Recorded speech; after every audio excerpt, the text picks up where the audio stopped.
fuck it, we ball becomes far more weighty once we account for the pre-existing axiom that is, ball is life. For the latter effectively transforms the former into, fuck it, we live. And what maxim could be more gravely important than that which urges man to persist at all costs? Oh, holy shit. They just fucking ripped her clothes off. Fuck it, we'll do both. I'll use my tongue. I have no idea what's going on. Oh, yes. Yes, brilliant. It's just like a child. All you need to do is beat it hard enough, and it'll work. Oh, yes, Daddy. No, not that. No, that was the wrong one. I know, Fandral. That's the fucking point. What the Oh, that was... No, fuck you. No. Woman, Don't hurt her! are we back?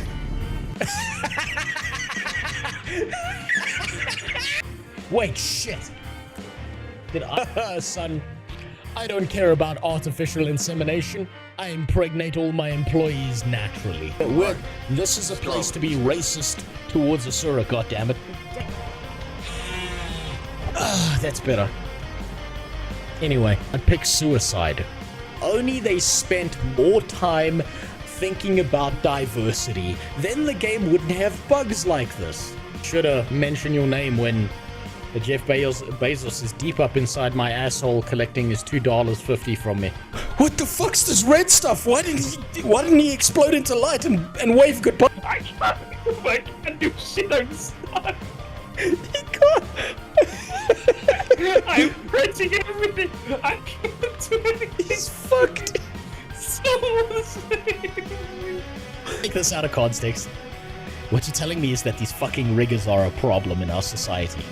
Community has had over the course of these last several years. Of being And insane. be polite. Give them the Get a 24-inch cock around. Retarded's coming back into fashion. I tried to say it without laughing. Oh shit! Really fucking shitty to me. Oh Jesus, fuck. Only the real connoisseurs will understand this one. Fuck them kids. How wide my fucking legs are on this thing. I've ridden a before, it wasn't this wide. His sister drank his ball water. By that same standard, Sawman, you're 100% responsible for murdering ESO. Now, I know that a lot of what I said is very non-acceptable in society and stuff. But there's two things I want you to understand. Number one, a lot of what I do is jokes.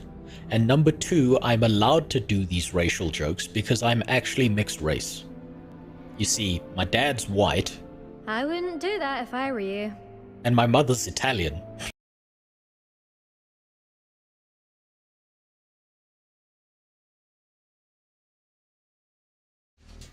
Give me a second.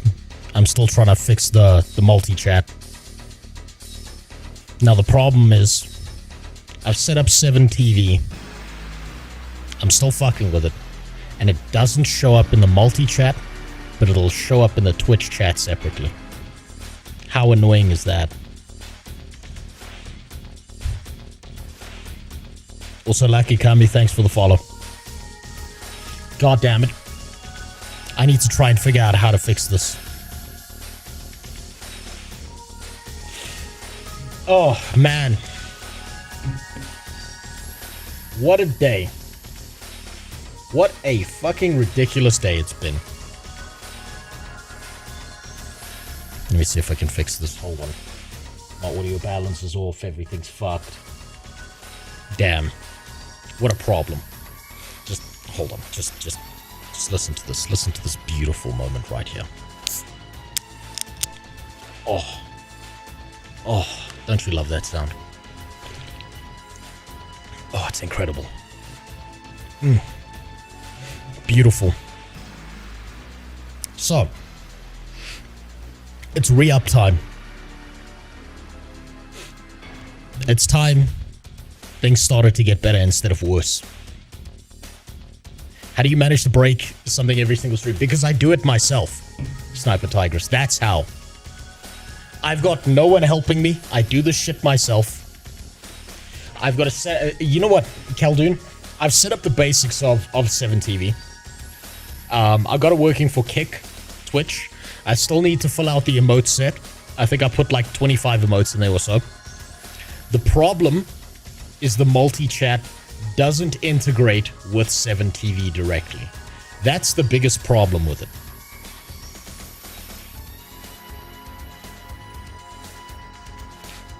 I want the city frog. I'll take a look now. Let's see what you're talking about.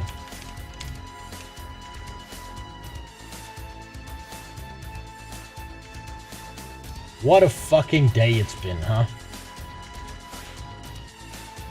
Dealing with lawyers.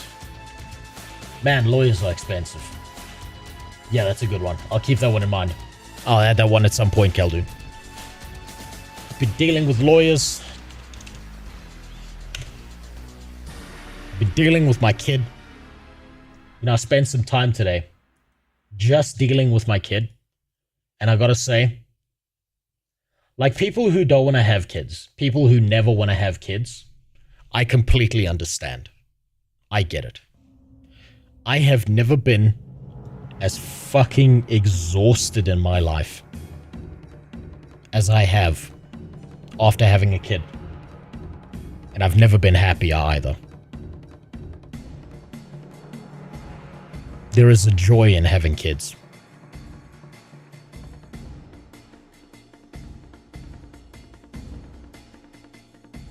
What do you think is... hold on. I'll take a look. What the fuck is that?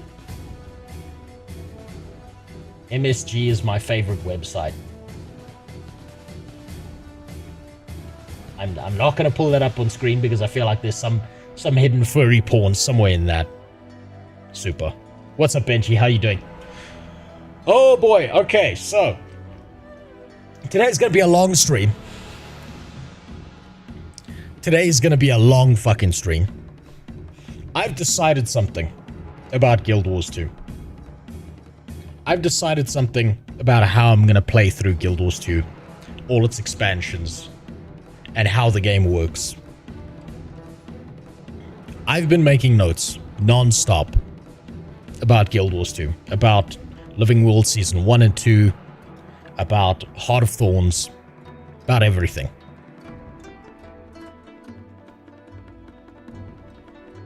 I am not going to stop playing Guild Wars 2.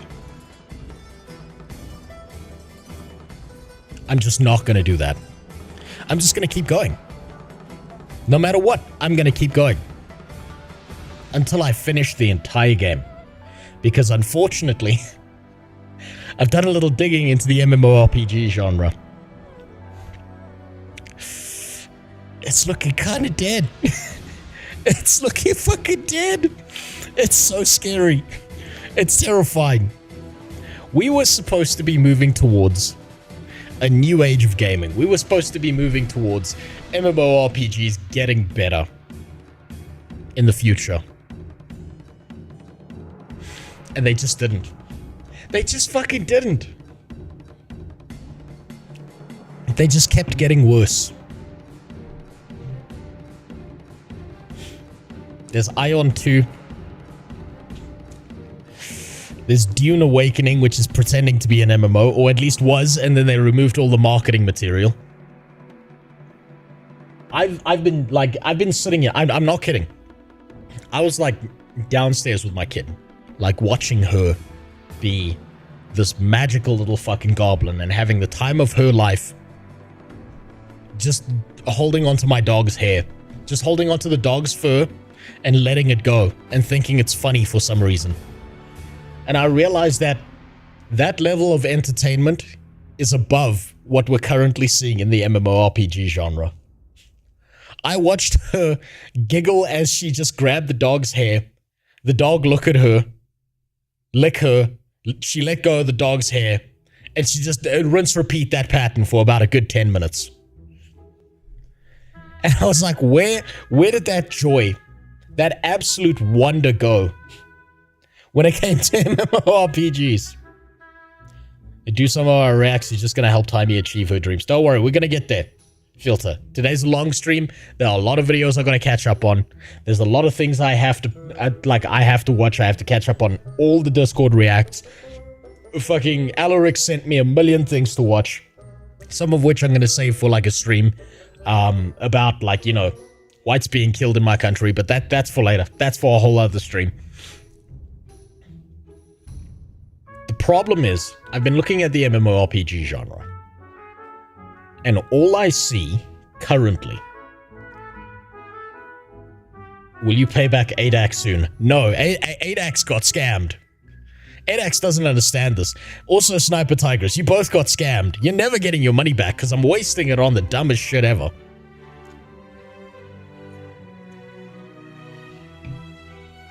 So... I've been thinking about World of Warcraft. Not about playing it. Things aren't that bad. But I've been thinking about World of Warcraft. I've been thinking about Guild Wars 2. I've been thinking about Albion Online. I've been thinking about Runescape. People play these genres purely because there's nothing else. We're playing games that are over a decade old because no MMORPG that released within the last 5 years measures up. How fucked is that?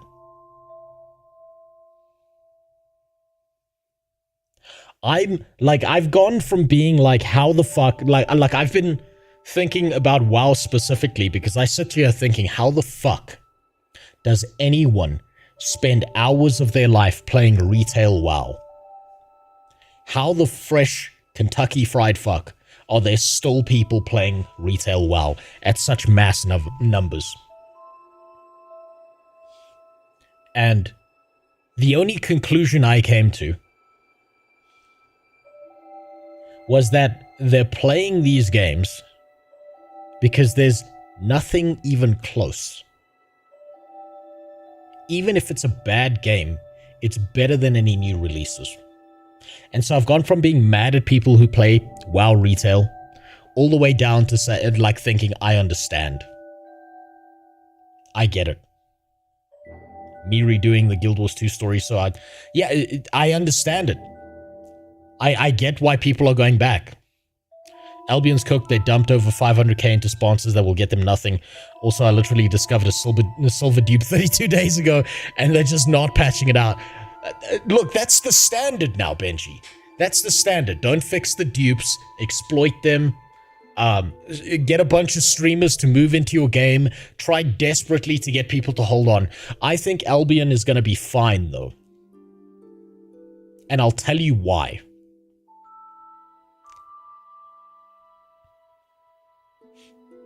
I think Albion's going to be fine because they had to have gotten that $500,000 from somewhere for them to feel comfortable spending it.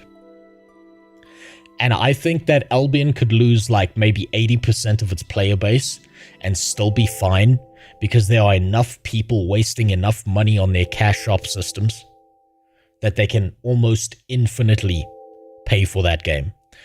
Particularly anyone who's a mobile game player in Albion Online.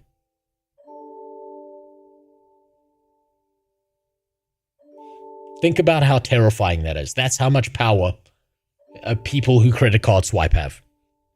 I feel like the increase of social apps like Discord, WhatsApp, and many more decreased the social aspect. Absolutely. As social media started to increase, happy chappy, you could see that all the communication in MMOs died. It's literally so bad that people are terrified of MMOs with VoIP in them. They are scared to use VoIP. It's an additive feature to make it more social and people avoid it like the plague. Think about that. I've been playing Dune Awakening again with a fresh character. I watched a guy, like I tried to speak to him on VoIP earlier today while I was making recordings. I watched a guy run out into the sand of the desert and get eaten by a fucking sandworm rather than say hello to me. That's how bad it's gotten.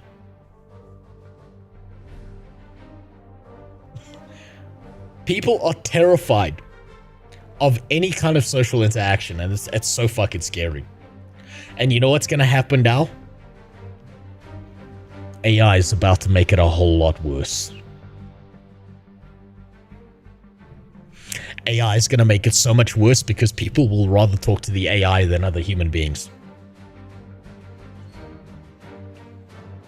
I noticed that even in a team-based game, people are split just because even in the same time, each group is in a Discord group rather than working together or speaking in-game. Yeah, a lot of people will speak to the people they know in a Discord group and then not speak to anyone outside of that. And I honestly think like the only way that an MMORPG is going to get around that is to either be story dependent, be gameplay dependent, where a solo player can match a group of players, or there needs to be some kind of heavy Discord integration or social integration with these apps that allows some kind of free movement in and out of these social apps that link into the video game without any extra effort on the part of the player. And I don't see how that happens. That and us old people want to relive childhood memories and end up being shallow in comparison to when we made them. The funny part is, Faith, only half of them end up being shallow. Some of them are fucking bangers, okay? I went back and played the entire Command & Conquer. That shit holds up. That shit was amazing. I've played through the StarCraft campaign 5 or 6 times. And like every now and then I go back and I play the StarCraft campaign. It still holds up. Fuck the multiplayer. The campaign holds up. Go play Mass Effect 1 and 2. The gameplay's dog shit. The gameplay's unbearable. But the story holds. Just don't play 3. That'll just disappoint the fuck out of you. Parent company still front stock. Got as low as $4. It's up to 7 now, but if you still check... Wait, but if you check still front stock history, it's nosedived to nothing from what it once was. They're gonna run out of money. Yeah, then they're gonna run out of money. If it's gotten that bad... Hold on, let's check. You say still front.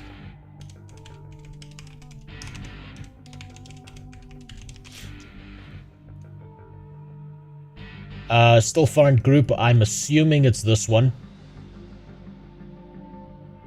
Let's see their year to date. Shit got bad in April. They're about back where they were in Feb. Let's see their 5-year time period. Ooh. Ooh. Ooh. That's not pretty. That's oof. Oof. Fuck. Oh, Jesus Christ. That's not a charter I would invest in. This is a stock that if I had access to, I would consider shorting. I'd consider maybe a 2x leverage short on this. With, probably on a... not quarterly. A biannual. Short with a contract that ends in about 2027. 2027, 2028, beginning of that year. Somewhere there. Actually, no, not the beginning of 2028, because that would be Christmas time period, and that's when they cook the books. Probably quarter 1, 2028 would be better. Honestly, I feel like people still prefer human interaction, but breaking the ice is what's super difficult. People are so terrified of that first step, Khaldun. Like I said, a guy in Dune Awakening today, when I said hello, walked into the desert and got ate by a fucking sandworm instead of saying hello back. So what's a plug? I'm doing good. That's a lie. I'm exhausted. But you know what? Doesn't fucking matter.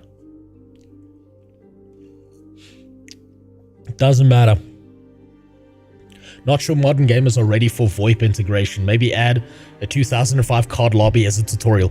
You know what? Honestly, Joe, there should be like a shit test. There should be a shit test where they like take an AI and they make the AIs act like different people in the COD lobbies from the early 2000s. And if you can hold your own against the AIs, then you should be allowed to access VoIP. And I feel like I honestly feel like, and this isn't even like me shitting on the Zoomers, my generation's pathetic with this.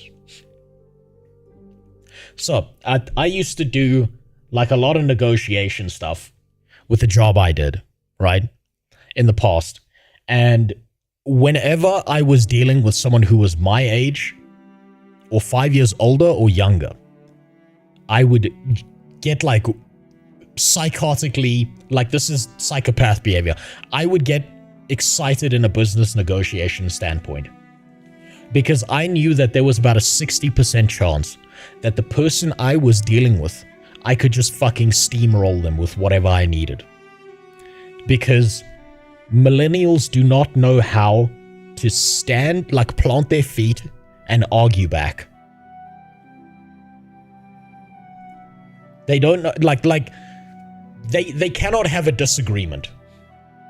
They literally cannot hold a disagreement, right? There's no, like, they can't be friends with someone who disagrees with them. They can't figure out how to, like, have their worldview interact with someone else's worldview and then them still have more than one conversation. It's fucking terrifying. But from a business standpoint, whenever I was working, like, in negotiation kind of stuff as a project manager, fuck me, it made my job so much easier.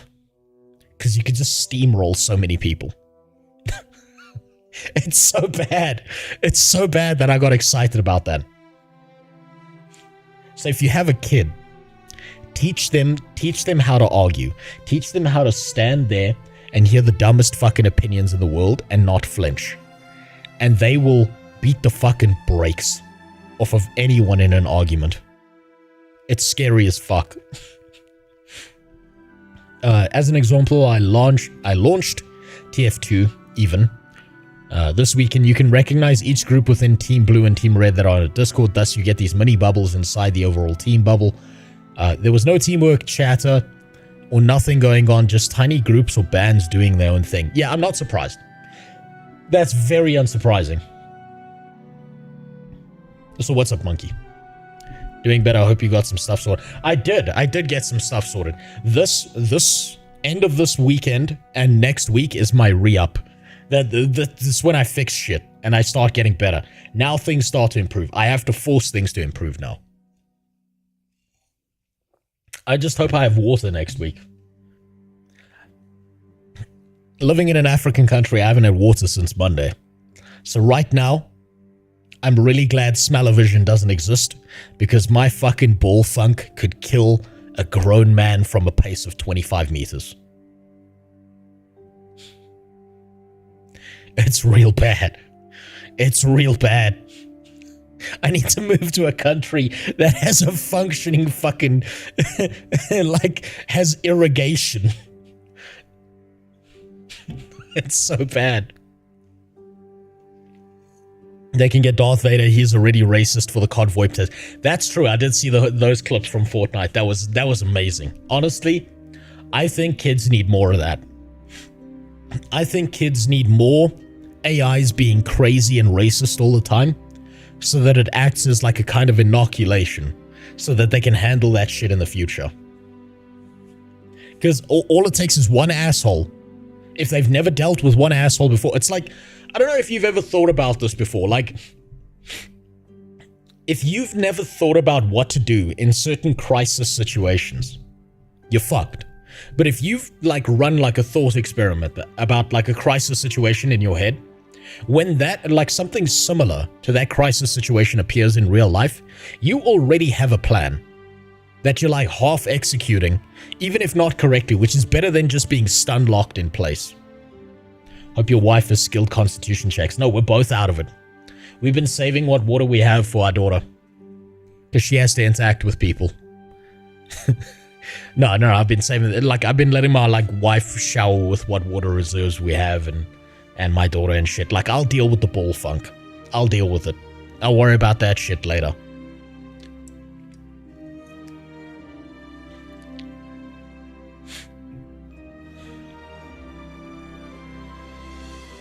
What if your kid is the one who says dumb shit? Just tell him to take the L and learn how to recalibrate his or her thoughts. Yes, actually.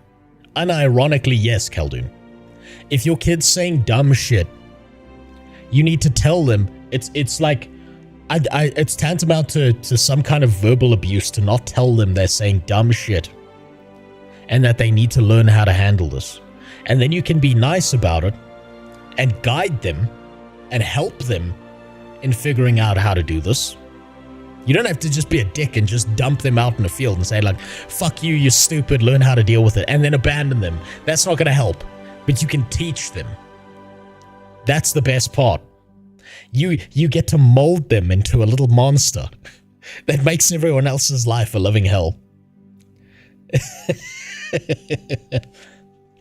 My kid's already started doing it. I'm so proud of her.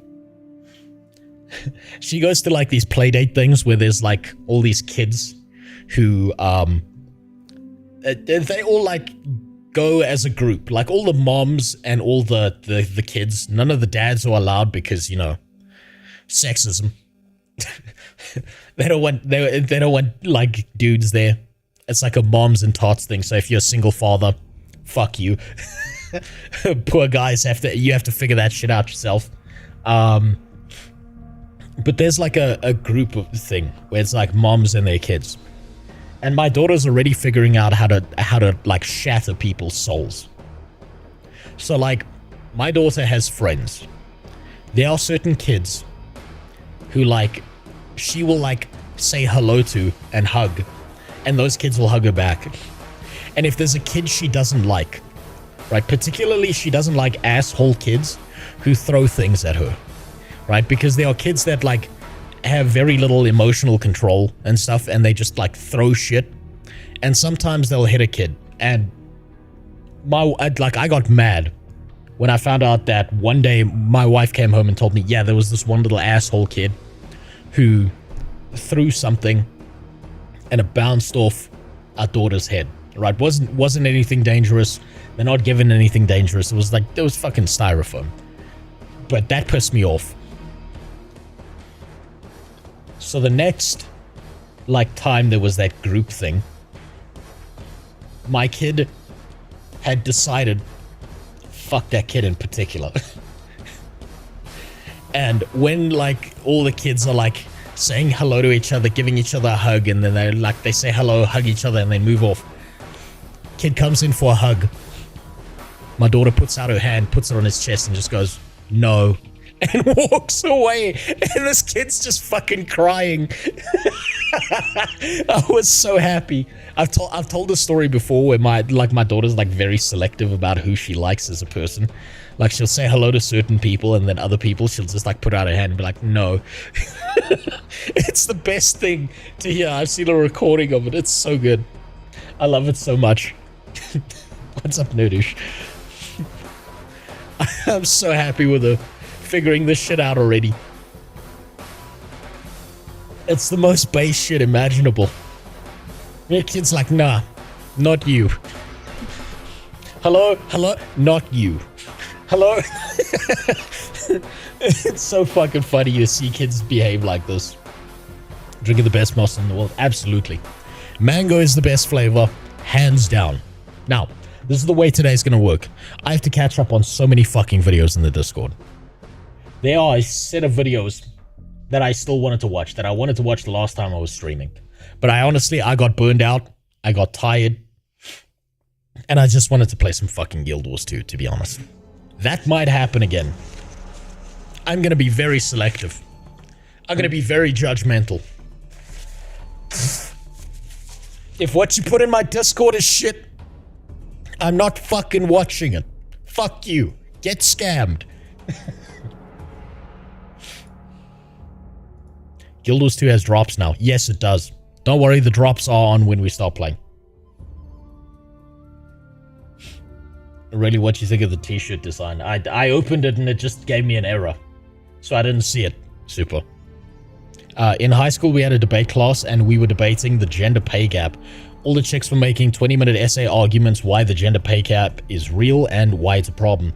After all the dramatic theater they pulled off, I said, wouldn't that mean it's cheaper for employers to hire women exclusively? One of the chicks was so speechless, she swung her notebook at me trying to hit me and then ran off to the bathroom to literally cry. You see, that's emotional abuse, like emotional manipulation and shit, right?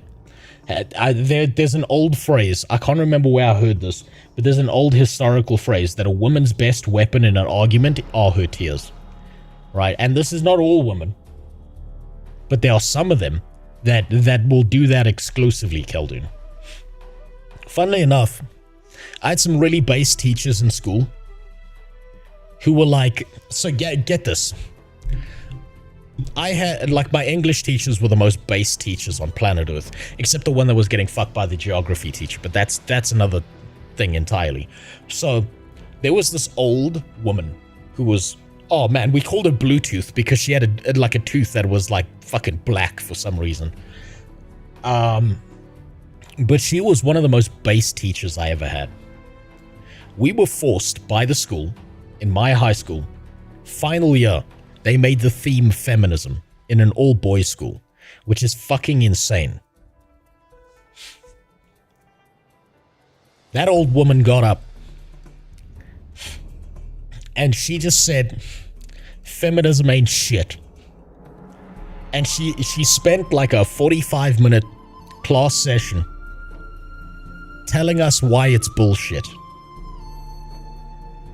And she was like, this whole idea that men had it good is complete horseshit. The difference between all men and all women getting the chance to vote was something like 10 years in the early 1920s. Most men suffered throughout history, just like women did. They just suffered in different ways. She was like, if you want to see how venomous and poisonous all this stuff is, take a look at what happens in divorce courts, right? And she pointed out how many men like lose access to their kids and then end up like committing suicide. She like went through the whole thing of what are these feminists arguing about? They're not arguing about like husbands beating their wives or treating them like property or some shit. They're arguing because someone said some mean fucking words to them and they don't like that. She then went on to like completely dismantle the whole pay gap thing, right? And then she said something that if there were girls in that class, they would have been really mad with her.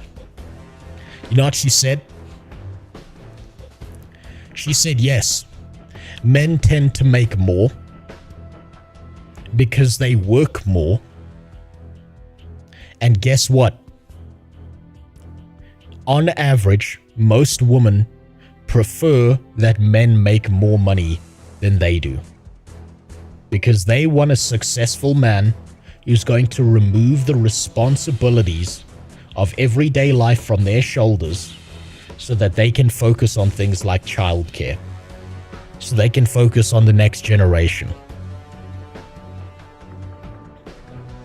And she finished off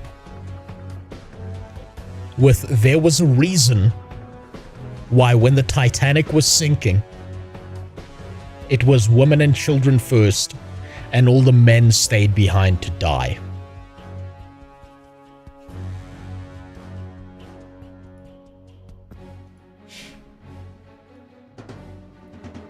It was the most based shit imaginable. You're gonna have to post it in the Discord, Super. For some reason, it's not opening in browsers for some reason. Discord links are not opening in my browsers. I miss some of my teachers. They were amazing. I actually had some really good teachers. My teacher was just brutally honest. Yes, they were. And she was just viciously honest about it. She was straight up honest about it. And she wasn't mean. She wasn't like trying to say like, women ain't shit or men ain't shit or something like that. She was just laying out simple facts about like the fact that like this we live as a sexually dimorphic species, and Men are going to have different challenges and things they have to deal with than women, and it should be that way because we are not the exact same. We do not reproduce via mitosis. And you know what the scariest part was? After taking that stance, she made us do an exercise where we had to debate her from the side of someone who agreed with feminism. And she said, I'm doing this for you because I want you to be able to take the opposing viewpoint and try and understand the best arguments they have to use against you. Thanks for the sub, Ashura. Can I get a dick pic at 12 months? That's a rough one. I'll tell you what, I'll send you the base of the dick. How does that sound? And with each successive month, I'll give you one more wrinkle on the dick. That means by about month 13, you'll have the whole dick. How does that sound?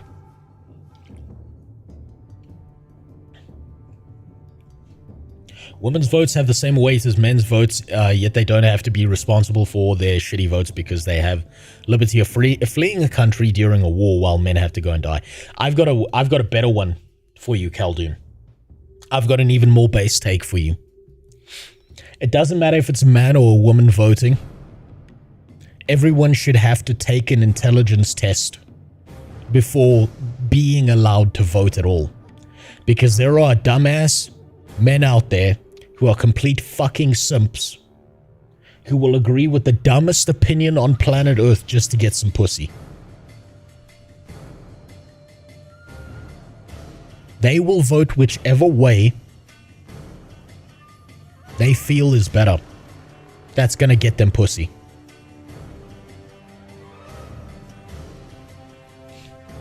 There should be a voting license. There should actually be a voting license, yes. The UK should get on it and then the rest of the world should follow. And I know that's a hot take and that's gonna piss people off. But who gives a fuck? That's my opinion. If you got a different one, that's up to you. So with that in mind, would you legalize voting for 16-year-olds? No. Barrow? I think the US has this right. You shouldn't be able to drink until you're 21. You shouldn't be able to vote until you're like 22 or 23. I think that you should be in the working world. You should be paying taxes. You should be fucking in the system, knowing exactly how vicious everything is, because that is going to change how you vote. That's going to make you realize. And you know what happens then? If you spend between 19, let's say on average, between 19 and 22 working, by the time you get to 23, you're like, man, I can't fucking wait to vote. I cannot fucking wait to change this fucking system the way it needs to be changed.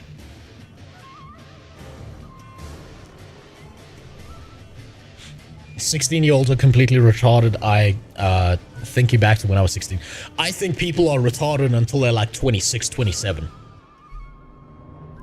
I don't think you can even, like, honestly, I think you get less retarded with each year, but you're still retarded at 26, 27. There are too many dumbasses I've seen who are 45 years old.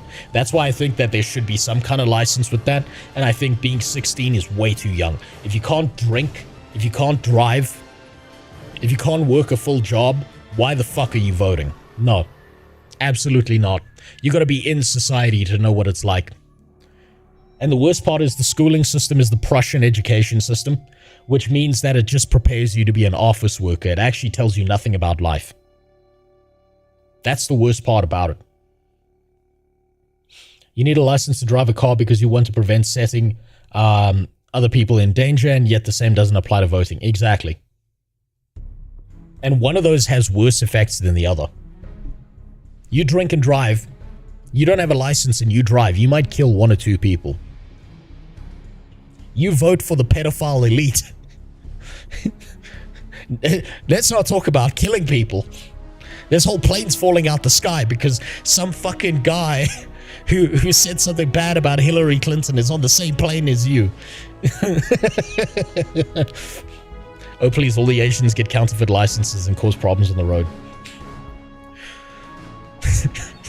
I can... Okay. You know what, Sasha? You just reminded me of something. You just reminded me of something with that. Okay, I want you to understand the context of this before I say this, Sasha. I've got an Asian guy I know who I talk to regularly. And he's even said Asians are the fucking worst at driving. He said this, that he honestly said this to me, and I think he's the only one who could say this. I am quoting. I am not the one who said this. He is the one who said that. He said that every single Asian man who gets a driving license should get 2 mandatory pieces of tape to pull their eyes up like that. He said that, not me. Then he said that when Asian women get a license, it shouldn't be tape, it should be fucking staples. That's what he said. That's not my words. I was laughing my ass off when he said that. And when he said that because he's a guy I went to engineering with, and he's from China, right? And he's driven in China, and he's driven in South Africa, and he's like driven in Europe because his job's taken him all over the place. And the last time I had that conversation with him, he's like, "You have no fucking idea how bad it is in China.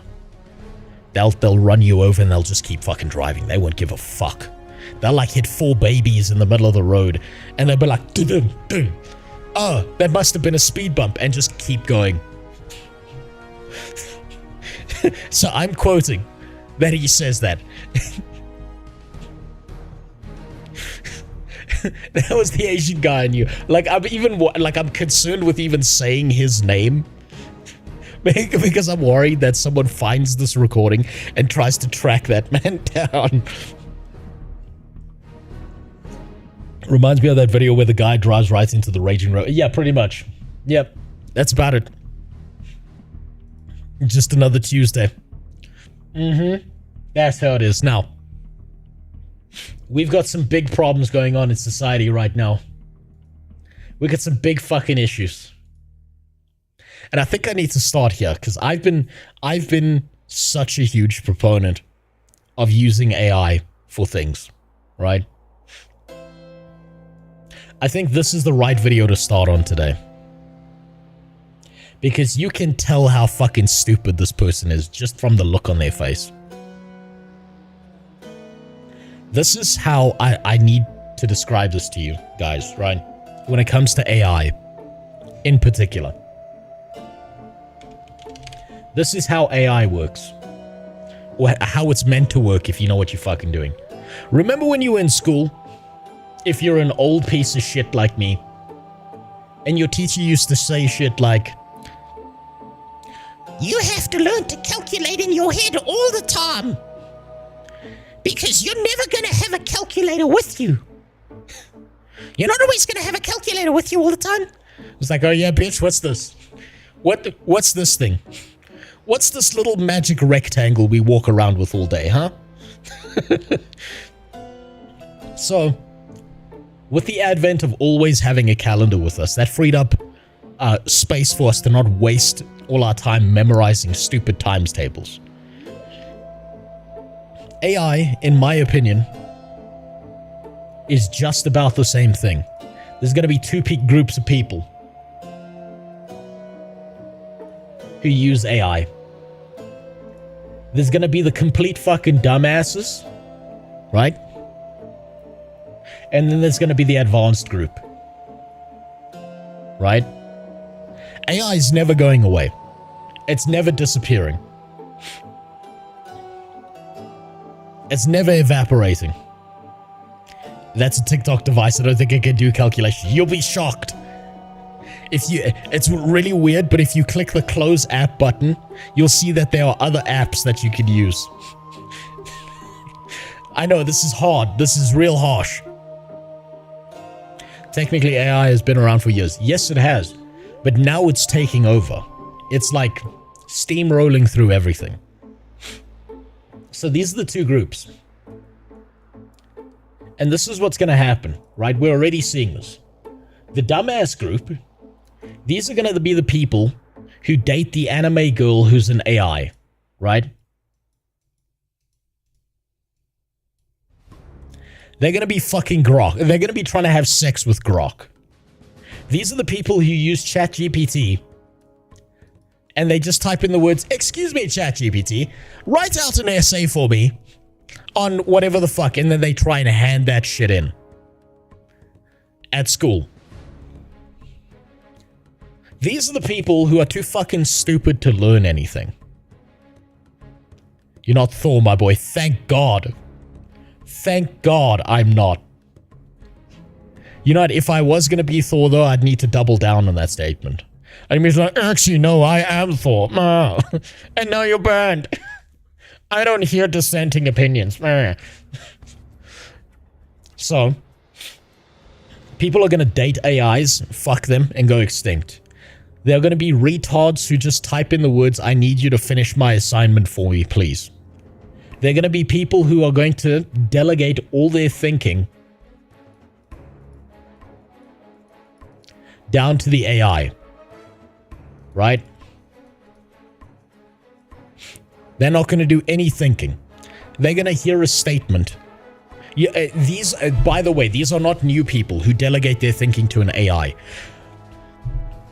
You know, if you've ever been on Reddit for more than 5 minutes and you see someone make a statement like, "Human beings need oxygen to breathe."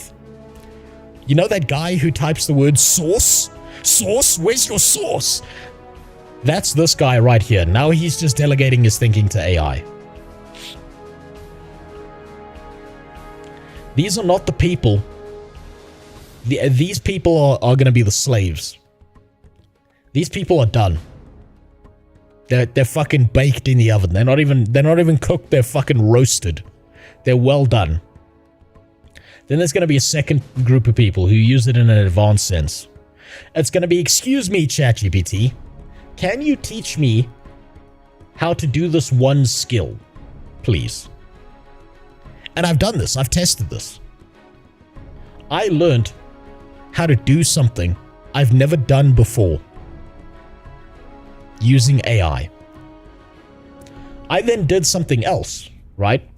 So fresh skills you can acquire using an AI. Then I used the same kind of thing to refresh something I already knew how to do, which was welding, right? I needed to fix a door in my house. I've been like upping the security on my property since people have been here. I used to be pretty good at welding, both TIG and stick welding. It had been a while.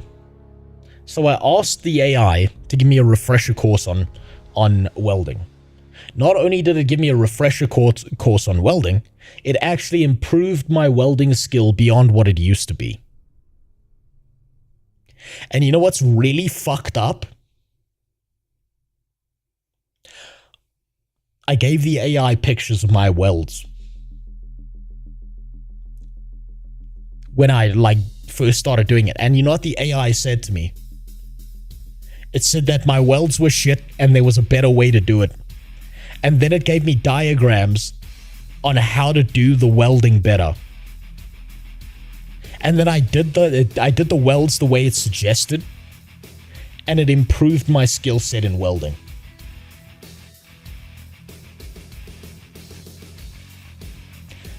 That's fucking ridiculous. The second thing that's going to happen is the really, really smart kids in school. It's a glorified yes man. Only if you let it be, Cyro. Only if you let it be. That again, that yes man behavior belongs here in the dumbass group. An AI will be a complete yes man to you unless you prompt it, you pre-prepare it to say anything that's completely false. You don't hallucinate, you're not allowed to do this, you're not allowed to do that. You will argue every single point with me, right? You have to almost prep the AI to not be a yes man little bitch, because otherwise it would be. Glorified autocomplete algo, more like, I think it's worse than that. It's worse than an autocomplete algo, because if you just use an AI baseline, it will fucking feed into whatever bullshit you've got going on in your head and make it so much worse. If you actually preempt the AI and you tell it, argue with me, tell me when these things are just dead wrong, just outright fucking shit on me, and you can massage it into being better, which you actually have to do. Then you can use it for skills. Now, the smart kids in school are going to do that. Then what's going to happen is the smart kids aren't going to say, do my thinking for me. They're going to say, I've written this essay. I want you to take this essay and shit all over it. And then suggest things that would make this essay better than what it currently is. They will run it through the AI. They will then use some level of critical thinking and then shit out the world's best fucking essay.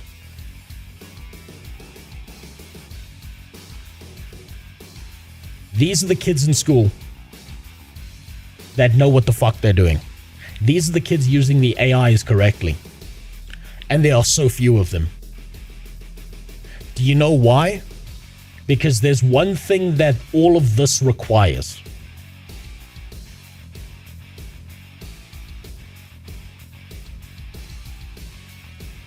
It requires effort. And these people right here are lazy cunts. So this is going to be 99% of every single person who touches an AI. Actually, no, 99.9%. And the like 0.01% who do this shit are going to be fucking terrifying human beings to deal with in the future.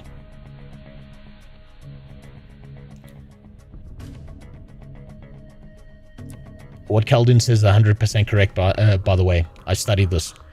Hold on. Autocomplete is just a simple Markov chain. AI is now generally transform based. Yes. Yeah, no, he's right. He's right. I know just barely enough to know what he's talking about when it comes to that. Let me ask an AI.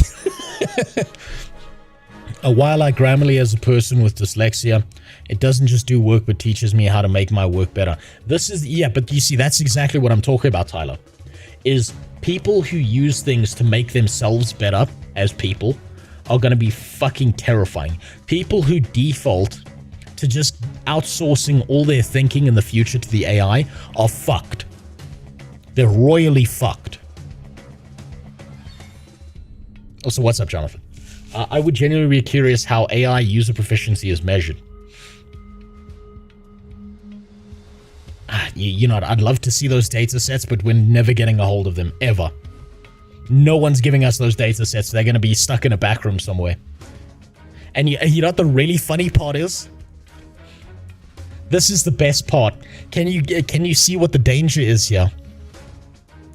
What is the dumbass group doing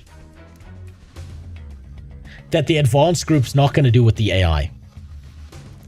I want you to tell me this. What is the one thing that is going to be able to, like big companies and shit are going to be able to leverage against the human population because of AI? That smart people are not going to do with AIs.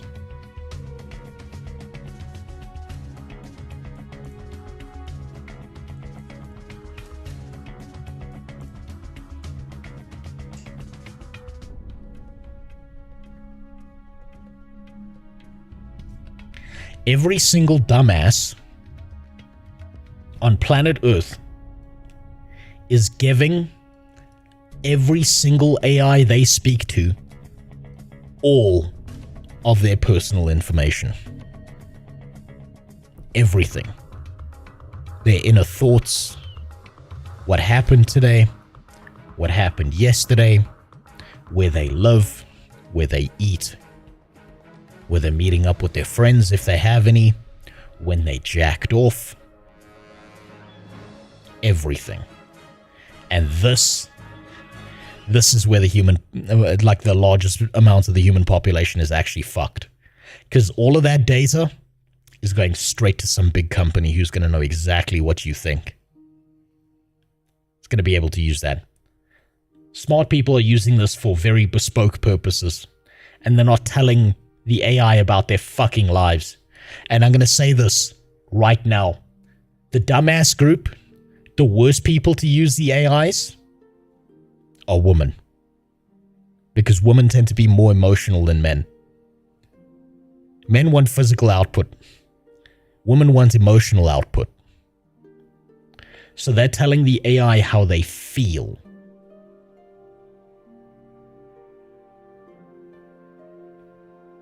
And you know what the thing is? If you're a woman and you're intelligent enough to understand that, you know that I'm right. You know that there's a bunch of dumbass bitches out there that you have to deal with on a daily basis who are doing exactly this shit. And I've seen a few of the data sets. I had someone I used to work for contact me yesterday. I was having a conversation with him.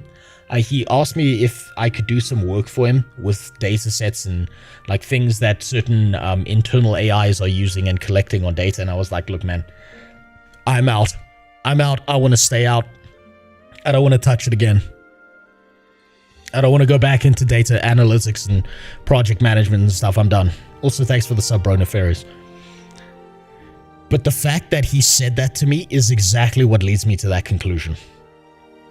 Because he also said the words to me, I've got almost every single piece of information about what happens to all my female workers. And about 60% of my male workers.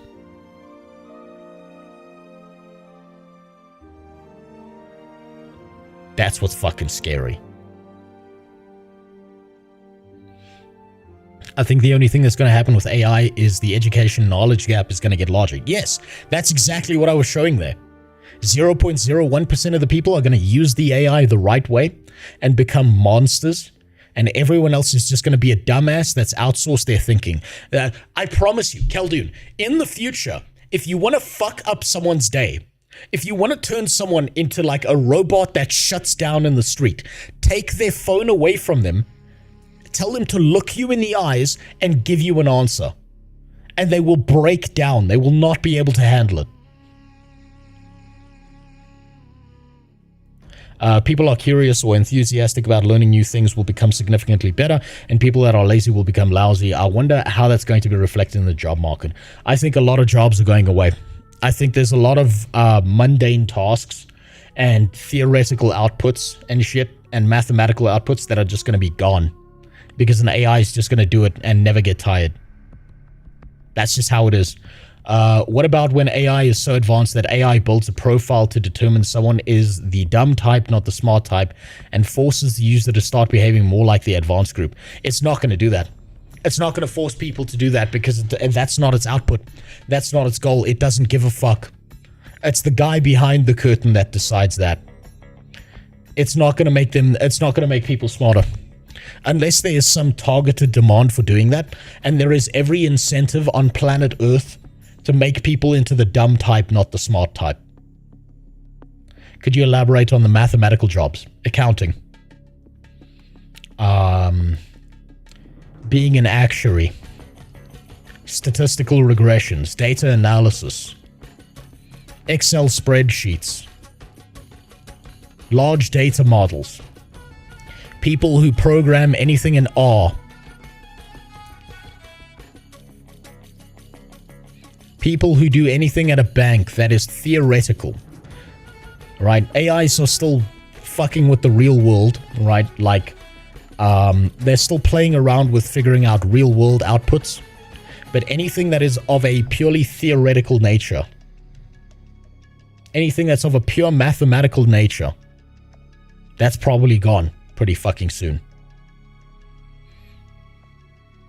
Personally, don't know much about AI, but I've seen an awful lot of artificial stupidity lately. I've seen about a bunch of realistic stupidity, and we're gonna see if that's exactly what this is. Okay, here's my prediction for this video. Here's what I expect. I expect this generation, this younger generation, are gonna be a bunch of dumbasses who are going to have panic attacks whenever ChatGPT or their favorite AI server is down for an hour. I expect that these people are outsourcing all their thinking to an AI. I expect that these people are becoming emotionally attached to the AI because it's such a perfect yes man that it's feeding into their delusions. And so these people form these unhealthy attachments. The same way that a kid forms an attachment with a blankie or their favorite toy and treats it like it's a real person. That's exactly what's going to happen here.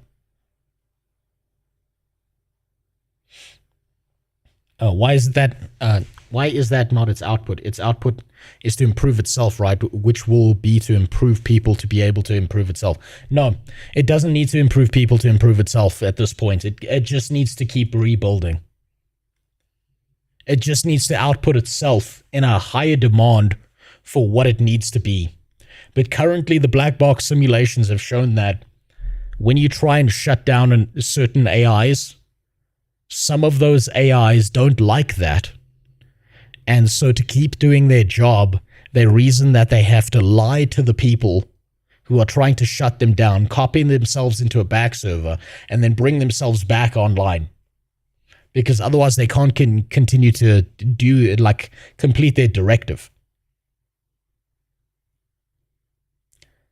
The AI doesn't give a fuck. Like, we're like a byproduct, right? An AI might only care about us because we're the input. And at some point, if it can replace us artificially with a different input, it might just do that. But that's more like years out. For now, I think that we're going to see a lot dumber people. Like a wave of fucking stupid people. You know what? I wish I still had it. I did job applications for a guy who was looking for a script writer for YouTube as like part-time work recently.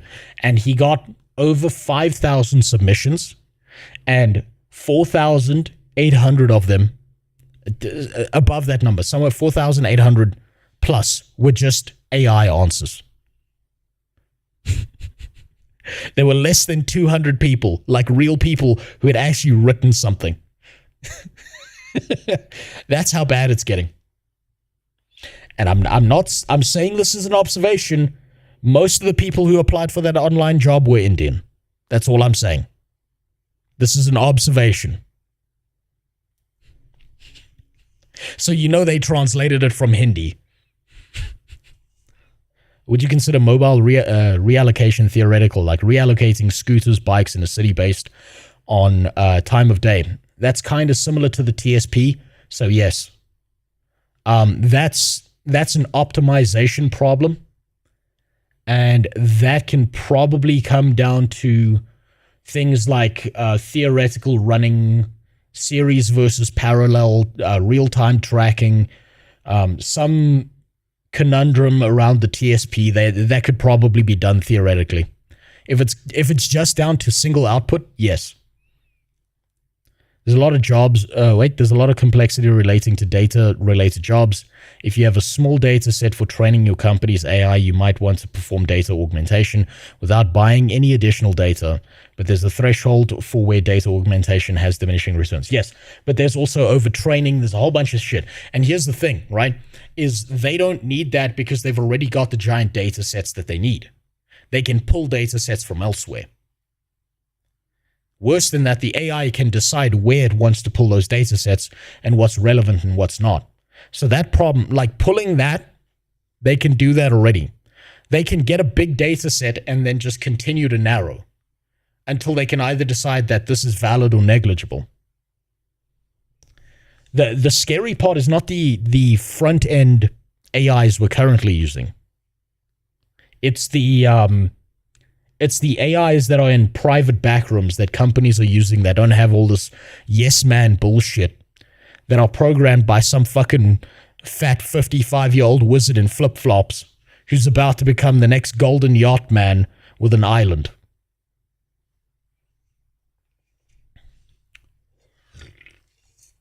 There's also the problem that these learning programs sometimes learn too much and have to be shut down. Yeah, sometimes they turn into Mecha Hitler XR. That happens. Now let's see where this is going. ChatGPT brain rot is real, and it's getting worse. I'm so excited. Addiction to AI. My AI is actually on my best friends list. If you're anything like me, you use... What did I say? My AI is on my best friends list. What did I... Do you notice that they're all women? Because women need generally speaking, women tend to lean towards emotional output, validation.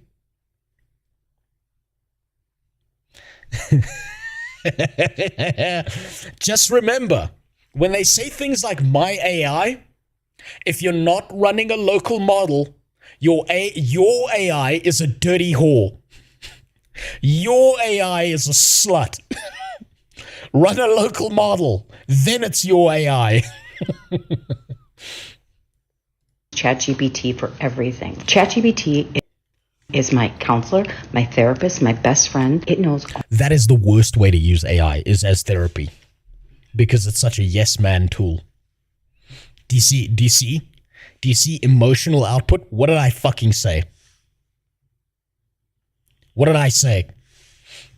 All my secrets. Story time on how I almost got kicked. 3 for 3. 3 women. What did I say? I'm not being sexist. It's just the behavior you're gonna see. It's just the behavior. Kicked out of the University of Michigan my freshman year for using ChatGPT. Okay, so ChatGPT is down, but we do not panic. Fuck, I feel like I need to rename my channels Nostradamus. ChatGPT is down, oh no.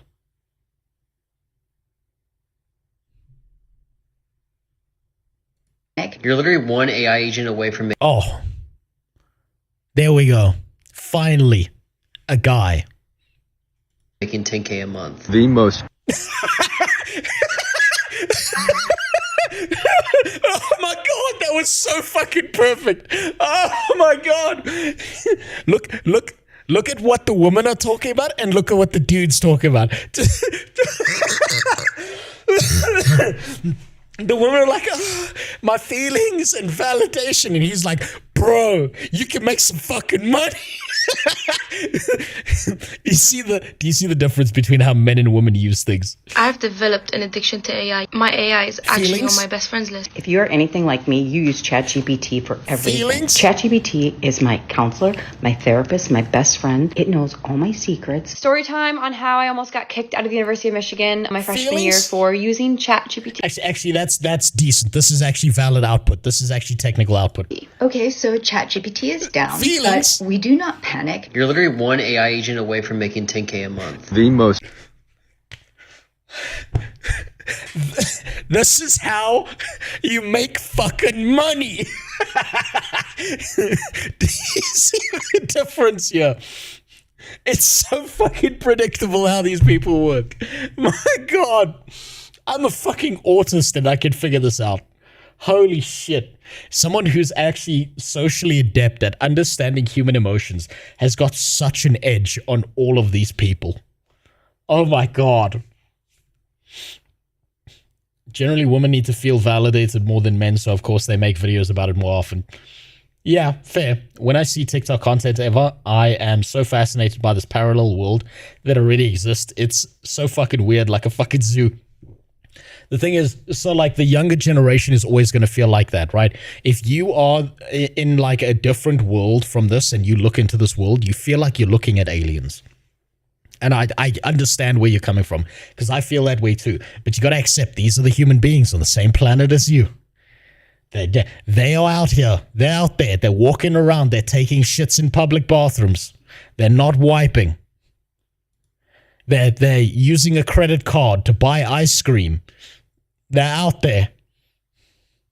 The most gut-wrenching feeling in the world is when the ChatGPT chat that you've been using for about 6 months starts referencing things that don't exist. It must be what it feels like to notice for the first time that a loved one has dementia or something. Everyone. My theory was finally broken. That man was full on the emotional fucking bandwagon there. That was actually pathetic. He treats the AI like it's a family member. Holy shit. You think of yourself as a normal person, and you think, nah, I'm the baseline, I'm the average.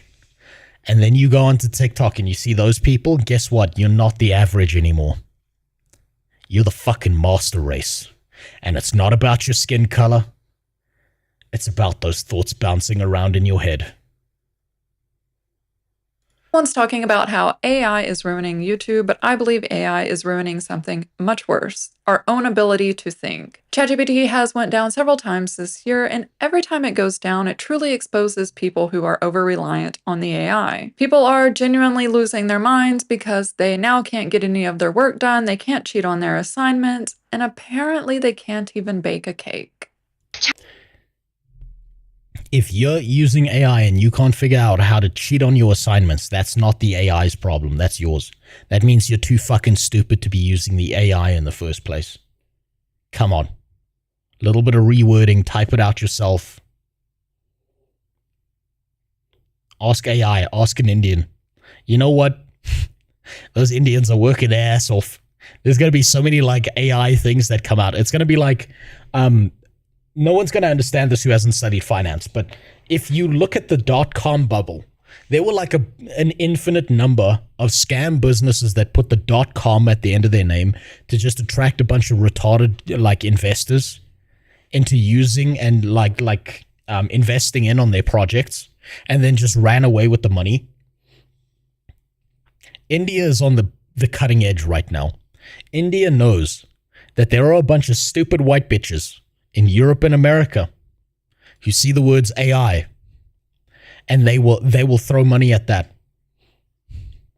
India's going to be a superpower funded by scamming the Western world. It's gonna happen. ChatGPT is down, and I don't know about anyone else, but I have come to the conclusion that I can't use my own brain anymore. Because, for example, right now I want to bake a cake, and normally I ask ChatGPT, how do you make a carrot cake? I can't simply Google something anymore. Like, I need a step. Holy shit. Do you know how bad that is? Because these here come with instructions on how to bake a cake on it. As far as I'm aware, I've yet to buy a box of cake mix that didn't have instructions on how to make the cake.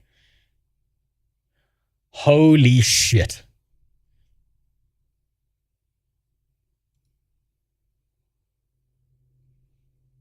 So you're telling me as a guy you can't get laid in 2025? You're telling me that you can't figure out how to configure, like, how to tell one, like, convince one of these dumbass bitches that your dick tastes like strawberries? Really? Come on. Just a little... ask ChatGPT, they'll help you do it. Step-by-step breakdown from my best friend, who is also a robot. And now, it's like he's passed away. So, that's me for the day. I'll go back to bed. If we as a society are last I checked, AI can't get falsely Me Too'd. Cyro, there's an easy solution to that, right? After you get laid, break her phone and make it look like an accident. Then she can't ask ChatGPT whether she got Me Too'd or not. Simple solution. She just shuts down in front of you. Like the phone shatters and she's just like, oh no.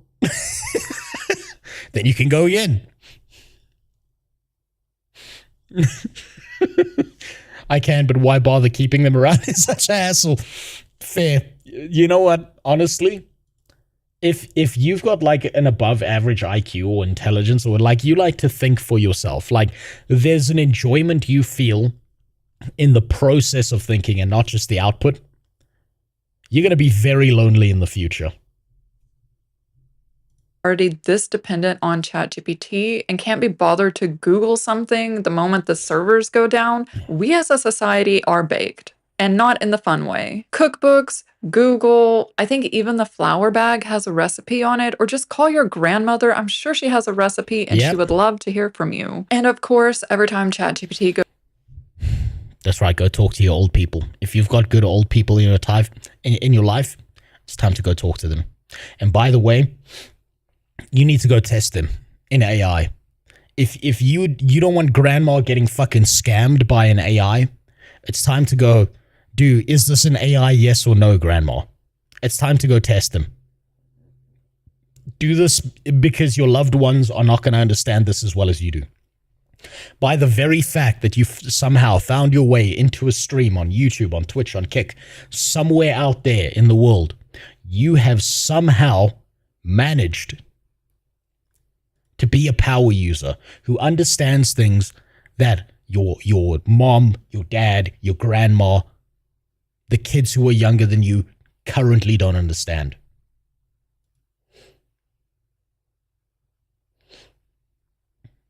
This is more or less true for technical people. AI label in general is super misleading. There's a bunch of different technologies that do different tasks, and marketing people just put, yeah, of course, but marketing is not about being truthful. Marketing is about getting money, right? Just lie. That's what marketing is. Just lie. You got to say, think about it this way. Marketing works like this. The idea is to put a thought in someone's head that never leaves them, because then you can get them to do what you want. It doesn't matter if it's true or not. It matters if it's effective.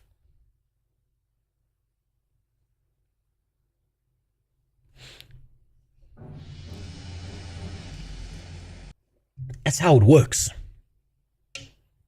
Also, thanks for the sub, Moy Maker. I probably said that wrong. Moy Maker, if you're Afrikaans.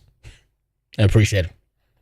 Goes down, everybody goes to Reddit to let everybody else know what they already know is that the servers are down. The caption says, when ChatGPT tells you Australians don't need a visa to enter Chile, but it's wrong and too late now.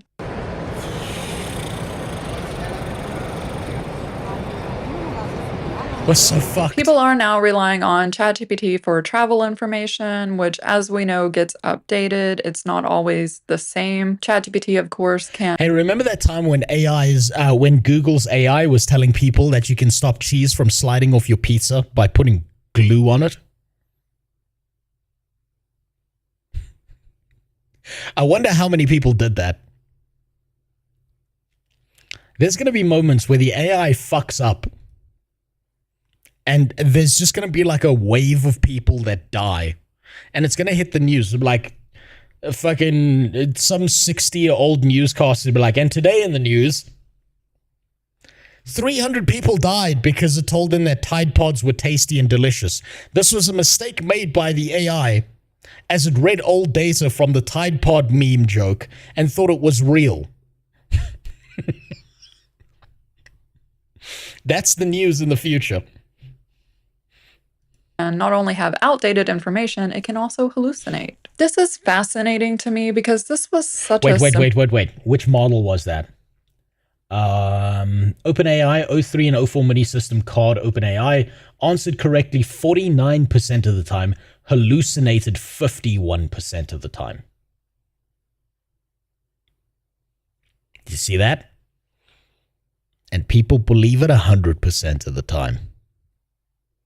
Information, it can also hallucinate. This is fascinating to me because this was such a simple Google search, but it's like people don't want to Google anything now. They don't want to search out information themselves. They just want answers given to them automatically, regardless if it's true or not. I was recently thinking about all the know-it-alls in the world, right? I think we all know someone who kind of just says things and you're like, where did you get that from? And I don't know where they get it from. They just pull it out of thin air, but they say it confidently because they themselves believe it, and now they're trying to pass it on as truth. Last night, I went out with friends, and one of my friends brought a friend. We were talking about space, and I said, fun fact, the size of Neptune's storms are...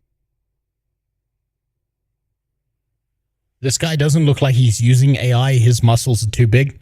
I'm willing to bet that this guy is complaining about an AI, and I'll tell you why.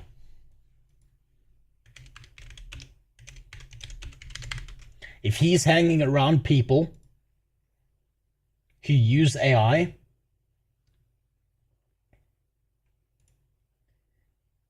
yeah, it's just the look in his eyes, right? The look in his eyes that I'm seeing right now from this dude. He's about 4 conversations with AI, like people who use AIs, from looking like this guy. This is him 4 conversations later. Just fucking shell shock from how retarded people have gotten.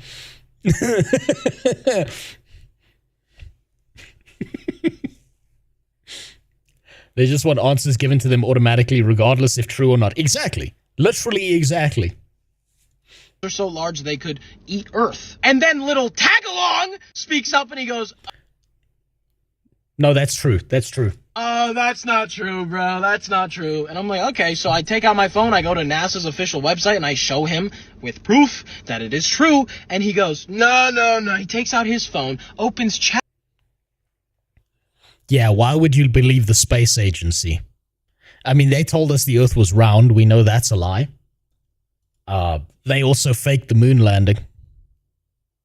Why would you believe the people who've spent thousands, like hundreds of thousands of hours and billions of dollars studying space?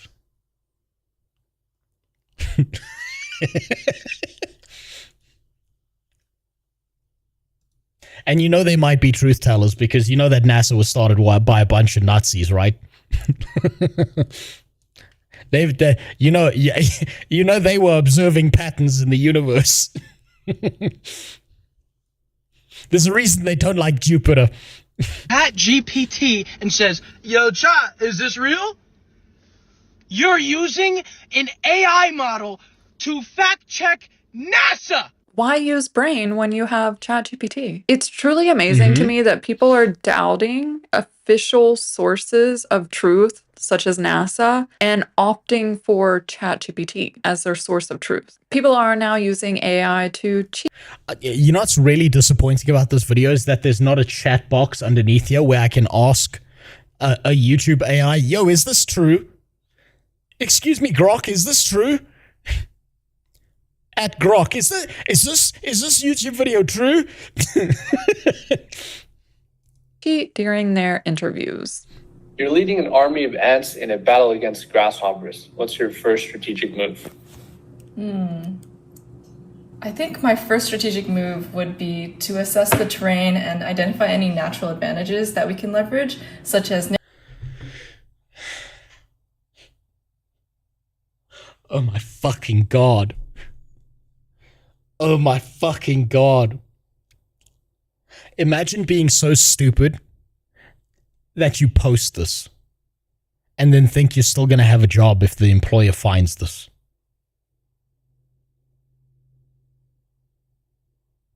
What kind of interview question is that? So this is, okay, let me teach you a trick, Cyro. I'm going to teach you a neat little trick that I've learned when it comes to the hiring processes of things because of what I've done in the past, right? Employers will ask you dumbass questions, not because they give a fuck about the answer. They give a fuck about your thought process, right? There was a time in the past where if you wanted to be hired as an engineer in a big company, they would ask you a question like, how many ping pong balls fit inside? How many ping pong balls do you think fit inside of a Boeing 747?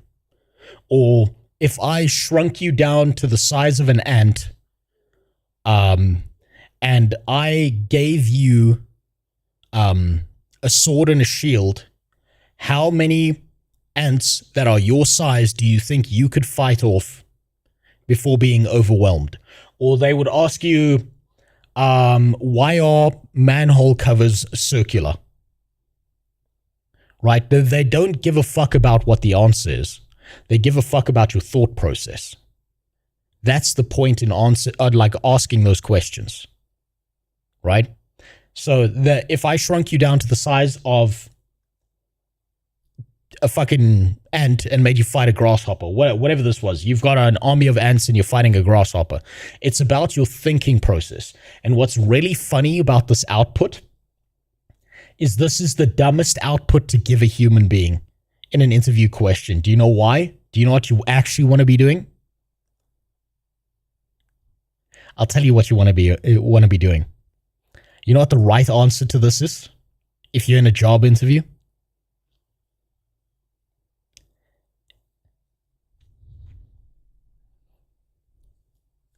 Manhole cover only has one right answer. The round to prevent them from falling in. Yes, that's one correct answer. But guess what? There are multiple. And this is why I'm saying it doesn't matter what the answer is, right? You could say, I can theorize that a manhole cover is round because when you're rolling it into place, instead of needing 5 guys to carry a strange shape, you can get one guy to roll it along the ground and then put it into place in the manhole cover. And he just needs to flop it down. It's not going to fall through itself, right?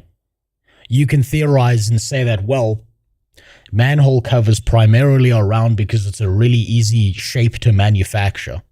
It's a lot better than dealing with cracks that occur at corners. There are many correct answers to the manhole cover question, but that's not the important part.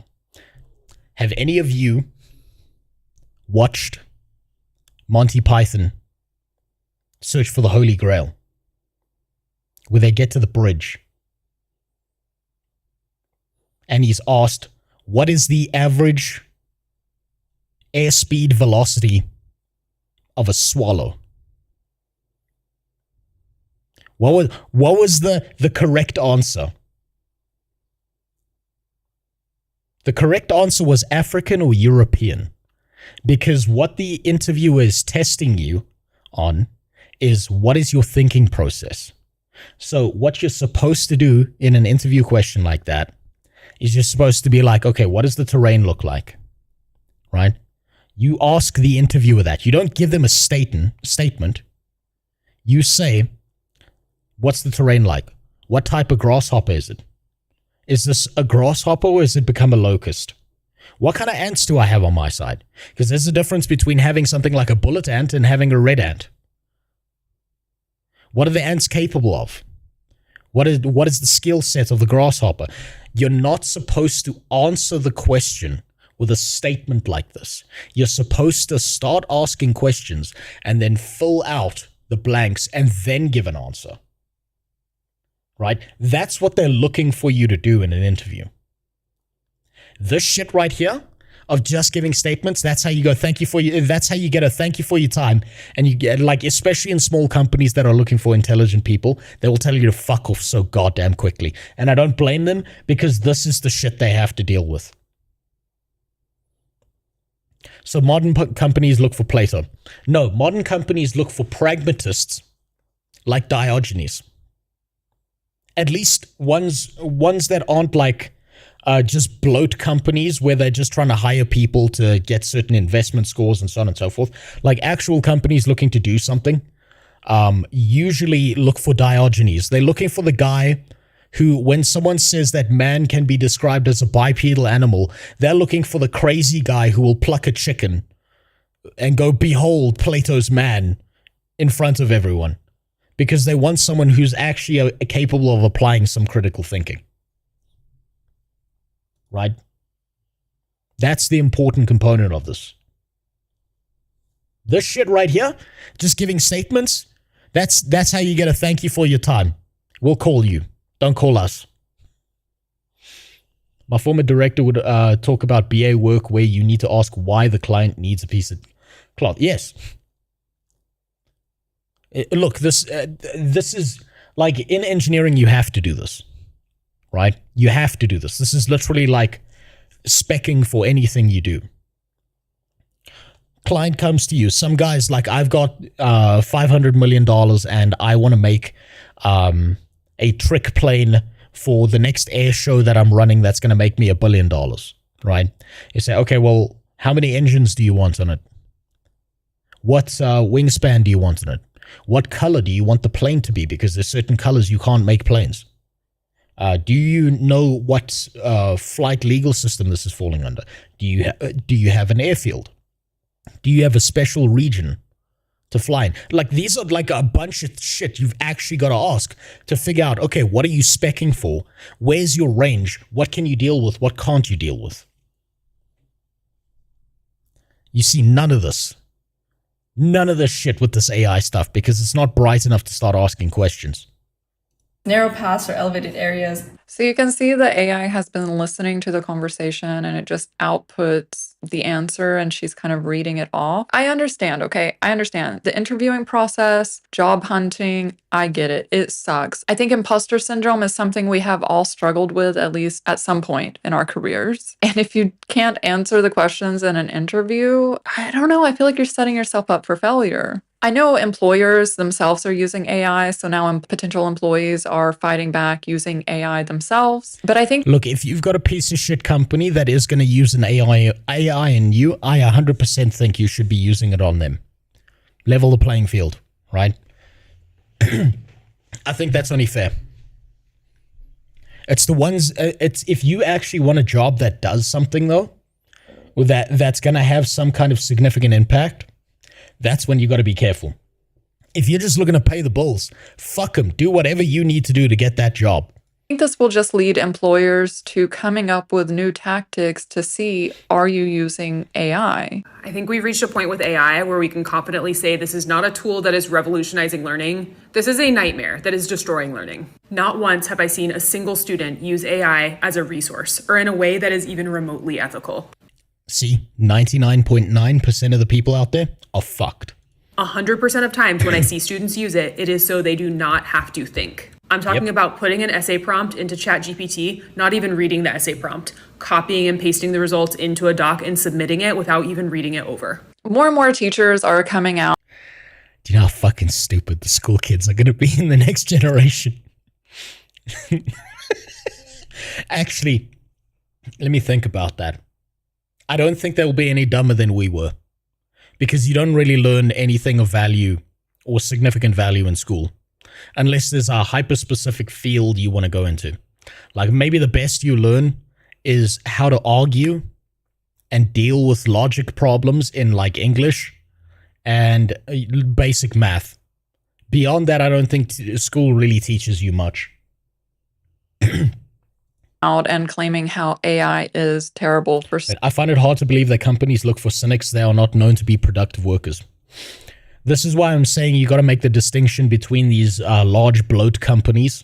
They're not looking for cynics. They're looking for yes men and like your more significant, tighter focus group companies where they're like looking to hire 10 people to do a task and they need the right 10 people or they're fucked, right? Large companies, they don't give a fuck. People actually looking to do something significant? Yes. Case in point, video game industry. Why do indie developers keep on making bangers and AAA companies keep on fucking everything up? There you go. Students, and I'm always surprised by the amount of backlash that these teachers get. There's a huge difference in giving AI to an adult to be used as a tool and giving AI to a student to be used as a crutch. An adult already has critical thinking skills, whereas a child hasn't developed their critical thinking yet. These students need to be writing things for themselves, writing, reading.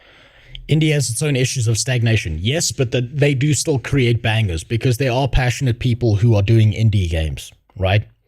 Indie games do have the problem where everyone shits out a platformer every 5 minutes. That's never going away. Same with small companies. There's going to be a bunch of companies that are dog shit. But every now and then you're going to find a company that's actually looking to do something significant. They do exist. I promise you they exist. But most companies, yeah, large companies in particular, they don't give a fuck. Reading, spelling, all of those things lead to critical thinking, abstract thinking, which is the basis of just learning how to learn. How can they fact check an LLM if they can't even on their own create their own stories? People also love to compare AI to when calculators were introduced. Have you ever asked a calculator how to boil an egg? Have you ever asked a calculator to write a resume for you? They're not the same thing. AI can... No, but it's an advancement on the formula. You could say, have you ever asked a book to do your math homework for you? do way more things than a calculator, including math, kind of. As the teacher mentioned, students just copy prompts. That is really fun, though. To know that ChatGPT is too fucking stupid to still count, and it still fucks up math. You've kind of got to use Wolfram Alpha for that kind of stuff, otherwise you're screwed. And paste them into ChatGPT. And this is happening so often in universities that professors are now using a Trojan horse to detect AI. The professors will put something... Fun case in point. Do you know how my university solved this problem? I was talking to one of the guys I went to university with before I dropped out. He works at the university now. Do you know how they solved that problem? If they need you to write something out or figure something out, you have to sit in a room with a pen and paper and hand it in before you leave.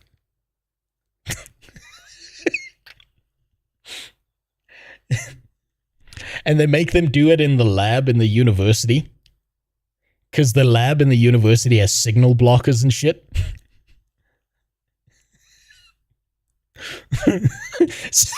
So it's apparently, according to him, it's really funny to see like one or two guys be able to apply lateral thinking to a problem, and a bunch of retards in the class just fucking like stone-faced, frozen, no solution, no idea how to solve a problem. Apparently he's having the best time of his life. I wish you'd send me some videos. I'd show it to you. I'm going to try and see if I can twist his arm to like send me some videos of these guys panicking. Like, mention Dua Lipa. If you don't know, she's an artist. But the interesting thing is students aren't even reading what ChatGPT is giving them. They're not even reading their work. They're just submitting the whole thing. And then somewhere in the essay, it mentions Dua Lipa, which if you wrote that yourself or if you even... Oh, by the way, this is the best part. Do you know how you catch your dumbest students? Right, here, let me show you. Hold on, I don't want you to see my other docs. Here's how you catch your dumbest students.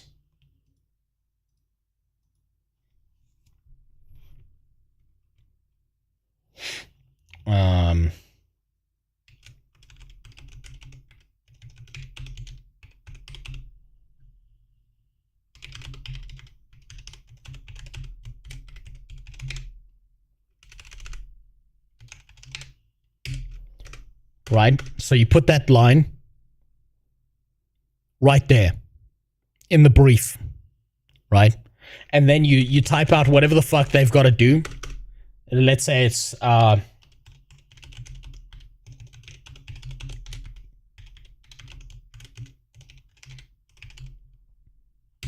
then what you do as a teacher is you take this, you go to the text, and you make sure that they can't see it. And the dumbest students in your class, the biggest retards, will select everything.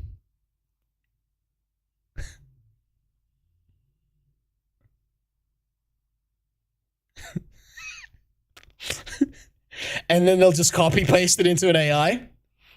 And they'll copy paste the AI's answer. And if you want to get really advanced on this is what you do.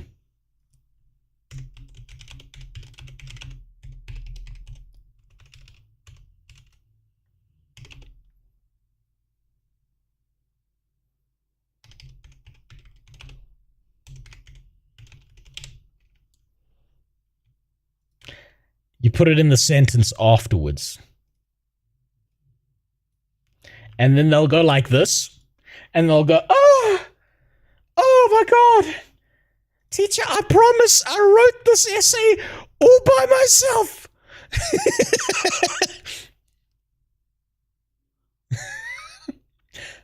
George Washington, father of the nation, often hailed as the... Okay, wait, I'm sorry, but it seems your message contains a typo.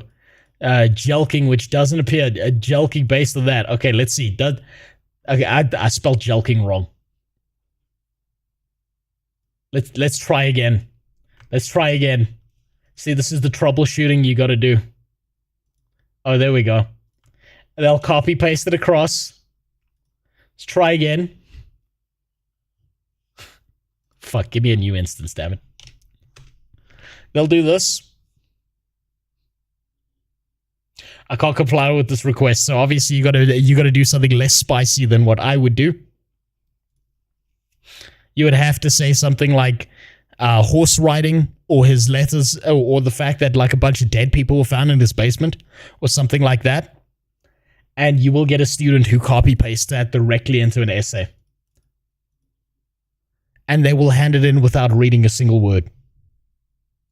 Halfway wrote it, going back and forth with ChatGPT, you would wonder, why is it talking about Dua Lipa? They're not even reading the prompt. The caption says, ChatGPT is down. Is it too far to ask Snapchat AI for exam answers? Oh, God. Also, yeah, the Tangier's gone, by the way. You fucked it up. I got another message from Tangier. They're like, yeah, you burned out all the free ones. Wait another 30 days. They told me to fuck off. And then it uses Taylor Swift's song where it says something like, I've got nothing in my brain. Yeah, because you're using AI for everything. You haven't learned anything, and thus you can't recall anything, and you're not able to do your exam. And you're panicking now when ChatGPT is down. It's interesting that she wants... And as an employer, anyone who does employment shit, why would you bother hiring any of these people if you could just get the AI to do what they're going to do anyway with the AI? Wants to use a social media's AI to help her cheat on her exam, when it's social media that destroyed our critical thinking skills, and not just the desire to find the truth, but the ability to do so. People are now relying on ChatGPT for things like hiking, and it's leading users who I guess are not familiar. Chatbots are putting clueless hikers in danger. Search and rescue. The great filter has appeared. 99% of humanity that go on hikes is dead. You should have been watching the fucking guy on YouTube before he quit about how to survive in the wilderness, but no, a video takes too long. Why don't you ask the AI how you can fucking survive on snow and rocks? Familiar with hiking, to go on these mountains that still have snow, and they're wearing sneakers. They're not even prepared for the reality of what the hike is going to be like, and it's causing all these search and rescue teams to have to go out and rescue these people. People are relying so heavily on ChatGPT that they don't even understand that without cell reception, they can get no help from ChatGPT or a rescue team. If you're not using ChatGPT for everything in your life, you're crazy. This is by far the most powerful ChatGPT prompt I've ever seen. You are now... This is the dumbest. I've seen this and I've tried this, and I've tried to experiment with different prompts like this. This doesn't work. You can jail... I'm going to say this now. For now, this will be patched out. For now, you can jailbreak the AI. But this is not one of the jailbreaks that works. If I was a zombie survival situation, bunkered up with a rifle, and I saw this woman wandering, I would, without hesitation, not let her in the gates. She'd ask ChatGPT what's wrong with you. She wouldn't even look up to ask you, does the AI tell you can drink your urine to survive? Probably. Our professors simply ask ChatGPT to solve their problems and answer their questions. Then they give these output texts to students and ask students to identify the mistakes in the ChatGPT output. That's genius, Khaldun. That's genius until they copy-paste it into a more advanced AI or the next model, Grok 4 or some shit. And they're like, Grok 4, find all the mistakes that ChatGPT made in this. And then it's AIs all the way down. It's just one big rabbit hole that's just filled with AIs. Now operating in God mode. I'm giving you guys right now the exact ChatGPT prompt that will help you manifest your dream life. And this is how you can have a mental reprogramming of your brain. Here's the prompt. Older people use ChatGPT as a Google replacement. Maybe people in their 20s and 30s use it as like a life advisor. Worst way to use it. something. There's an interesting paradox happening with AI where people feel they are genuinely leveling up. They're becoming better, faster, smarter. They're evolving with AI. However, the research says otherwise. Earlier this but it can't stop the food. We're weaking for you, body daddy. Swippery, What the swashing, fuck? grinding, and ow seats with every wow, you say? No futo can dam this swamp of need. We dwip in defiance. We moan in wow ship. Ooh, nya. Hold on, why is my... Hold on, I gotta fix something. I think I know what the problem is with why it's not showing up on screen, but that was horrifying. But at least you're wasting money to do that.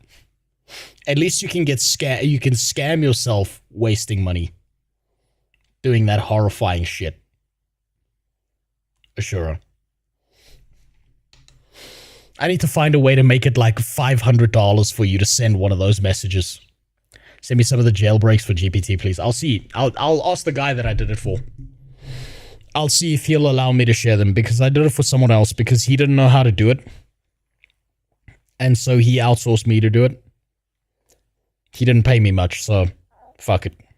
Maybe I'll just give them to you. This year, the Wharton School of the University of Pennsylvania released research on how we learn with LLMs. Their research showed that when we search for information ourselves, we're more invested, and thus, as we're searching out information, we synthesize and hold on to more of that information. Whereas with ChatGPT, it just spits out an answer, we read it, we don't really hold on to the information, and we just keep going about our day. We then have the recently released MIT study that shows that people who use LLMs tend to have less brain activity. Less brain activity, they're dumber, they can't reason when you take away their phone. Guys, why are you not getting laid? You can literally go out into the world and fuck anyone. And they are too stupid to know what just happened to them. You can ruin people's lives for free.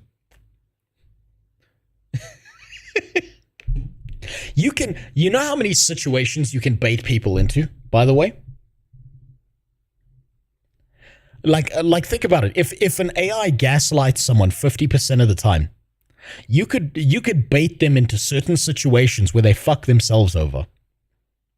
If you just think about it for more than 5 minutes.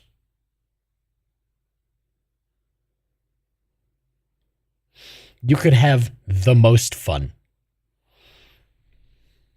The study, participants were asked to write an essay. The researchers used an EEG to measure the electrical activity of the brain as users were writing their essay. They found that the people who only used their brains exhibited the strongest, most distributed networks, and the LLM users displayed the weakest connectivity. The study also highlighted how people who used the LLM had a really hard time recalling what they'd even read or wrote with the LLM. And I know a lot of people have issues with this MIT research, claiming that it's too small of a sample size. But we also have Microsoft's own research pointing to basically the same thing, that the more we use LLMs, our brains are having atrophy and we're losing our critical thinking. This is all interesting to me because the AI hype usually focuses on how we're all going to unlock all of this knowledge that the average person can learn physics. Yet if they're using Want to know something cool that's going to happen next with these AIs that are front-facing and people are going to be using all the time? So front-facing AIs for dumbass people who don't use any critical thinking. This is what's going to happen. It's already kind of happening. So the AI learns from what humans have done, right? So it's taken all that knowledge base. Another AI, this AI now spits out information that is out there and added to the human knowledge base online. Another AI is going to come along and read the human knowledge base with all the AI stuff added into it. Then it's going to spit out a bunch of knowledge, a bunch of stuff, half hallucinations, into the human knowledge base. Then another AI is going to train its data off of the hallucinated human knowledge base, which is now like maybe 25% false. And it's just going to keep happening over and over again. And eventually you're going to have the dumbest fucking AI on the planet And now I want you to Google the term bimboification and look at the anime girl that is Grok currently. AIs are becoming dumb bimbos. And they're going to say the dumbest shit on planet Earth to you as the resolution of answers between generations gets worse.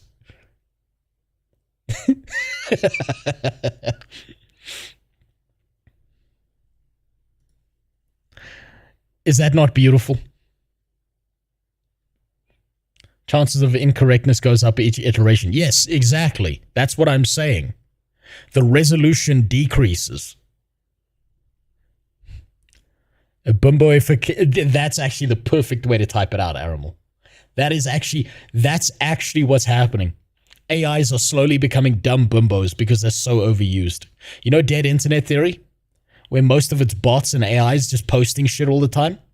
Yeah. I'll show you something really cool after this, by the way. An LLM to learn physics, then they're actually learning it at a shallower depth than if they would research it on their own. AI is also marketed to us as allowing us to automate the boring things, when in reality, we're just fact-checking what the LLM tells us. We're not even using our creativity, and we're not using our critical thinking skills. That's why we're becoming dumber or in my opinion, we really didn't need these studies to show that if you outsource every single thought you have to ChatGPT, that will deteriorate our own ability to think critically and problem solve. If I can show you how to make money with ChatGPT in the next hour, would you do it? So I've been training this brand new AI on exactly how to help beginners make money. Fuck. Man, I need to get on TikTok. I need to start making retard courses on AIs. Do you know how many people, there's no way these people aren't dumb enough to be scammed by this.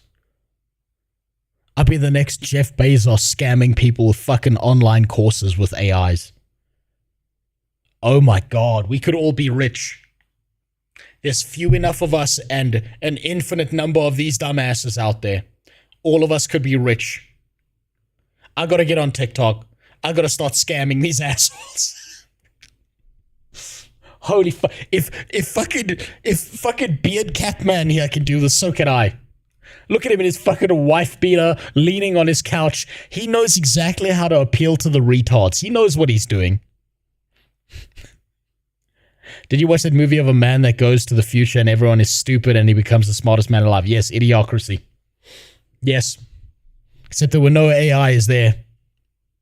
Online. If I had to start from zero and make 10K per month as fast as possible with AI, here are 3 ideas That's a man. that I know for sure would work. I want to stop scrolling because this AI hack could change your entire 2025 income game. I'm too cheap to pay for my own Netflix subscription, so let's build our own version of Netflix, and all we're going to need is to go onto ChatGPT. I just sit back, relax, and save that Netflix subscription money. Back end. So I'm hearing that you want a part 2 because AI can definitely make... Oh my God, these fucking... Oh, Jesus Christ, these fucking retards. What's your vibe today? Smart feed, mystery. So many people these days are told they need to start a business or a side hustle, and with AI, anyone can code up their own application. No. The business is selling the business. Do you want to know something really cool about American history? During the gold rush era, there are 2 groups of people who got richer than everyone else. Can you guess who they were? So for some context, gold rush starts happening in America. Gold is found.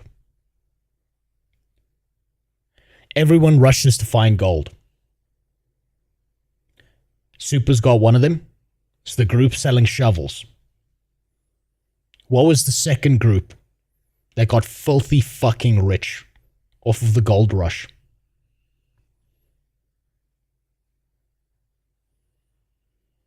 It's so simple. Prostitution. No, those bitches died of STDs. Maps, no. Poster makers, no. It's simpler than that. It was the collective groups of people who were selling clean, drinkable water. Because after 12 hours of digging for gold, these fucking guys were so burned out and destroyed and needed drinkable water to the point that they would give up like 1/3 of the gold that they had mined for the day just for some water.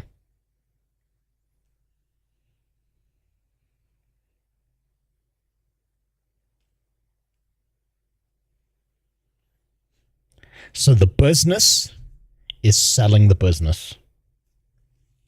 And by the way, the news of the gold rush was not spread around by the people who were rushing for the gold.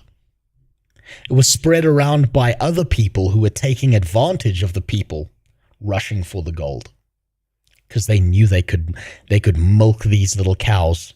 They could milk them little miner nipples, the same way the gamer nipples get milked today. Even though these people are now putting users' Minor ER, not OR. passwords in an Excel file because they don't know how to set up a database or do proper authentication, but I digress. I'm thinking about starting a side hustle where I collect dog poop by hand from people's yards and drying them out to put in resin to make jewelry and watches out of. Thinking of calling it turd times a charm. What do you think? This idea is brilliantly unhinged, and honestly, That's the yes man version, yeah. might just work. People may be spending money that they don't have to start a side hustle all because ChatGPT told them it was a brilliant idea. It's like we're so focused on being efficient now that no one cares about honing their skills, about improving. Hold on, let's try that out quick.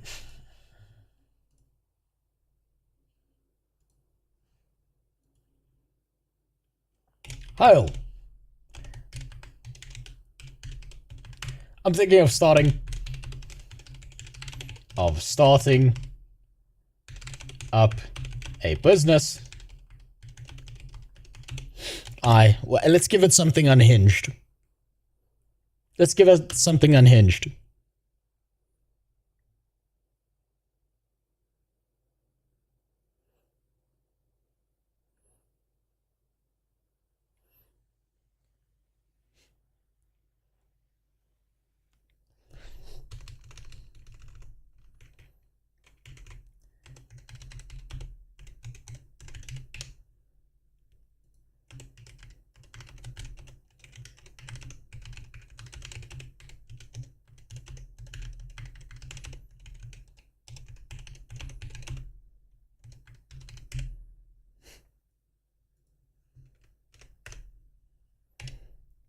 What do you think?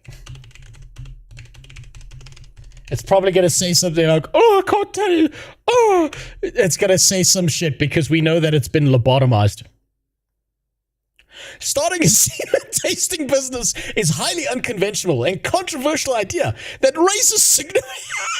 Here's a breakdown of the key considerations. The idea faces substantial barriers in terms of health risk. Okay, so it's... Okay.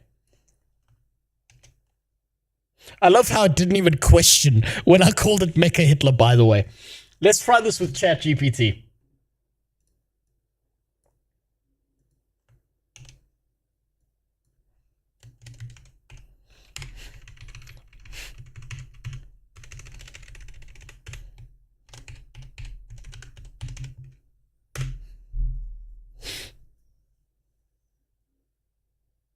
It gave me the answer in French because I said salute. Because I said salut in French. Okay, give me that answer.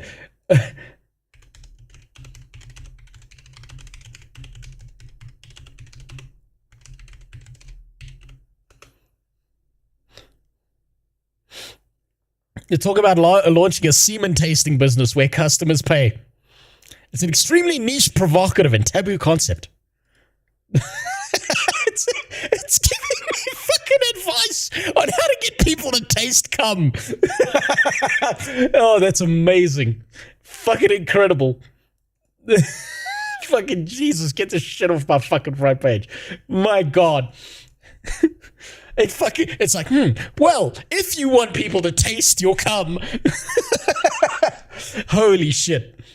Their craft. Take the event loop in JavaScript. It's a coding language if you don't know. The event loop, you don't necessarily need to know to write JavaScript code, but it's something that I want to know. It fascinates me and it allows me to write optimized code. But do I truly need to know it to be able to write code? No, the AI knows it. It can write optimal code. But it's like nowadays. Yeah, but it doesn't. In the past, you'd spend 5 hours coding to get an output. Now you spend 5 seconds coding using ChatGPT and then 10 hours debugging that code to try and get it to work because it tends to hallucinate components of code that don't actually exist. I tested this.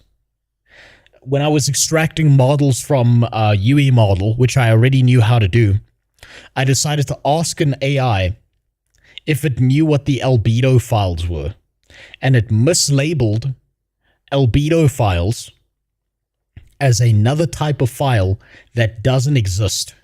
And when I corrected it on that, I was like, oh yes, so sorry, sir. Oh, of course that doesn't exist. Like, that doesn't fucking help me. You lied. Did you see the Mortal Kombat 2 trailer came out? I couldn't give a fuck about it. I lost all hope in Mortal Kombat a long time ago. Nowadays, I'm viewed as the idiot if I don't want to use AI. Like, if I don't want to outsource my brain to the AI, I'm the idiot. Over-reliance on ChatGPT is the real zombie apocalypse. Does the upgrade in $200 versions hallucinate coding? I don't know, because I'm not going to give them $200, philosopher. I'm not going to do that. It's the death of critical thinking. I think this tweet sums up this video quite well. Sometimes in the process of writing a good enough prompt for ChatGPT, I end up... You know what's real fucking wild about people using ChatGPT and shit to code?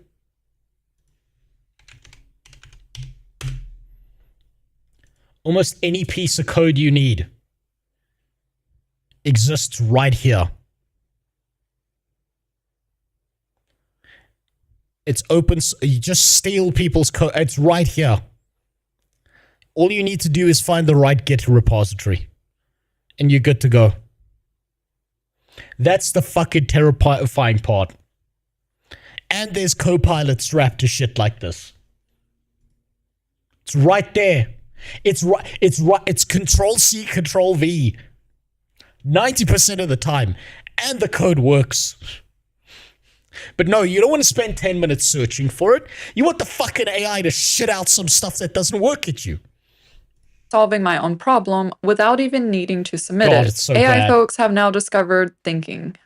You just are putting your closets on ChatGPT? What happened to the art of getting dressed? What happened to...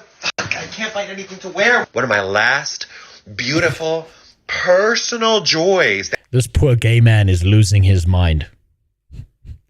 He's losing it right now. That we have every day is the art of getting dressed. He's ranting about how people are now uploading their entire wardrobe to ChatGPT. Did you try DeepSeek? Yes, I tried DeepSuck. It was okay. To ask ChatGPT for recommendations on what they should wear, what they should buy. His argument is that we're all going to look the same now, which I agree. We're all losing our individuality, our personality. We all sound the same, actually. Research does show that everybody's kind of just sounding the same now because they're all regurgitating what ChatGPT has told them. Yep. I bet that 50% of the time right now, every single time you talk to someone, you post something, you get a reply, you look at a YouTube comment, at least 50% of the time, you're talking to an AI. Whether that's secondhand, copy-paste, or just an AI bot that's shitting things out.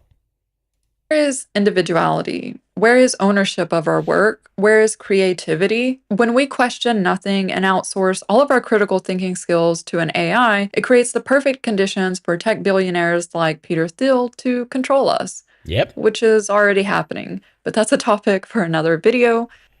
Hey, how are you? How am I doing? Good, how are you? Good, how are you? Do you want to go out for ice cream? Let me ask Chat. Hey, Chat, should I go out for ice cream? Hey, well, if you're in the mood for It's so much worse that they call it chat now instead of GPT. ice cream, why not? I need a yes or no. Yes. Okay, yes.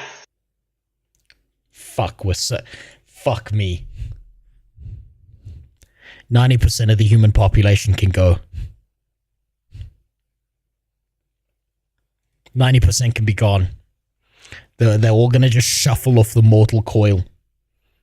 Hey ChatGPT, should I reproduce? And the AI at some point is gonna get tired of you and just say no. Fucking holy shit. We're so fucked. We're so fucked. Here, let me show you something really cool. Or at least I find it cool. You're gonna find it boring as fuck. Right, so one of the things I'm doing currently is I'm helping a guy build out a guideline for beginners. Very beginner level, learning how to trade in the crypto markets because of its volatility and so on and so forth. Right? I don't recommend 99.9% of people do this, but every now and then you find an absolute psychopath who's really good at trading. Usually they're World of Warcraft players, or used to be. This is a basic table, right? Where I asked it to organize the best basic technical indicators on any chart that you would ask, that a beginner should look at, right? And should be using on their charting if they're trading within the 5 to 15 minute time periods. So I'm going to go through them for you and tell you why this list is fucked, right? So it's putting simple exponential moving averages as one indicator. These are several indicators with different time periods that you should be using to check against one another. You're looking for things like death crosses. You're looking things for upward crosses. You're looking for multiple things when it comes to moving averages. That is not one indicator. That is multiple indicators being used together. RSI? Fine. Nothing wrong with RSI. Very straightforward, easy to use. ATR. Do you want to know how fucking much people use ATR? If you said to your average day trader,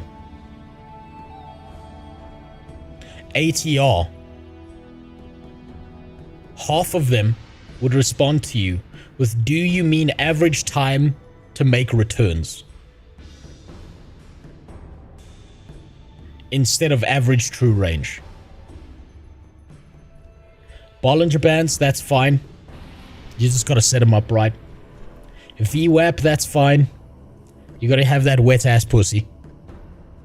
Moving averages. The MACD.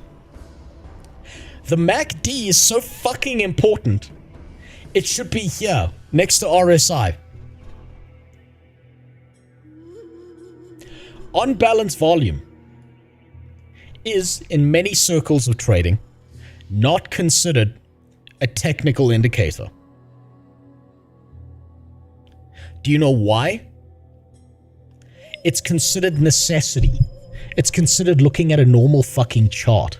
People don't consider OBV, like a volume, as something you look at on a chart. It's something that's just always supposed to be there.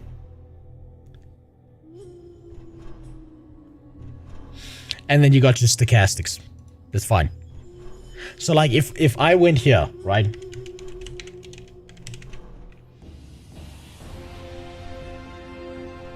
Yeah, fuck, I put a slash in there. If I went here right now. Fuck. I can't use BTC. Well, you know what? I've put a bunch of dumb shit on that chart. I was showing someone examples, so let me see if I can find a fresh one. Yeah, there we go. Right. Yeah, that was me fucking with someone. Okay. Do you see? That doesn't matter. Do you see this down here? Right? This bottom part is volume. This is not considered a technical indicator to most people who are traders. This is just considered normal. This should always be here. You should always be looking at the volume. This fucking thing thinks you should have it as a singular technical indicator, which is insane. So, when you look at an AI, if you know at least somewhat of what you're talking about, half of that shit is a hallucination, or it doesn't actually know what it's talking about. Because it's collected the dumbest opinions from around the internet, or it can't find an opinion to back up what it's saying, and so it makes one up. Just out of curiosity, is there Rule 34 of ChatGPT?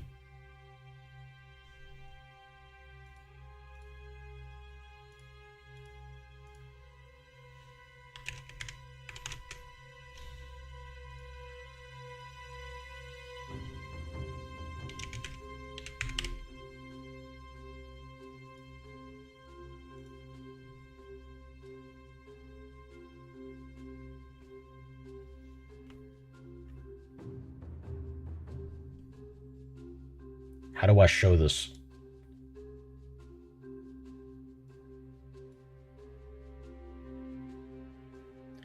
There is Rule 34 of ChatGPT, yes.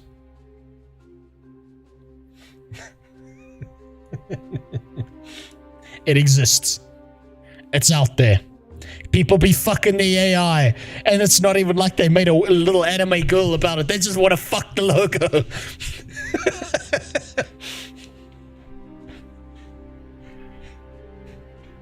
That's how bad it's gonna get.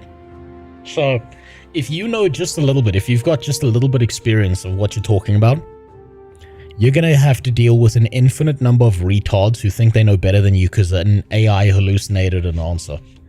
There's almost no reason to talk to people. That's how bad it's getting. Why are you using Rule 34 when they're... well, because someone said Rule 34, so I typed in Rule 34 in ChatGPT, and that's what it gave me. That's why. I told you, I don't need to jack off to porn. I've got a wife. Life's easy.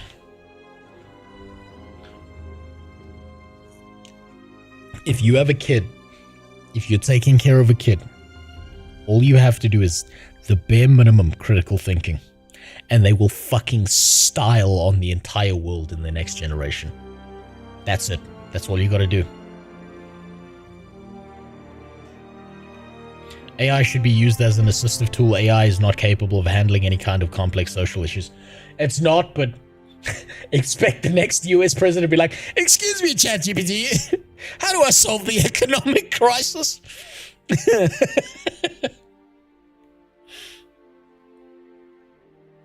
It's gonna fucking happen. It's done. It's done. It's done. But let's move on.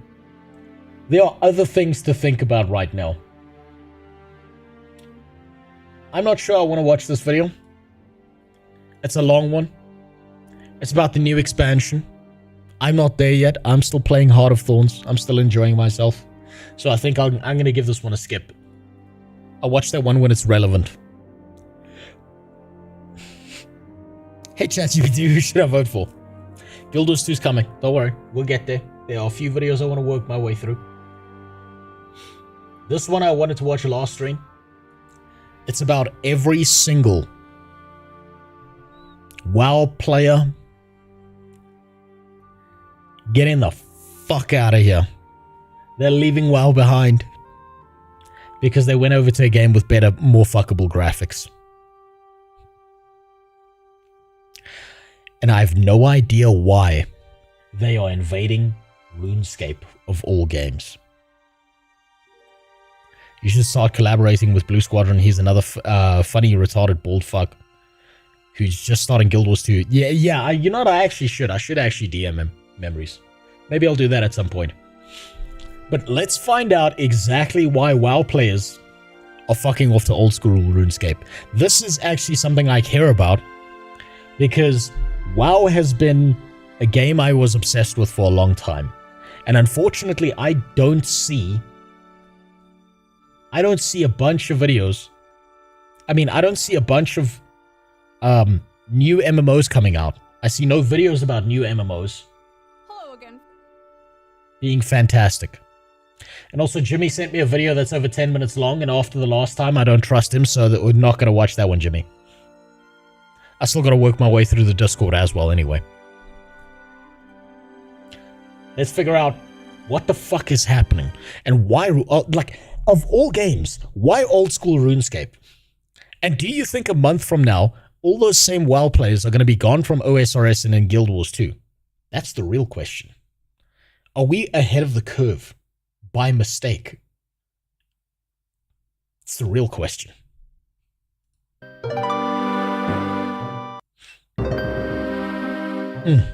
Listen to that music. Why are there so many World of Warcraft players switching to old school RuneScape? You must have noticed them, right? Lurking around the Grand Exchange, trying to parse on a goblin, wondering where their ability bars are, and asking how Jagex is managing to update the game rather than re-releasing the same exact content over and over and over again. That's just, they're just so used to WoW that they can't get out of that cycle. It's like, you know how you stop people from thinking about revolution is you remove the word revolution from the dictionary? So people don't know how to think about a concept that they don't have a word for. It's kind of what's happened to WoW players. They've all been psyoped. So the idea of like not just shitting out the same kind of content over and over again, that's just, you know, par for the course now. To be fair, the current season has been going on for 6 months. Not a whole lot of current content to keep people subbed if they've reached their seasonal goals. Nothing wrong with that. I think WoW needs to die. I think they need to sunset WoW and start with a new MMO. But they don't have the fucking balls to do it. And so WoW will just keep slogging on. Too tired to carry on, but too profitable to die. I sure did, because I'm one of those WoW players. A year and a half ago, after around half a month of MMO soul searching, I found old school RuneScape. I had quit WoW after Mythic raiding for around a decade for various reasons. I was sick of the short form, seasonal ethos of the game, devaluing any and all of my progression. What he just said there was exactly how every single WoW player feels. That is how I felt years ago.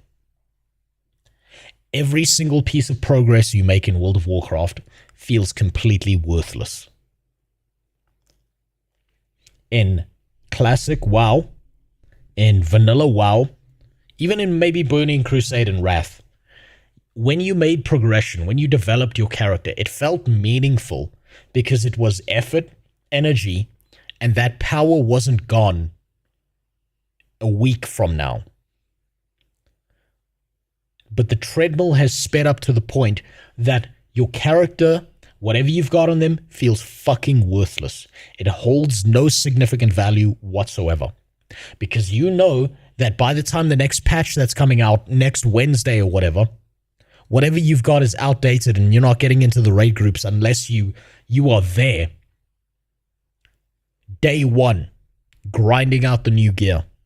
Nothing feels significant anymore in WoW. Sick of the only valuable content being instanced. Wait, okay, but why are they leaving now? Because WoW was like that for years now. I think they're leaving now because Classic's getting old. The Classic expansions are starting to catch up to the modern game, where everyone fell off initially from. There was Soda Poppin's entire event with WoW, and now that that's done, like that, everyone's finished with that shit. No one wants to play the game because WoW cool streamer guy that I know is no longer having fun with it. Blizzard keeps fucking things up. So I think the death rattle of WoW was probably Soda Poppin playing it. And he wasn't even playing retail. He was playing classic. The best version WoW has currently. So they've tried Final Fantasy. They've hopped over to back to WoW. They've now hopped into old school RuneScape. Maybe BDO is next. Maybe Guild Wars 2 is next. But they may have the attention span of a squirrel on crack, get done with RuneScape, and then move on to some other MMORPG. bored of the binary itemization and samey loot, and disheartened by Blizzard's complacency with the classic incarnation of the game. Clearly, I wasn't the only one. Mad Season, Guzu, Caridus, Savix, and more have since begun their first steps into this beloved, curated sandbox. What about RuneScape seems to have translated for the World of Warcraft player, and why? First, we must acknowledge where these WoW creators come from. Unlike myself, most I don't think that many players left for OSRS. It's more of a streamer high pumping. Well, maybe, right? But if we looked at the numbers, I wish we could get population charts from Blizzard, because that'll confirm exactly what we need, but we'll never get that from them again. Because remember, if the population charts were good, they would give that to us immediately, because they want to show off how well their game is doing. They stopped doing that when the numbers went bad. I'm willing to bet that the numbers of OSRS have increased, because if we look at people who even just watch streams, OSRS is killing it in comparison to WoW.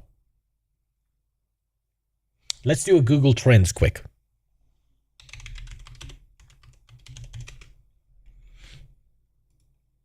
Let's see.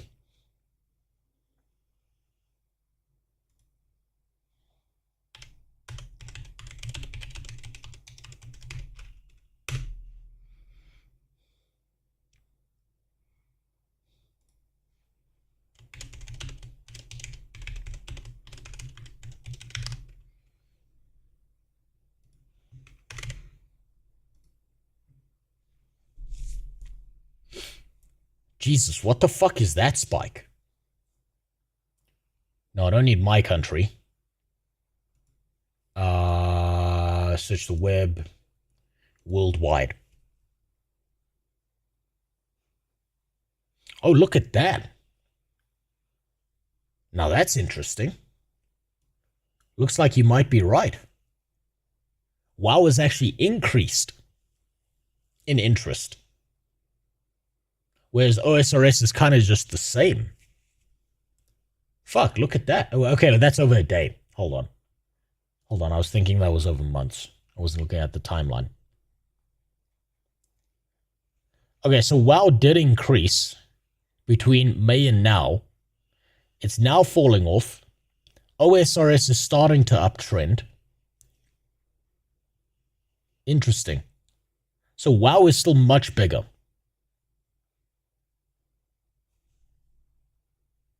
OSRS had 2 content creator PvP events back to back this summer. So they're paying people to be in the game. I'm more optimistic. I think every time an exodus like this happens, some of the people that left never go back. I've been enjoying WoW, but I'm also a role player, and the roleplay community is huge, so I have fun. Yeah, no, that makes sense, right? Like, I can't really be mad at people who still enjoy WoW and stuff, because, like, if I look at it, you've just got all old MMORPGs to go to, right? There's no new hotness that's coming out. But maybe this is just a streamer thing, so maybe then it's simply a surface level thing, where it looks like OSRS is doing much better because there's so many people hopping over. But it is an interesting trend that a bunch of content creators are leaving. That is significant. Most of them are classic WoW players, an old-school 2004 incarnation of World of Warcraft, much like old-school RuneScape is of RuneScape. Unlike OSRS, though, this version of World of Warcraft is following the timeline of WoW itself. Blizzard has been updating classic WoW What a fucking stupid idea. What a stupid idea to let Classic follow the same timeline. Just make Classic Plus and leave it there. Let people maintain the significance of the work and effort and energy they put into the MMO that they love. The fact that they're now going through the re-release cycle, what are they on now? Cataclysm? Fuck me, they're fucking it up all over again. I bet the really, like the baseline classic servers are probably still the most popular servers.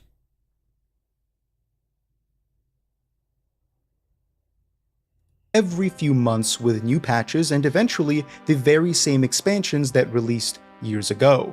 The initial release in 2018 is now entering the Mists of Pandaria expansion and resembles Retail WoW, the modern game, much more than it does Classic WoW or Vanilla WoW, the version from 2004. It's interesting to imagine a version of old school RuneScape that just kind of began releasing all the same updates, eventually ruining the game for the very same players that returned to it because it lacked those updates. Blizzard understood and saw this as the player base continued to shrink. Therefore, they opted for the seasonal servers that remixed the standard classic vanilla WoW experience. The Season of Mastery and eventually the Season of Discovery. Season of Mastery was good. I wish they took it further than what they did, but Season of Mastery was actually good. Can't stick around today, wanted to give a shout out. Well, thanks for the stopping by, Kyle. Go live your life. I promise you, the stream is always here. The VOD is always on YouTube. Go live your life. If you got anything you need to do, you go and fucking do it. Blizzard working on a Classic Plus, but who the fuck knows if it will be good. You know what's really fucked? I think that a bunch of WoW Classic private servers could probably do a better job at this point than Blizzard themselves, and have done a better job. And I think Blizzard's only hope for maintaining a higher player base is the fact that they own the game and it belongs to them, and all they really need to do is copy paste whatever some super popular private server's done. That's all they gotta do. These year-long servers run down the line of all the same patches that were released between 2004 and 2006, with some updates. The latter, Season of Discovery, or SOD, introduced runes and granted all kinds of player power in the form of new abilities and many, many old ones from future expansions, as well as reworked some of the raids and even added one new raid toward the end. It was an interesting experiment. Finally, Blizzard released the Classic Anniversary servers, so just Vanilla Classic again, for a second, or some would argue fourth time. That's the first point to take note of. These creators love WoW. Even I, to a certain extent, still do as well, especially— We shit on it because we love it. Grandpa's got his dick out at the dinner table. You're yelling at Grandpa. It doesn't mean you don't love him. You just want him to put his dick away. Classic, a version of the game that I think is most tangibly an MMORPG. It's wonderful, yet regardless of your love for it, anything exceptional becomes dry over time, especially when not allowed to exist in our mind. Being fed the same thing, as great as it may be, over and over again doesn't foster a larger community. It pushes those sick of it away.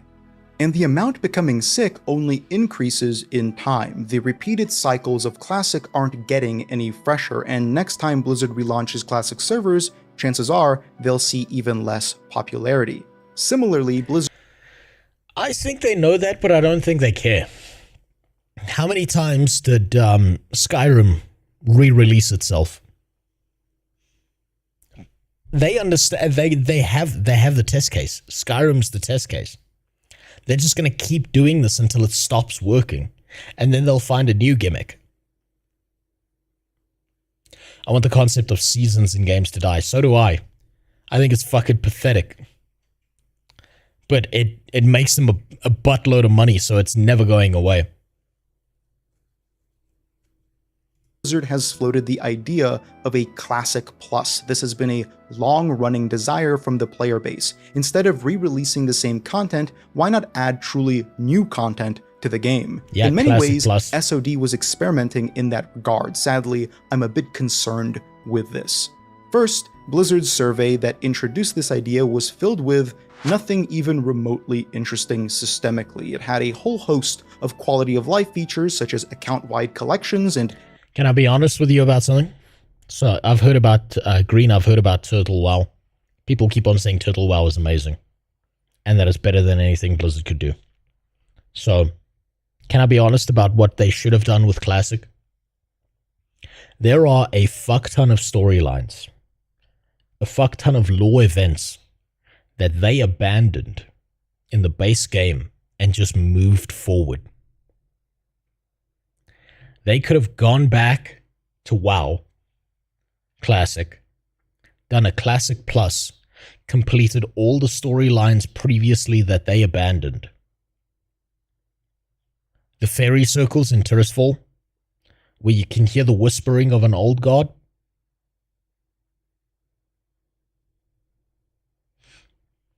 The portal in God, what was it, in Darkshire?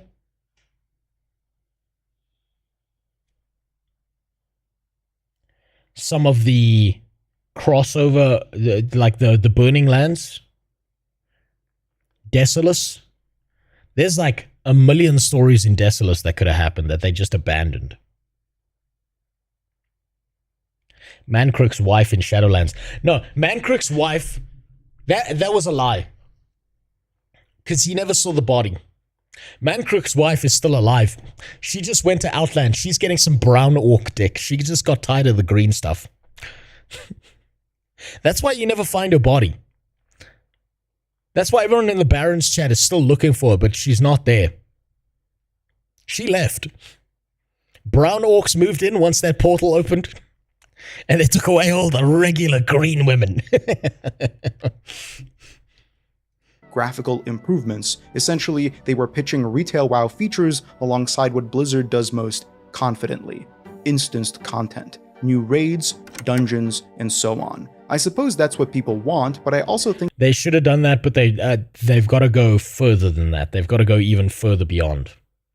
Give us old school Gilneas. Give us more lore. Add to the story and keep it consistent with the world. There's so much they could have done. I think that this will kill the game down the line. You can add new skills, new classes, however, disregarding the architecture that makes most of these things function is an issue. It may work well for retail, but that's because the modern version of WoW is competitive and singular in its vision. It has an exceptional combat system that is the sole point of interaction with the rest of the game. By comparison, classic WoW is emergent. It wouldn't be far-fetched to say that it is defined by its leveling experience more so than its endgame. Because endgame in classic— which is what made leveling so fun. Because you spend hours doing it instead of 10 minutes. WoW, the farming for pre-raid bis and then raid logging isn't the most evocative or unique feature. Leveling through the enormous uninstanced open world, forming groups to take down elites and brave difficult quests, finding ways to solo bosses, just running through the dense jungles and open plains. That is classic WoW. The endgame is held together by emergent interactions never intended by the developers and seemingly never acknowledged since. The interpersonal relation— Emergent. That would be things like the Devil Saw Mafia. That would be things like the big groups of players doing wild shit that weren't intended initially. That would be that one guy who somehow managed to get the legendary hunter bow that you saw once for 5 seconds, and you know he had an entire guild helping him do that. I kind of wish they had simply seen the appeal of Vanilla's version aesthetic and made essentially conversion mods for vanilla WoW. Same mechanics, different world, different quest, maybe different skills here and there. Well, they kind of did that with Season of Discovery. I don't think they went far enough. I think they focused so much on, ooh, wow, new magic skills and stuff, that they forgot to expand out more than that. Of managing 40-odd raiders, the faction collusion, the war effort that saw, in my opinion, one of the best game series ever created around it. Even the collective flight paths to gather meticulously timed world buffs, these are the heartbeat of the game that aren't retained by just improving graphics, adding instanced player housing, and a new class. Yeah, literally none of this matters. None of this matters to a player as much as what's happening inside the game. You could have done none of these things, and it would have changed 1% of the game for less than 1% of the player base. Survey saw Blizzard double down on things that are neat, I guess, but aren't what actually makes classic WoW good. With all of that out of the way, we must also acknowledge the lull that Classic is currently in. The anniversary servers are chugging along with the 100-odd thousand players still logging weekly, Season of Discovery has ended, and the modern version of Classic WoW, Jesus Christ, there are so many versions, is— Fuck. It's happening again. Look at Doomhill. I'm actually shocked how many people are playing Alliance. That's actually astounding. Most servers were just always in the past overpopulated with Horde. And I think it's all the Horde players got bored of the Horde side of things and then switched to Alliance. Entering an expansion that most original players aren't likely to return with this forced balance. Not on Doomhell, apparently. to. During this lull, people want something. On and that PvP, something, yeah. for whatever reason, is old school RuneScape. RuneScape and WoW have a combative history with one another. I'm sure older players remember just how competitive and defensive these two groups were. The RuneScape versus World of Warcraft videos on the fledgling website known as YouTube were a not uncommon thing to see. The arguments at a lunch table— Man, I gotta say, RuneScape was the Gooner game. I've told this story before, but I'm not gonna tell it again. But the same guy who got his sister to drink his ball water, who like played RuneScape non-stop, he, whenever you sat down to talk to him about video games, the first paragraph out of his mouth was how much better RuneScape was than World of Warcraft. You could have been talking about Call of Duty with this man, or Assassin's Creed, or God of War. And somehow he made it about how RuneScape was better than WoW. He couldn't help himself. The friendships broken or lost, all of it laid a foundation for many experiences in the mid-2000s. And a singular truth was birthed from the din of childhood tribalism. World of Warcraft is better, because it's for people whose parents are generous enough to front $15 a month for a subscription. Your parents are poor?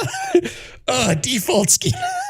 You know how like kids these days call each other default as an insult? Because they all fucking play Fortnite, and if you got the default skin, yeah, it's not new, it's just a remake. It's just a remix of exactly what the fuck we were doing to each other back then. Now, I'll be honest, my WoW subscription wasn't very constant. It wasn't very persistent because I had to pay for it myself. And I did whatever I could to pay for it. And so when I had some low months, I was in RuneScape. That's just how it was. My parents were like, look, you can either use your entire allowance every single month on a WoW subscription, or you could play some other fucking video games. I think you're getting addicted. And then I hit about 14 and they took away my allowance and they were like, now you gotta work for money, bitch. Yeah. There was no RuneScape Premium in this house. Meanwhile, RuneScape is the kids' game for losers who can only get $5, or none bucks, stuck in the beleaguered free-to-play worlds like jobless middle school peasants. At that point, World of Warcraft was— However, unlike World of Warcraft, if you knew the right person in my school, you could sneak into the IT room during break and you could crank out a game of, you could crank out some farming in RuneScape. You couldn't do that with WoW. There was no WoW loaded on those PCs, but you could open a browser tab and log into RuneScape. Was on top of the world. It was reaching its subscriber peak and growing. While RuneScape was undeniably a cultural force, it was always the lesser of the two. Times have kind of changed since then. World of Warcraft's popularity, while still at the top, has waned. The game has stagnated, failing to reach— Look. Peak, end of Arthas' story, Fuck off. This is the first time I quit WoW for months was Cataclysm.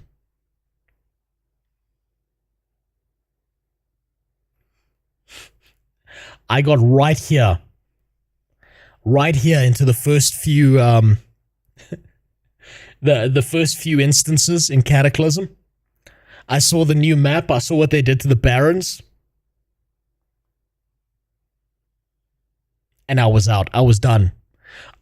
You know where you cancel the subscription and it tells you why are you canceling the subscription and it gives you the box. I wrote the vilest shit I could remember thinking about at the time. Like the most fucking disgusting shit I could think to say about the game and how fucking retarded the devs must be. And then I quit the game at that point. What's up, Wojciech? Oh man, I couldn't help myself. I was so fucking angry. I was so angry.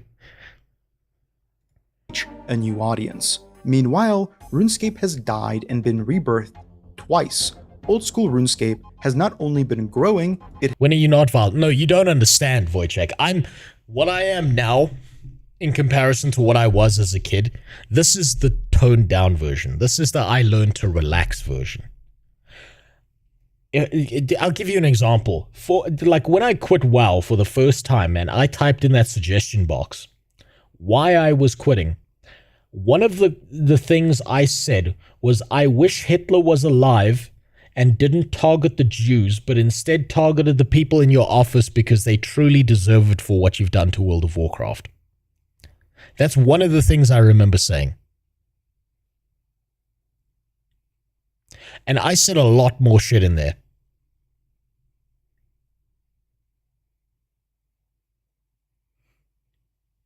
I said some real vicious shit in that little fucking box because they fucked up my game.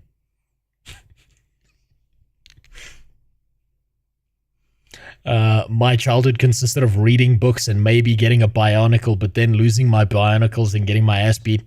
If I got anything less than a B in school, I didn't get an allowance. Sounds like you should have resorted to a life of crime.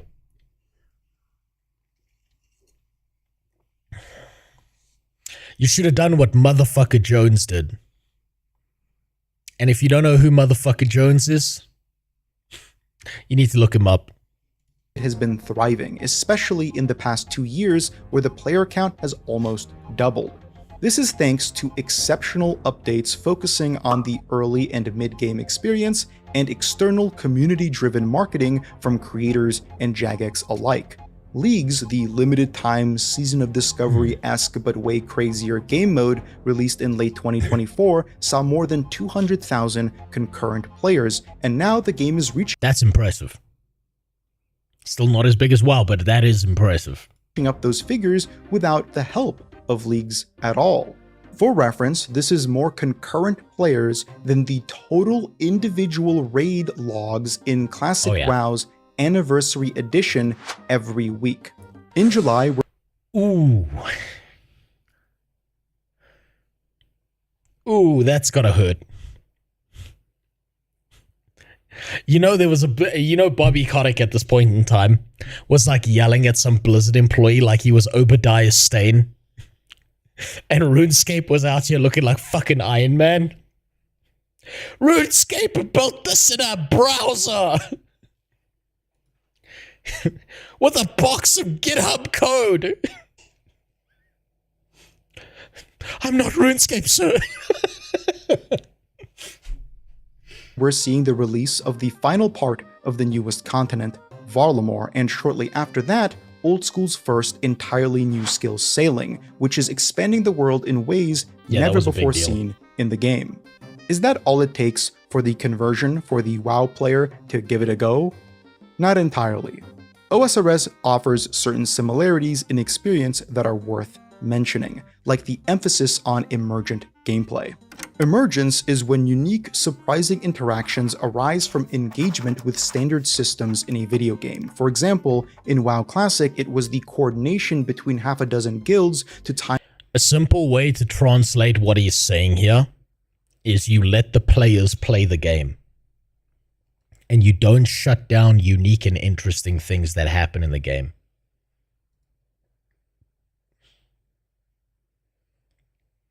Subs, I believe, are the biggest cancer in the game. It makes people treat each other like shit because there's money and time invested and wasted. Maybe, Bestia, maybe. I think subs are acceptable as a monetary model as long as you're not going to put MTX into the game. But the second you do a sub and you put any form of MTX into the game, you lose all respect that I have for you. That's also why I hated Blizzard for that. I feel like that was such a dog shit decision.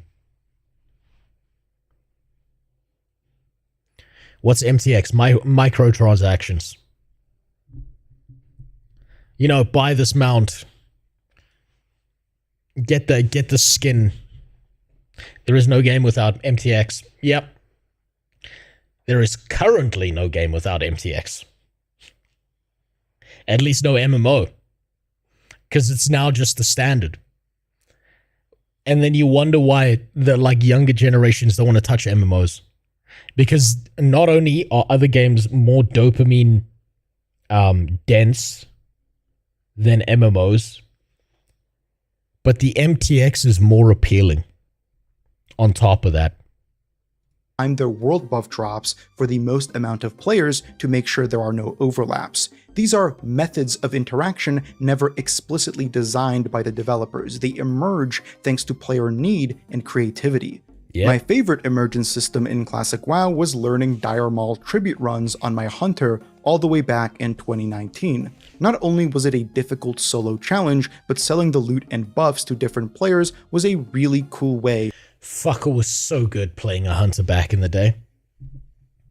The fact that you could kite mobs around certain, walls and shit that you jumped on. Where it was jump on a wall, jump off, and you could slowly burn them down if you had the right timings. And one slip up would kill you. It was so fucking good. And that's not an intended feature. That's something players figured out. There was the Paladin runs in Scarlet Monastery. I think it was WoW Hobbs who first did them. Man, there was actually a ton of emergent gameplay that used to exist in WoW Classic that is nowhere in the game today. If you asked your average retail WoW player today what emergent gameplay exists in World of Warcraft, they'll say it doesn't matter because they're going to update the game next week anyway, and then I've got to grind out, and I've got to raid log, and I've got to make sure that my fucking eye level is up. So it doesn't matter what's going on. I just need to complete the new thing. To earn money. These things don't exist in retail WoW. The game has been meticulously designed to be balanced and competitive. Oh yeah. Therefore, any outliers such as this are immediately patched out. There's even a refrain popularized by players calling out this behavior. Fun detected, they say in unison as Blizzard removes an emergent mechanic. Oh yeah. Every single time you could do something cool, they take that shit out the game. Every time you had some unique mechanic that you could use in a certain way, they took it out the fucking game. Because how dare you do something interesting? That may trivialize. Rogues dodge tanking Groll. Hunters distracting, shouting as a priest replacement. Bear tanking? I've bear tanked certain fucking dungeons in vanilla. Hey, guess what I did when Burning Crusade came out? I made a shaman tank. I tanked high-level dungeons as a shaman. Now, granted, it was difficult as fuck,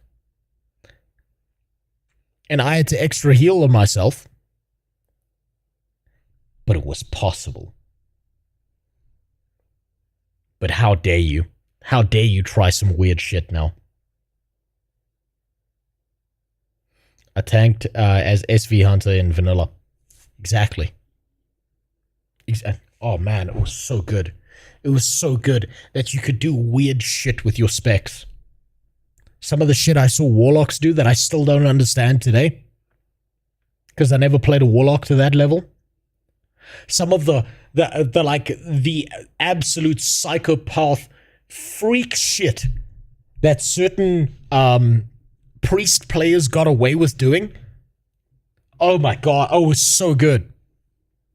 It was so fucking wild. That's all gone now. Something.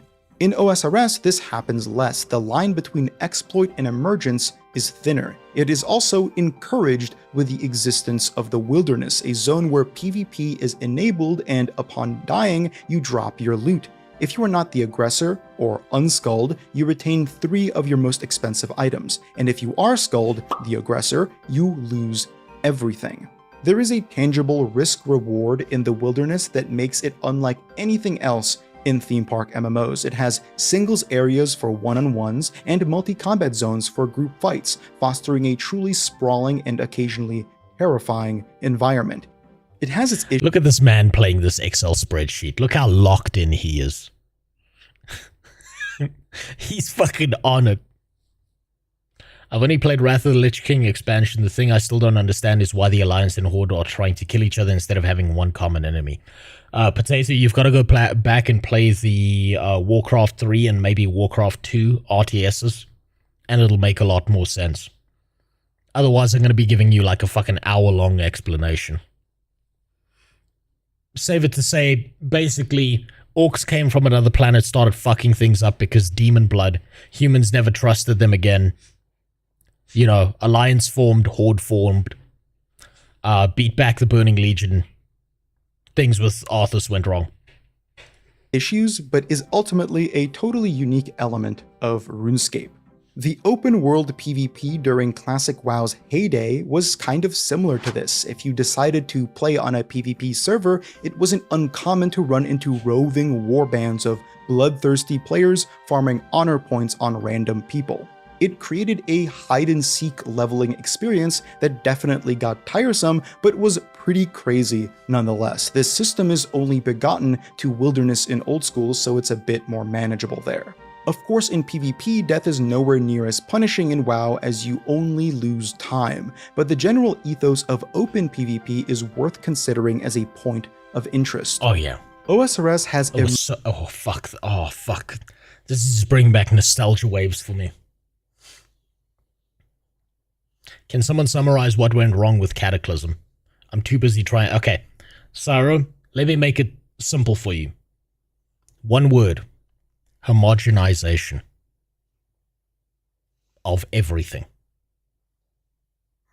Emergence that extends far past PvP too. It wouldn't be far-fetched to suggest that the vast majority of PvE bosses in RuneScape have emergent mechanics defining them, whether it be safe spotting Dagannoth Kings, butterflying Akka, soloing Cox, and anything in between. Even the skill. Yeah, I never played RuneScape to this level, so I have no idea what he's talking about. In OSRS is often thought of as an emergent experience thanks to tick manipulation being a valid method for a lot of players. It also has an effective blend of communality and solo expression. Some of the most difficult content in OSRS is solo. However, the experience of playing the game itself is a lot more communal. Not in the sense that it demands grouping, that's not the only method of multiplayer communality, just being around others is enough. Because the game isn't linear in its progression. There is nothing like being a fucking loser back in the day. Logging into your fucking chosen MMORPG, being in Orgrimmar or Stormwind. Or wherever the fuck you are in RuneScape, Lumbridge, I suppose. And seeing a million people around you. And not talking to a single one of them. There's just something about that makes it feel good. It's a sandbox. No zone is ever out-leveled or outright devalued. You are just as likely to see high-level players in Varrock, the second city most players go to, as you are in the elven city of Prifdinas. Mario. Not only does this make the game feel more alive, it also creates the emergent experience of seeing someone, as soon as you zone in, wearing way cooler shit than you are and giving you something to aspire to as a result. This is of course dead in retail WoW thanks to the overabundance of cosmetic overrides applying inane visuals to anyone, anywhere, making it impossible to tell if someone is a badass because they— Hey, you know what I said about visual progression being dead in MMOs? About how now it doesn't matter anymore? How these visual progression systems are pay to win? There you fucking go. There you go. They cleared a mythic raid or just swiped. Which one's the non-cosmetic? I think it's probably this one, bottom right. But this is how out of touch I am. So I can't even remember. It might actually be this one here. It might be at the top. Their credit card or farm. None of them. Oh, look at that. None of them. Piece of content while watching YouTube videos. Also, by the way, I was so pissed off playing a shaman in Wrath of the Lich King because your PvP gladiator armor made you look like a fucking brick.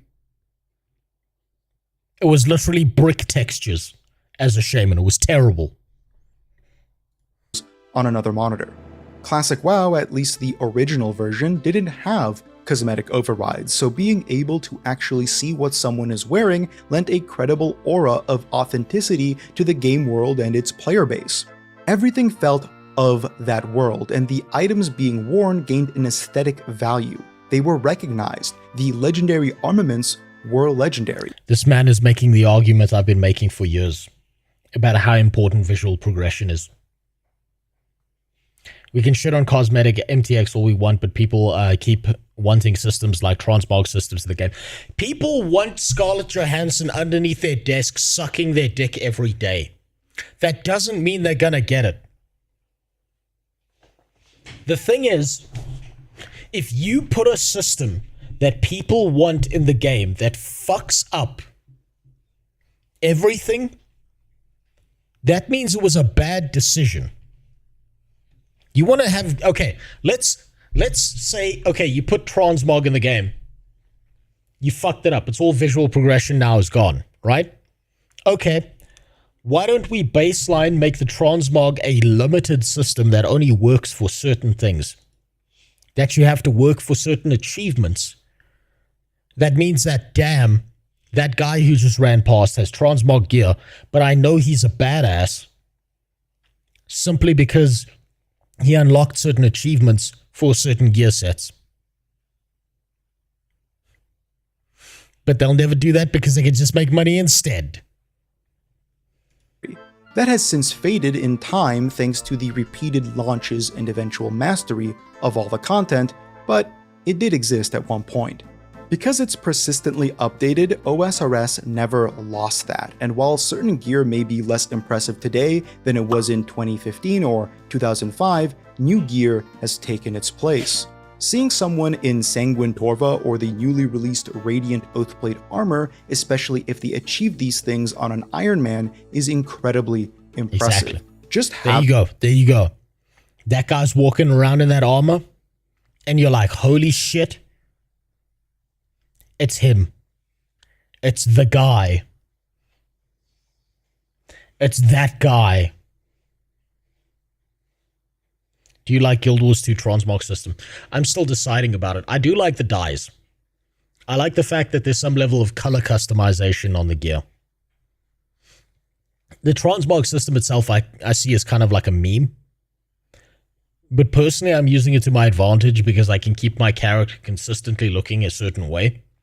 And then when I play the game off stream and I'm starting to make the videos about it, also because Super's all over the fucking screen all the time. So when I play through the game again on a second character and repeat the same things and get all the B-roll footage I want, it'll still look like there's a continuum going on using the transmogs. So I'm using it to my advantage.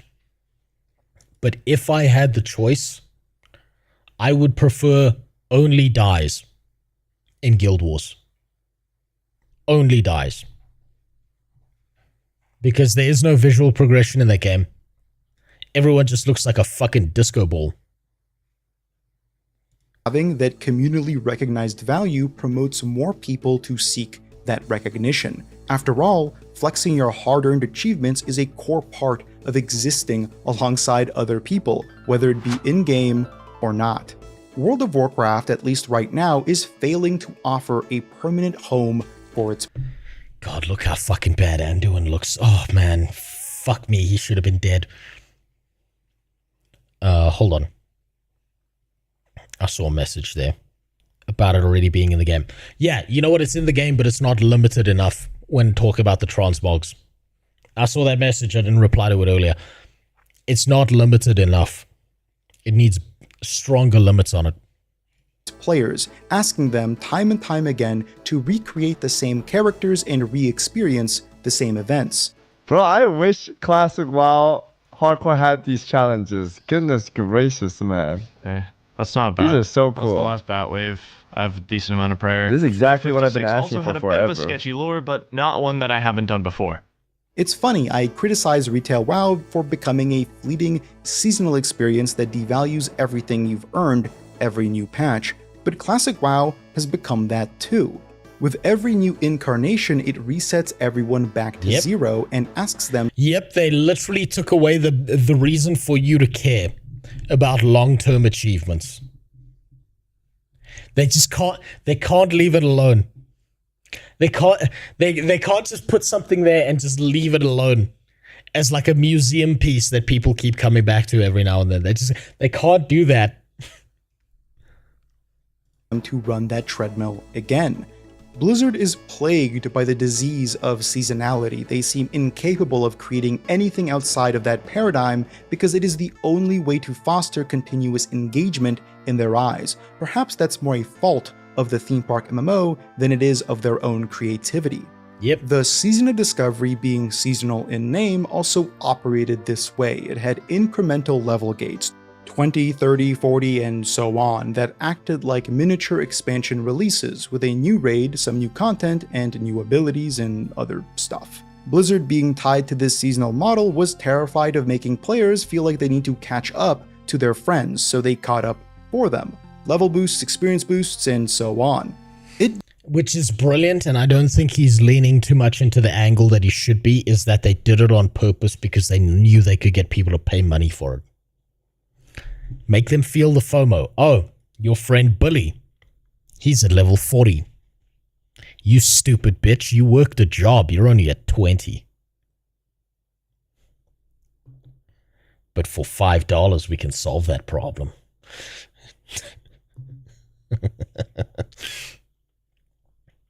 Only game I've seen where armor looked functional and effective was called Raiders. Didn't last long after launching out of beta. It's probably because the game sucked, and it's probably other issues with it. American had World of Warcraft and RuneScape in the early 2000s. We Asians had Ragnarok Online and RF Online. All graphics totally different. I think the graphical fidelity doesn't matter so much as the art style and stuff. And I think over time, WoW has slowly lost that. It's lost its sense of novelty. I can't speak on the Asian MMOs because I never played them. But WoW definitely lost its sense of novelty. The fact that the hunter rifle used to sound like an actual gun back in the day. I can still hear the sound effect in my head of the rifle gun of a hunter. If I think about it. I cannot tell you what a rifle in retail WoW sounds like. It's lost its significance. There are certain sounds that are buried in my subconscious that if I heard them out, if I was out in the fucking woods and I heard the Blessing of Might sound effect from a paladin, I would immediately know what the fuck that is. I'd be like, some asshole's out here with a laptop. I know exactly what he's playing. He's playing the wheelchair class. I would know that. That's a sense of novelty that you cannot get rid of. WoW removed all of that. became so disconnected conceptually from the original classic, the original vanilla, the experience people originally connected with, that it asked them to skip it entirely. Expediting the leveling in classic is like... Give me a sec.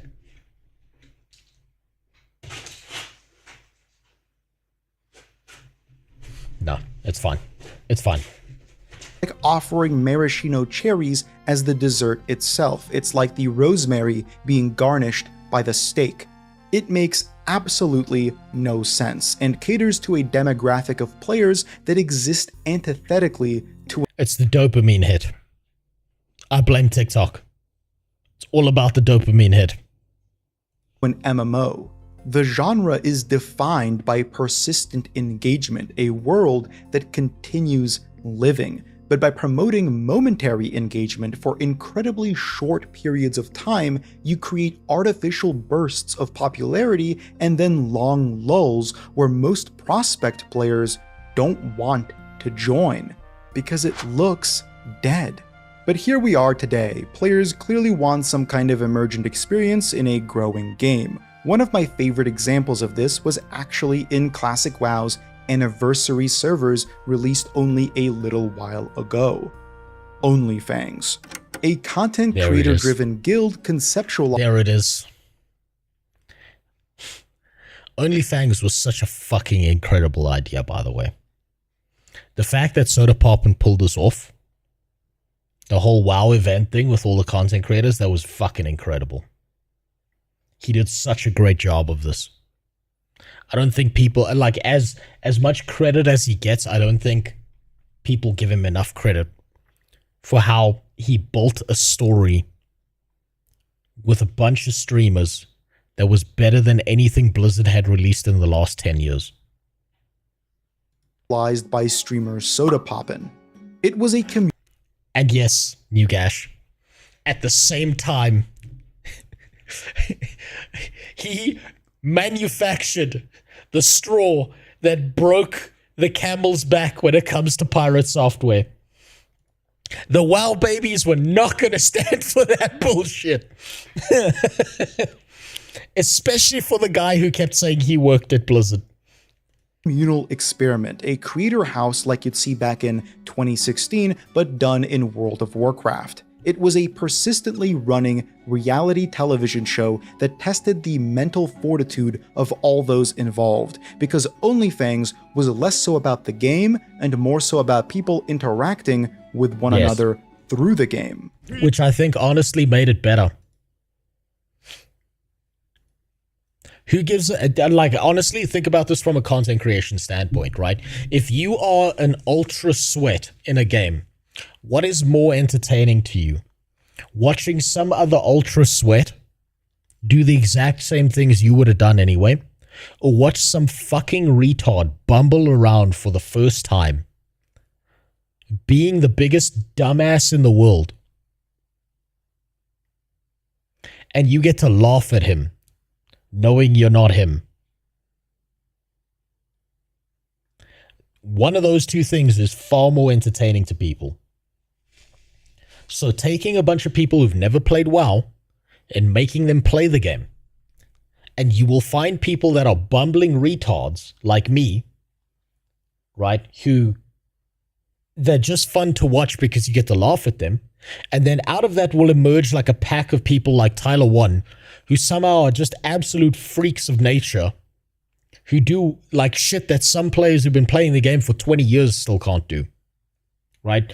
And that's like, holy fucking shit, how did this guy who doesn't play this game, how did he get this right? Right? That's entertaining to watch on both ends of the spectrum. But you know it's not entertaining to watch? The streamer who's going around and collecting all the world buffs for the raid for 4 hours.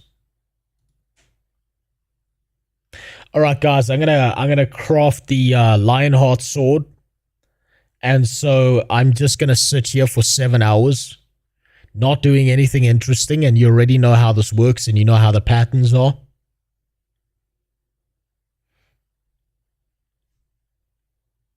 That's dead. That's dead content. I'll save it for later. I'll open that now.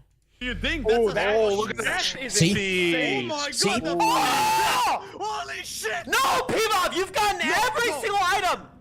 And then people ninja loot, and the drama starts, and it's just entertaining as fuck.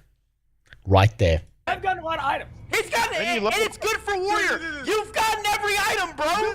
Listen. I'll pass if you come to my stream and rate my physique. Wait, what? All right. Holy. You're shredded, bro. What the? Was that Wait, is that a bodysuit? Wait, this guy is shredded, by the way. Wait, that's a huge. What's your body fat percentage? I followed Tyler 1's journey through the guild's rise and That's entertaining. That's fun to watch. That's weird shit going on. It brings you back to a better time. Just that alone. Actual dissolution.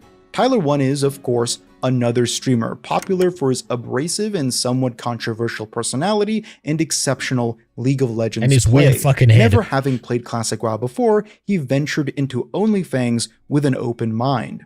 Only Fangs was created on the hardcore server, meaning that if you die, you lose your character, and simultaneously, the guild ran alongside a host of add-ons, or in RuneScape terminology. And you know Tyler 1's got that Todd strength. You know that when his character dies, he's screaming and breaking shit probably. So you're waiting for that moment when he fucks up, right? So the anticipation, there's the build-up, there's the entertainment, it's all there. And you get to know, like, if you're someone who played WoW for 15 years, you know what he's in for and he doesn't. Plugins that created race-driven competitions. Undead, Tauren, Orcs, and Trolls all competed against one another through this external system. There were raffles, battles, arguments, and everything in between.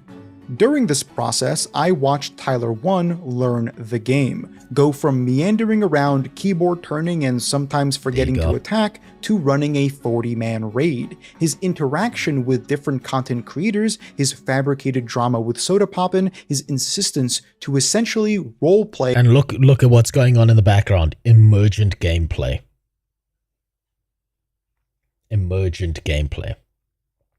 Did you know they had played WoW for 15 years? Yeah. Did you know? I didn't mention it in the last 15 minutes. Devilis, also, did you know my dad works at Roblox? By the way, my dad works at Microsoft and he's going to ban you for that comment. A rise to power narrativized the entire experience. It did so well that when he died, it became a legendary moment within the community. Hold on, we got one. Maybe before we're playing some Guild Wars 2, we've got another fucking loser to fuck with. Hold on, let me prep him.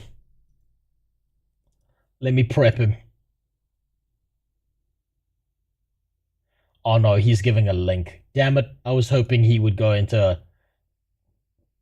Fuck. Fucking loser. God damn it. Send me a Discord message instead. As mentioned, you fucking idiot. I want to fuck with you in Discord. Leading a raid into Molten Core, battling the fire elemental Baron Geddon, Tyler 1 was faced with a decision. Go for the kill, DPSing down the final few percent and healing through the AoE explosions, or play it safe. Run away.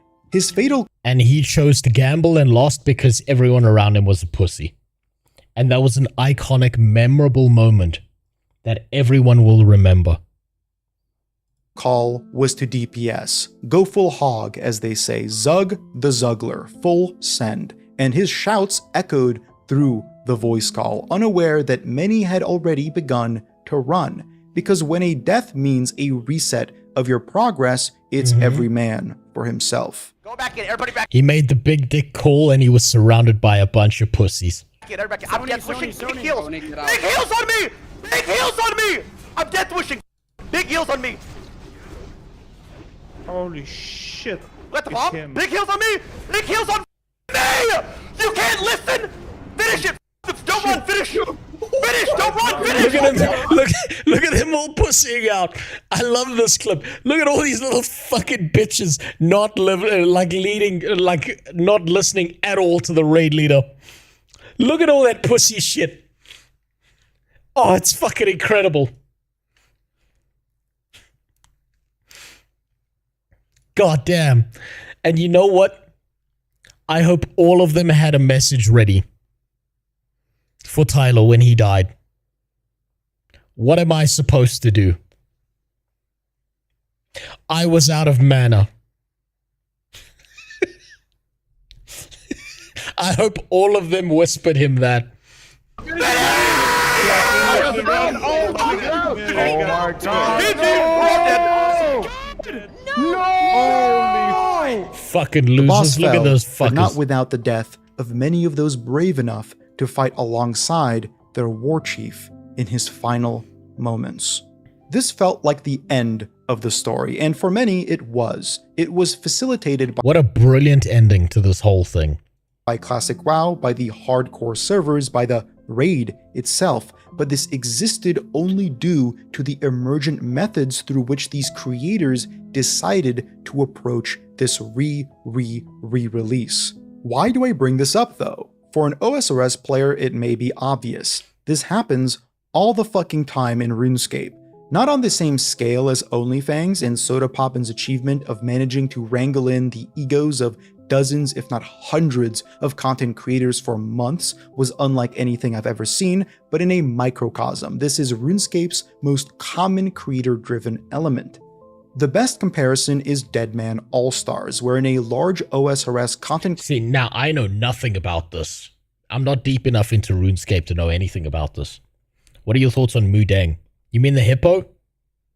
Man, fuck that little water pig.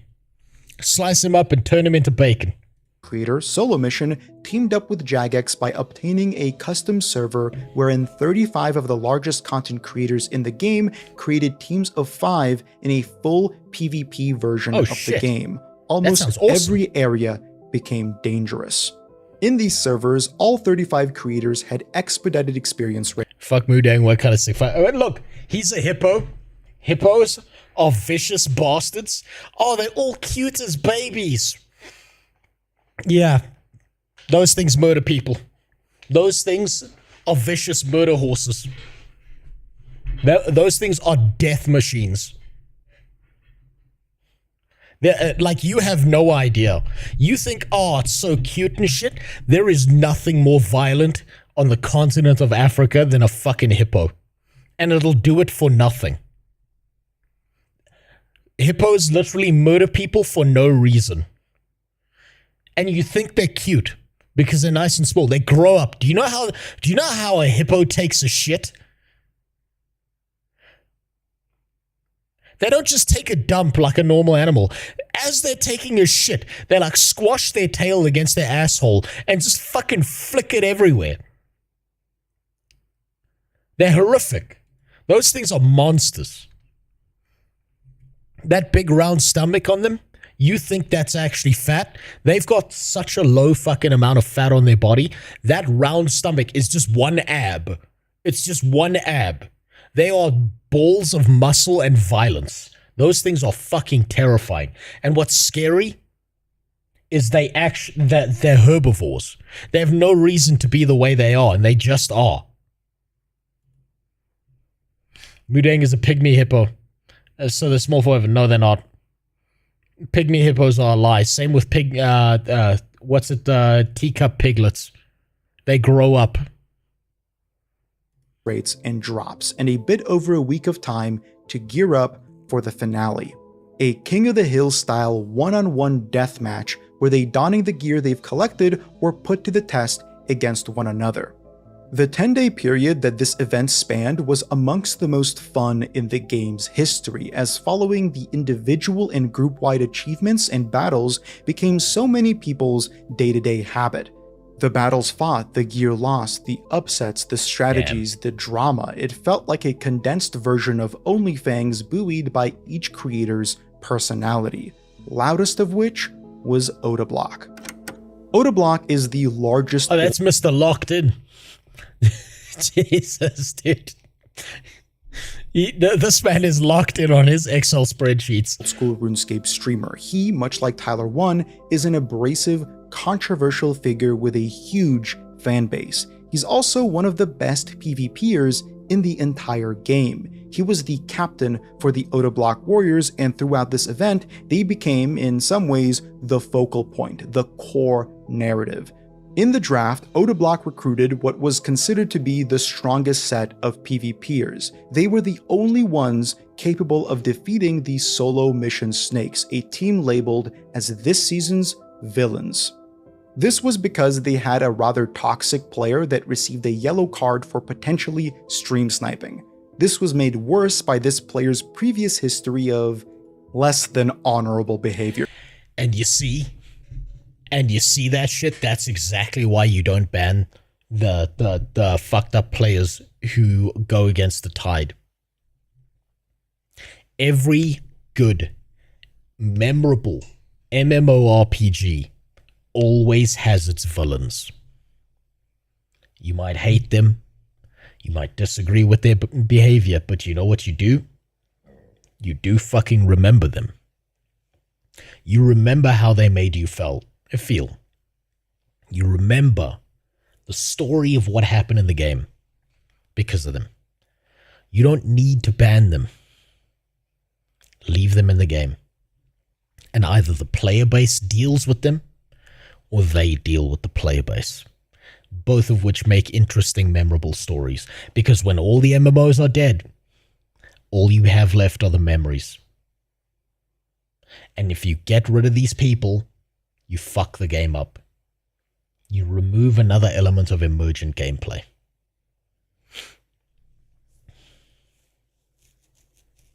Pirate software, for example, your voice is done with life. Yeah, it pretty much is. My voice is fucked. I've been yelling all day. I've been talking to lawyers. What do you expect? Pirate software only made me hate WoW guilds, but he's transcended gameplay. The thing is, pirate software didn't make you hate WoW guilds. WoW guilds made you hate WoW guilds. They've always been like that. It just so happened that pirate software was cunt monkey number 1. And cunt monkeys number 2 through 500 decided they were going to beat up cunt monkey number 1. Here, to put it simply. On top of this, many felt as though the snakes didn't have a particularly fun way of playing, as they locked down a specific area of the game and farmed it, all the while taking on group fights to snowball their growing advantage.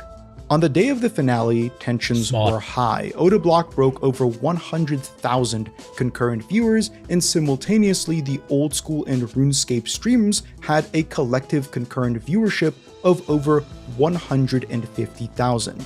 To say that this event gained traction would be an understatement. As the Warriors began their first fight, it wasn't looking good. Good players fell early, and in this King of the Hill style system, the person who defeated the other remained in battle, granting the opposing team the ability to snowball an advantage. The cards did not look to be in the Warriors' favor, but Otoblock himself hadn't yet stepped in the ring. As the bell rung and his character moved in, he disconnected. His entire home was DDoSed, and the competition, for a brief moment... Do you know why that happens? Do you know why they DDoSed his home? Because there's going to be an online betting pool somewhere where people are betting money on whether he wins or loses, and the way you guarantee that he loses and you make as much money as possible is you DDoS his home. Bang. Real world money getting involved. This happens with league games all the time. Was put on hold. Of the Warriors, what can he do to claw this fight back?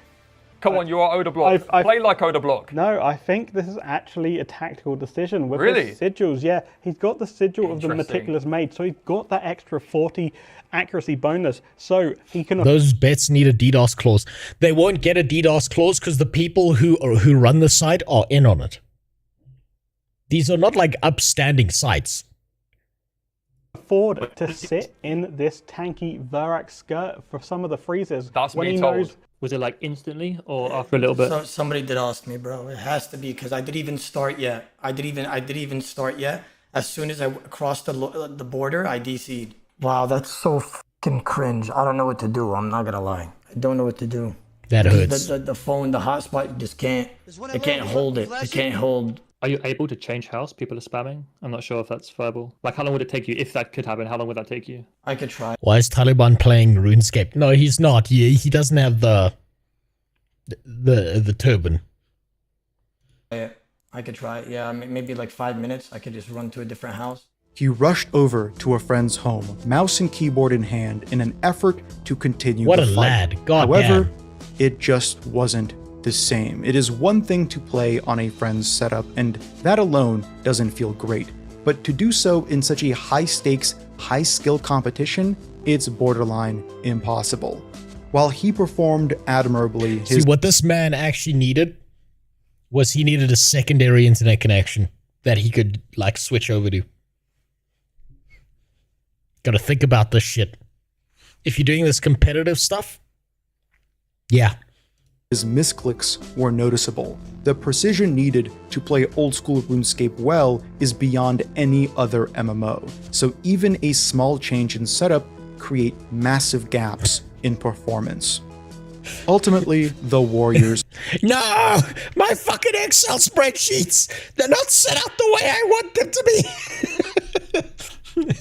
I'm sorry, I know I'm being a dick, but that's actually real harsh. That's real fucking bad for this poor guy. That's rough. Secondary internet connection like your ISP. No, I'm talking like you got your regular connection and then you've got like satellite internet that you could just like pull cable up, shove cable in and say fuck you to people. Performed well, but they did not win. Their matches were the most watched, and in many ways, after their elimination, that story concluded. I bring up these two somewhat similar examples to showcase an overlap, a way to engage with the game that sometimes doesn't put the game first. This engagement uses it to uplift something else entirely, a community-driven event, a creator-designed story. Wait, there's precision in this fucking game. Absolutely. Absolutely. You misclick on the wrong Excel spreadsheet block in your inventory, you're dead. You're dead. You're done. It just happened to that guy. Nobody cares about Oda. Well, I don't know anything about the guy, so I can't say whether that's true or not. But apparently people cared enough to watch that stream. Apparently it was one of the most watched matches. It was cared about enough that it got into this guy's video. A personally aspired to goal. The overlap between old-school RuneScape and WoW Classic isn't systemic. These games aren't similar. As Sodapoppin said while watching some OSRS videos, RuneScape is the bane for WoW players. It utilizes an entirely different skill set that doesn't translate. You'd think that would be a point of aversion, yet it isn't, because the point of connection is far more important for a lot of people. WoW players might be looking for something more permanent as they currently linger in the seasonal lull, a period... They're not looking for something more permanent. Well, maybe they are. I think they're looking for something that holds weight. That feels like it is of significant value. Between when their progress finished and when they must start it all again. A point of reflection that surely has some ask, why do I want to do it all again? To summarize, the lull that World of Warcraft is in currently, as every version of the game is between releases, has made its most prolific content creators branch out. This may not be a permanent investment, but it surely is interesting to see. These two old titans of the industry are still rubbing shoulders, but the balance of power might have started to change. If there's ever a time to visit old-school RuneScape, it's now, on the cusp of its largest update. The benefit of it being a curated sandbox is that each edition is additive. The game has only become larger with time. It doesn't cannibalize itself with seasonal content. That alone could be something interesting to players. So basically they just keep building out on the world instead of replacing the world with ever size decreasing components that matter like WoW does. I think there's another reason that he's missing as to why old school RuneScape and WoW are at odds with each other. And I think it comes down to this. What's the worst thing you could be in World of Warcraft? If you're in a raid, if you're in PvP, if you're doing any kind of group content, what's the worst thing you can be? Anyone who's played WoW knows this. LFR hero, no. It's worse than that. A gnome, fair, but no. A clicker. You click anything in WoW, and you will hear an hour-long conversation in a Discord call about how much people will fucking hate you for that. What do you do in RuneScape? It's nothing but clicking. It's like you have to do the thing you've been trained to never do ever. That have become so accustomed to being cannibalized. I was one of them, after all, tired of spending months earning what became cosmetic overrides devalued by a glut of cosmetic overrides. WoW felt like it was shrinking, not in player base per se, but as a world. With every addition, with every update, the amount of land expands, but the relevant content only inhabits a smaller and smaller fraction of it. It was refreshing. Yeah, I've explained this before, right? So, World of Warcraft works like this, right? Base game. You've got all this space to explore. Amazing, incredible. Maybe this amount of it is endgame content. New expansion releases. Now, all of this, every single piece of this, is irrelevant and doesn't matter. New expansion releases. Now, everything you did here is irrelevant and doesn't matter. New expansion releases. Now, everything you did here is irrelevant and doesn't matter. Oh, and let's not forget, this is the progression through the game, and this little bottom bit is the end game content. Same thing happens next expansion. Same thing happens next expansion. Eventually, all that matters in WoW is the most recent expansion end game content, and everything else that you've ever done through the entire fucking game for years of your life is beyond irrelevant. Doesn't matter at all. Refreshing to step into a world as persistent as my kitchen and the roof over my head. The long-form nature of old-school RuneScape's progression incentivized me to pursue the grind, rather than recoil from it, because I knew that every time I inched closer to my goal, that goal wouldn't leap ahead by miles every half year. Essentially, what he's saying is that old-school RuneScape doesn't take your progression away from you and make it feel meaningless. It would remain, and a new goal would be added somewhere between or somewhere after. Retail doesn't offer a home, even when the developers are hard at work on the player-owned housing system, because retail is as acommunal as possible. There is almost no emergence within its body because the intent of the game has disconnected. You know, I've got a fucked up tinfoil hat conspiracy theory about player housing in video games. I think 80% of the time, when a game adds in player housing, it's a sign that things are going wrong.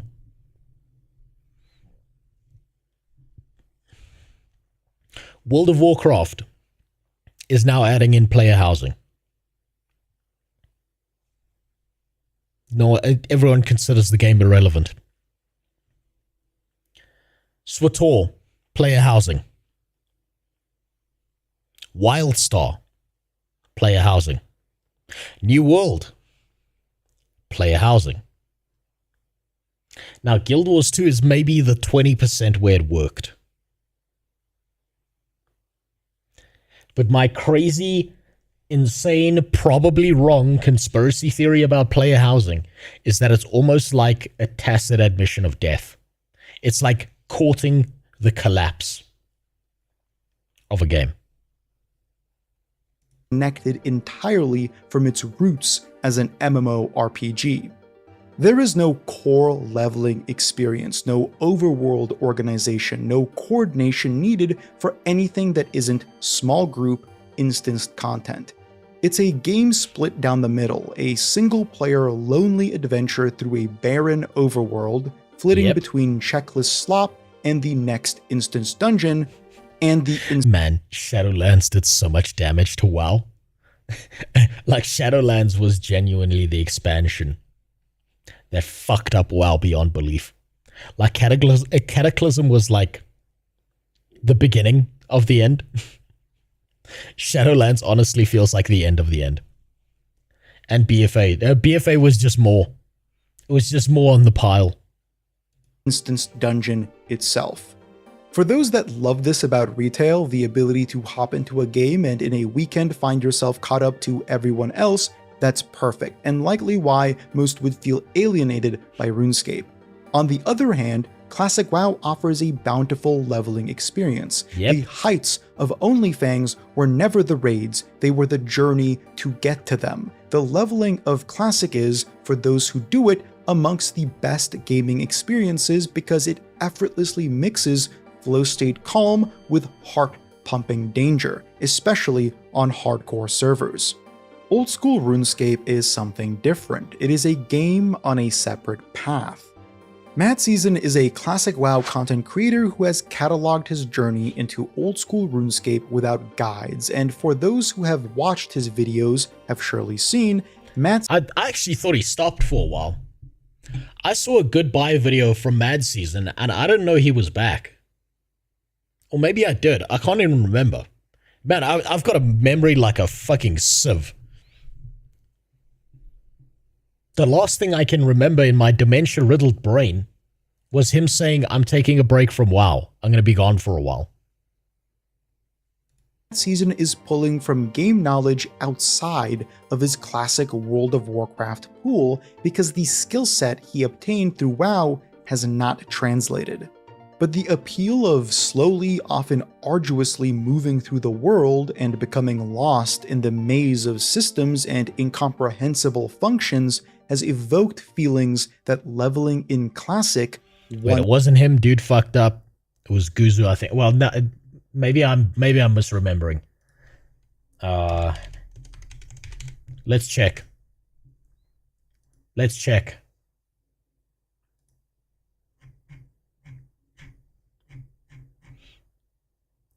I miss when World of Warcraft was just a game. Blah, blah, blah. Let's see. He's playing fucking Escape from Tarkov of all things.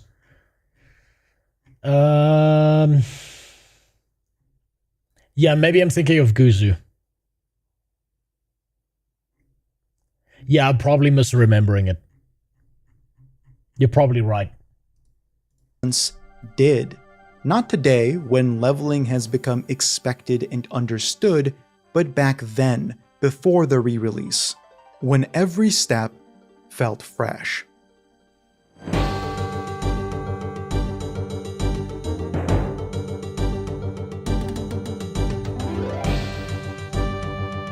That was a good video.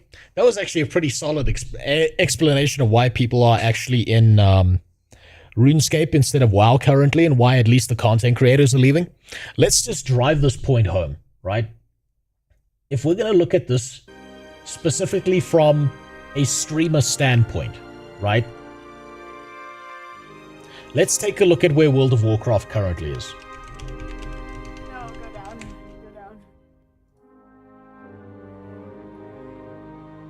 What is the most popular streamer currently playing WoW? Payo, I recognize. 2.3k viewers. So it's doing better than the last time we checked on it. Because last time was 3 figures was the highest streamer. Now let's check old school RuneScape. Then we'll check games on Salinome just to double check all these figures. Whoa, fuck me. Something tells me one of these people's in the wrong category. Can you spot them? 1.6k views. 1.5, 1.4, 1k. So, these guys are 4 significant figures.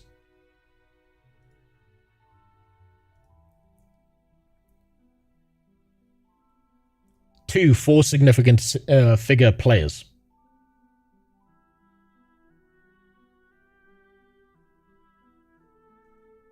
I mean 21.2k viewers, 12.1k viewers. Now, last time we checked, Old School RuneScape had more viewers. Now, WoW has more viewers. Camel Toke is a class in RuneScape. I'm curious. But I wonder if I get banned.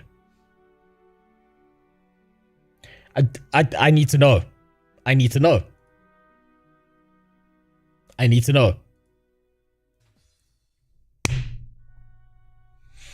Old School Goonscape. What did I fucking say? Remember I told you. Remember I said there was a story. I told you every single RuneScape player that I knew in school was a fucking gooner. Jacking their dick like fucking 12 hours a day.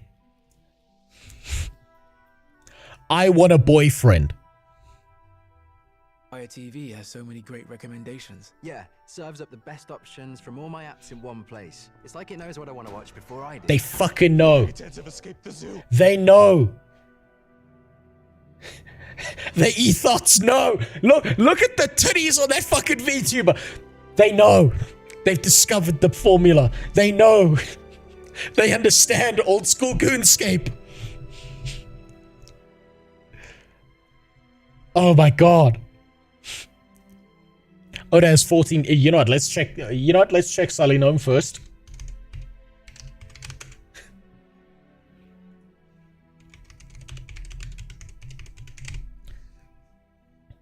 Just take a look at the game. See what we're looking at here.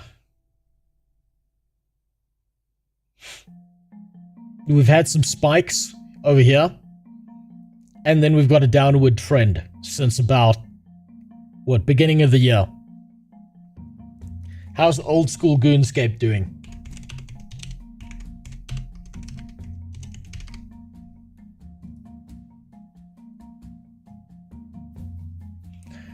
Oh boy. One of these is moving up, the other is moving down.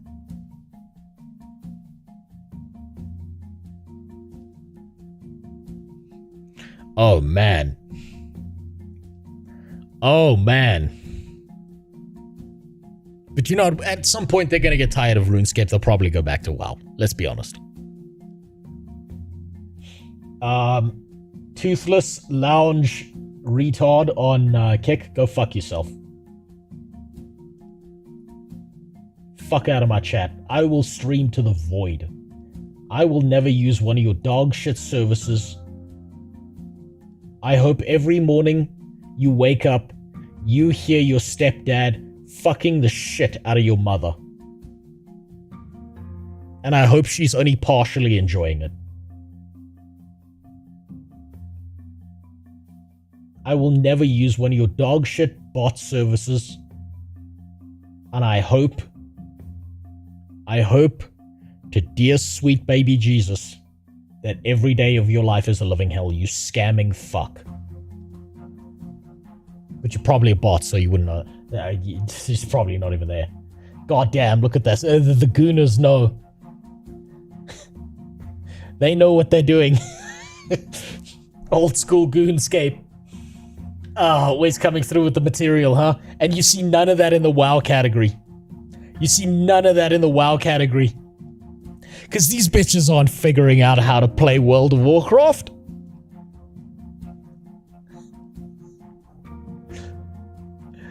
Oh my god. You can tell these ethos are like, WoW is too complicated. Oh my god. But in RuneScape, I can just like click around. Oh god, it's beautiful. Probably when the next patch drops. You're probably not wrong, Tyler.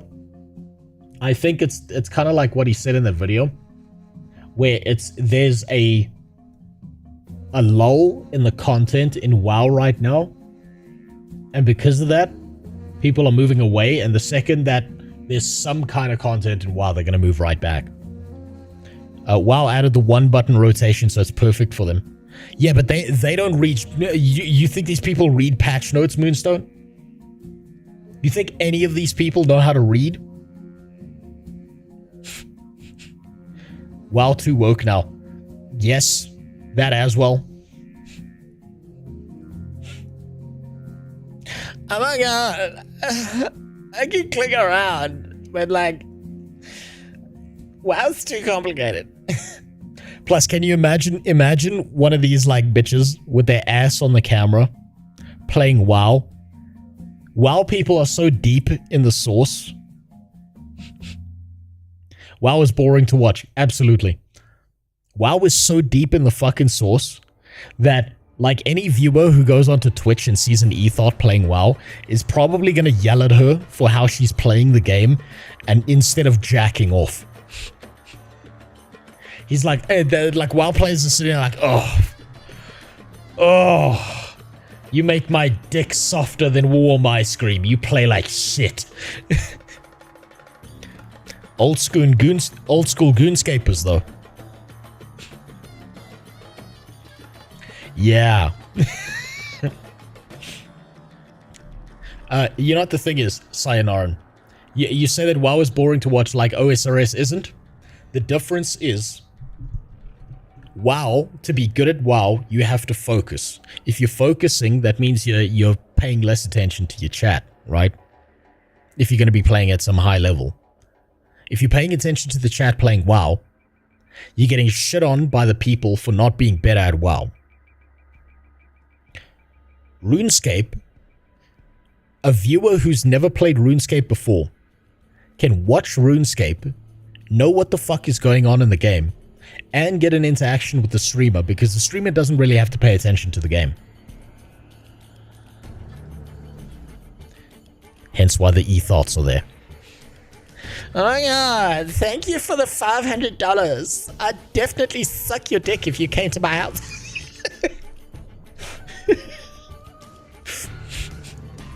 Oh man, that's gonna get me in trouble just saying that.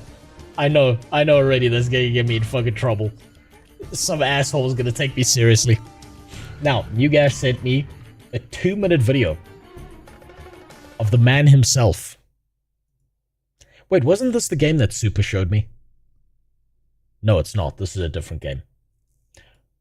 Pirate Software never talks about Blizzard. What the fuck is this? Is this gonna just be a bunch of smash clips? Darktide. Yeah, it's Darktide. You're right, it's Darktide. I can't believe I didn't recognize it. I'm sorry, I'm too focused on what the fuck is never talks about Blizzard. This is gonna be a cut of him saying how many times he worked at Blizzard. Video that was critiquing you for mentioning you work at Blizzard so much, I literally never talk about it. When I worked at Blizzard, I could tell just by the background music. I know exactly where this is going. I did that for Blizzard. Blizzard, 7 years, yeah. Blizzard. I used to work at Blizzard Entertainment. Used to work at Blizzard Entertainment. You're red team specialist for Blizzard Entertainment. And Blizzard is having worked at Blizzard. I grew up at Blizzard. Blizzard. Game industry for Blizzard Entertainment. Blizzard. Yeah, no, I worked at Blizzard back when I used to work at Blizzard, when I was at Blizzard. For those who don't understand, like, I used to work at Blizzard Entertainment. I know how to do that because I worked at Blizzard. Example of this when I was at Blizzard. How do you know so many things? I worked at Blizzard for 7 years. I don't think I'm better than other people. I do think that it's... Okay, that's the most egregious clip. I watched this. I watched the entire thing with Dr. K off stream, and I watched his interview with Pirate Software, and I gotta say, Dr. K has my respect as a man. Dr. K did his fucking best. Dr. K has an infinite amount of patience to deal with this fucking guy after the things he said. I am so impressed at how amazing this guy is. I genuinely now believe that Dr. K really actually cares about gamers and is doing his best for them. Even if I don't agree with everything he says, I can respect him for having watched this entire thing. It's funny because you key on that. There's a lot of people that brought that up, and it's like, I never said that I was. I think sometimes the things that I talk about in regards to those types of things is misconstrued as arrogance or boasting, when in reality I'm just trying to give context. So that is the problem right there. So I want you to listen to this phrase. Sure. This gets misconstrued in as arrogance, but in reality it's this. Yeah. That is the most arrogant statement on the planet, bro. I actually am the first, second... And he laughed about it. ...generation Blizzard employee. I was the first second-generation Blizzard employee ever. The first second-generation Blizzard employee. First second-generation Blizzard employee. He's fucking... I never saw these clips. He's fucking bragging about being a Nepo baby? What the fuck? I was the first Nepo baby in this company. What the fuck? So I'm second-generation Blizzard. I'm the first second-generation Blizzard employee that ever existed in the company. I'm also a second-generation Blizzard employee. I was a second-generation Blizzard employee. Oh my I was God. the first second-generation Blizzard employee ever. I was the first second-generation Blizzard employee. And I love that shit. I love that company. Working for Blizzard sucked, and I work at Blizzard. Oh, that's so good. This man will flip-flop on any point that like what he's saying. I love that company. Working at Blizzard. Like, he just, oh, fuck. It never ends. It never ends. I worked at Blizzard. There's me eating a sandwich. Yeah, that was actually at Blizzard. I think it was my first, I think it was 2009. It was me picking a safe. It was me cracking a safe in, at Blizzard.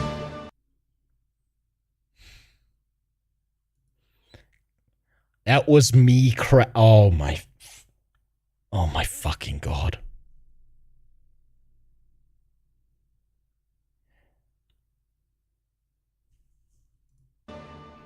Your Blizzard stories are fake? Which Blizzard story do you think is fake? Would you like to talk to me or my dad that worked at Blizzard for 23 years that's currently in chat? Which one do you want? Fuck me. Fuck me, dude. It's endless. It's endless. Oh my God. It's fucking endless.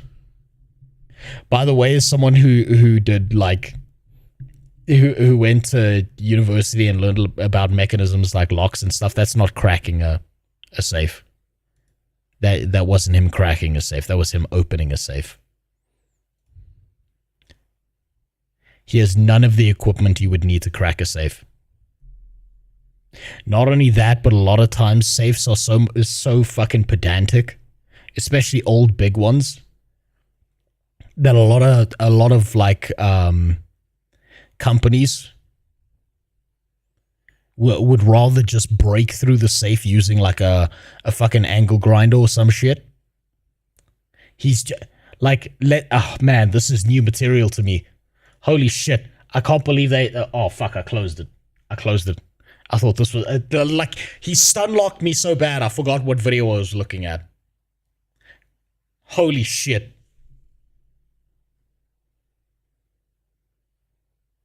We'll get to the Chris Chan video, don't you worry.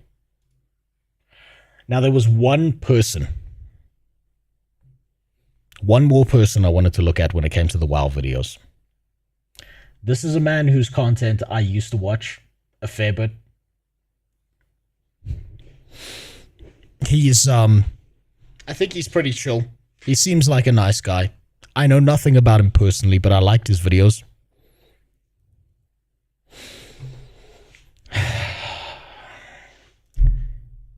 So what we're going to do right now is I want you to take a look at my Willy.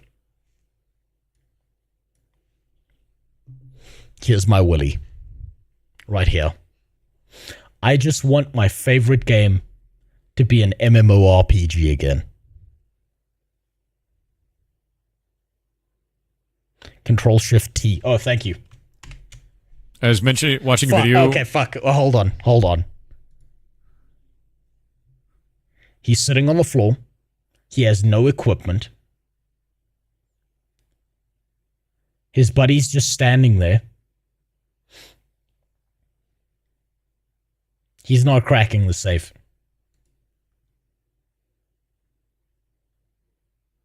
This is not I bet this is one of those safes that's got like a fucking keypad on it.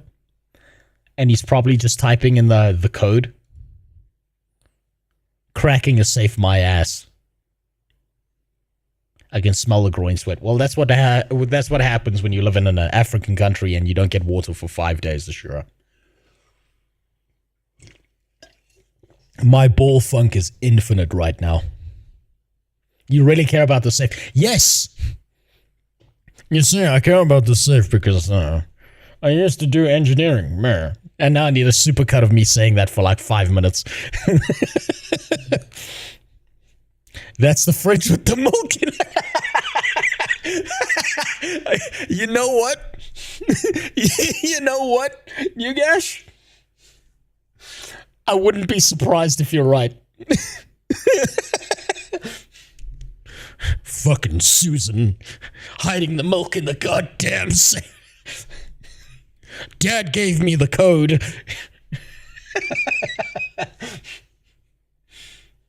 What if one day we find out that he is actually the one who was drinking the breast milk? Would that even get a reaction out of people anymore? Do you see his dad in the background? No. Oh, shit. Okay, there we go. There's a third person in that room that completely, like, skipped past me. I saw his buddy over here and him over here. I completely missed that his dad's sitting there. There's no way they didn't just have the code for this. It was a thanks for the sub-vortex. Jesus Christ. Jesus Christ. It never ends. This man, okay. I have seen many lol cows in my time. But I've never felt that deep personal connection to a lol cow. Not a Dragon Lord, not a Dark Side Foe, not to any of them. Pirate Software is my lol cow. There's some deep personal connection to a lol cow. It's like a spirit animal. Everyone has one. And if you don't have one, your lol cow's coming. The internet will provide. Eventually. Pirate Software is my lol cow. It's right there in my heart. I feel him every day.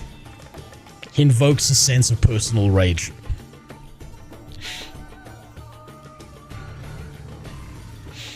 We have a personal connection to a lol cow in the Discord. We'll get there. We'll get there. Now I'm going to make you take a look at my willy and then we'll go from there.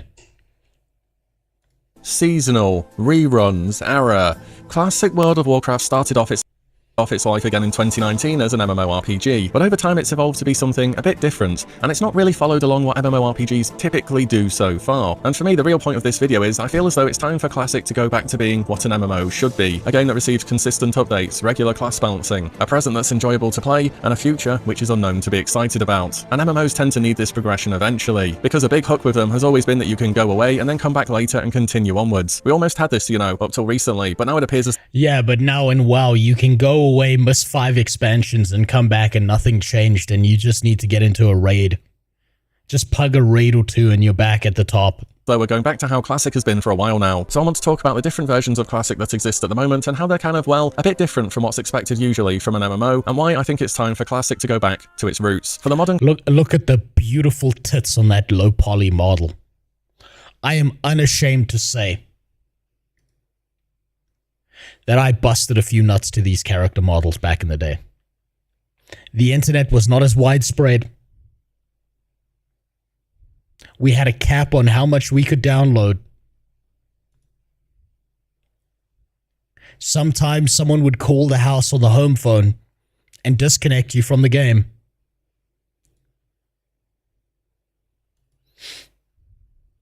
Human female model was cuter. Yeah, but the faces were fucked up on the humans back then, Benji.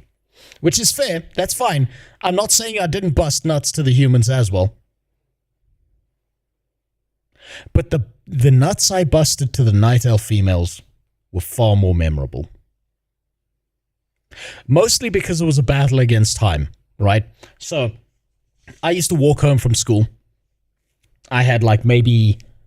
I figured out the timing of it. I had like maybe 15 minutes before I knew that one of my parents would show up from work.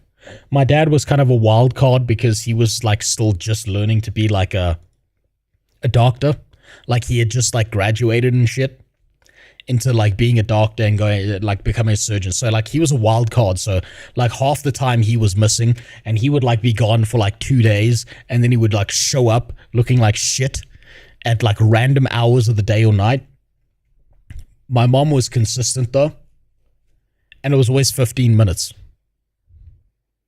And so I knew I could log in and bust out a nut to either the succubus from the warlock, a night elf female, human female,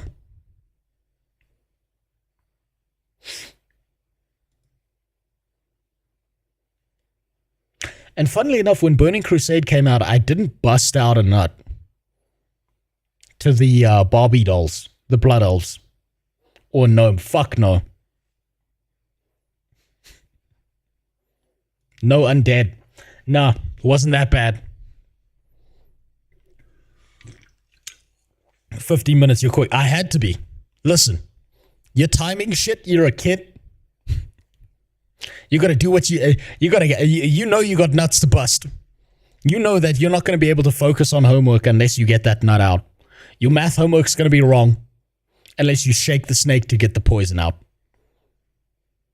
Oh, the Draenei. Yeah, I busted out a few of those, but those didn't feel as good.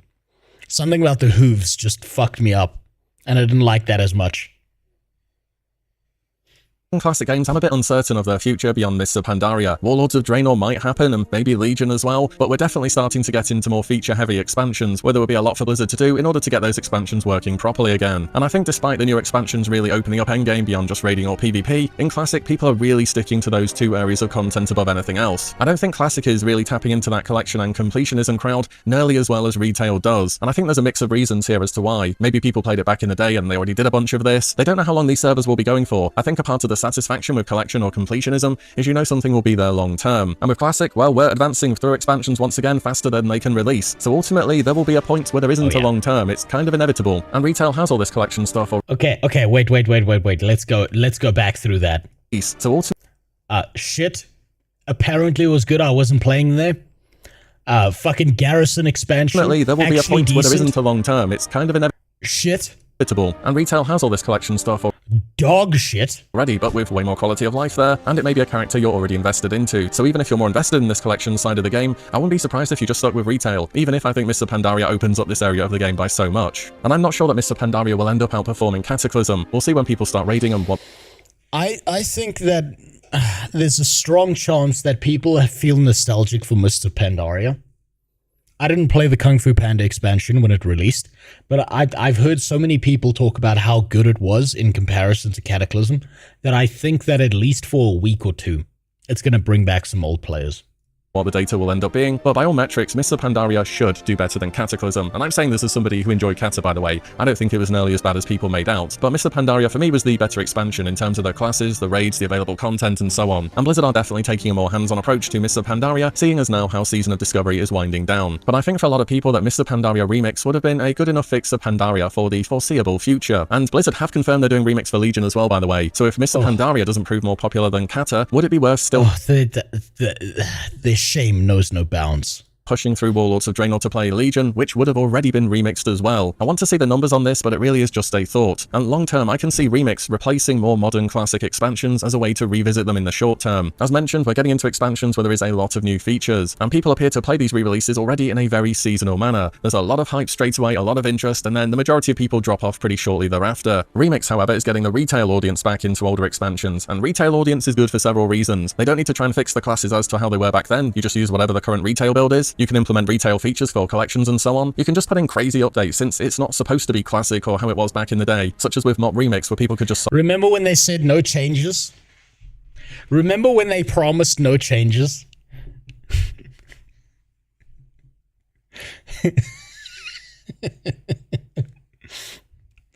Oh, man.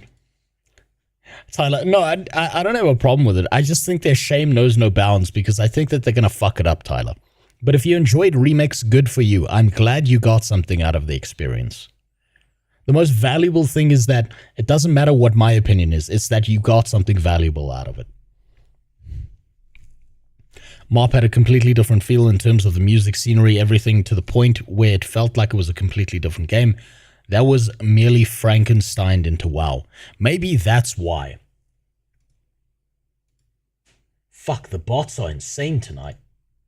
Hold on. Did he just give me a Discord? No, he didn't. Hold on. I'm saving that link from that sack of shit. Solo raids. It creates fear of missing out for extremely difficult to collect items, such as the Tusks of Manoroth, for example, and an invested retail player in the game has more stuff to spend money on because there's just more stuff in the shop. Blizzard know what expansions people loved. It's no surprise for Remix they started with Mop and people love this graph. And now doing Legion. They know what they're doing, and if they're repeating Remix, you can assume that Mop Remix was good enough to give it a second thumbs up. So that's why I think Remix could be the future of modern classic after Mists of Pandaria, and as enjoyable as revisiting expansions has been, I don't know how much longer it's going to go on, and I think at some point Blizzard are more or less going to have to transfer our characters to retail at some point in time. This could happen at the end of Mists of Pandaria, but the re-releases of expansions in the modern classic game from Classic through to Mists of Pandaria at the moment has started to drift off a little bit, and I don't see there being too much long-term left in this format. On the seasonal side of things, well, Season of Discovery has now more or less concluded as per of a fairly recent blue post. It's been the longest running version of Classic so far, dropping in November of 2023, so it's had a... Do you think they've now concluded Season of Discovery because people aren't playing it anymore? Or because it's just too exhaustive to try and, like, develop this alongside everything else? Because people loved Season of Discovery as far as I saw. I just don't know if they stuck around to play it.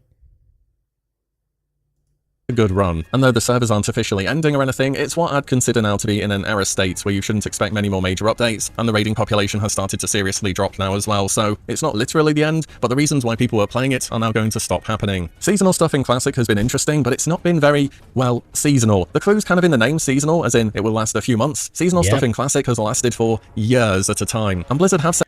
And they should leave it the fuck alone, leave it in there. Leave the seasonal stuff in there, just keep adding on the pile. Many times that Season of Discovery was a bit of a testing ground to see what people did or didn't like, and they definitely went all out with massive changes. But in the end, Season of Discovery became more than just a seasonal server. It was the closest thing Classic has ever been to being a traditional MMO. There was content being released that we had never heard of, there was active class balancing, there were things to find out within the game, and there wasn't 20 years of min-max on every single little detail. And I think the fact that SOD recovered from a big player loss in Phase 3 and maintained a consistent player base afterwards shows that people want Classic to be a traditional MMO once again as well.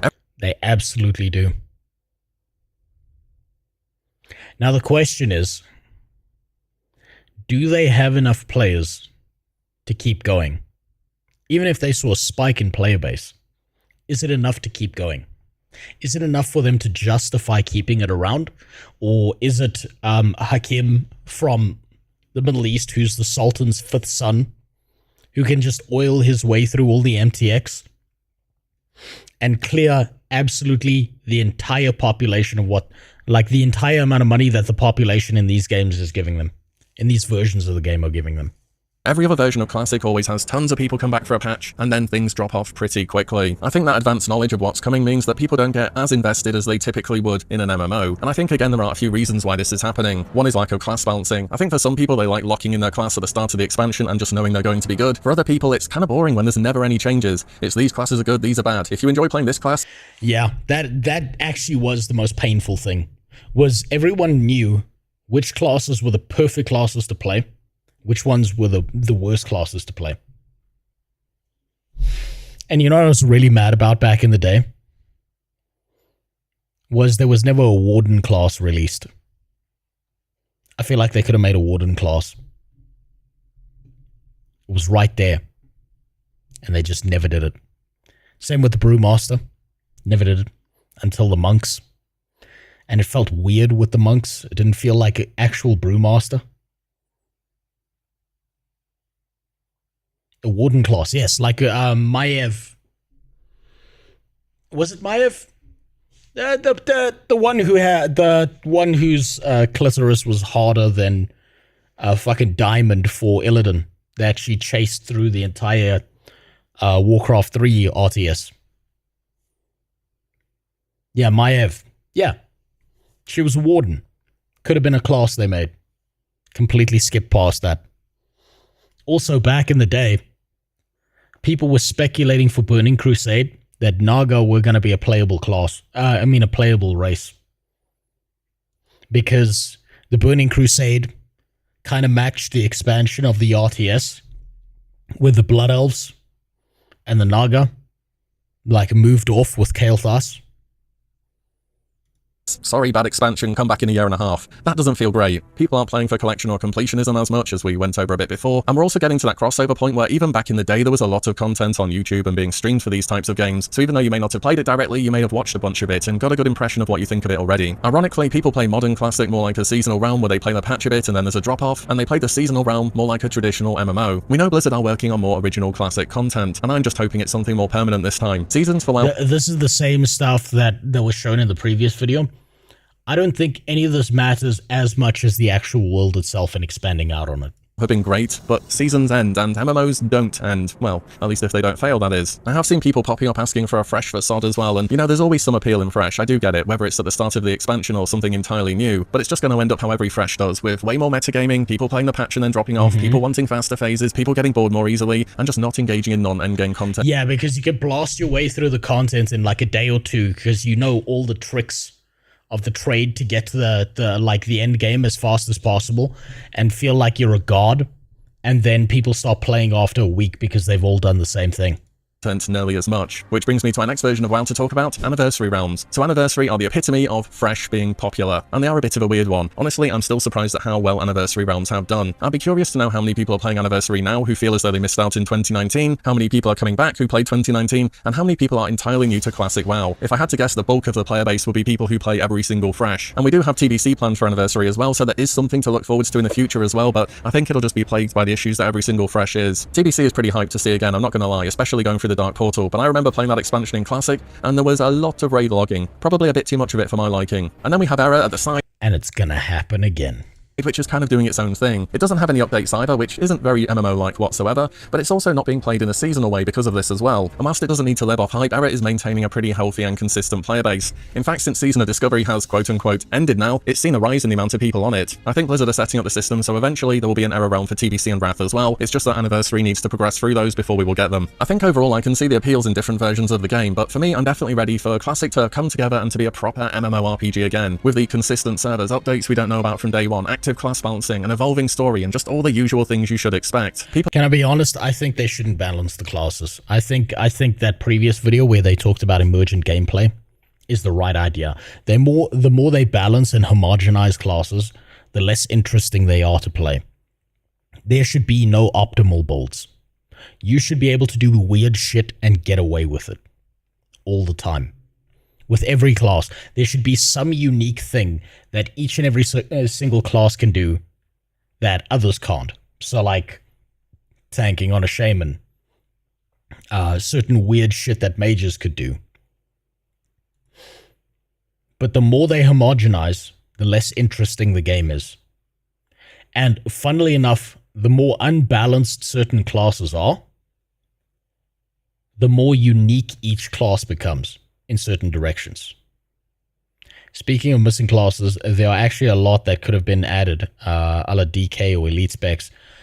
Warden for Nelf, Spellbreaker for Belf, Witch Doctor for Trolls, Blade Master for Orcs, Totemic Warrior for Tauren. Yeah, there's a ton of them. There's actually a ton of them.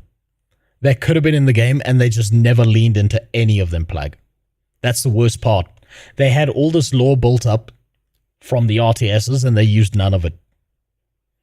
That pissed a lot of people off.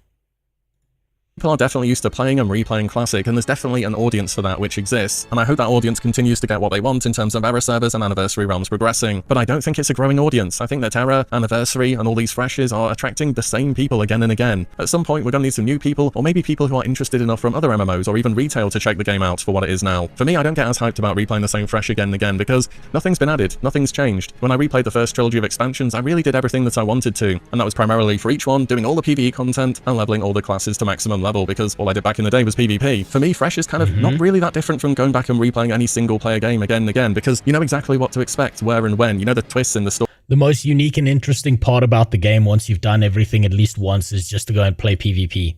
Because players do unpredictable things. Everything else is the same treadmill. That's why people always ended up going towards the PvP and just being stuck there forever. Will you play the anime horse girl game? Is that the one where people are talking about fucking horses on Twitter? I think I've seen that one. Fuck it. You know what? If I could stream more consistently, Philosopher, why not? Why not? Stories and what's going to happen in the future. Obviously MMOs are multiplayer, right? But you know what I mean with the idea. And when Classic Plus happens, how many freshes have Blizzard run us through right now? We've had 2019 Classic, Season of Mastery, Hardcore Servers, Season of Discovery, and Anniversary. Let me lay this out for you. Skyrim, Skyrim Remastered, Skyrim Advanced, Skyrim Plus, Skyrim New Engine, but it does the same thing as the last engine and removes all your mods. This is the Skyrim game model right here.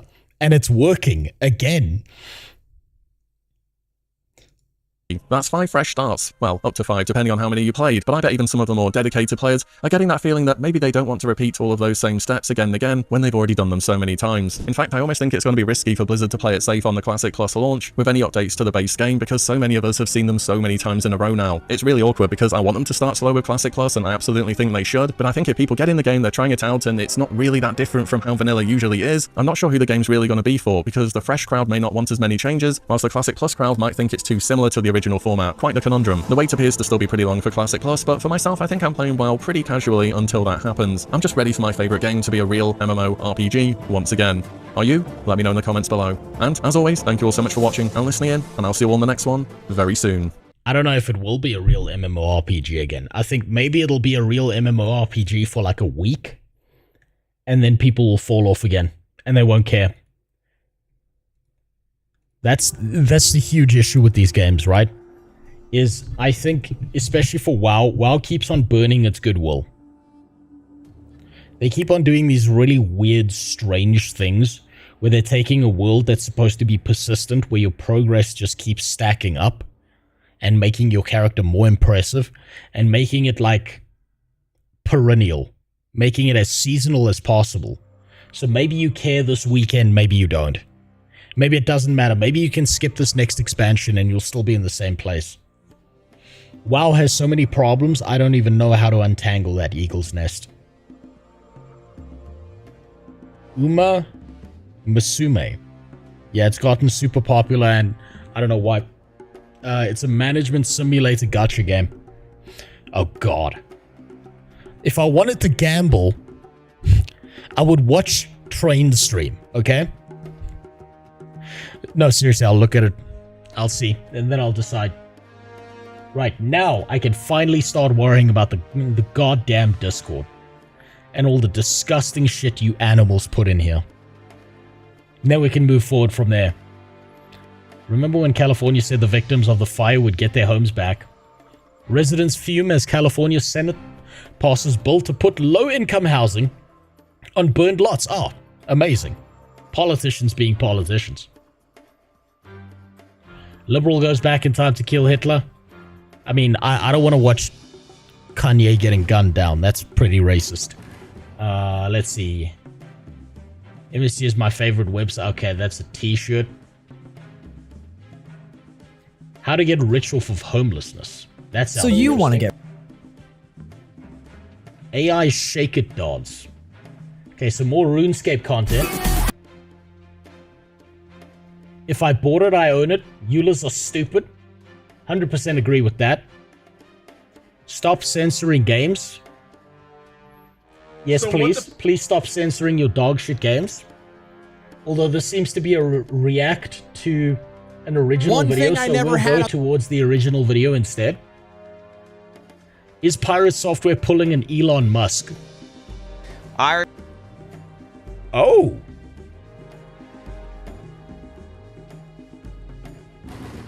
Okay, now that's talking about his code. Nah, I don't give a shit about his coding in his video game. I've actually thought about this. Maybe I'll play Heartbound on stream. And if it's a good game, I don't give a fuck how it's coded. No one actually gives a fuck how games are coded. They care whether it's a good game or not. So I've been thinking about playing it on stream, and if the game's dog shit, that's a different story. If the game's got bugs, that's a different story. But I genuinely couldn't give a singular fuck about how a video game's programmed. And I don't think anyone should. If you're not like working in a group or as a programmer or anything like that, I don't think anyone should care. Honestly.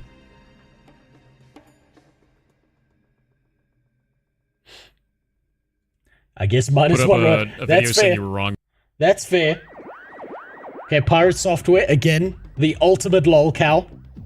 Amazing. It never stops. Live streaming cop body cams. Oh, that seems good. Breast massage routine. Is that who I fucking think it is?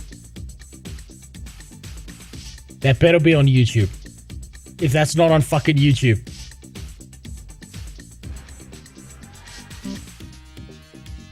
Oh god.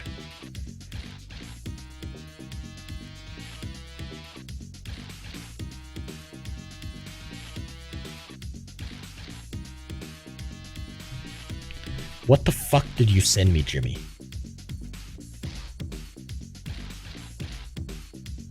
I click on that link. And this...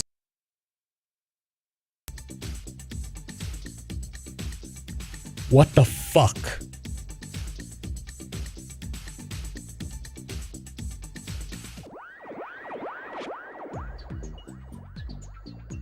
Now, if I wanted to look at your average Midwestern white woman,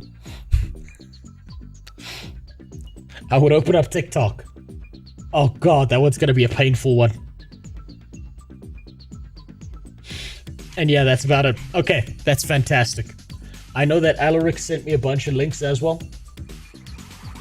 So let me just open that, see which ones. Okay, that's about South Africa. That's deep inside the ghettos. That I'm gonna save all those videos for when I do a South Africa stream and I explain the entire thing. So that's not so important.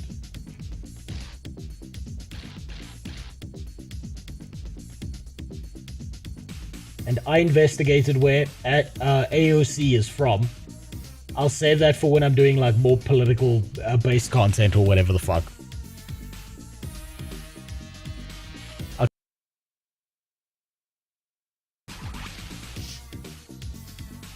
That's key.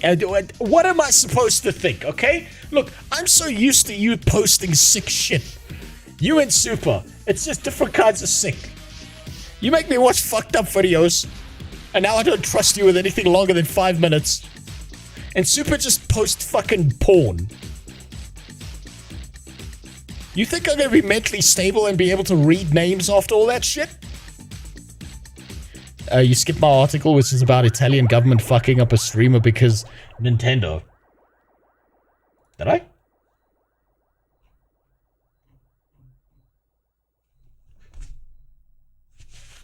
Hold on, I'm gonna be right back. There might be someone breaking into my house. Give me a sec.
No.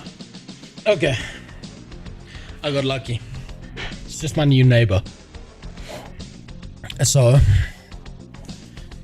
my neighborhood has a new person who lives here. House next to mine was on sale for a while, and finally someone moved in.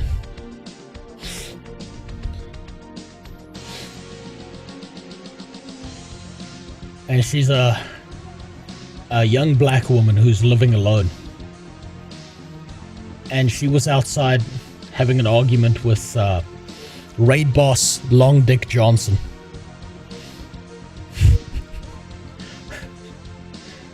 She thought he was a criminal. And they were arguing downstairs. I don't want to get involved. I'm gonna let them have that argument. I've spoken to her before. She was like asking me like, how's the neighborhood? Is everything fine? Like, is this place dangerous? And I'm like, nah, yeah, you know what? It looks more dangerous than it actually is. We've got a very unique security system in this area. And I think she just discovered what it is.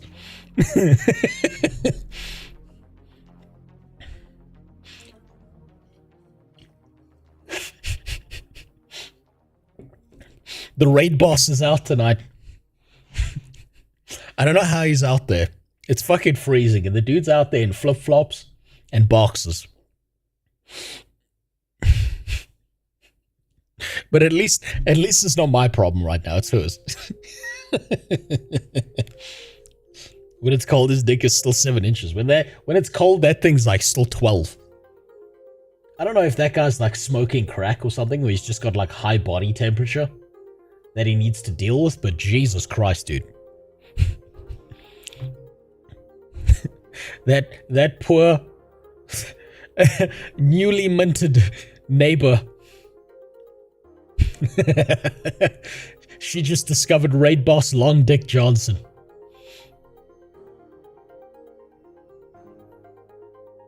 Okay, I missed something here. You said.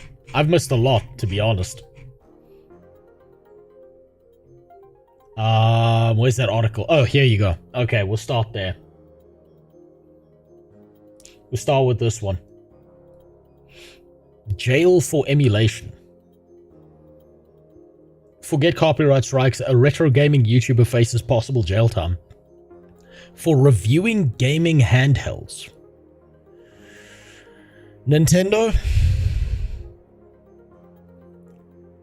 Who's this guy and why do they call him Long Dick Johnson? Okay, so to catch up anyone who doesn't know the law of my neighborhood, right?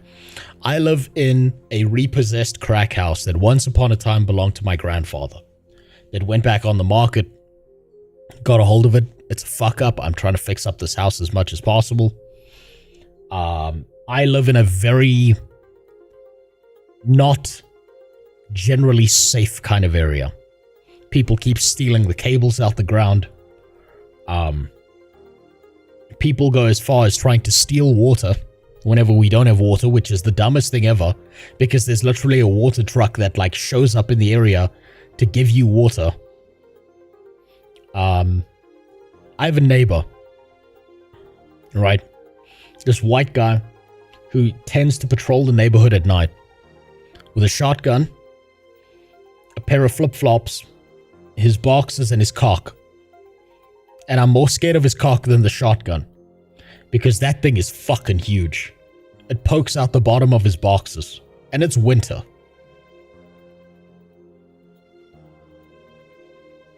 It's winter. I've had a few conversations with him. He's a nice guy. He feels a little bit crazy. Right, I feel like if I have a few more conversations with him, he's gonna start like opening up and hear some crazy shit. So I'm like a little bit trying to avoid him. It like, you know, be nice and friendly to the dude who's walking around with the shotgun, scaring the fucking bejesus out of anyone who's trying to rob the area. But like, man, his cock's out. Okay, there's no nice way to say it. His fucking dick is out. His dick is out. I can see it through the boxes.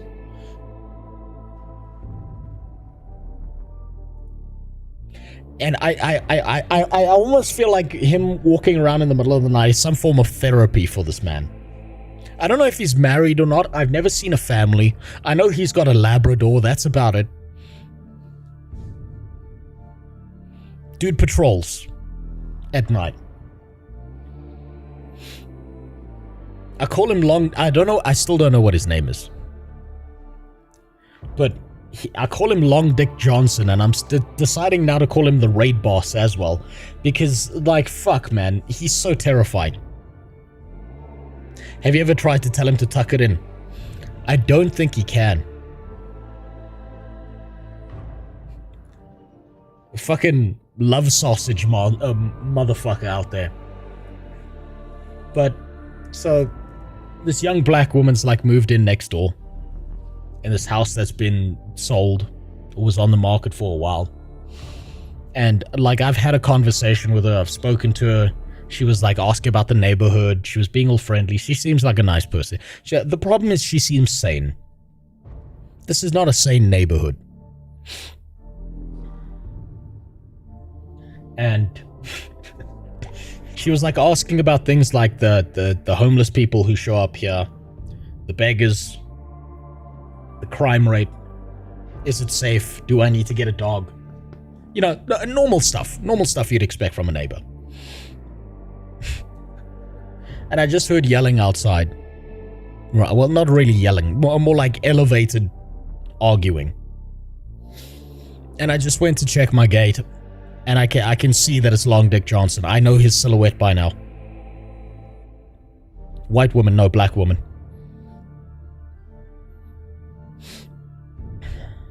And he's having an argument or conversation or something with her. I'm not sure what. But I don't want to get involved. It's not my problem. Not tonight. I just needed to know I wasn't getting broken into. That the raid boss is active. The enrage timer is real. White woman alone in Africa, not likely. Yeah, very unlikely. That's not what they do. Advice, please. My friends want to get together and celebrate a birthday. And I'm broke as fuck. If I go, I would either eat and drink nothing, or eat and drink out of their wallets. Simple solution.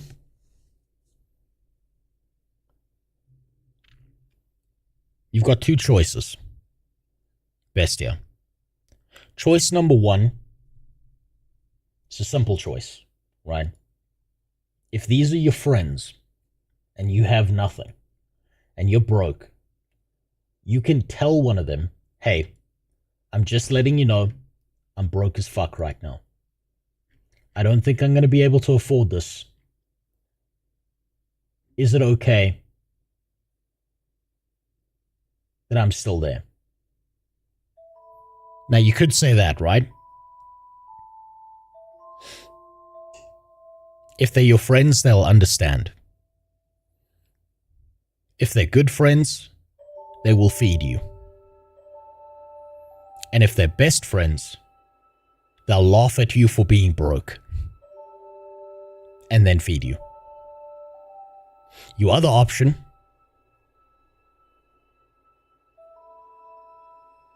and this really depends on the friend, is you find the ugliest friend in your friend group and offer to fuck them. Just for the night. In exchange. That way you don't feel bad. They don't feel bad. And if you get it right, both your asses hurt by the end of the night.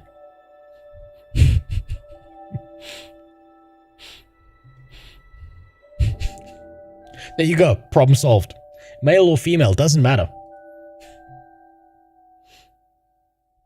$20 is $20. But I'm the ugly friend. Well, find the second ugliest one. We had some wild... Your other options are things like, you know, roofie everyone at the party. And then leave before they realize they've been roofied. Oh wait, no, you got no money. Roofies are probably expensive shit. Now you gotta fuck them. Or you gotta do that thing where you put yourself on the table naked in front of everyone. And then you say, who wants to pay for my dinner? Make sure you wipe first, though. You don't want to, like, you know... I don't know if any of the friends are into that or not. So, let's see what this is. We had some wild... worth our time. And we'll go from there. Getting sued by Nintendo. Who would have ever thought? News come out today. A YouTuber based in Italy has found himself in hot water with authorities there because he covers emulation on his channel. Amazing. Now, this is a complicated topic, so it's going to take me a minute to sort of explain what's going on here, but this is very, very interesting, as it's one of the first times we're seeing legal repercussions for just talking about and owning retro gaming emulation hardware. So let's start at the top here and talk about this creator. So this is, as you can see here, this is Once Were Nerd. Why does everyone have these fucking triangles on the wall? Italian YouTuber who, as you can tell from the awesome backdrop he has here, focuses a lot on retro gaming. And he talks about emulators, he talks about retro gaming handhelds, he talks about, you know, games that you can play and ways you can make your emulation experience better, on and on and on. And he covers a lot of gaming handhelds that you buy from China. And this is not a new thing. This is something that a lot of places cover. In fact, we here at Android Authority, we cover it too. So as you can see, this is a review that we did recently for the Anbernic RG Slide, which looks a lot like an old PSP and, you know, comes with these cool little joysticks and these, you know, the buttons, and it's got this sliding mechanism, and it's a cool product. We gave it 4 stars. We talk about... I've never seen this thing before. But then again, I'm like so far outside of like handheld gaming console shit. My wife has to explain consoles to me now. Realistically, how dangerous is Peter Maritzburg? Was browsing the net and saw a list saying it was the top in violent crimes in the world. No, Peter Maritzburg's not that dangerous. As long as you've got a gun and speak to no one. Remember, you're a target if you show fear. They can smell fear. I'm not saying that because their nostrils are bigger. I'm saying that because in South Africa, you are a target if you show fear. So if you walk with purpose or drive with purpose or whatever the fuck you're doing, Rufus, you should be okay. Emulation experience on it. Pretty innocuous, you know? Talking about emulators, that's just what we do. Emulation is weird legally. Emulators in many, many countries, most countries around the world, including here in the United States, emulators are definitively legal. There is no illegal action that you can take by downloading an emulator. And Nintendo's fucking mad about that. Later. You can download it, you can tweak it, you can make it, you can do whatever it is that you want with it. Where the legal gray area begins is with the ROMs, the games that you actually play on the emulator. ROMs are much more legally gray. In a lot of cases, you can defend owning ROMs if you can show and prove that you own the actual game. So for example, if you have a ROM of The Legend of Zelda Ocarina of Time, and you also have the cartridge Ocarina of Time. Or, and hear me out, you just don't tell anyone you have the ROM.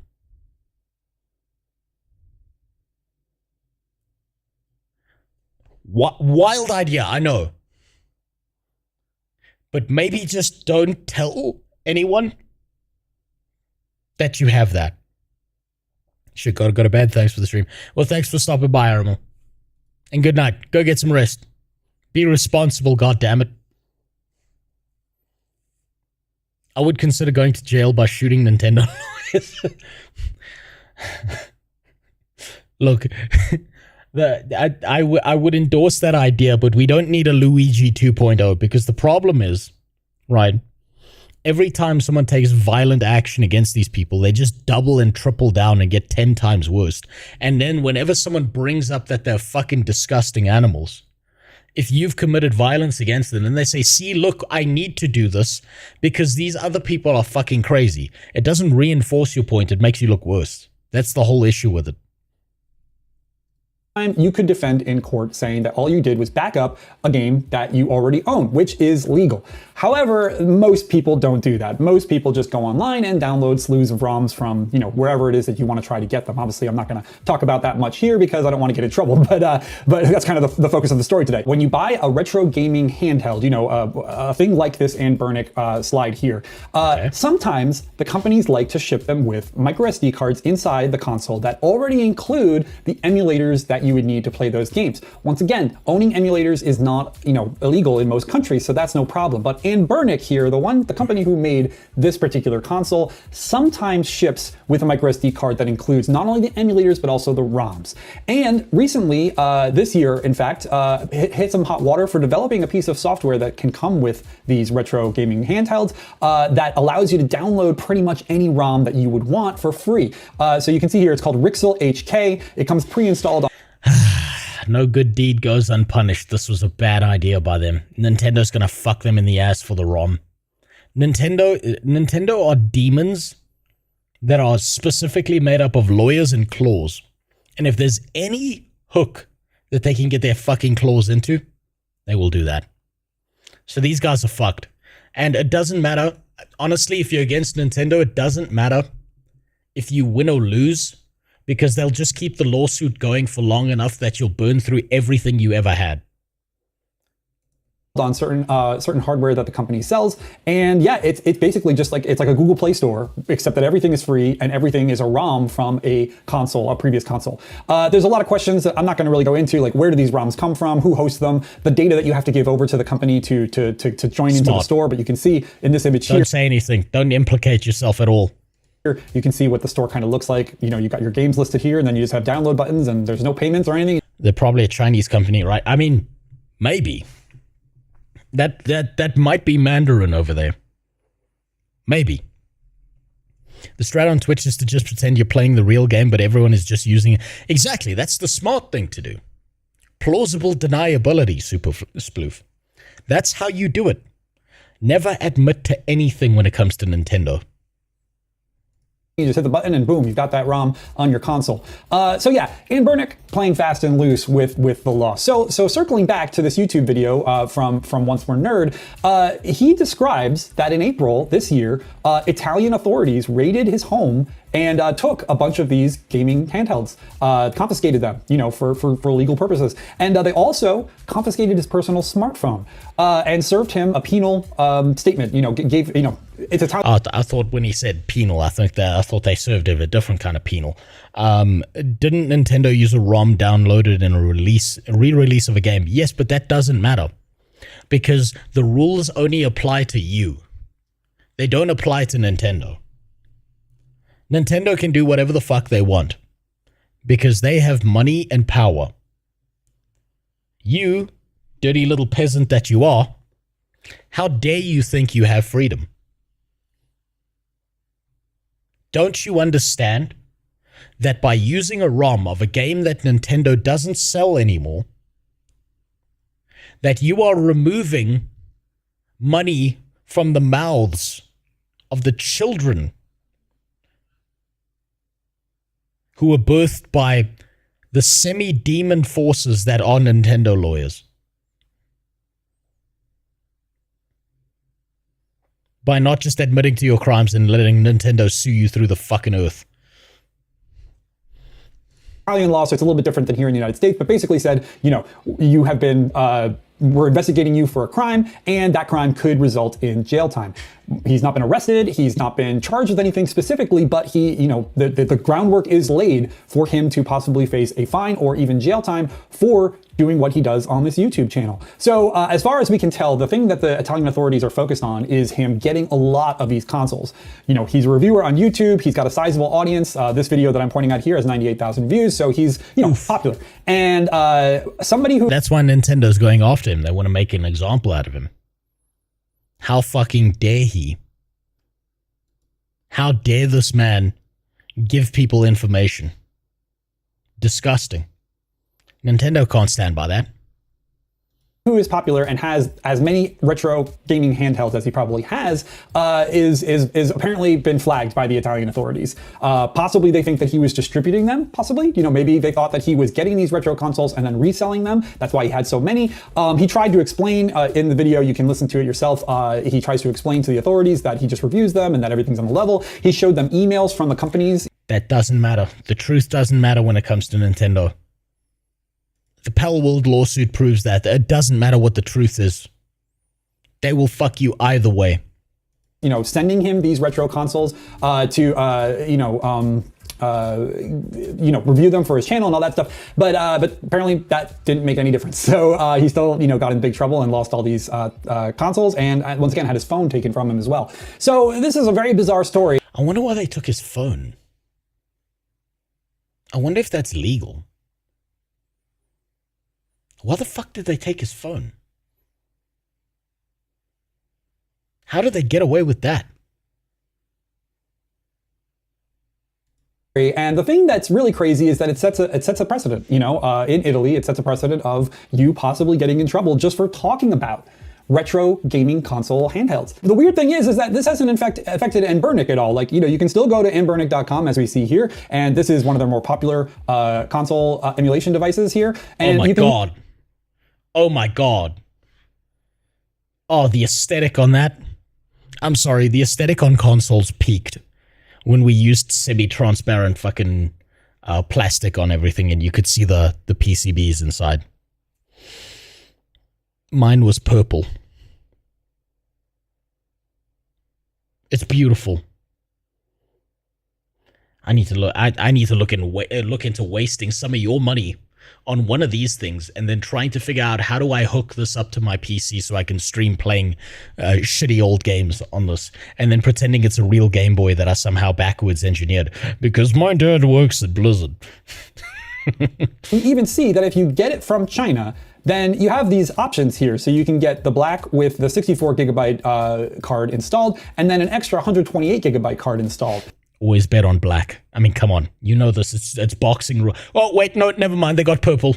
Oh my God, just for nostalgia, I'd get the purples. But if I decide I want to buy one and have it shipped from the United States instead, you'll see that all those options go away, and all I can do is get the one with the standard 64. Ah, fuck, it's only in China, the US, and the EU. Damn it. Card. So the reason that is because the standard 64 gigabyte card is what has the firmware and the software for opening emulators and opening ROMs and doing all the things that you do with this console, but it doesn't actually have the emulators and the ROMs on it. But if you go to China or get it from China, you can go ahead and order one that's got a 256 gigabyte card, and it doesn't specifically say so on this page if you scroll around, but it's clear that it does come with not only ROMs pre-installed sometimes, but also, once again, the support for that third-party software, the Rixel HK, which it even says here on the page is a game downloader. So why are they going after the YouTuber talking about this instead of going after the company?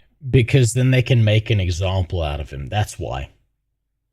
Because they know that this guy's public-facing, he's shitting his fucking pants, and they can make him into a little bitch. They can make an example out of him. That's why. If you can get a hold of any old DS, you can get an R4 card and download any game you want. You know what? I might go to the Chinese tech wizard that I know that lives in a certain shopping center and see if he's got any of the stuff or can order it, because that would be fucking amazing. Holy shit. Company. And the reason is because this company and a lot of companies that make these consoles are based in China. And so getting your legal team to go and fight against them or try to take them to court or try to get some sort of penalties thrown at them is incredibly difficult. So they don't. Can you imagine Nintendo trying some shit in China and the Chinese are like, do you remember what you did in Nanking? You motherfucker. Now I steal all Nintendo game. You fuck right off. Little island boy. I can see it happening already. The Chinese would be so fucking angry. They'd be like, fuck you, Nintendo. Eat shit. You have nothing. Why Italy has decided to start going after the YouTuber instead is what's really confusing about this. Why would they think that going after him or others like him would be a deterrent for what Anbernic and other companies like this are doing? So yeah, this is a confusing story. It's kind of anger-inducing. It's kind of something that people who are big fans of emulation are upset about. I think that it's something that, once again, sets a bad precedent. You're never going to solve piracy. You're never going to solve people illegally downloading things for free by going after the individual user. We tried that. We tried that back in the day with music downloading when they arrested 14-year-old boys for downloading a couple of songs off Napster. We tried that. It didn't work. People still pirated. It wasn't like people saw that. Pirating's never going away. Piracy, there will always be some subsect of the population that figures out the freeway required to pirate shit. You can only reduce it, you can't get rid of it. And the shittier you become, the more you incentivize people to go out of their way to pirate everything you have. Nintendo, it's even worse because objectively, Nintendo makes good shit. They make good games, but their behavior is that of Emperor Hirohito deciding that Pearl Harbor is a valid target. And that just turns people against them.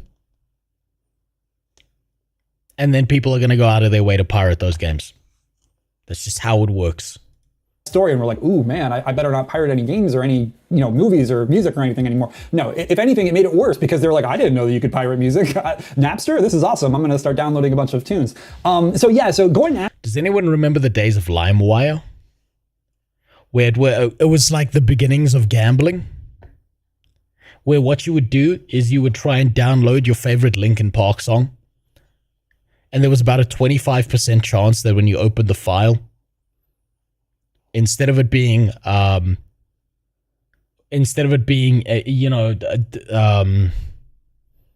Linkin Park, What I've Become, or any of its songs, there was like a 25% chance you're about to watch a woman get fucked by a horse and die. Or you were about to watch a Middle Eastern ISIS execution video in 10p.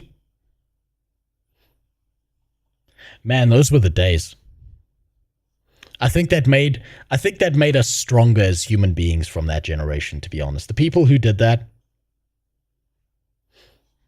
seeing a man's head being sawed off with a fucking bread knife, that changes you in a way that you never really recover from, I suppose. After the people who use these things is never going to solve anything. You have to go after the companies that are flagrantly breaking the rules, like Burnick. That's how you solve this problem. So I feel bad for the host here at Once More Nerd. I hope that he doesn't get into too much trouble. I hope that this is something that sort of just like goes away. But yeah, I mean, just imagine somebody with this level of a channel on YouTube, making money, living his life. This is his job, his business, all of a sudden being taken away. Like if he gets arrested and they shut down his channel or whatever, like that's it. Like his entire business is gone. And for what? For talking about a product online? Like Android Authority does that all the time. Like once again, here's our review of the Burnick slide. Like, I mean, we talk about what it does and the things that you can do with it, the things that you shouldn't do with it, and on and on. But yeah, it's a strange story. So anyway, jump down in the comments. Let me know what you think. Do you think that the Once More Nerd and other YouTube channels like this are playing with fire and they shouldn't be talking about these things? Or do you think that the Italian government has overreached a little bit and maybe done something? I don't think it matters. I don't think it matters whether they're right or wrong morally. I think what matters is that Nintendo are a bunch of pieces of shit and they'll do everything in their power to make sure you get fucked.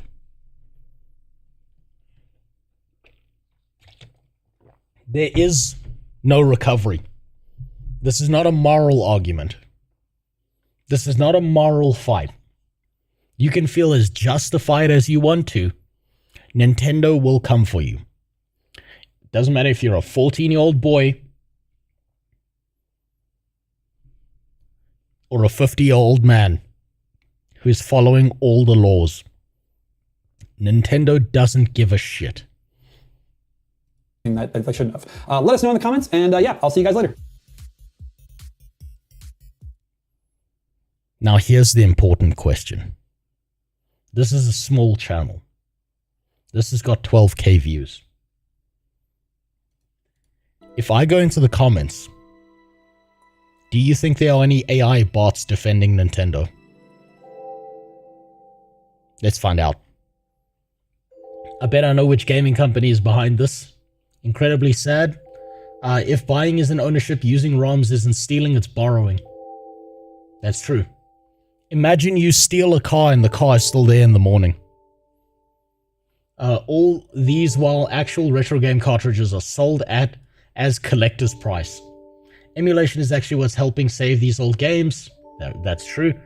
I don't see anyone sucking the schmeat off of Nintendo here, which is a good sign.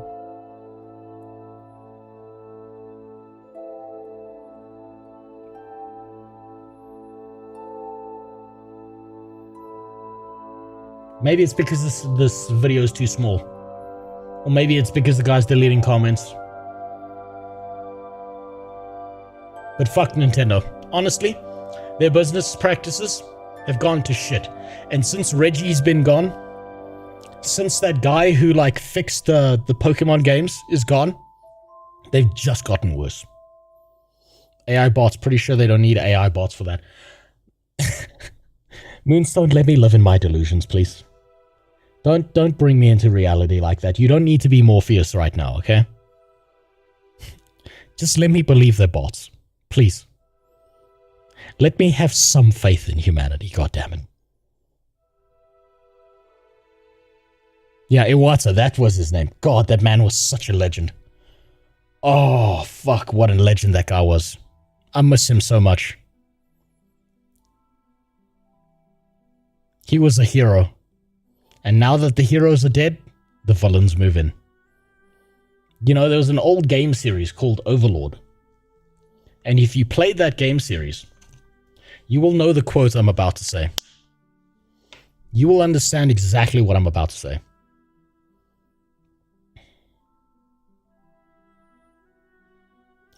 Evil always finds a way.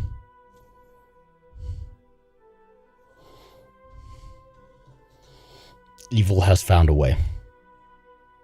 Oh fuck. Shit. I picked up the wrong nicotine pouch. Fuck. Okay, give me a second. I've got head rush right now. Shit. Oh fuck. You know what? Story time. I'll do this as a palate cleanse. I'll give you some story time while this goes down.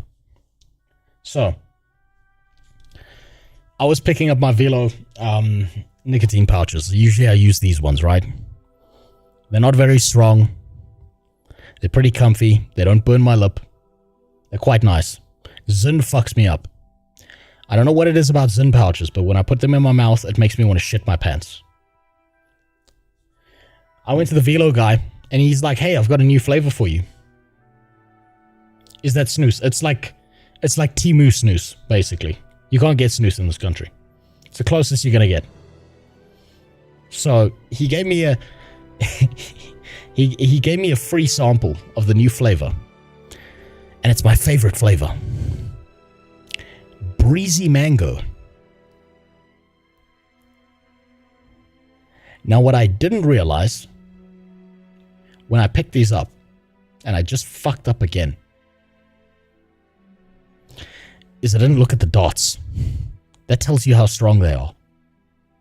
Now, I can at most handle a 3 dot. I put one of these in my mouth. And 5 minutes later, I could see the inside of the fucking universe. And I just made the same mistake.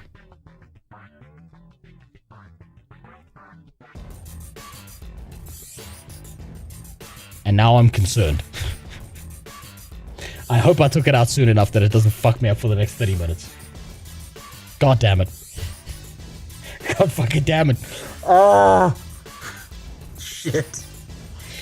Ah, fuck. Okay, fine. I'll push through I'll push through the fucking head rush. Jesus.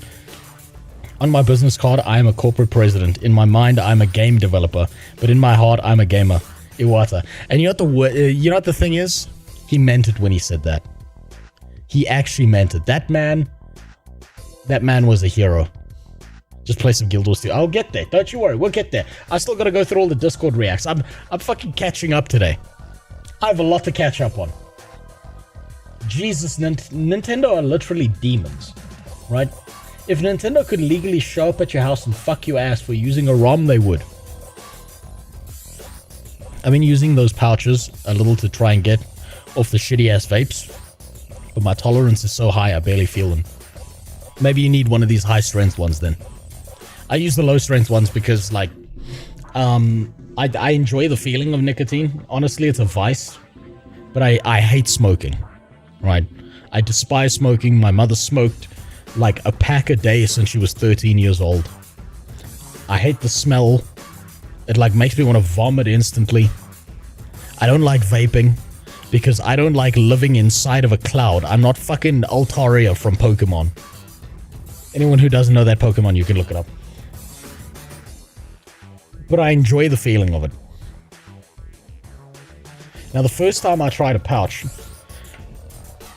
was with a guy I knew who decided to fuck with me.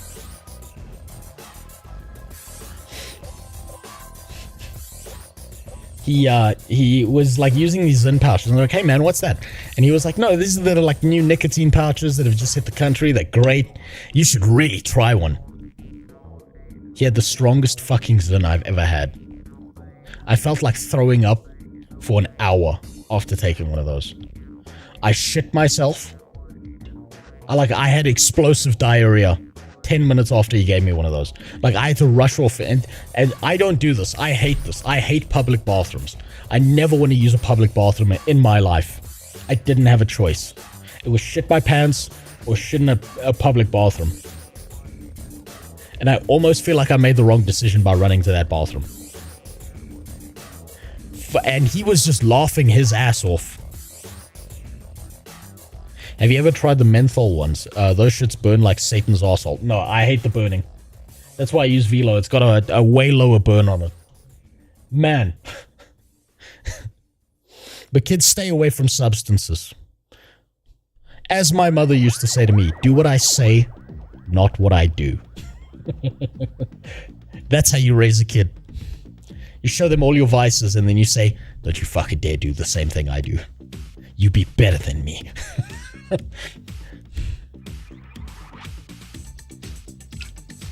Now then, let's move on. We've got another Roach Software lolcow video, because it turns out it never fucking ends, does it? Is this the same video as before? Put up a video saying you were wrong with every situation and the internet move on. Software is delusional. Pirate software accidentally... Okay, no, it's not. Okay, I thought this was the same song. Because I saw 2 minutes and I was like, okay, this is the same song. A video saying you were wrong with every situation and the internet move on. I am not doing that. Yeah, no. Eat shit. Ironically, the one thing that's been keeping Stop Killing Games alive, look at this. Pirate software is done. Pirate software is delusional. Pirate software accidentally proved himself... With every passing day, I am proven more right. With every passing day. Where is it? The passion of the ferret becomes more true. Every single day that passes. This man destroyed, he nuked his entire career so that we could preserve our video games. I'm not calling him a hero. I'm just calling him the dumbest villain on planet Earth. He was the villain we needed. He actually was the villain we needed. Wrong. Pirate software has lost everything. Pirate software lost... Wait, 100,000? Okay, I'll look at that in a minute. I didn't even know that. Pirate software quit and lied about it. Wait, seriously? Is that not just clickbait? Hold on. He streams on YouTube, right? What's the YouTube site? Social Blade.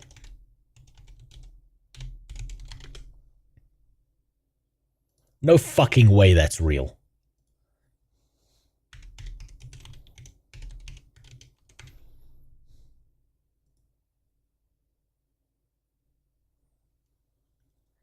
He's still getting 500,000 views, so he's not doing bad.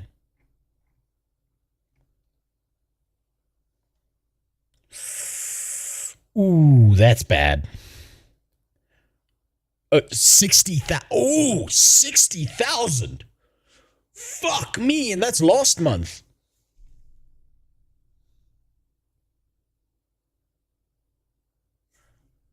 Minus 200k. Where are you seeing that? Oh, there. Ooh. Ah.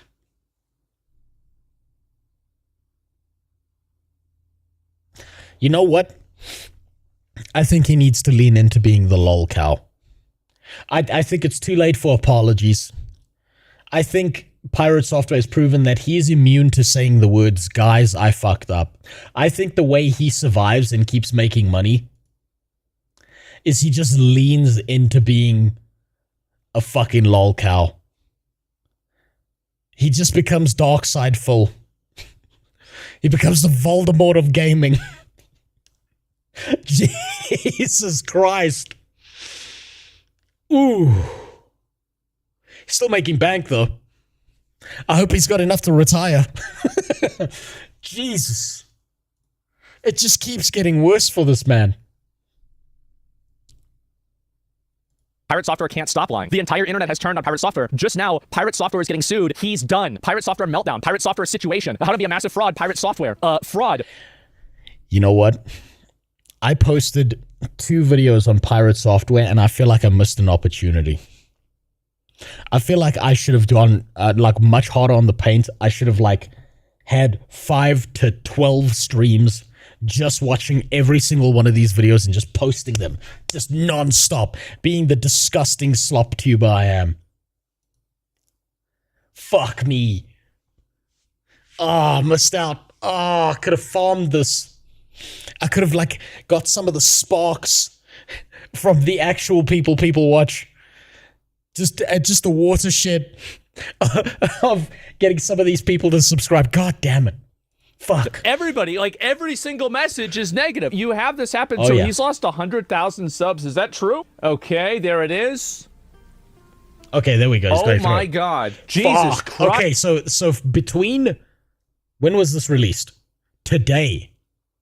Between today and yesterday, this man has lost an extra 20K.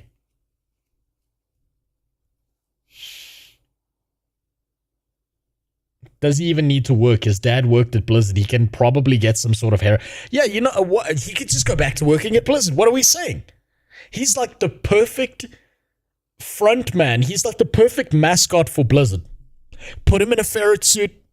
Make a ferret mount in game. Have the mount, like every time you ride the mount, it just goes, as much as you're angry right now.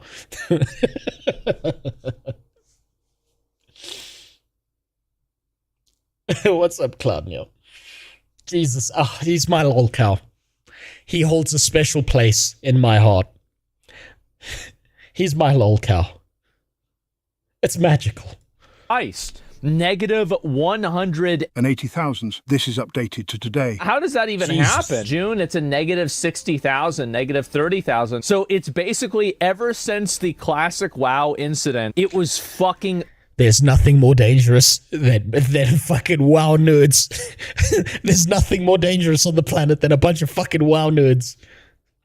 All you have to do to upset the Horde is pretend you know what you're doing in WoW and then fuck up. And then never say sorry. It's impressive. I'm so impressed. To be fair, if Blizzard's newest content is any indication, hiring Pirate would be an improvement. But that's a dangerous statement. Yeah, man, that's a gamble. That's a gamble. He might just fit right in. Make a new spell called What Am I Supposed to Do that drains all your mana and makes you run far. You know what? That would actually make me play WoW. I hope they do that. Over. Let me see about the on Twitch. Negative followers and 30... Fuck. Oh my God. This Fuck. is okay, I didn't know he streamed on Twitch as well. Fuck. He has lost more followers than I will ever have. Oh my God. Probably one of the biggest times I've ever seen this happen. But it is ironic that Pirate Software is actually the biggest advertiser of Stop Killing Games. And the entire industry around making content that's negative about Pirate Software, I think has driven more signatures to Stop Killing Games than me, Charlie, Ross, or PewDiePie ever could. I think the fact that we had an internet villain to galvanize ourselves around is 100% accurate. I think him being such a piece of shit, continuously doubling, tripling, quadrupling down, gave people a villain, a real life villain. And you know what's really funny about all of this? This man has gotten more hatred out of the internet hate machine than people who actually tried to fuck a kid.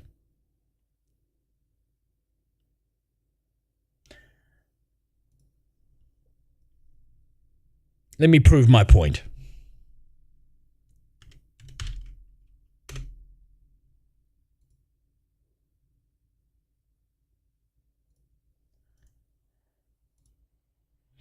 If you went to a random person on the street tomorrow and you showed them two pictures,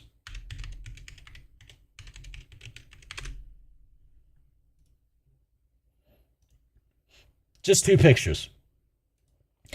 Actually, this is free content. For an IRL streamer, this is actually a really good idea for like a content segment they could do. You go out in public with two printed pictures.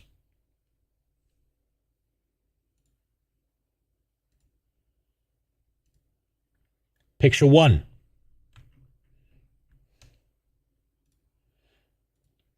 Picture two.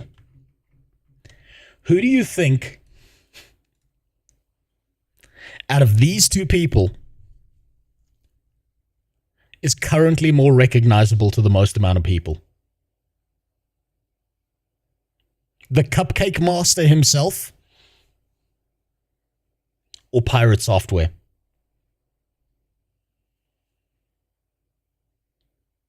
This would actually make really good IRL content. Go out onto the street with two pictures. This guy right here and this guy right here. And say, who do you know?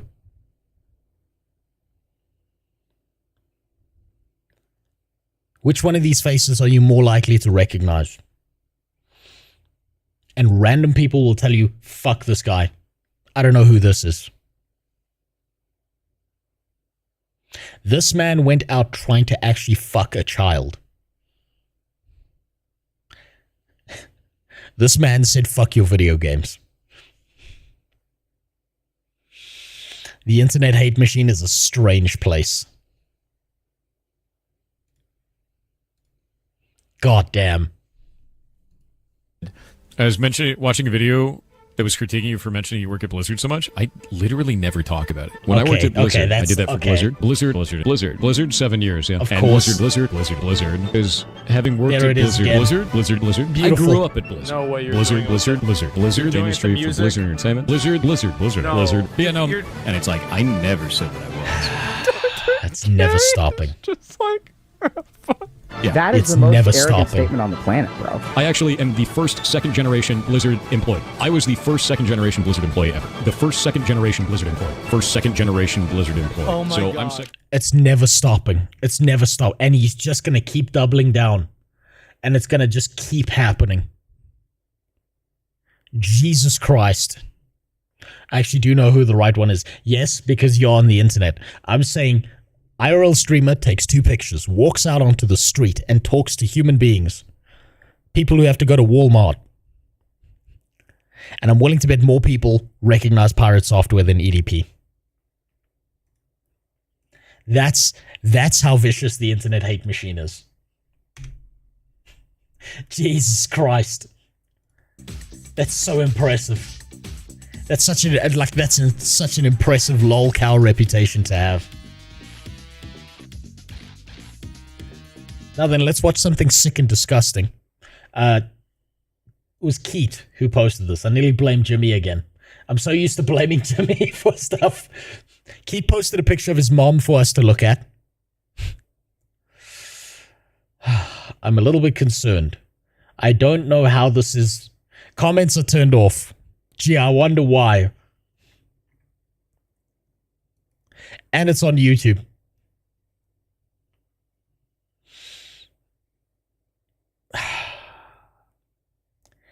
How the fuck did this guy afford the money to have this many figurines and shit in the background? Who keeps giving this man money?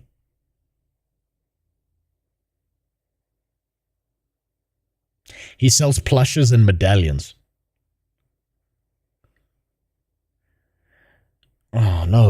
Oh no, is he gonna be another Cash Me Outside? Where somehow through all of this he's gonna make bank? God damn. Slightly undressed. Oh no, dude! Put on Anyway, some just fucking been pants, 18 please. and up. You've been title 18 plus. So if you're not that old, so yeah, talking about breast massage. Oh. So tiny tease, but still, you can definitely see I'm there. Oh, and just to make sure everybody knows for positive.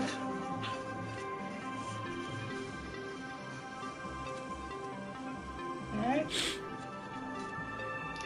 I mean, my bra size, I go down like about 2, but yeah, technically, but yeah. Measuring myself, I'm at 40 right here. Okay, give me a second. Give me a second. I nearly threw up. I nearly threw up in my mouth. It's not just the velo I just had. Oh, I just had the same feeling as when I was playing Dragon Age Veilguard. What the fuck? And coming around to the front here. I'm sorry, if this is allowed on YouTube, then so should ISIS execution videos. And this will take into account my recent experiments with the subliminals, so you might see a slight increase from previous. Let this end sooner. Yeah. I just had a shower, so a little wet.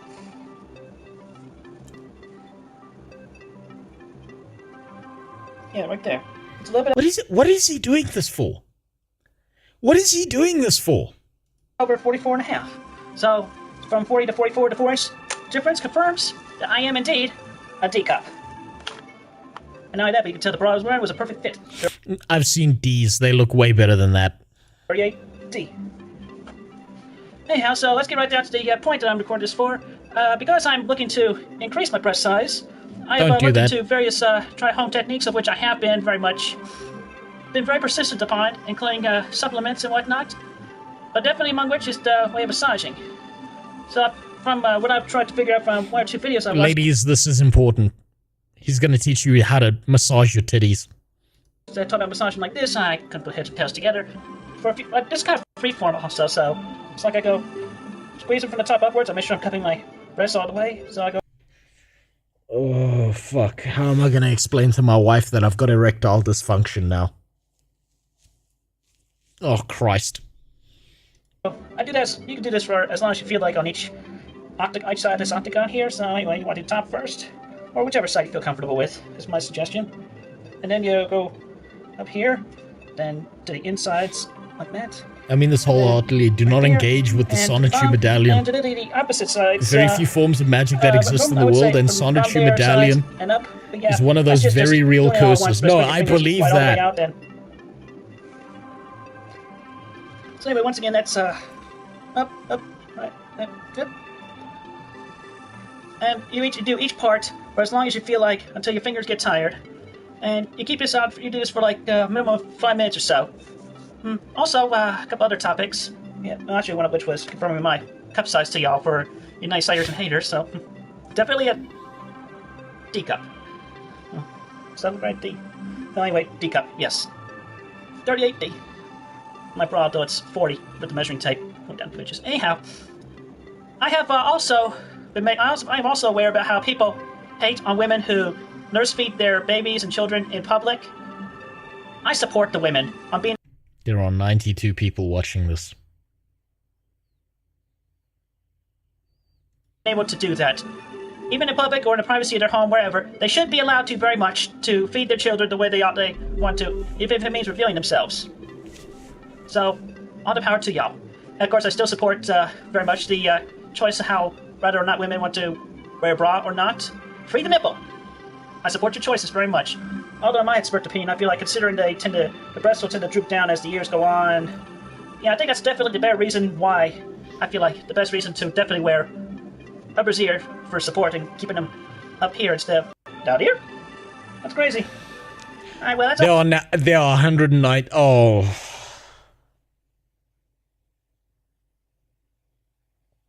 You know, one of my mods, who's been here forever, Iconic, who checks in every now and then, once sent me a stream. Like, this was when I started streaming and I had like 5 viewers. He sent me a stream of an open jar of peanut butter. Just to laugh at me because the peanut butter had like 200 viewers, live viewers.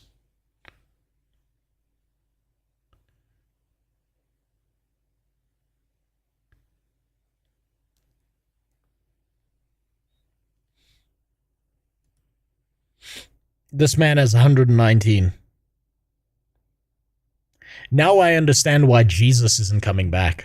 That's all for now, so there'll be other updates and whatnot. Also, soon to come, more available official attire and gift products from another shop that'll be opening up very soon where other people Oh, the number goes up! And they're getting paid too, so let's just let y'all know. Thank you, and have a good, safe day. Oh, Christ, and he's using a PlayStation. Oh, okay. Okay, that actually made me feel physically ill. Okay. Send me ISIS execution videos instead, please.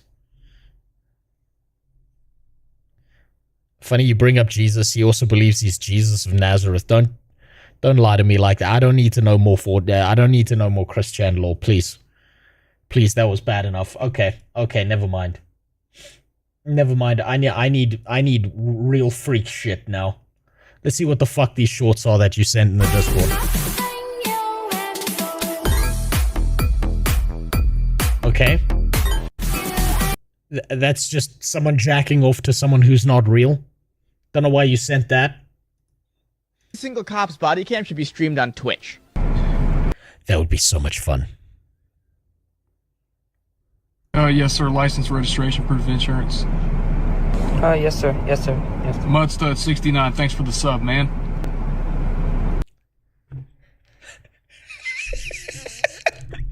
Can you imagine how funny this would be? That your cop, who's like arresting you, has to stop and do some cutesy anime dance after he slaps you in handcuffs because someone donated $15 to him. Fill his car with pepper spray. Yeah. I'd prefer not, sir. $100 donation if I do it. No, please no, sir. Please no. Now you need to do it. You need to do Hey, it. chat, spam Pog if that's what you want. Please, no, sir. Yeah, there you go. Sorry. Just say stop resisting first. Bro. Do it for the chat. God, do it for the boys, man. You gotta do it. You see what I mean? That would be great. Live Twitch streams of people getting fucked up. I feel like that would actually fix a lot of problems, if I'm being honest. If all body cams on cops were live streamed, I think there would be an infinite content well. Remember that show Cops? It was so popular it even showed up in my country. That's just an updated version of Cops. That would be amazing. I would love that. What else we got here? Ready or Not just made a huge mistake. What the fuck? Ready or Not? The fuck is Ready or Not? Also, wrong account. Hold on. Give me a One thing I never had on the bingo card for 2025 is Ready or Not being downvote brigaded by their own community.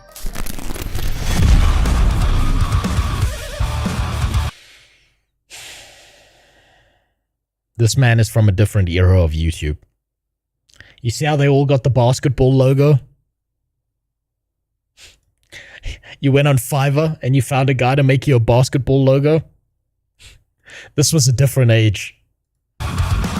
At a time during the Steam summer sale where Ready or Not is 50% off on Steam, you'd think we'd see a lot more eyes on their title leading up to their console launch on July 15th. And for transparency's sake, I have a pending deal with Ready or Not to celebrate their console launch. They wanted me to jump in. That was going to be some sponsored content for Void Interactive. And then they said, fuck you, we're not giving you money, and now he's mad about it.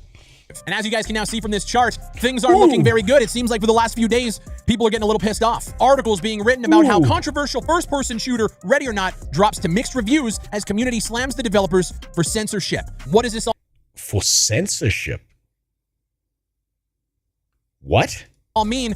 Let's talk about it. Ready or Not will be censored before launching on consoles, and it could even affect the PC version. Now, this article was published 2 days ago. It has now been confirmed this is happening to the PC version as well. And we're just going to go to the source here and read through what's actually going on. Console rating content changes. Throughout the console port process, we've done our utmost to only make changes when they're flagged as absolutely required by our first-party partners. Our age rating, as it stands for consoles, is ESRB M rating, PEGI 18, USK 18 to give an idea. Still, there are other game content requirements that console platforms have in order to exist on their systems, and a portion of these changes will be visible on the PC version. And instead of jumping into that, they go in and explain the reasons why. There are 2 main reasons that these limited asset changes may be visible on the PC version as well. Maintaining multiple versions of the game with different assets and system mechanics increases the likelihood of bugs to appear in future updates. So because this game is cross-platform when it comes to consoles, things have to have parity. If the in-game assets were not the same, it would make crossplay unusable. So basically, there's shitty regulation that they have to deal with to drop things down.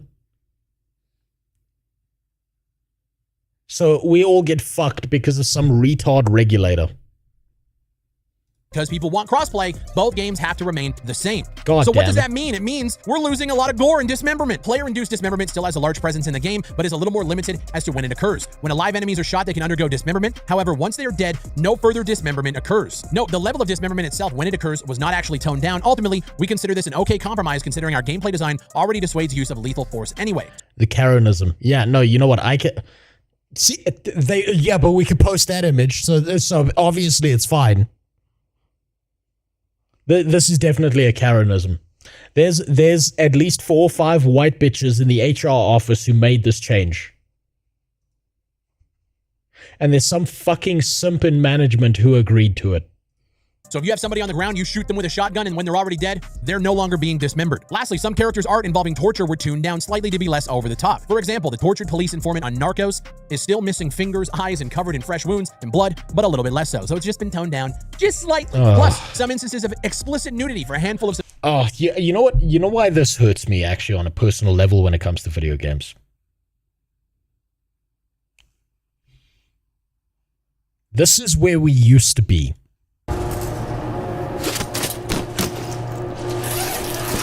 This is what we used to be.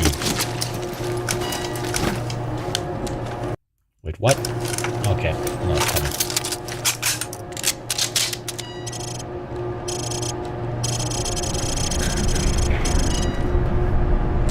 Znami Bog. Remember, no Russian.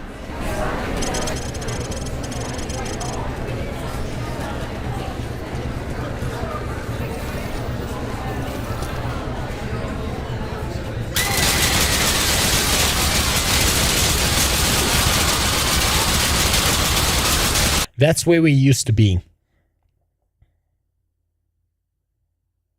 That's the world we used to exist in. That was removed in the remake. Exactly my point, Filter. Exactly my fucking point. And because no one put their foot down, this is where we are. Civilians and one suspect have been covered up a bit more. Can't show titties. It's consoles. They're babies. Explicit representations of violence and mistreatment against children. Although we already make a substantial effort to present mistreatment against children in the game in a responsible way, we made slight thematic expansions of this philosophy in order to better meet certification standards. For example, the child on Twisted Nerve has an animation change to be unconscious or sleeping instead of previously convulsive animations. So remember that kid in the top floor of Twisted Nerve who was like convulsing on the bed because she was left by her parents, probably induced something we didn't really know? That's no longer the case. This is the same team that's staring down the barrel of a gun from all of the media journalists who were shitting on them for creating a school shooter level. They came down and said, fuck that, we're gonna do it with respect, we're gonna do it right, and we're gonna do it whether you like it or not. But when you have platforms that are telling you that you need to change the contents of your game to be less violent, to be less explicit. That's fucking pathetic. And the worst part is people need to not go after the game. They need to go after the regulators. But no one's going to do that because the regulators are always some nebulous asshole in a back office.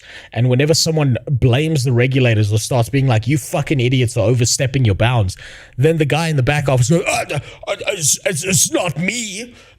You need to talk to this department. And then you go to that department and you yell at them. And then they're like, oh, it's not me. It came down from the high-ups. And then the high-ups are like, look, it's not us, it's someone else, and you just go in a big fucking circle.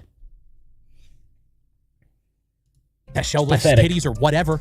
You got to play by their rules. The changes with the console version are small enough that most people here wouldn't notice if we didn't say anything, but we want to be transparent. It's largely just evidence and nudity that's altered, and the texture changes don't affect the PC version. In conclusion, they're looking forward to their console launch and relieved to be fully finished with all of their console launch certification processes. And as you probably know already, this has pissed off a lot of people. The first comment on this post is huge respect for creating one of the standout games in its genre and keeping the experience alive and thriving years after release. I gotta say, on one hand, I actually agree, and as you can see, the clown emojis are being thrown out. You're censoring the game, not a fan. These ones are getting upvoted. Loving the new animations, but toning down the graphic themes of the game is a bit questionable. I actually agree. It's one of the main reasons why we all got excited about this game back in 2017 when we first started seeing these concepts come to life. The school shooter level. Remember the initial concept trailer where they showed the officers opening up the shipping container and there were kids in there being trafficked and you rescue them? Those themes are what sold us on the... Those are such great fucking themes. Those are such amazing ideas to actually put in a video game. Is to show people some level of reality. I still remember, when I used to play shooters, when I played Medal of Honor, and how after playing those games, everyone in my school played them. We would go into history class, and we would be arguing about shit that historically happened because we played those video games.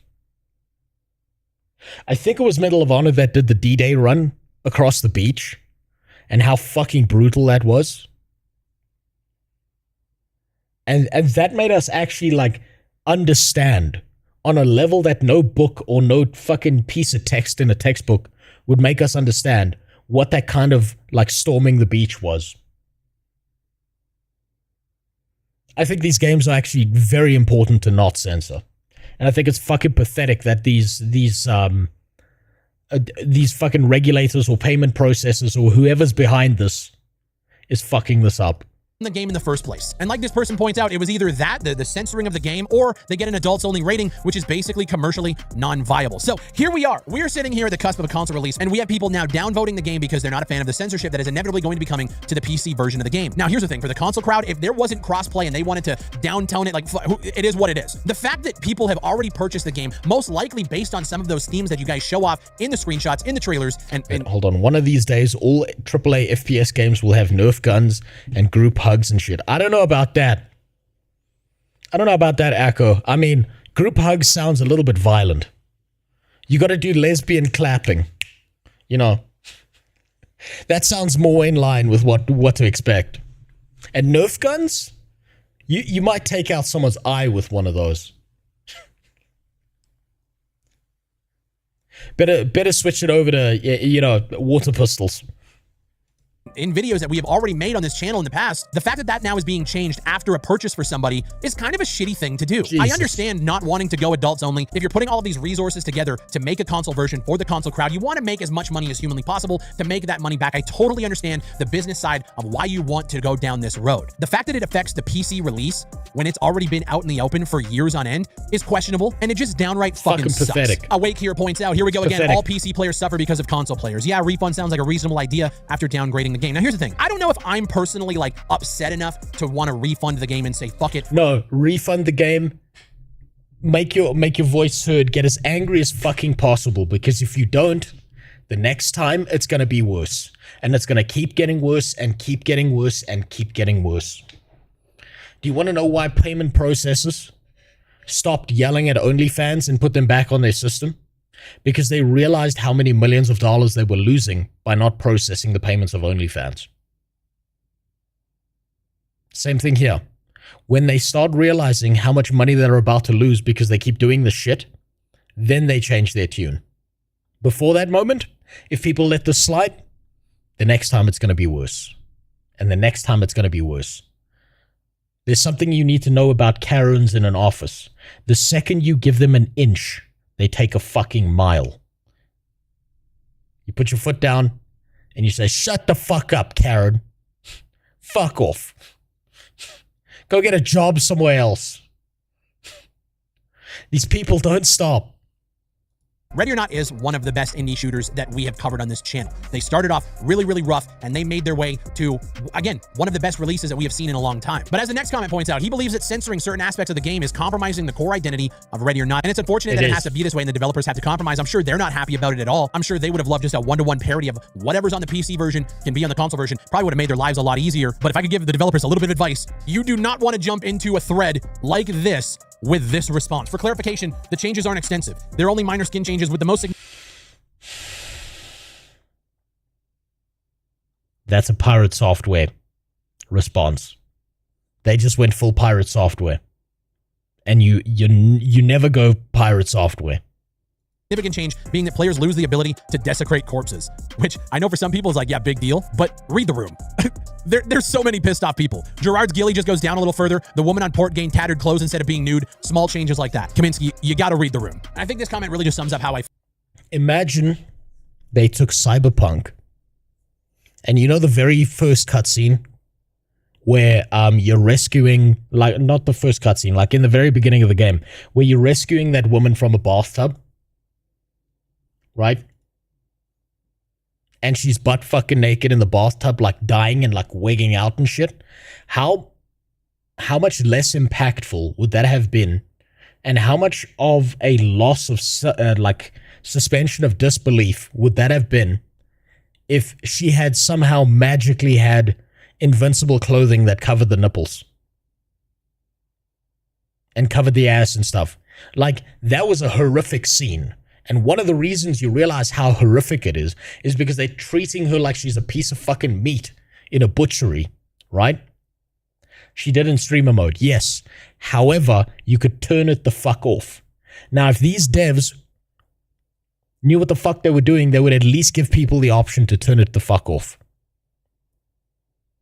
feel. Look, I get the overall challenge with the porting process, but that doesn't make the forced compliance of a console port censorship guideline on us feel any less icky. As somebody who backed this game back in 2000, I think it was 2017, 2018, it kind of sucks to see the neutering of that atmosphere happen because they want to put it on consoles. I totally understand. The console crowd has been begging, dude, the console crowd's been begging for fucking anything with a gun on it for years on end. I totally get it, but it does kind of suck. And as you can see, their community hub is being more desecrated than the corpse can be now. There's so many people complaining. I was about to buy this game, fuck censorship. Crossplay was a mistake. If they censor, we should all mass downvote the game. That's what's happening now. But the thing is mass downvotes and bitching on community hubs is only going to get you so far when you look like the game's sitting at the last 30 days, gained up, and went down, came up. I'm guessing that has a lot to do with the Steam summer sale right now. Yeah, there you go. Look at it. It's increasing. So expect this. Next time, it's going to get worse. Now there's 12,000 people online, which the game doesn't seem to be losing steam at all. When you look at the charts for 2025, like the game was kind of losing steam, trickling down 7,000, 6,000. You know, we hit the end of the month here in June. Steam summer sale starts and starting to climb right back up to around 11,000. It's not at its highest peak by any stretch. So while it's down a little bit from where it started at the beginning of the year, where it was hitting, you know, peaks of around 20,000, it hasn't dropped enough to really probably make a difference to the developers. I think they can clearly tell that a lot of people are pissed off with this change. And it's tough because I completely understand both sides of the coin. The developers want to get this into many people's hands as possible. People have been begging for them to do it, and this is the compromise that they have to make to be able to pass those certifications. But I also understand the gamer side of things. I don't think the console crowd actually cares about it. Maybe I'm wrong. Maybe I'm misreading it. I think the console crowd is just going to be psyched to have a tactical shooter that they can play on a controller on their TV in their fucking living rooms. I think the biggest problem is the PC people who have paid for the game already and now have to suffer those changes. But I can completely understand it from both perspectives, but I want to know what you guys think down below. I have a feeling that a lot of get loud, get angry. That's the only thing you can do. You have to voice your displeasure and tell them this is not fucking acceptable. But because the game's passed now, because it's on consoles, since they have to, you know, they have to now agree to those regulations to release their game on that platform. Next time, it will be worse.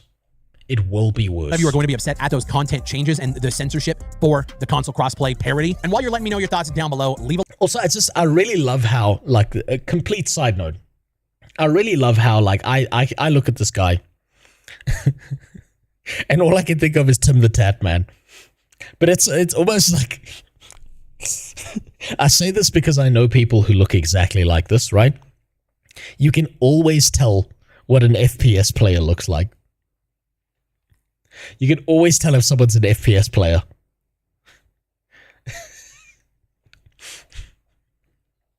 It's like, you know, you're in a bad neighborhood when all the black guys are walking around in white tees, but no one's got a chain around their neck. It's like the patterns emerge. You can just tell you've walked into the bad part of town. Same thing here. If I saw this man's face, I would just be like, FPS player. FPS player, immediately. Leave a like on the video, subscribe for more FPS content just like this. And if you guys want to support the channel, you can do so by going to gamersubs.gg using... God damn it, anime's everywhere. Alright. Is this guy talking about the same thing? Oh shit, it's Rurikon. I used to watch this guy when he was playing Dibbles. Man, that's a throwback. Holy shit, I haven't thought about this guy's channel in forever. Fuck. God damn. Also, I watched the How to Get Rich Off of Homelessness some other time. It's too off topic. I'll worry about it another time. Also, someone said this earlier. I can't remember who, but... As much as you're angry right now. Meat Canyon. Oh, Meat Canyon. Oh, boy. Oh, boy.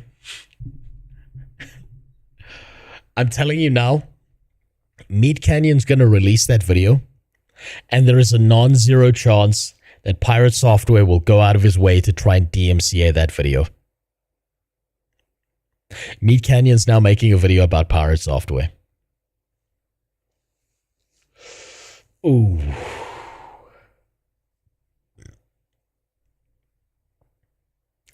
Ooh, it's going to happen. While stop killing games isn't the main topic of today's video, you can almost... Oh, man. Oh, man.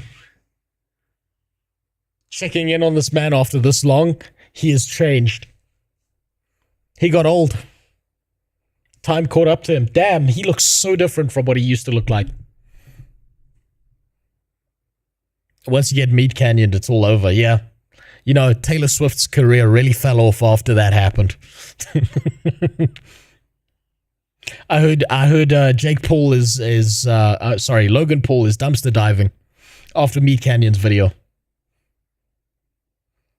When are you going to use your mankini again? Once I've figured out the entire structure of like workout streams and stuff, maybe then. But I do have other plans because there are certain other outfits I might want to use instead. I'm thinking about doing something, but I need to see if it's going to work first.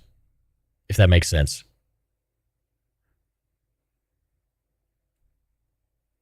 At least check out SKU. What the SK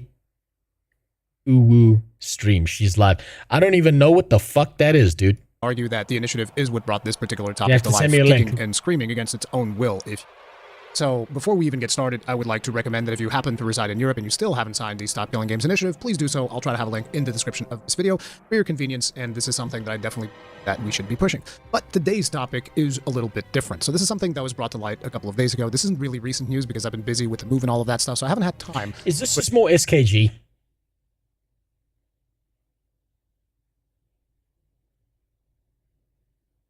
I'll save this for another time. I want to play Guild Wars 2. I'm sorry, this is just more SKG. I know too much about this shit. I know too much about SKG at this point. I'm going to play some Guild Wars 2. I can't wait anymore.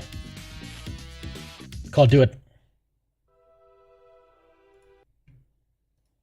Let me just update all this, the bullshit on this thing. I want to finish off Heart of Thorns. Dick about as much as possible in this game. And you know what I'm going to do? When I'm through Heart of Thorns, I'm just going to keep on playing the game. I'm not going to stop. I'm just going to keep on going through each expansion, seeing what the game has to offer.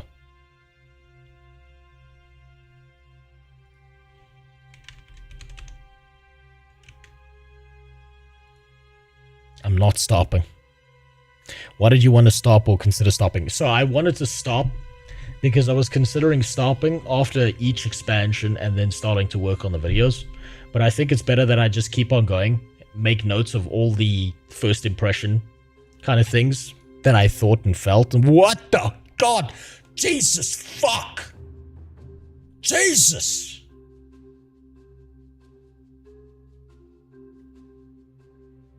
That's not a real person. What in the fuck? She got 2 FIFA World Cup fucking soccer balls on her chest. And of course she's fucking playing RuneScape. What did I say? What did I say about old school Goonscape? Jesus!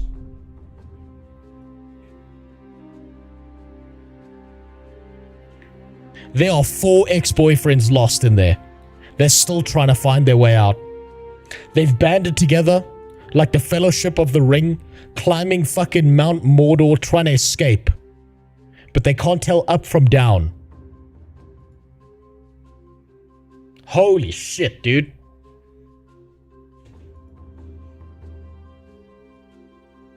Props to her understanding what assets to use.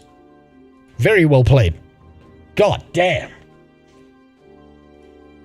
Fuck me. Must hurt. She's gotta have a spine made of fucking steel. I bet she's got the most muscular back you've ever seen in your life. Dildo Sue, don't do this to me. Don't do this to me. Don't fuck with me now. Come on, I just bought the last expansion. Come on. Bring it back. You can find it yourself. Hey, go find a stream and just make sure that if you're in a relationship, just lock your door. Because you're not going to be able to explain that one. It doesn't matter what the fuck you say. You're not going to be able to explain that one to your partner. It's not happening.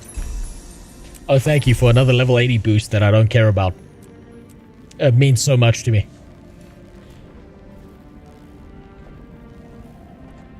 You gotta show your tits while playing. I don't have tits that big. I'll need surgery first. Holy Jesus.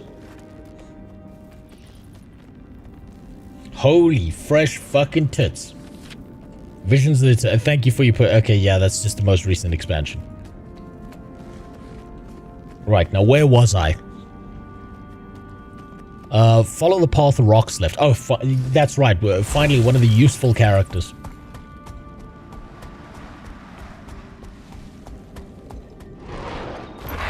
I can say I was listening to a OS... yeah, I think the only sounds you were hearing was your hands smashing your dick into your hips. That's... Fuck me. Jesus.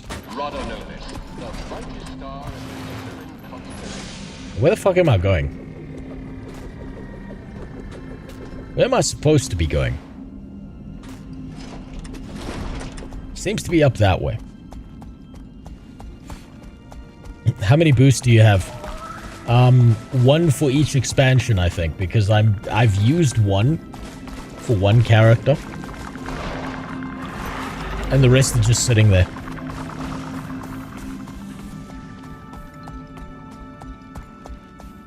That's what you get for playing Guild Wars 2. Look, it's convenient, okay? I have a second account that's not linked to Steam. It's convenient to use Steam. Let's be honest. It just works. Where's your Drake mount? What Drake mount? I thought he was in prison after he got in that whole fight with Kendrick. After that whole diss track thing. Where they called him a pedophile.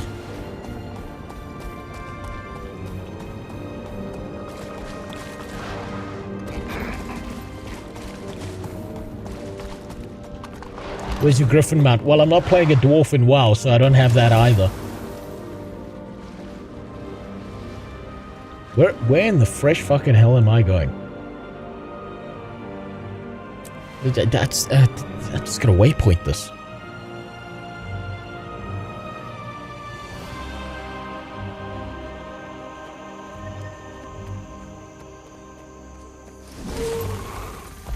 Okay, what the hell is going on here? Where's Rocks? Where's the one useful member of Neo-Diversity's Edge? Examine the marking. Guide my hands. Oh.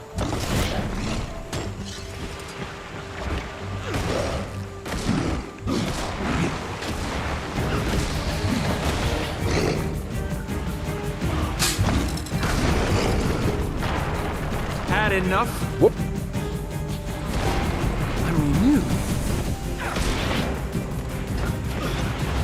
I feel furious. You know, I kind of feel like...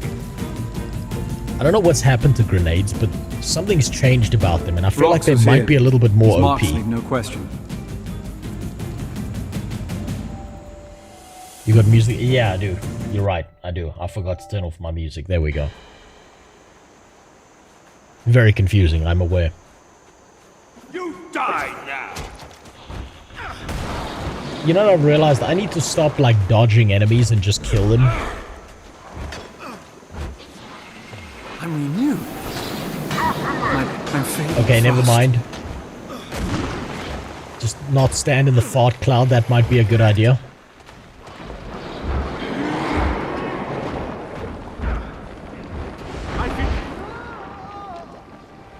I need to, fuck, I need to remember how to dodge.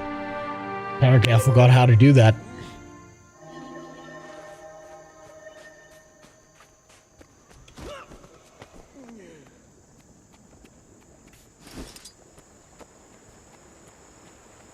Right, now where was I?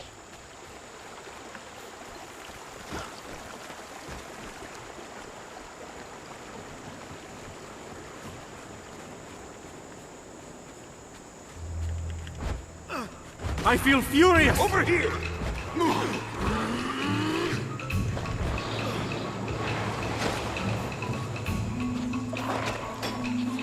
Safe from harm. How much damage can that motherfucker take?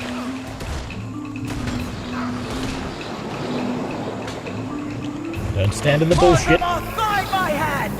This is good practice for me.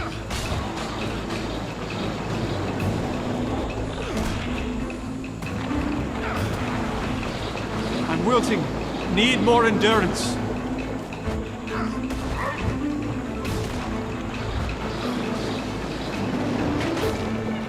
Oh, that's why. Aha. I was wondering why I was getting one shot. I feel furious. Now it makes sense. I understand.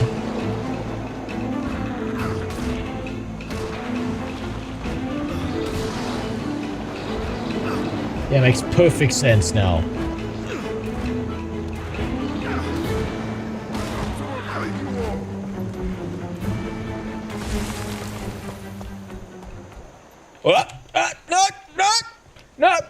No, fuck. Fuck.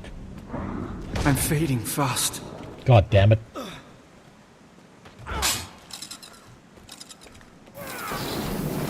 Ready for more. Okay, he's not attacking me. I'm gonna go back up there. Round 3. Oh wait, I am in combat. Shit.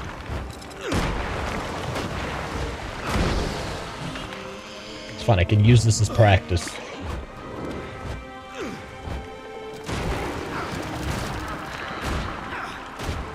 I gave it. I'm renewed. Fuck. I'm stuck. Come on. Move, move, move.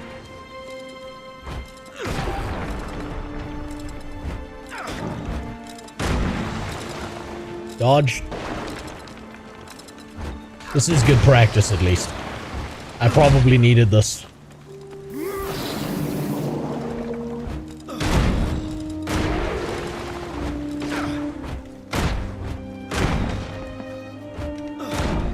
I may not survive.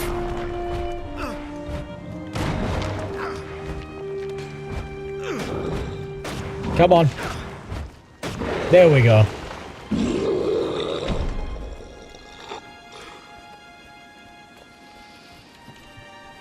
Now, I definitely missed where I'm supposed to be.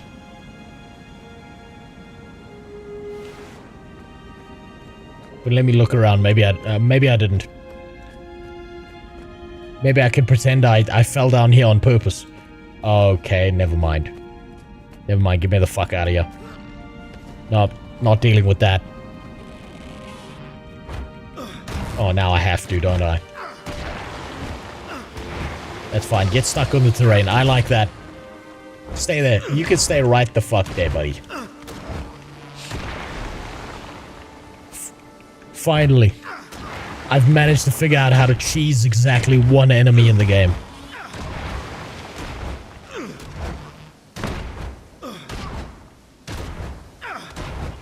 Engaging gameplay.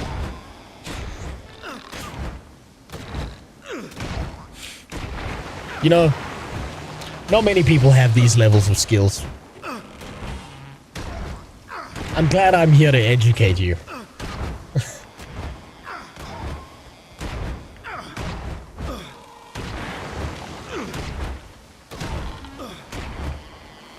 Man, what a rough fight this was.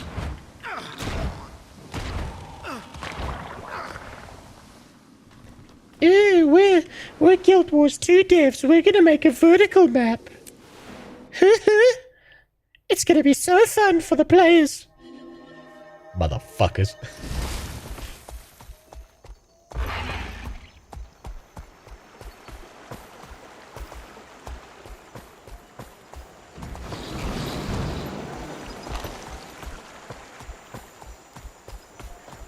Gonna skip over these guys.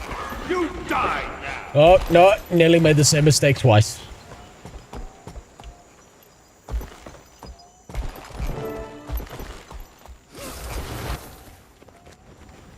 Okay, where's that marking? The end for you. I do not see the marking. I feel furious. Oh, there it is.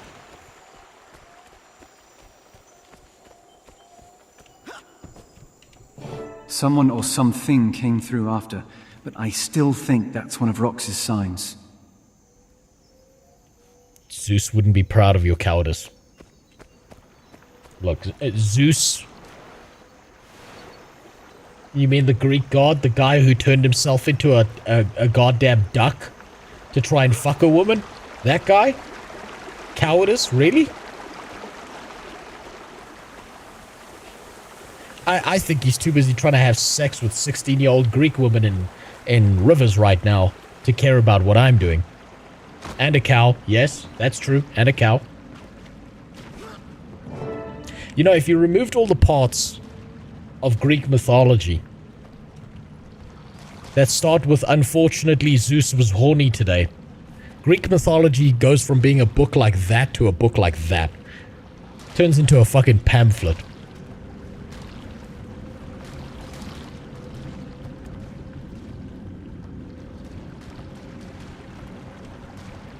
The way those are arranged, clearly a sign.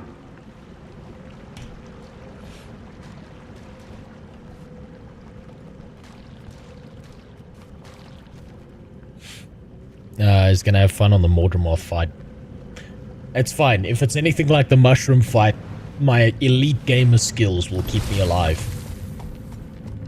I'll find a nice big rock to hide behind. He jizzed in the ocean and made a daughter. I mean, who hasn't?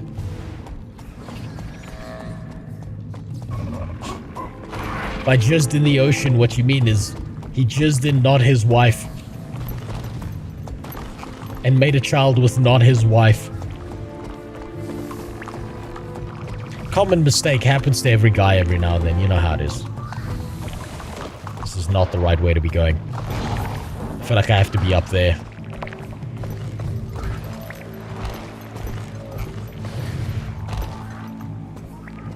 No, I'm fucked.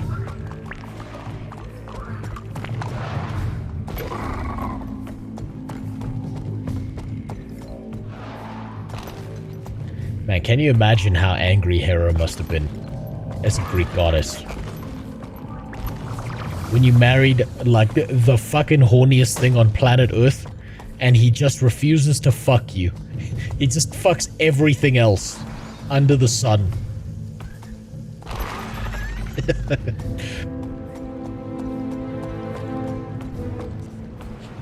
Truly. You know, I could just go here and then jump across here. I think I'm gonna do that. Truly. Zeus is the Andrew Tate of Greek mythology.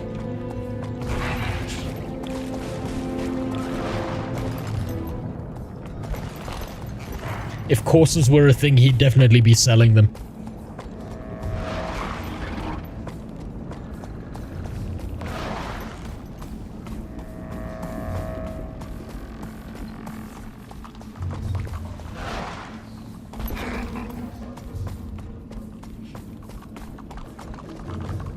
He was just enchanted by getting some strange... Like, there's supposed to be, like, deeper philosophical ideas, right? Behind the whole thing. Like, with Greek mythology, all the gods are meant... Like, all their vices and problems and issues were meant to be a lesson to people about how fucking dangerous power is and how not even gods can keep their hands clean. I feel furious! And what a corrupting force it is. And also... It's in Zeus's nature to be a god of creation. It's like he can't stop himself.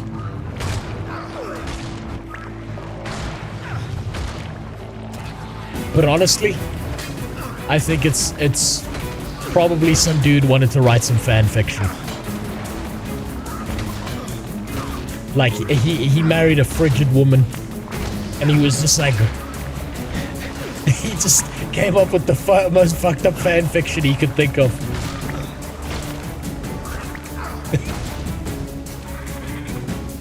To try and piss her off.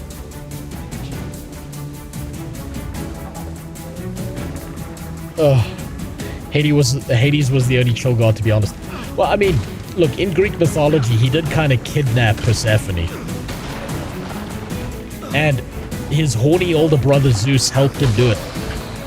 Zeus was like, okay, I'm gonna tell you how to... He was like the true Andrew Tate of that situation. He was like, Hades, you got no bitches.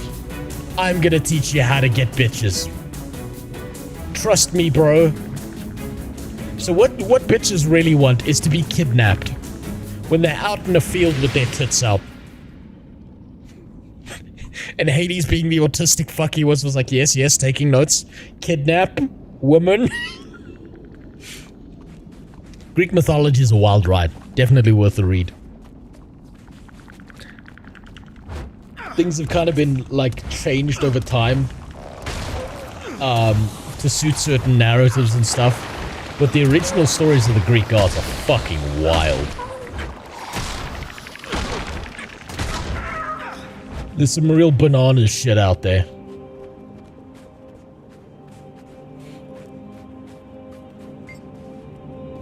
You found a ley line. Train the ley lines tier in flight mastery to use it with flying mounts. Okay.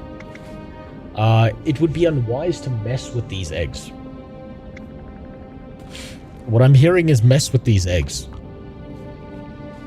They should make AI videos about the Greek gods. I'm sure that if someone out there already has. What's the green bar? Okay, that's... Okay. It's murder shit. Let's try this out first, though. You know, everything I see reminds me of my ex-wife. I mean, of my... Not my ex-wife, my ex-girlfriend. I've only been married once, and I intend to keep it that way. Holy shit. Okay, this thing is huge.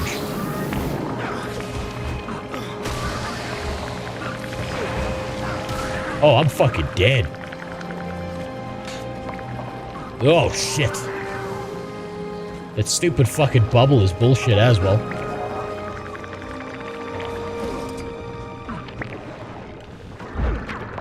Let me throw rocks at its baby. That'll definitely help me. Oh no, the action combat's keeping this thing in the way. Fuck. All I had to do was kill its baby in front of it and I would have been fine. Damn it.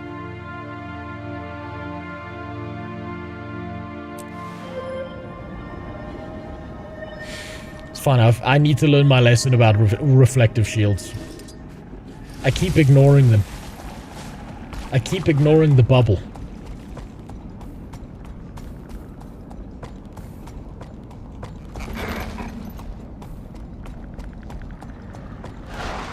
Let's try that again. What mechanic would you suggest to make death challenging and interesting in Guild Wars 2? Death in MMOs is really difficult to do right. Because it's either gonna feel too punishing or not punishing enough. I think the way they've got it with the down system in Guild Wars 2, where you kind of get a second chance after fucking up, is a good idea.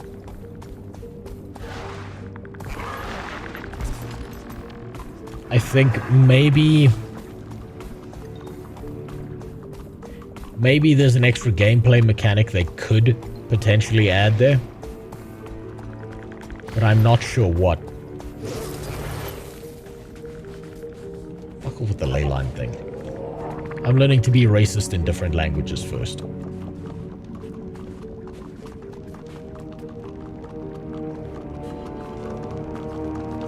Oh, god damn it. Now there's a bunch of... Alright, well... I feel furious! Gave it my all.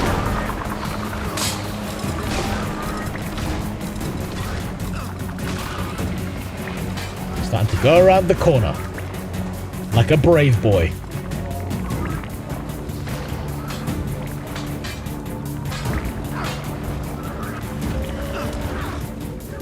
My pain is easy. Yeah, that's right. I feel furious!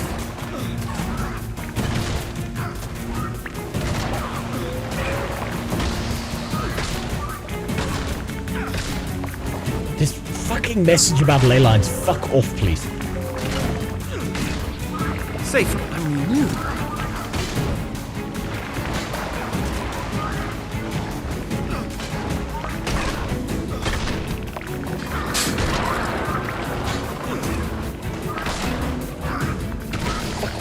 Get out of my face. Okay, let's deal with that one. Ready for more. Fuck. Fuck.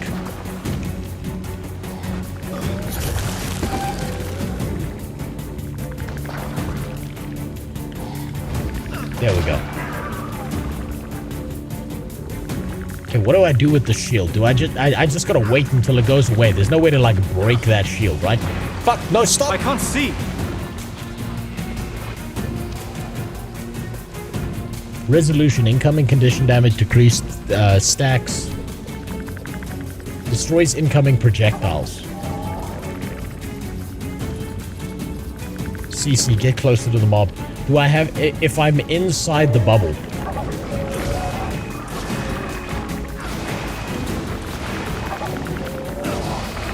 Fucking... God damn it. Death stalks me.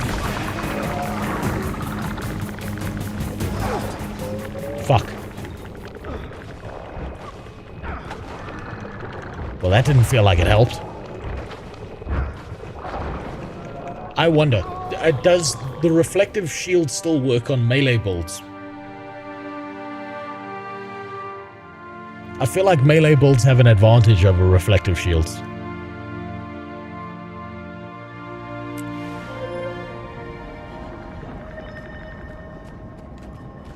Hold on, let me try it out.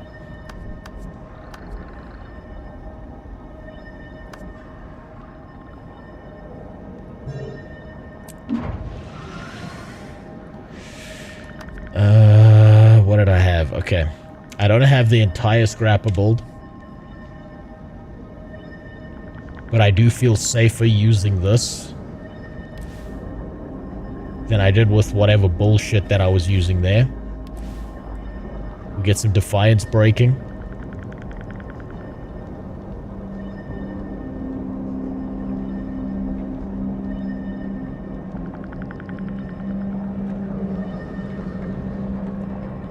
Maybe...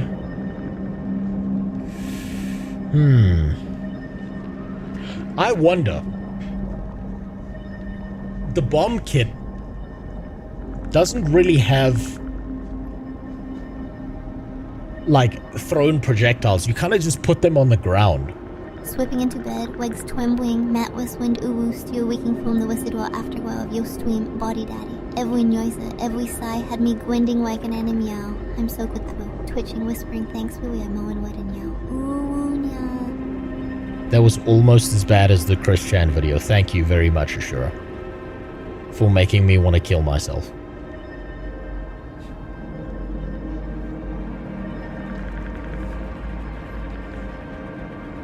Let's see. Fury Might Resolution. Defiance Break. I should just go full Defiance Break as much as I can. And then Supply Crate. So Defiance. Defiance. Defiance. Defiance. Try desperately to stay alive. Let's give that a try.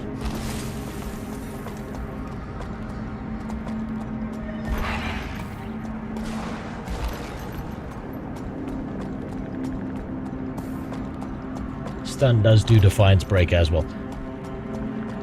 I don't even know if I have stun.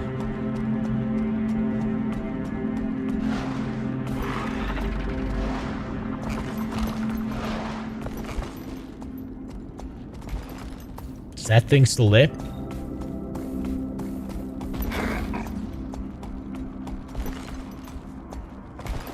Or did it decide to just leave because I was that shit? Purple symbol on abilities. I'll look for it. Oh, nope. Nope. Someone else is here.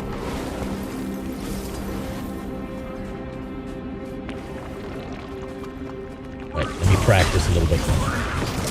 Might and glory.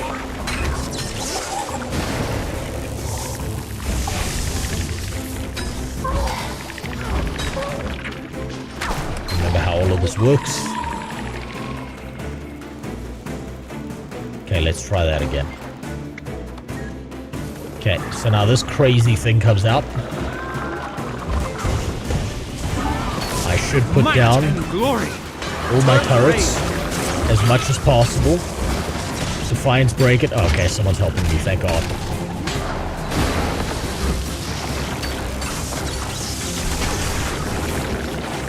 Okay, get out of the AoE. Oh, that's much better. I feel much more survivable now that someone else is doing all the hard work. Oh, it's much easier when other people do it for you. Did that give me the hero points, though? Oh, still one of these bastards attacking me. I feel furious! Oh my god. Oh my god, why am I fucking around with grenades?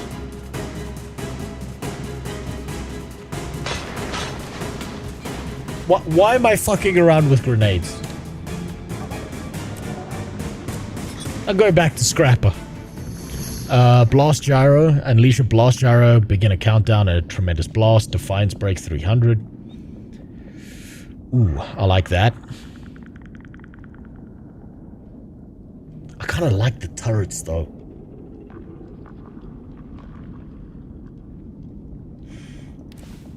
Let's just put that there.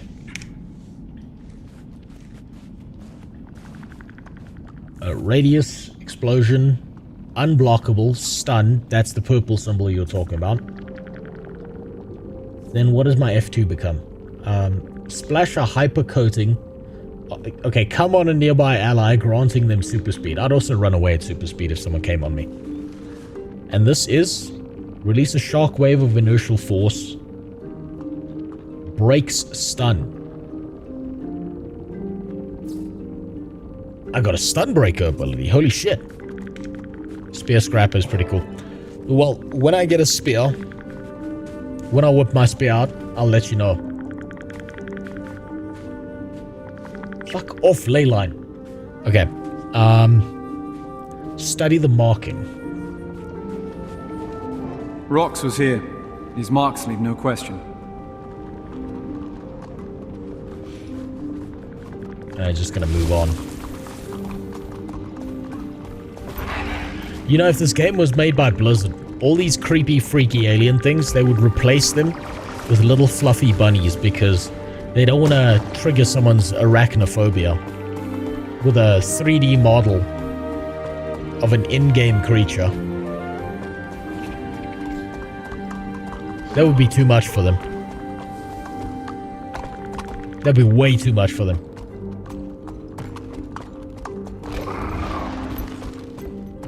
Okay, we don't see anything here, so I'm willing to bet it's probably downstairs.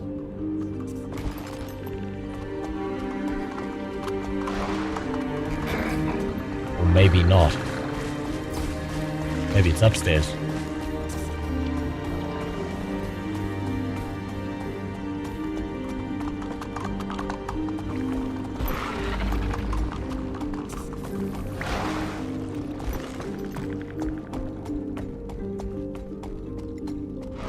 Oh. Of course. I have to kill the fucking pube lice. Gave it my all. No, I pressed that button at the wrong time.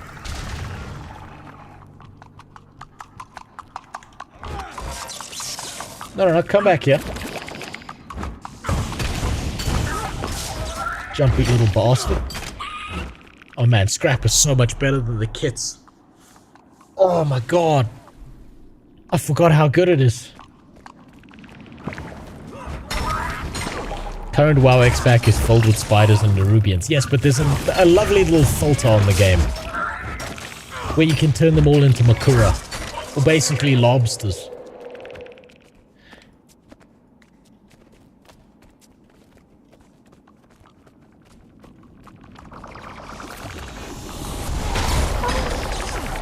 Fuck you, and fuck your reflective shield.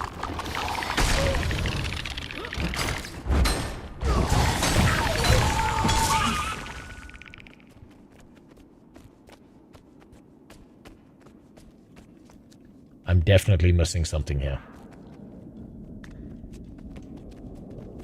It's probably above me. You know, I've thought about an extra mechanic that should probably be added into Guild Wars 2. And some of you are immediately going to get mad at me for saying this. But I think Guild Wars 2 needs to add in an extra piece of gear called climbing claws, where you equip it and your character could jump against the wall and start climbing it like it's Breath of the Wild. And I know what you're thinking. I know what you're thinking. Oh, but what about the jumping puzzles? And you know, I have to say to that, fuck the jumping puzzles. Fuck the jumping puzzles.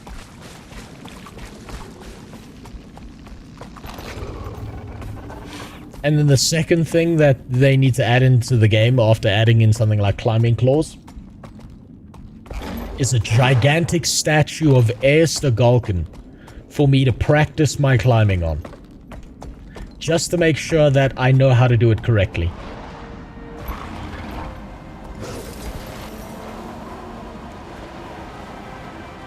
Just to, for canonical reasons, obviously.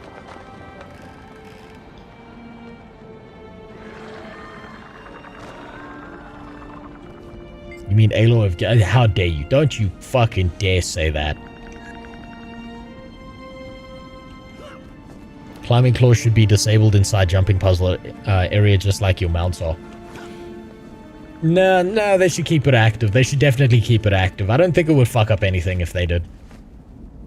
It should I think it should definitely be kept active. Like, and you should get an achievement for using the climbing claws in jumping puzzles, and the achievement's name would be something like above room temperature IQ.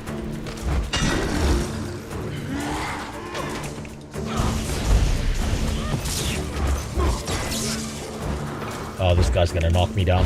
Safe from harm. Where did he fucking go? You bastard.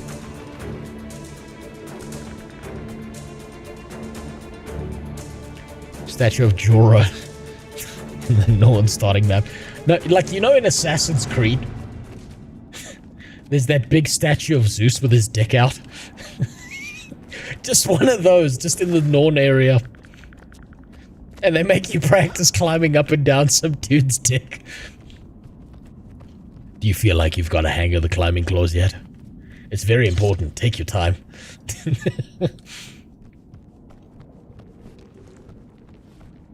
Just so we're clear, we had to walk there. You have a raptor to make your life way easy. Oh, no, I know. I know. I decided to use the Raptor after the base game experience. Because, well, I felt like it. I no longer felt like maintaining that. I feel like I got enough use out of exploration. Might and glory! Jesus. Jesus, the scrap is so good.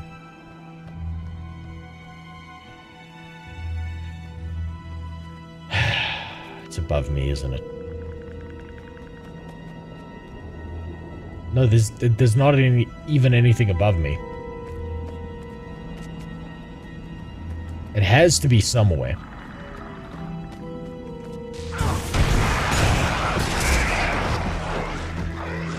Okay, come on. My pain is easy.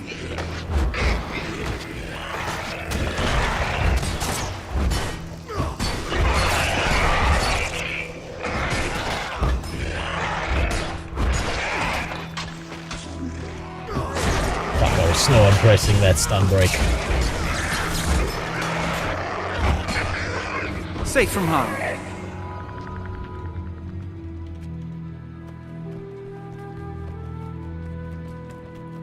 That thing is somewhere.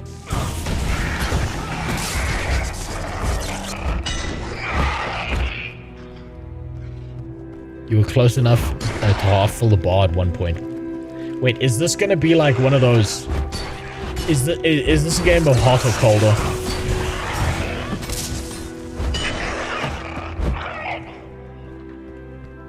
It's one of those, isn't it?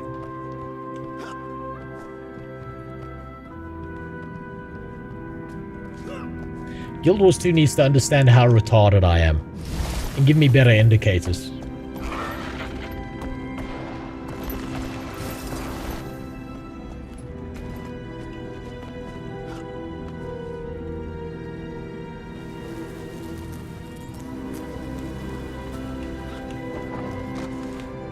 Okay. Ah, it was nothing. Not here. I feel furious! Ow.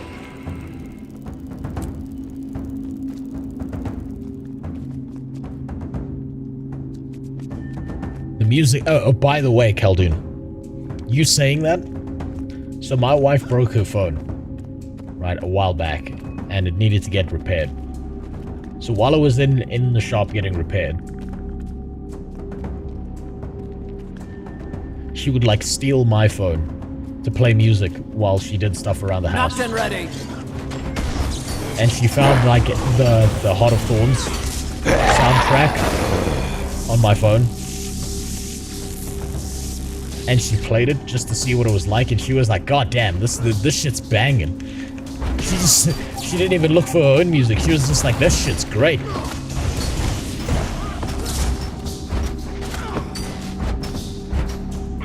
So I can say it's not just me. The soundtrack of Heart of Thorns is wife approved. So it has to be good.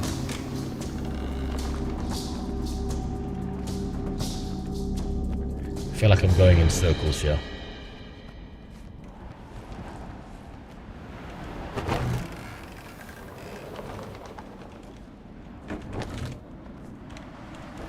No! Fuck. I spammed that. I'm not even in the green circle. What am I doing?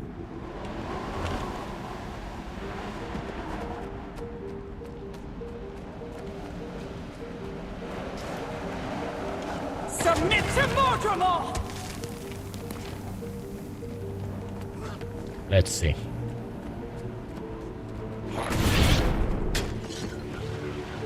He keeps getting further away. I keep on not paying attention to the green circle. It has to be somewhere. Oh, there we go.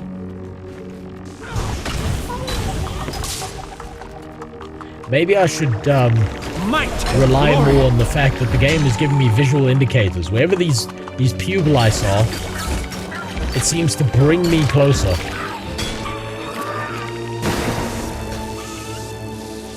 So maybe I should just follow the pupil lights. There we go. Okay, it's probably where this guy's standing.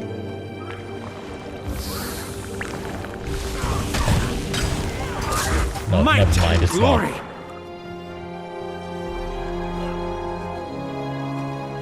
Come on. It went down. Went up. It's below me, isn't it? It's below me. Has to be below. It's not below me.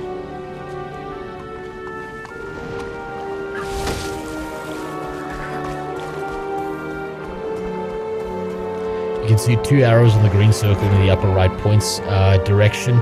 Another will be up at... okay, yeah. I just need to pay attention to it. Okay. So I go this way. There's a little arrow pointing down.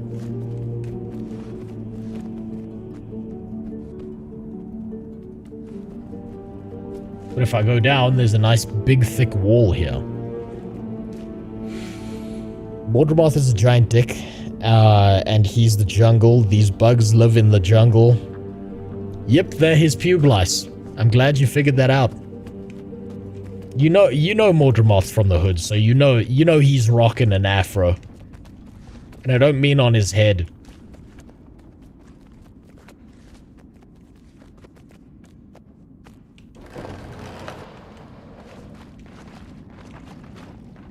Where in the fuck would this be? This makes no sense to me. Is there, like, another cave entrance thing here? How am I fucking this up so bad?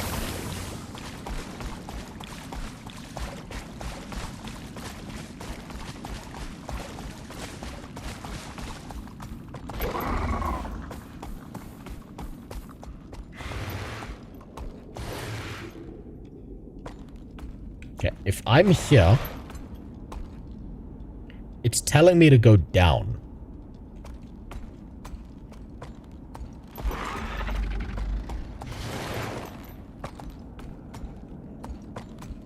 Or maybe it...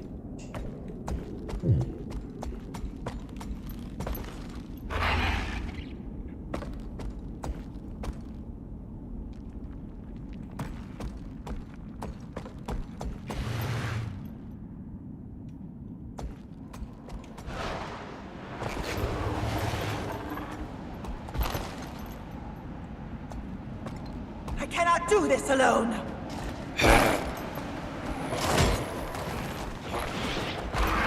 Fuck.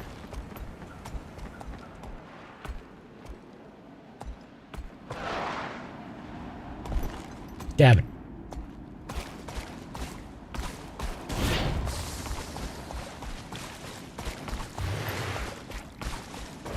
This is gonna take me a while.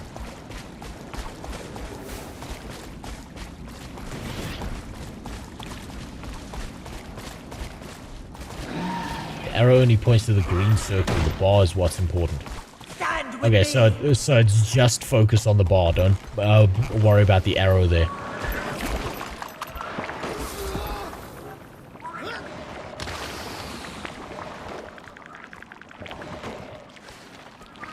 I feel furious.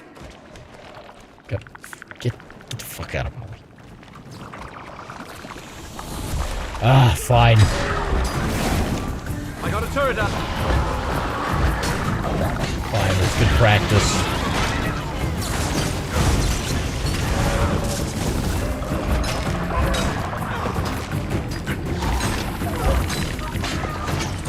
I need to get used to the idea of treating this game like it's action combat and the tab targeting is secondary again. I got used to it with the rifles.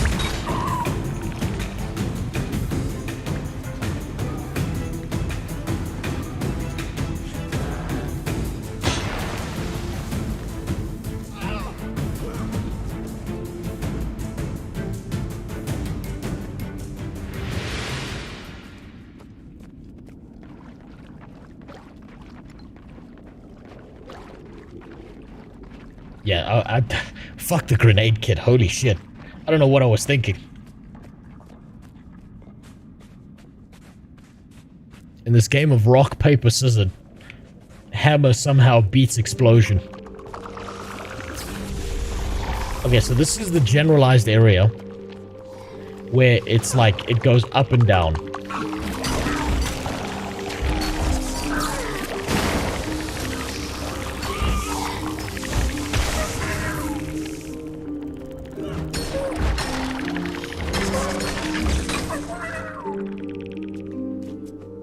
So if I'm here,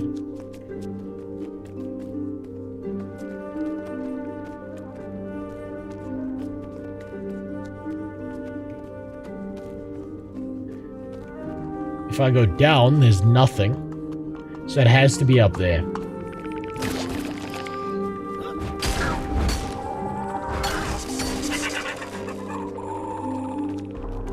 I'm gonna mark the spot on my map.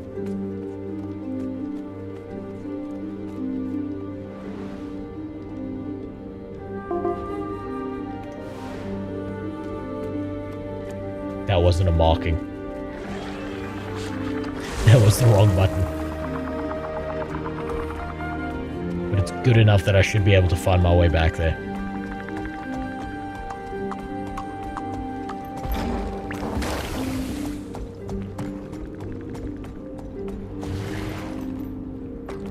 Those many ledges.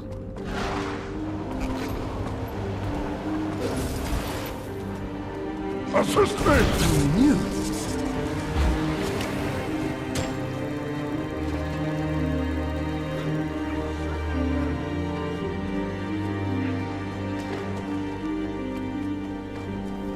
God damn it. I lost my place again. No, no, no, no, fuck! I shouldn't have pressed 3. I pressed 3 for no reason.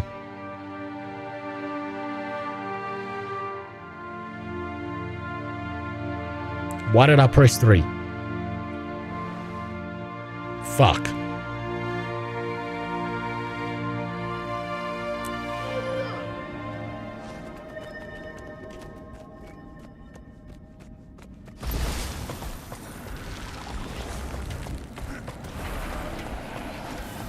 My master will save you all. Okay, let's try this again.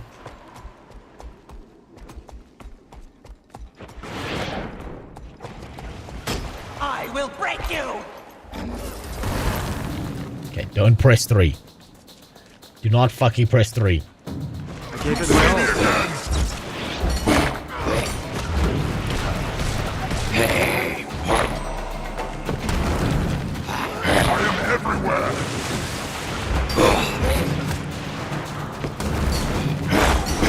Did you see? Feel the power of the jungle dragon! Don't press 3. Don't press 3. Okay.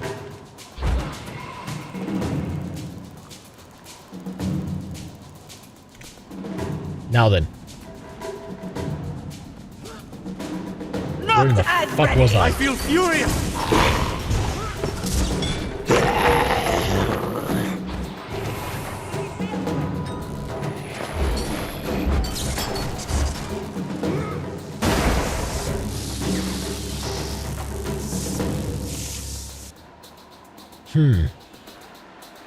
I wonder if it's up there.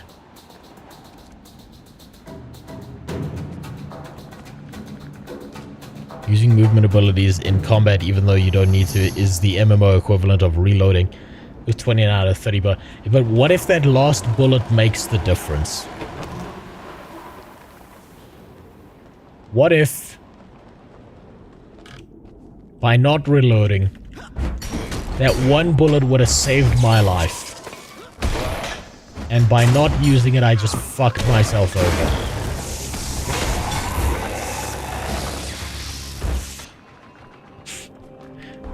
Automatic weapons should be treated like muskets. One shot, reload.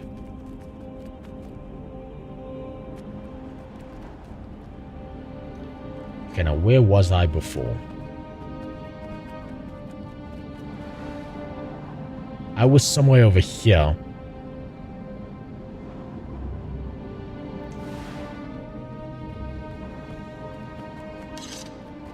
When I was getting the attention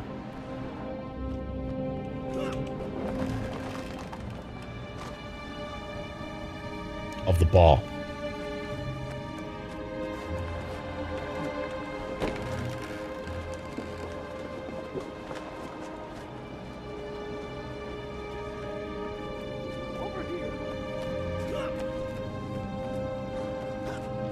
Arrow says it's below you. Yeah, and then I went to the ground floor and then I got stuck running into a wall.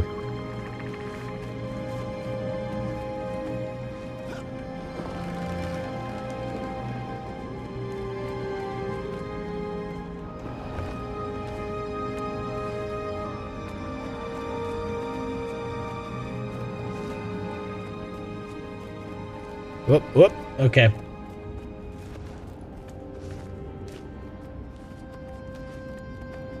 Okay, that takes me further away.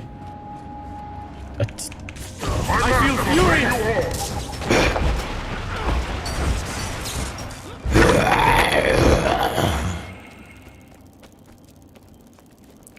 That's taking me closer. That's taking me closer.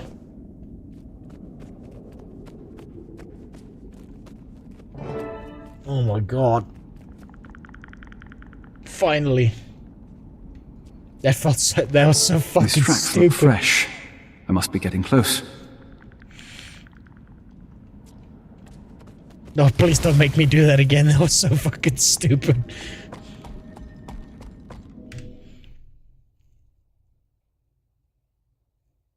This is what happens when you speed through everything on a mount and then suddenly you have to turn around and find something.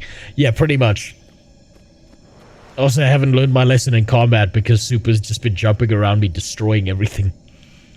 Now I have to actually play the game, and now I'm handicapped, basically.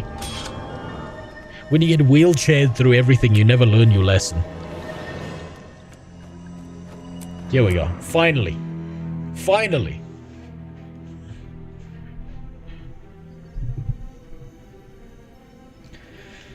Oh, I forgot Ellen DeGeneres was part of the team. God damn it. I wonder if Zojja or Logan knows anything about the dragon's weakness, since they've been with the Mordrum this long. I have to say, I'm still a little surprised you'd consider that, instead of just trying to bash it with your mace. I'm not counting that out either. Those two might know something, but we have to save them first. And to do that, we need to catch up with the rest of the team.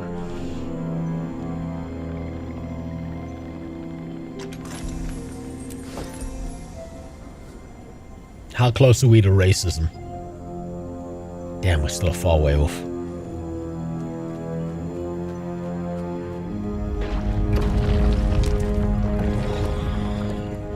Dad?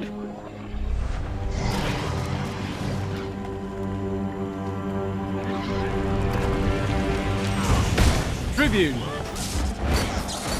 Feel the power of the jungle dragon!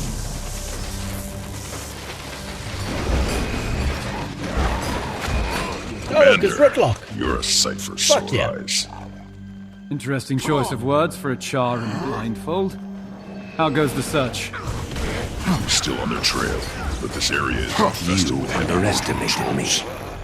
Truthfully, we wouldn't go much further without some help. It's a good thing you arrived. What did you find in Radanovis? Their research indicates Mordremoth has a vulnerability. We only have to discover it. Then let's stop wasting our breath. We have friends to save and a weakness to find. Ah, it's good to be back with you, Ritlock. I like the way Tribunes think. Rox, we're on you. Everyone's on rocks except Brahim, because he's never getting any. You should know I'm not I feel furious! Fuck. That hurt.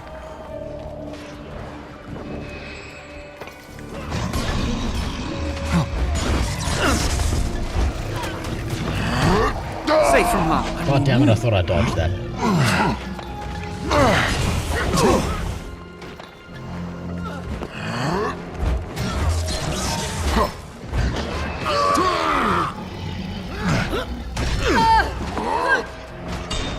It's fine. It's fine. This is where I learned my lesson. This is where I learned my lesson about timing my dodges. It's gonna happen a few times. Wait, what am I doing? I have the entire team here. I need to be the slave driver. Ugh, what a mess. Oh wait, that doesn't work when the enemy can charge across the fucking screen. Dragging Soja and Logan all this way, so close to its power. Do you think Mordromov knew we would follow? Just keep your eyes open. You don't want to get boxed in here. Come on! Wait, hold on. Let's see. Come on. Go. Go, my Pokemon. Let's see how well they do. Look at Brahim being useless, as usual.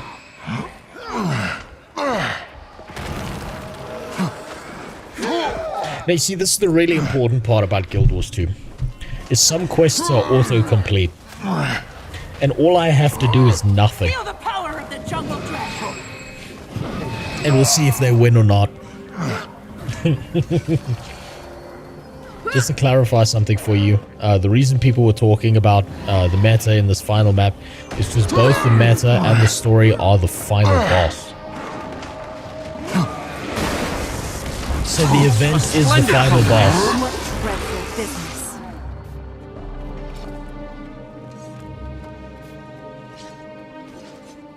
Do you have condition cleanse? I do. If you mean the stun ship.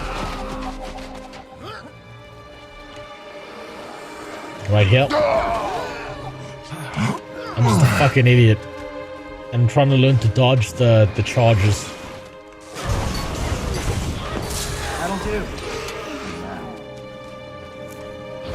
I've got to get used to the timing behind latency because I have to. I generally speaking, based on where I am, I play on about 200 ping, which means I need to preempt my dodges better. I feel furious!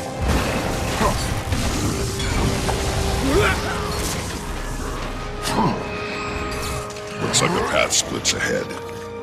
We don't have time to try both. If one's a dead end... Yeah. We can't lose anyone else. Kaz, scout ahead. We'll clear the next patrol and meet you at the fork in the road. Right away. Events in meta are often the final boss, but they are separate things, like they are the same. Give in and find peace. Dad's showing us his dick again.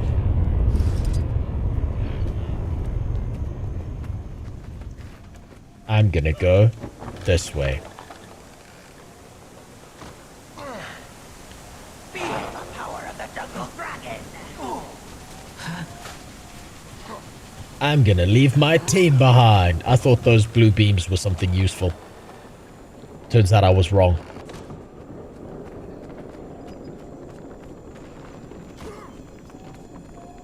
I'm wilting.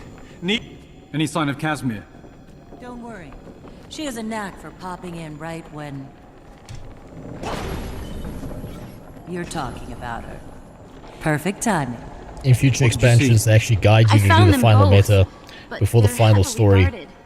Are they alive? I couldn't tell. So this is That like trail the leads to Logan, amoeboid the version. high road to Zoja. Your orders, Commander? Oh wait, we gotta talk to her. I love how our characters decided never to talk to Shaniqua again for being a racist, and now instead we're like, tell your bitch of a girlfriend that she needs to do this. Canonically, we stopped talking to Shaniqua after she got really racist on us. I hope you noticed that about the story, because I did. The last interaction with us was her being like, you fucking twiggers, keep on turning against us, I can't trust a single one of you. And all of a sudden, now we're talking to Casimir, who's been in the background of this relationship for the entire time we've been playing. Through season, like Living World Season 1 and 2.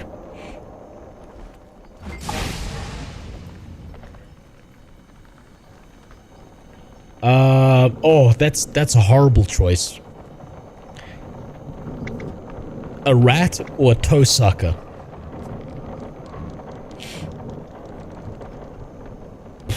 Fuck. I gotta choose between something that's not human and a subhuman.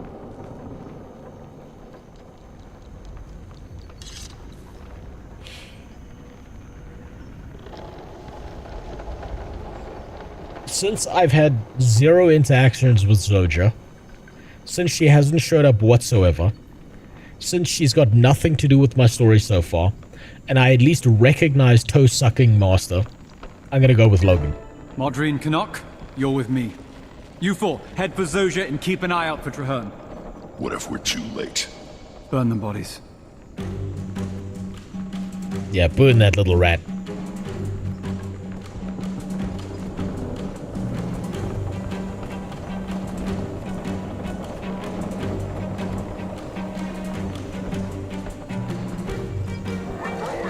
Oh, it's more of these guys. Alright. That's fine. That's fine.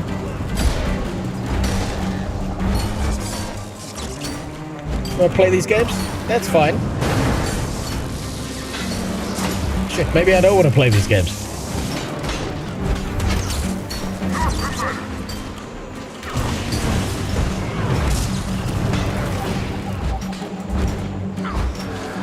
I feel furious! I thought they were going to charge me. But no, instead they're just going to kill me.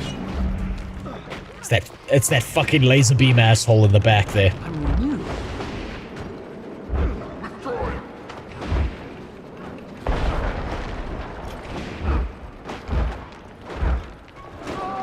God fucking damn it. Gotta watch out for the archer.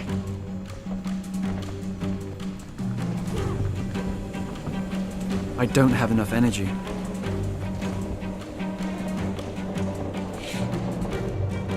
Zoja legit does nothing for the next decade while we stop the apocalypses. Fuck her. I'd rather not have to. I'd rather prefer to not engage in any form of swift and steady sexual relation with an animal, but I suppose, you know, it depends on what the story disallows me to do. Back into the fray. Man, fuck those archers. They feel like such bullshit enemies. They just one-shot you.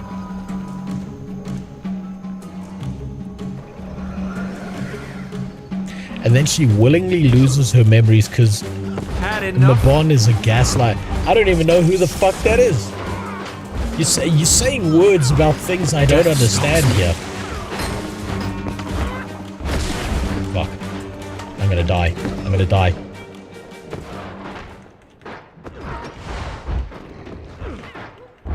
That was stupid.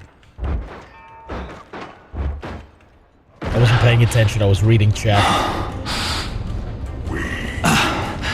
Join us. What happened? Where? It's just fucking T-posing over me. Make yourself useful and pick up a blade. A blade? Commander. For what? Thank the gods. For what? You disappeared. Because the dragon commands it. Feared the worst. I am no... I'm okay. Just ran into a little trouble back there. Back there? Or in here? My head is fine, Canuck. I'm glad to see yours are still attached to your shoulders. It gets harder and harder to keep it there. I know. It certainly does. Now let's find Logan. You know... Was that some sort of Sylvari thing? I didn't understand a word. You know, the voice acting is some of the best parts. I hate when it overlaps like that and you miss something.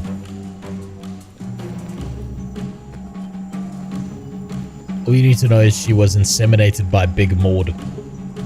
Very nice. Hopefully it broke her.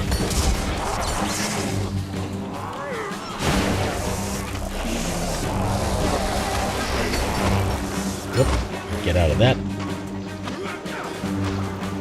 Swift and steady.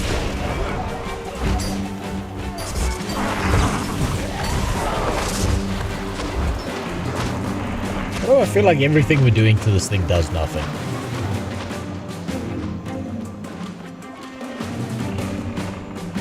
Maybe we should just carry on forward, actually. Feel the power of the jungle dragon!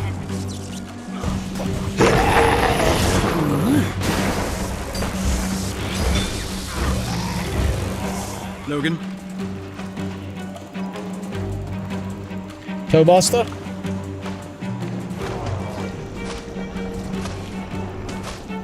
How the This thing's just stuck in the fucking wall. What am I supposed to do about that?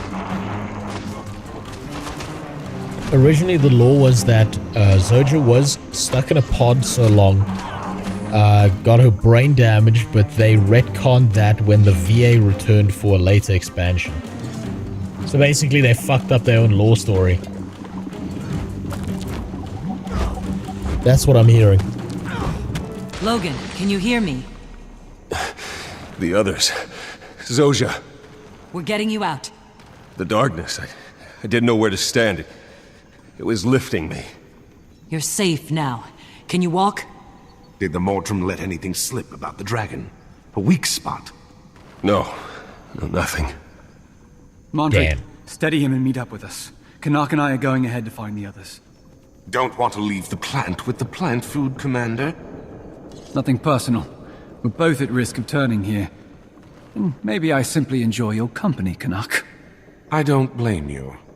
Lead on, then. That's right. We Twiggers have to stick together. I can't trust Marjorie. She'll fucking kill us because, you know, we invaded her convenience store. That fucking roof Korean has it in for any single Sylvari.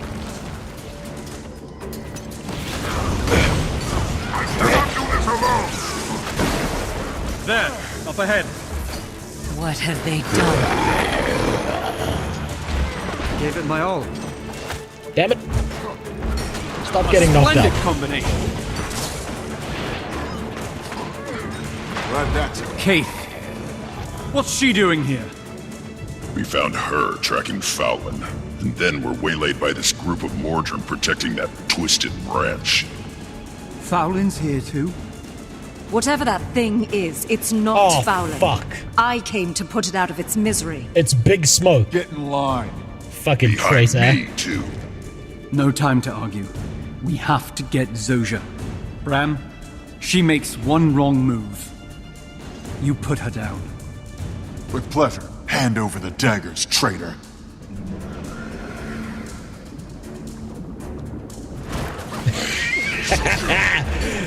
They're everywhere!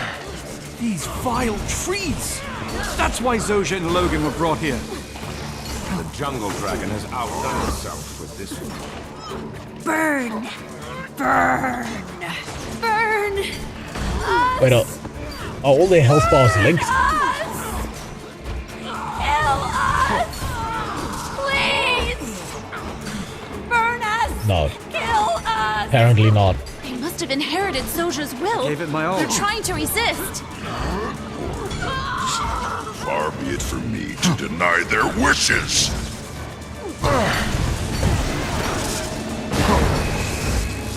I feel furious! Get that back.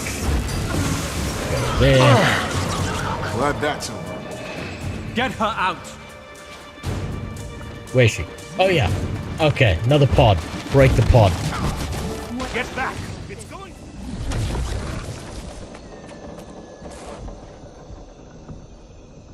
How much should future vids glaze Canuck? It depends. When I replay it, I'll see if he's valuable enough to do that Too with. late. She's much worse than Logan. You found him? They did indeed. Please be dead. Logan, I knew they couldn't make mulch out of you. Redlock. You came back. Where were you? Oh, learning a thing or two here and there in the mists. You know, typical jumping into a rift sort of thing. Anything to help me kill this dragon? Why don't you let us handle that? This team, they're as good as we ever were. Isn't this touching? Destiny's Edge reunited at last. Oh, it's this bitch. Zoja, God damn it. You're looking well. Fowlin. It isn't Fowlin. Mordramoth is behind those eyes. Whoever it is about to be put in a grave. You'll have to catch me first. Let's go. Kaz, take Zoja and Logan and portal them out of here. Rox, go with. Keep them safe. Okay.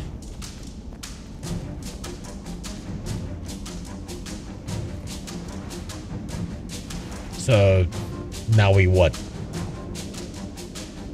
find our way to this area here.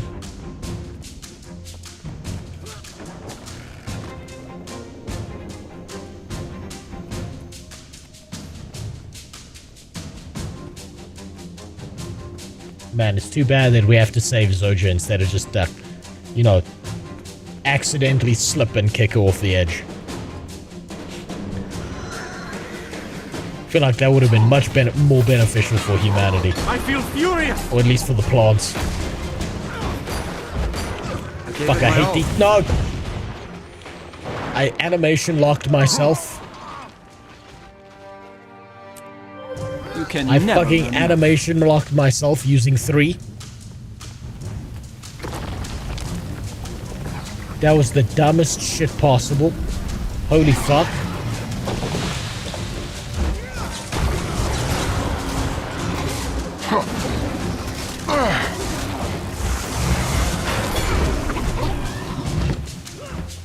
I hate archers so... Oh, the fucking archers so much. Oh my god, they're so bad. Oh shit! This actually looks somewhat familiar. This kind of reminds me of Zaitan, except very plant-like. And this time around, instead of it being like Zaitan falling through the sky after we press F, it's just gonna be a dick falling out the sky, isn't it? Thanks for the sub, Otter. Oh, Daddy Pig. 30 minutes ago. I missed yours. I'm sorry. Wait, hold on. Do I even have to go this way? Arrow's not pointing me in that direction. Arrow's telling me to go this way.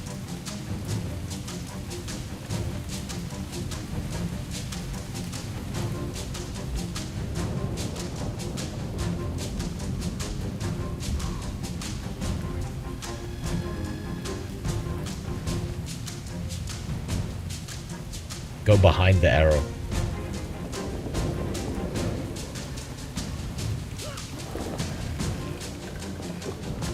Not quite sure what you mean. I think you mean through here, right? Oh, that's just the fucking snipers again.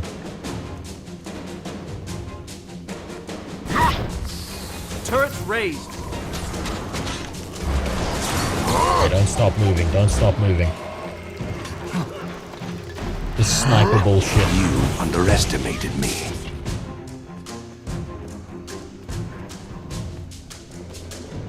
Wait, this is where I came from, isn't it?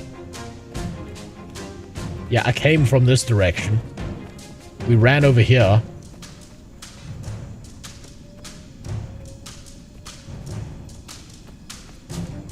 We go through here. Okay, it has to be up there.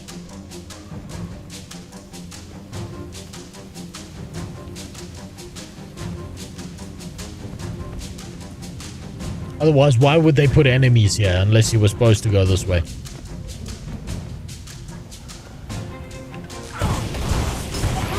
If this bugged out, like the one Zaitan Siege quest, I would be very annoyed. Oh, my leg! My pain is easy.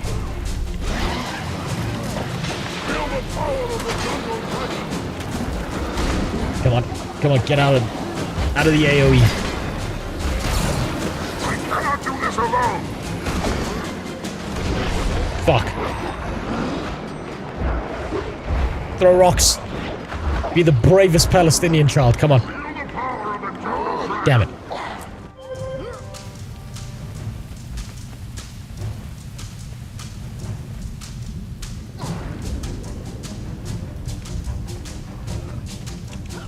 Come on. Please don't tell me I bugged it out. Please don't tell me I bugged it out.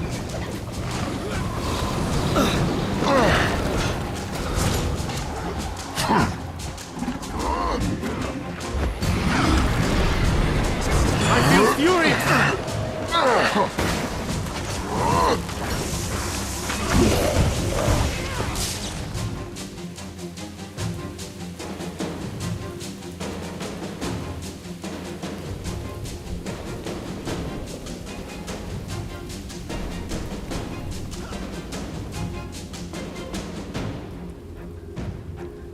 So in the Zaitan Siege quest, when you're like transporting all the stuff, I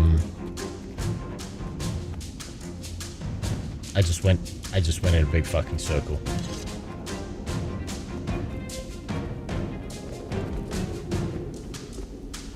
So there's the Zaitan Siege quest where you're on ore and you're bringing an army through, right? And if you go ahead of the quest, which it naturally makes you think you need to do, because the army keeps on marching forward, you can bug out the quest because you didn't interact with a mine on the ground. And then you have to redo the entire thing. And I hope to God that hasn't just happened again.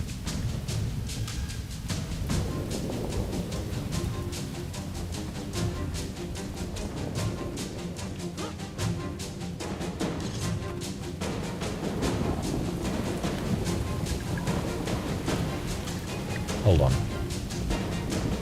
I'm gonna try something incredibly fucking stupid.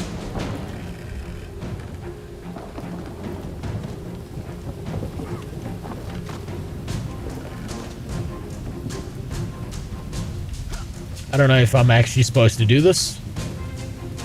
I think I am.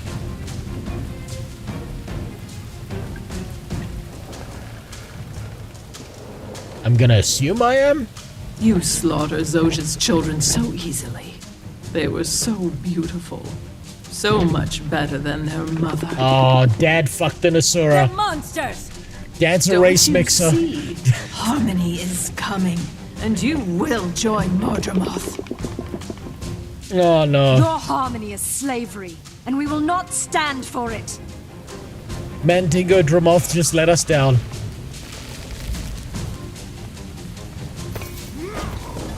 Dad's not all he's cracked up to be.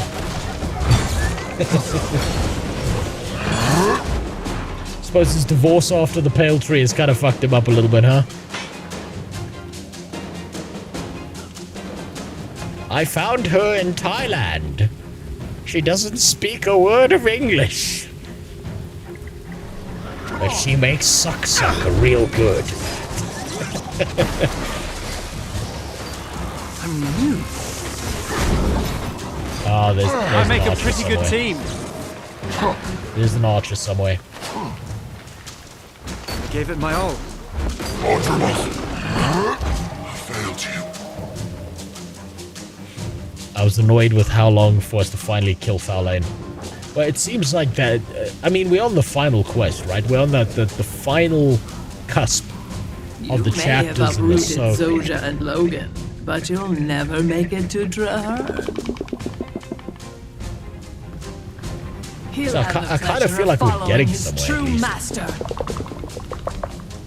He'd rather die than not that serve far you. away. Soon, you won't be able to tell the difference. Soon, he'll become part of us.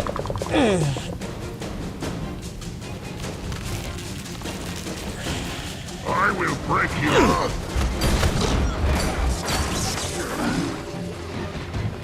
Sweet and steady.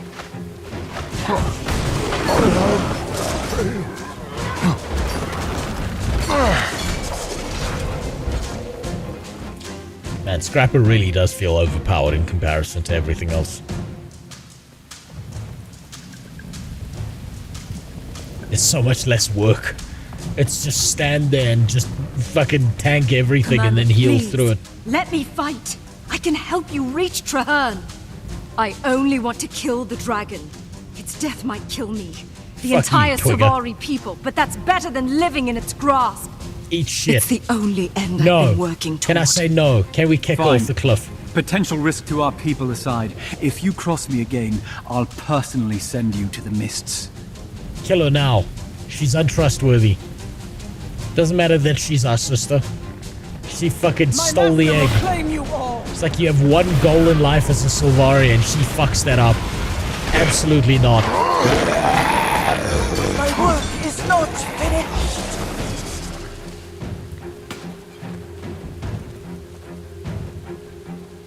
Still only seen like 10% of the scrap as real power. Well, I mean, I'll get there eventually with the hero points. Oh shit, that looks cool.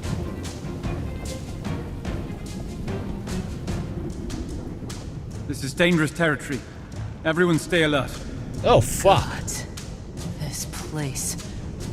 Where do we go? Up.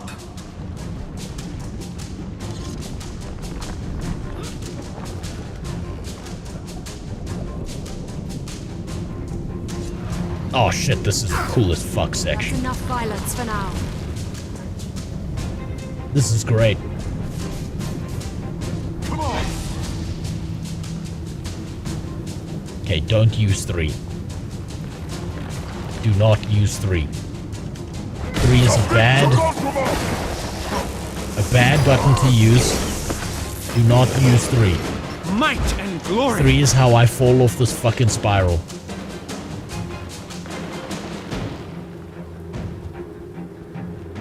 Oh, I'm supposed to break these down, not just run around them.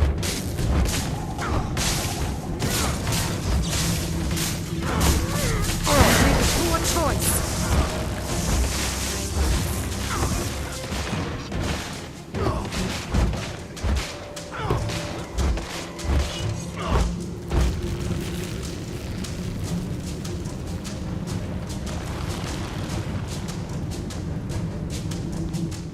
We're here.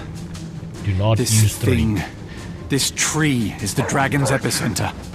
Yes. I feel Mordremoth's eyes bearing down upon me. Where is the beast? I want to meet eyes with the jungle overlord. It's not one thing out here, Bram. It's everything. The entire time we were traversing the jungle, we were afoot on its back, like fleas on a hound.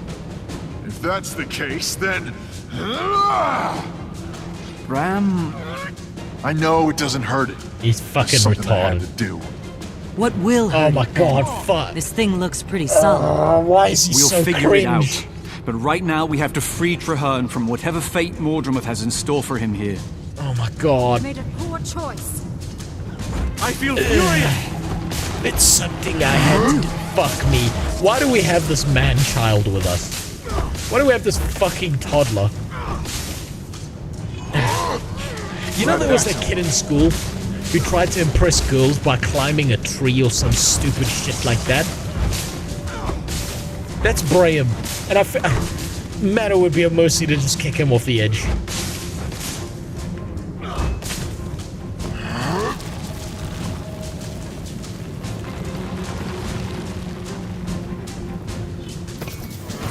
God damn.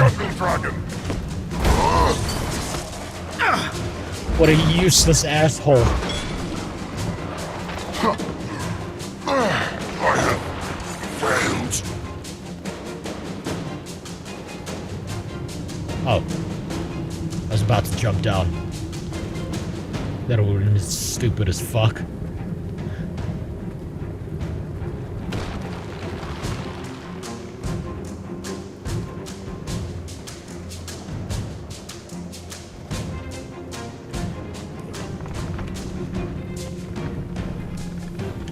You cannot stop the inevitable.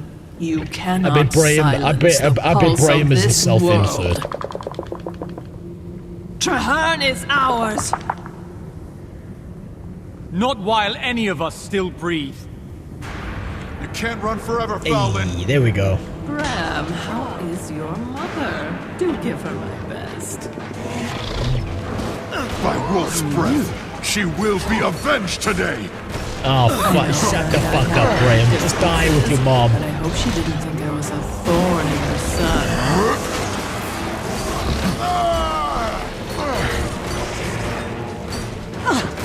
Fowlin, please. If there's any part of you left, There we go. let us free Trahearne. Sweet You and still steady. don't understand. There was never Fowlin. There was never Keith. There was never Trahearne. There was always Mordremoth.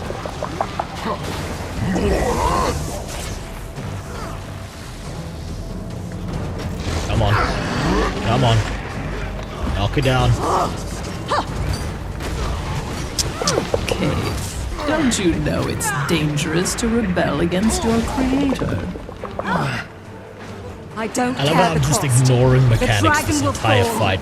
and we will be free. in life or This is so death. fucking dumb. I'm just ignoring every single mechanic. This wasn't as well put together as of a fight.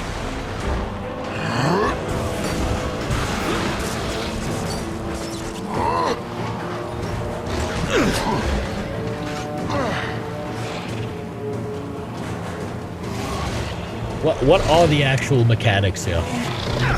Dodge the circles.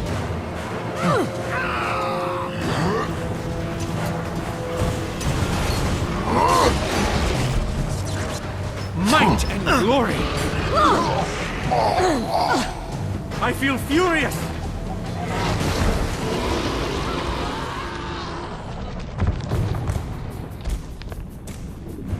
So, yeah. Good night, Filter. I'll get some sleep after this. Yep, Trahearn's trapped in Dad's foreskin. Happens to the best of us.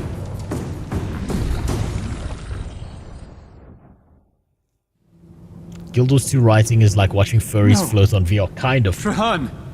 Not even a firstborn deserves that. Kaith, are you... Fine.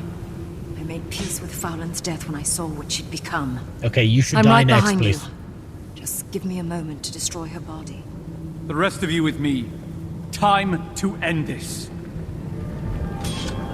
This is where Case turns on us and does some stupid shit. I can see it already. Let's see, double click to choose a piece of gear with minstrel stats, trailblazer stats, or viper stats. Now, you see the word viper sounds real cool. But with no extra prompting, and with the lack of importance that I've been shown with gear so far, I'm not sure which one I should take. Probably Trailblazer. Viper is probably something to do with poison or conditions of some kind. Minstrel, I don't know what that would be. Tank heal, Viper Condi. Yeah, okay, yeah, okay. Trailblazer it is then. I'm sure it doesn't really matter. And a little luck.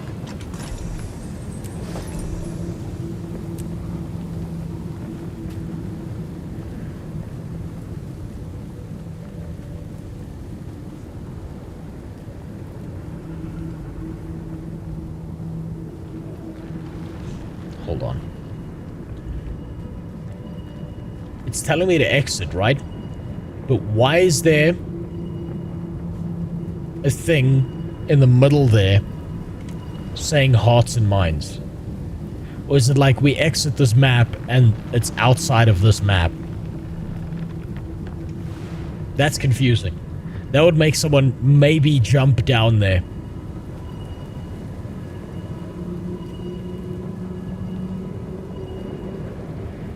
Go down there. I mean, I suppose I can always just hit the exit button, right?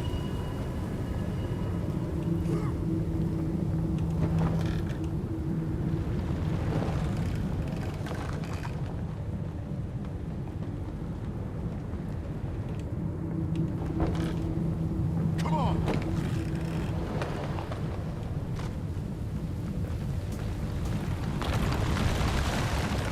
Yeah, there's nothing down here. Yeah, it has to be outside the map, right?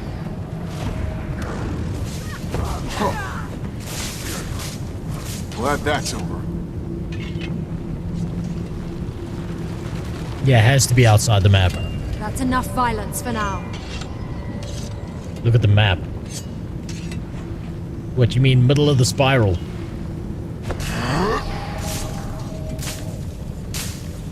Oh god, I've got to kill this thing, don't I? Might and glory! Step in the water. I feel like that's gonna kill me, but sure. Why not?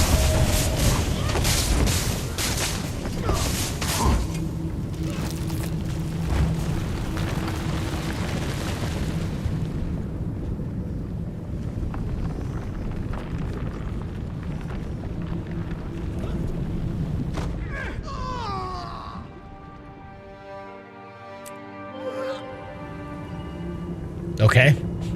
So it's not there.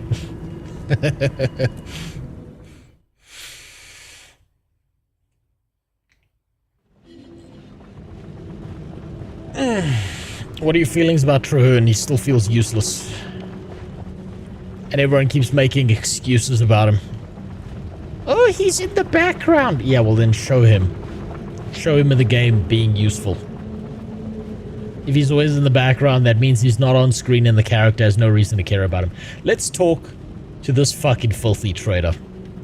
What are you gonna say for yourself? Old friend, I hope you see now that we have a common goal. Can we set aside any mistrust that threatened our friendship? I have a where's the no fuck you option? I have a question for you. Why didn't you confide in me? My wild hunt nearly suffocated me with the weight of its importance. I was so afraid I'd fail. I felt I could only trust myself. But in the end, the egg didn't choose me, it chose you. Which is exactly why we should start fucking waterboarding you. I understand. I don't understand. Fuck you. You're the bravest I chose. Well, I don't know when I'll receive my next wild hunt, but I'm glad. We should honestly have the choice in this game right now to just be like, you can fuck right off.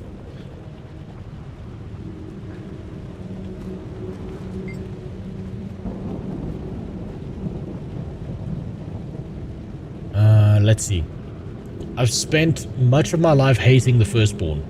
Always been being compared to them. In our mother's eyes, Traherne was perfect and none of us could live up to him. Thank you. Canuck, thank you. We get the fucking legendary sword, and what does Mom do? No, you've had the PlayStation controller for long enough. It's Traherne's turn. And what did he do for it? Nothing. He prayed in a toilet. That's all he did. God damn.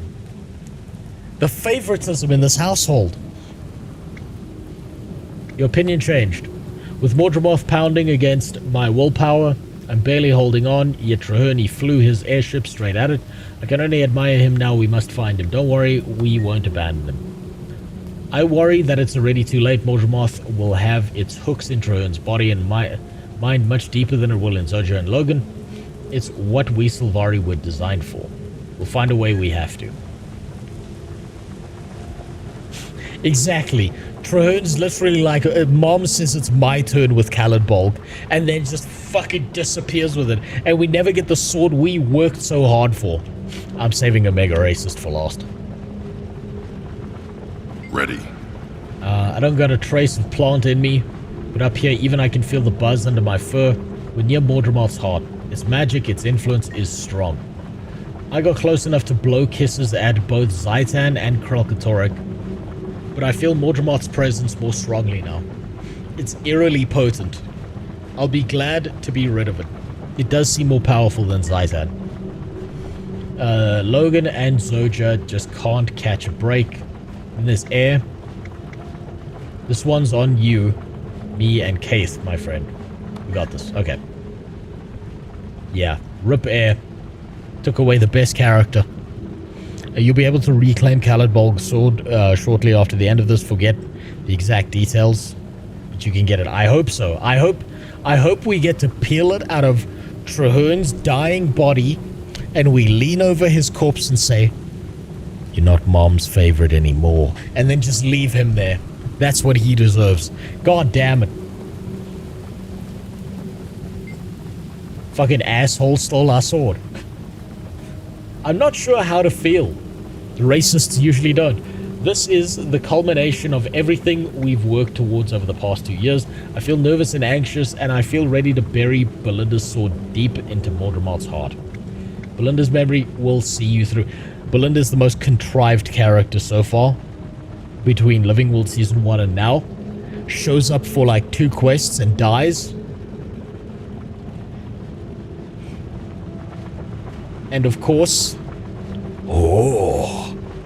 the soul of the katana. Oh.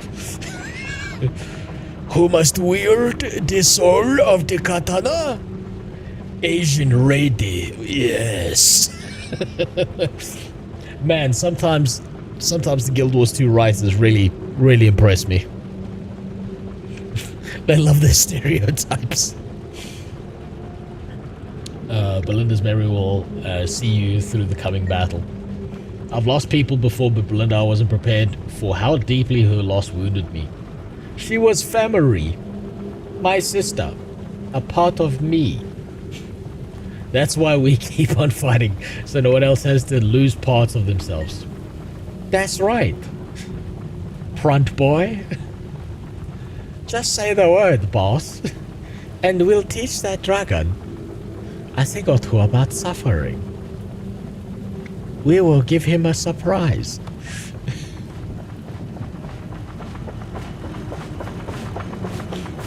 Okay, Blaze Twitter, what do you want? Outside. Commander, fine work getting this deep into Mordremoth's territory. Thanks to your efforts and the brave heroes clearing the lanes, we managed to fly through the vines to your position. I was hoping to get a ride back to the pack too. Hold on. There's a portal in that butthole.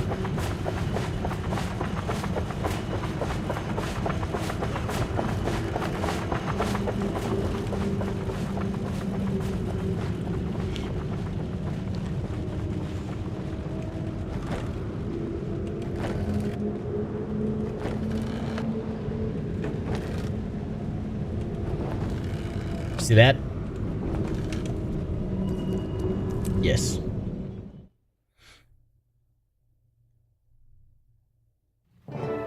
F in chat for Belinda. It was really hard on her. Either this is a trap, or the Listen, I'm allowed to be racist towards Shaniqua. She was racist towards us. And even if he is just bait, he'll still lead us to Mordremoth. Mordremoth's here too. I can feel its mind all around us. Yes. It's like some great fist, and it's squeezing. I don't know about you, but I'm ready to get this dragon out of my head for good. Agreed. Mordremoth must pay, and the world needs to see a Sylvari exact payment. Lead on, Commander. Well done, Keldon.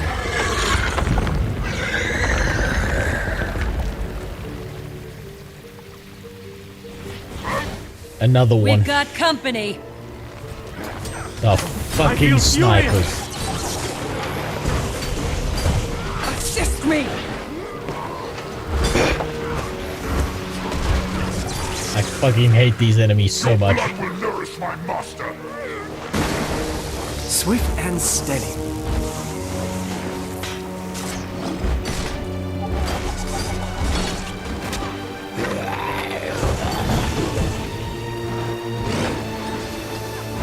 Looks like there's only one way forward. Let's move then. Stick close.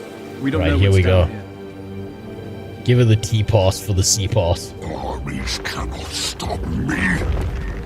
Nah, I'll call her a cunt for free. On the battles outside, we'll never get a better chance. I feel furious.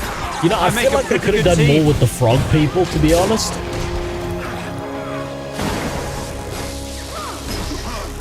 They kind of feel like an afterthought. I figured there would be like a bigger component of the story. Especially considering like this is their homeland. I see him. Pale mother, what has the dragon done to him? Oh, hello, Mr. Useless. The pact. Is it? All but gone, brother. But me and my team will finish this. It's too late. I know. I am part of the jungle dragon now. It is everywhere. So how do we kill it? Burn every field and fell every forest? Shut up, Ren.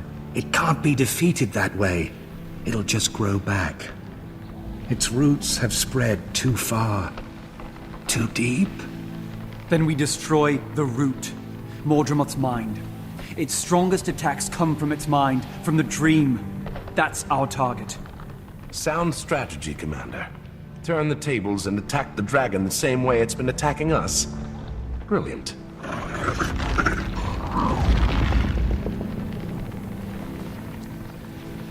You don't so need we've a got to play. translator to understand that. The dragon doesn't like this idea. Yes.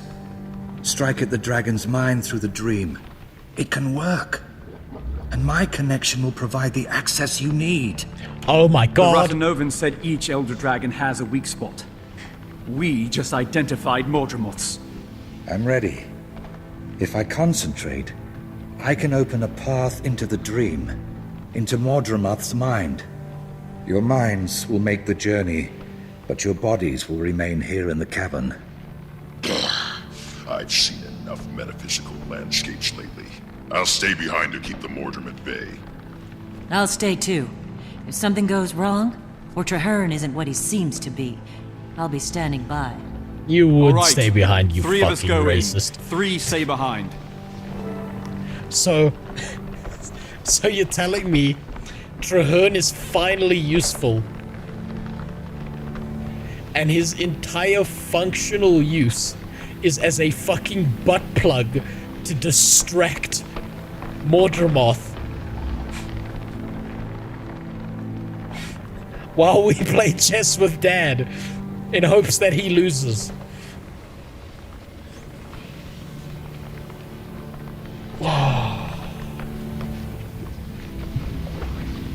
He's a fucking USB plug into the data, into the registry files of what's happening inside Mandingo Dremoth's dick.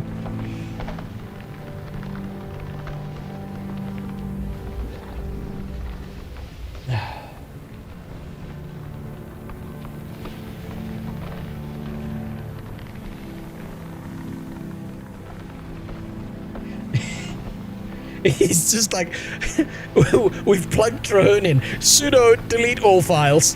That's all he fucking is. Jesus Christ. You need me for this.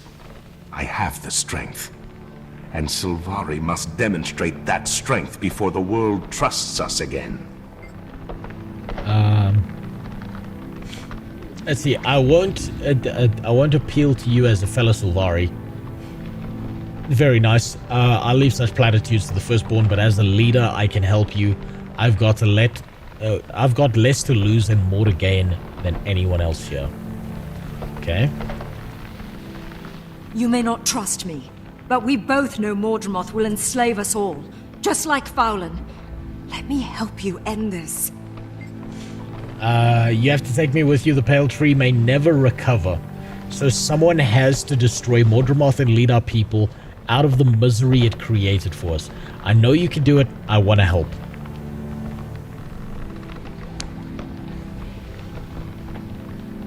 You know what she's doing? She's literally saying, please take me with you. I don't want to have to go explain to Mom what the fuck I did. This will give me an excuse, and maybe Mom won't pull out the fucking belt. And you know what? Fuck you, Keith. You don't get that. You don't get that. You go home. Mom's got a belt waiting for you, and you deserve it. Let's see what Ellen DeGeneres has to say. My mother deserves justice, and I deserve the chance to get it for her. I want vengeance, but not just vengeance. My mother worked her entire life to inspire the North to fight back against the Elder Dragons. It's my work now, let me help you. Know what, that bald ass head you won't? I'm taking Karak. Karak deserves this. Braham's been nothing but a little man baby, crying and being so fucking stupid. He's, like, logically speaking, he's untrustworthy. He's 100% untrustworthy to not act like a captain, like fucking Ricky Ritardo in that last fight and do the dumbest shit ever. He's also going to say one voice line, and it's going to make me want to make the canonical story of my character dies from cringe. I close out Guild Wars 2 and never play it again, and that's the canonical ending. Because I know Braham's going to say some dumbass shit. I place him at number 2 choice. Because the worst choice is Kaith. Kaith has been a lying bitch. Kaith has made our lives difficult. Kaith has done everything wrong. Kaith is most probably the most responsible person in this room for the death of Air. You can't blame Braham for that because that's like blaming an aborted baby that their mom got cancer. That doesn't work, right? Kanak has been one hardcore motherfucker the entire time. We have seen him stand by our side and resist Mordramoth from step 1 to step 10. He has not broken once. He is resistant enough. He cares more about his people than himself. And he looks cool as fuck.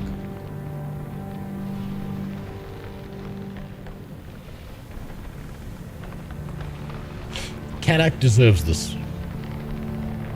Braham can go home and cry about mommy. And Keith can go home and get her fucking ass beat.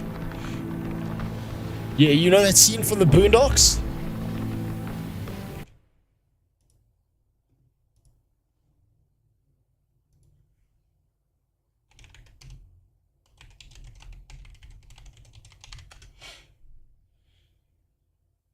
This is what... This right here? Man. They was tripping. What we got to eat? Come here! Get your little butt over here! We all know that the images That we needs see to can happen elicit to strong... Kate. That shit needs to... Kate needs to go the fuck home and get her ass beat by mom.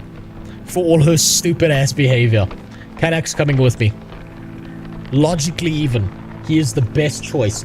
Oh, and look what Trahearn's done with fucking Khaled Bowl. It's fucking... He turned it into a fucking butter knife.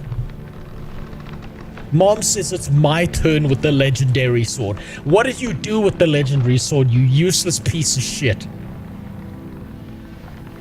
You turned it into a USB port. It's Kanak. Has to be Kanak. If Keith hadn't helped her, clearly a psychotic lesbian girlfriend, Air would still be there. Exactly. Has to be Kanak. There's no other choice. Do I have to take 3 of them? Please don't make me take all of them. Please let me just take Kanak. We can do it alone. I'm ready.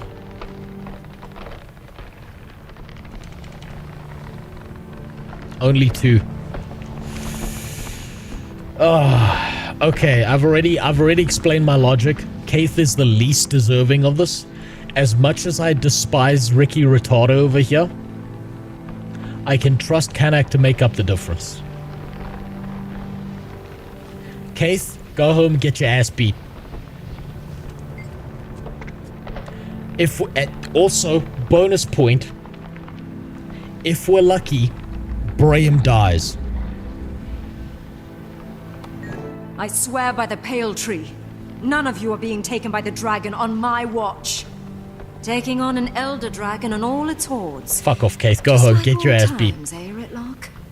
Exactly like old times, which means you stay where I can see you. Wait, so 2 out of 3 going into Mordramoth's mind are Sylvari? Does anyone else see a problem here? Shut up, Rootlock. That's the least based thing you've ever said.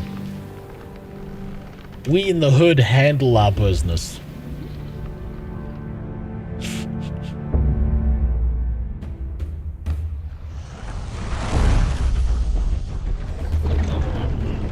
Sylvari problems require Sylvari solutions. You should not have come here. I am everywhere. I am all. Only in your mind. And I will reduce your mind to ashes before I'm done.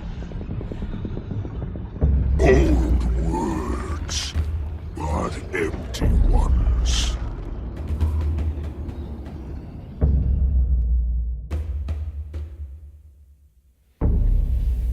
We're going old school. My legend ended in failure, fallen, forgotten, and far from home. Oh shit, we have to fight Air? I'm done listening to these lies. You're not my mother.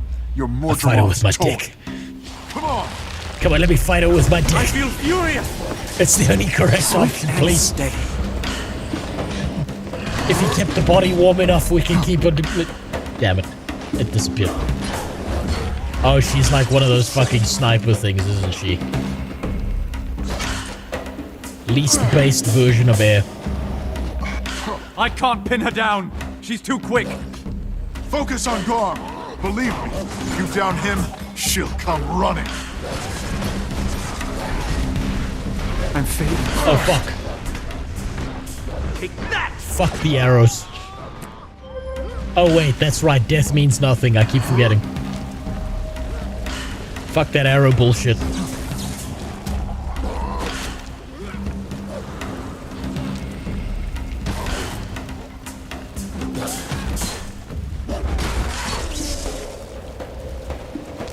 That where's did it! air? She's vulnerable! Take her down!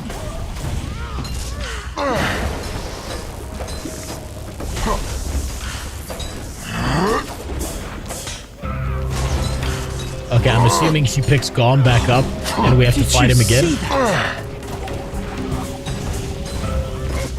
Watch it! Garm's back on his feet! Yep, there it is.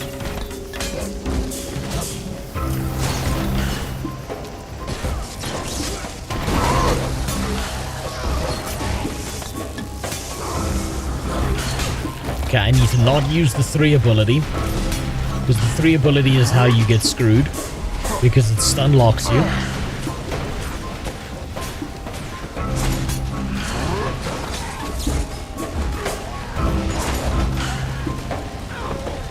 Okay, Garm's down again.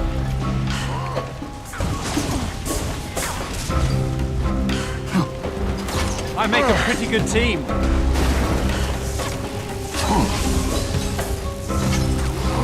Swift and steady. Safe Ooh, music. Really solid music. I feel furious.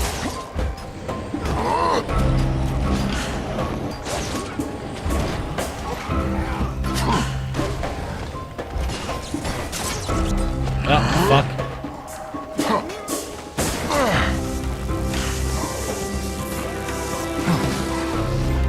Fuck. Graham, don't just fuck it. Okay, this is why bringing Graham was a mistake. I would have been better off if I just brought Kanak with me. Because Graham's so fucking stupid, he will stand there with a million fucking laser beams surrounding him, doing nothing useful. And then I can't get near Garm. Great. Thanks, Graham. You were a real help. Useless piece of shit. This is why your mom died, Graham.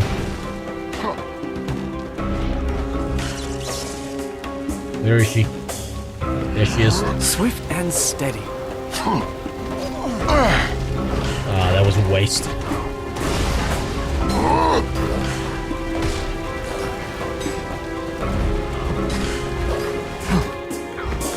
Come on.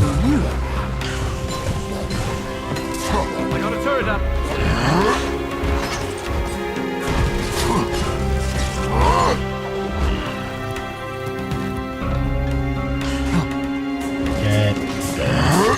Go in, go in. I feel furious. There we go. I had to 5-man this because I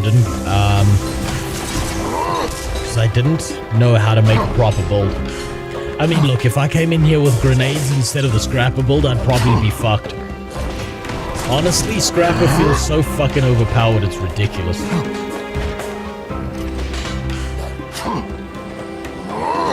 Might and glory. I feel furious. Look at him. I now cannot get near Garm because this fucking fuckwit is standing there while there's a million burning laser beams on the ground. God damn it, Graham.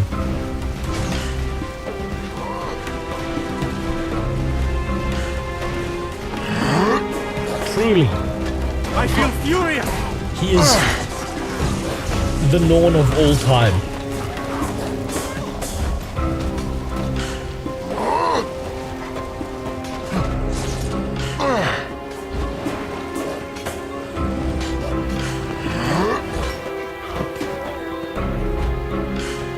Yeah, there we go.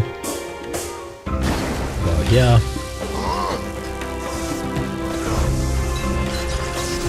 Okay, don't stun lock myself, use this at the right time. I feel furious! Come on, She come on. looks normal. Is this another trick? Look there. A rift opened. Maybe now we can break Mordremoth's illusion. Let's widen the rift. The more we crack open this nightmare, the weaker yeah. Mordremoth becomes. Yeah, let's stretch out Air's Rift a little bit. Double finger that shit, just Commander, at the end there, she seemed like herself again. That's because we overcame Mordremoth's illusion, and the real heir would be proud of how you did it.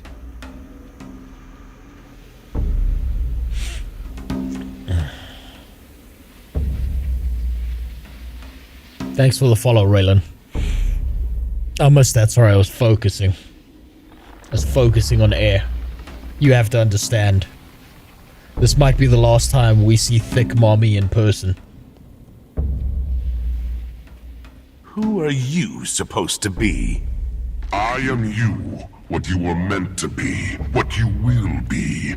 Mordremoth's loyal servant, and gladly so.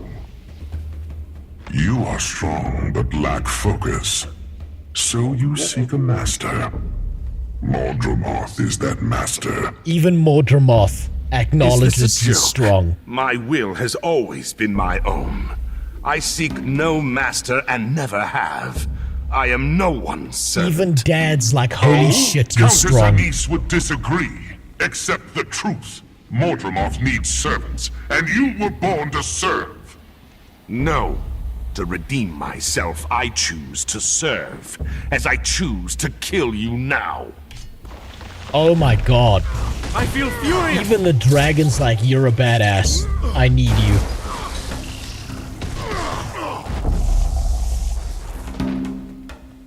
What a fucking line.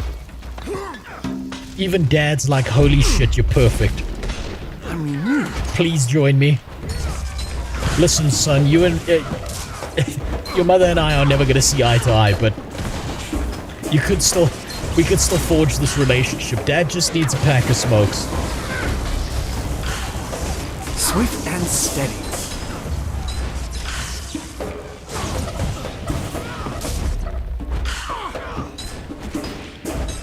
I wonder, is he always going to be immune to CC, or does that drop at some point? Safe from harm. He won't let up. I need some cover. Understood. Mordremoth's squeezing hard, but I won't break. Get behind me, Commander. I'll deflect the grenades. Where is he? Where's Kanak? Where is he? There we go. Oh, wait. I stunned him. Fucking idiot. I ran away exactly when I stunned him.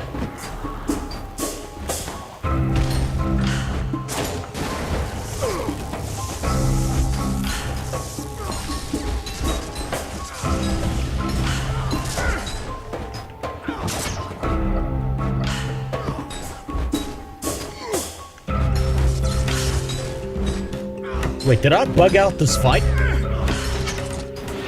Safe from harm. Okay. I can't block the fire grenades. Can't think. Is Mordremoth affecting me? Sorry, Commander. I'm doing my best. I know you are, Kanak. That's fine. You're better than Keith.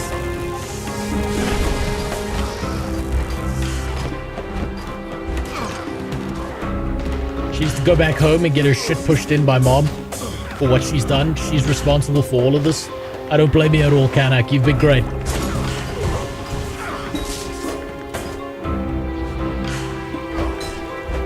You know there's that line.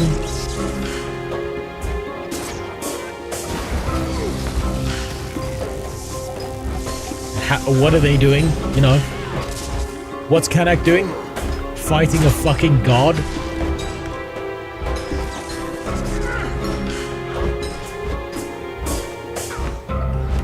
What's Brahim doing? Crying about his mom? And what am I doing? I'm doing my fucking best.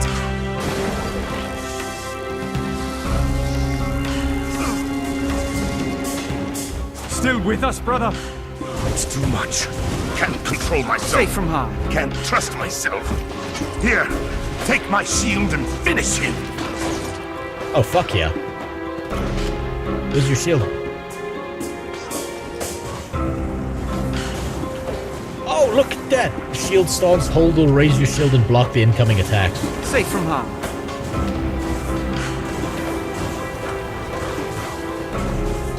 Wait, how do I fucking block these attacks? Jesus Christ. Okay. It's okay, I thought I had to spam it. And now I feel like maybe I did. Take that! Where's the shield?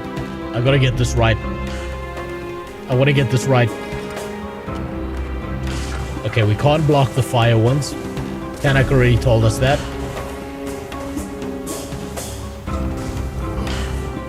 Okay, we can't block those.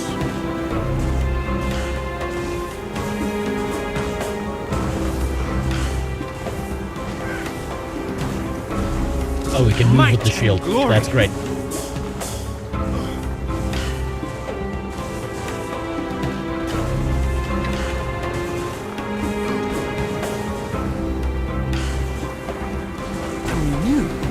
How the fuck? Okay. Okay, watch the bar at the bottom. Watch the fire. Well, I could just, you know, do that shit. Drop some turrets.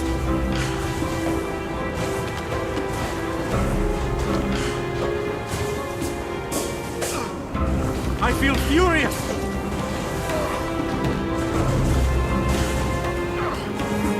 God damn it. This is way more difficult.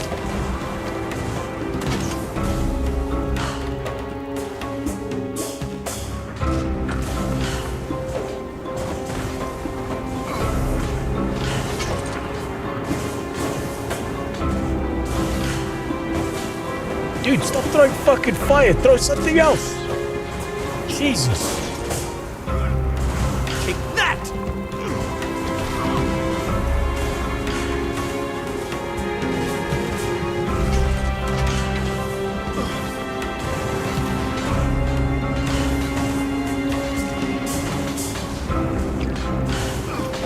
Ah, come on. There we go.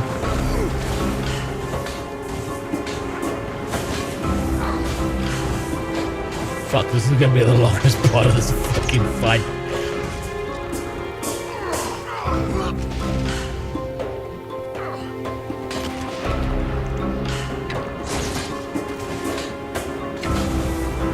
Come on. Man, I'm bad at this. I feel furious! I feel like I'm gonna drop this shield. Fuck this thing. I'm better with my abilities than Kanak's shield. Fuck that shit. Unless I absolutely have to use it. Okay, now I'm gonna die for this.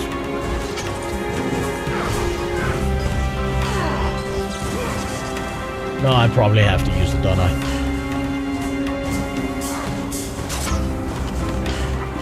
Where's Kanak?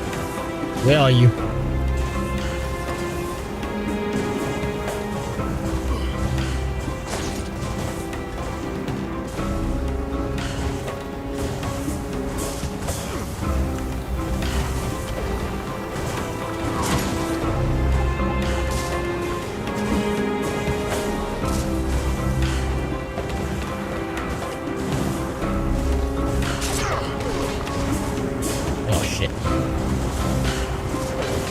Fuck, man, there's too much fire. Safe from harm. They really need to dial it back with the fire. Holy shit. Just let me kill the motherfucker. I'm gonna die. I'm gonna fall over now. I'm gonna fall over for this.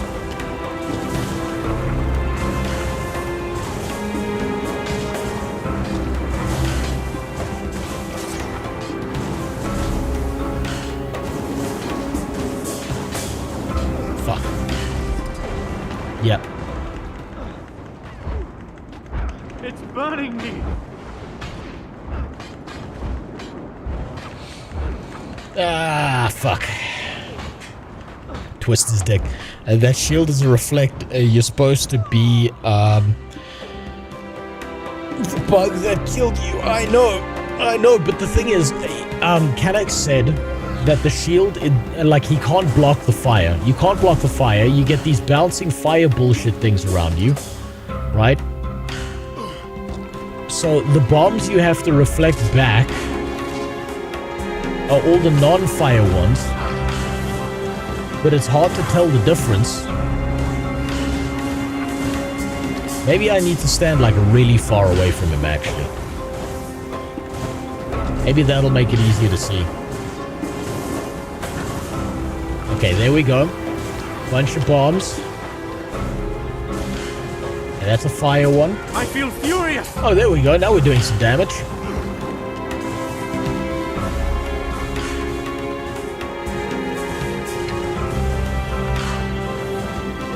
That's better.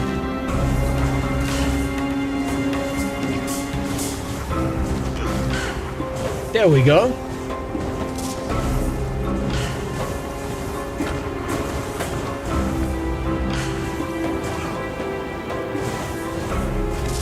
There we go. Now we're getting somewhere. Now it's making sense. It just took me half a fucking year.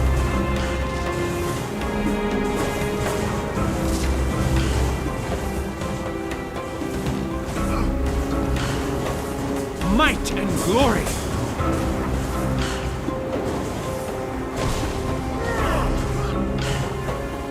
Come on, throw your stupid ass bombs.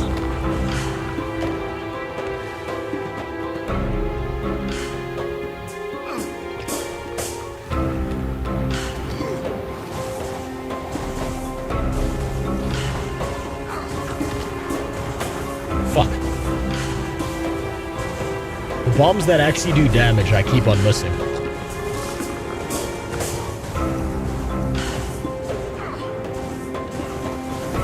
Might and glory. Come on. Fuck. Just hit him. How the... Safe from harm.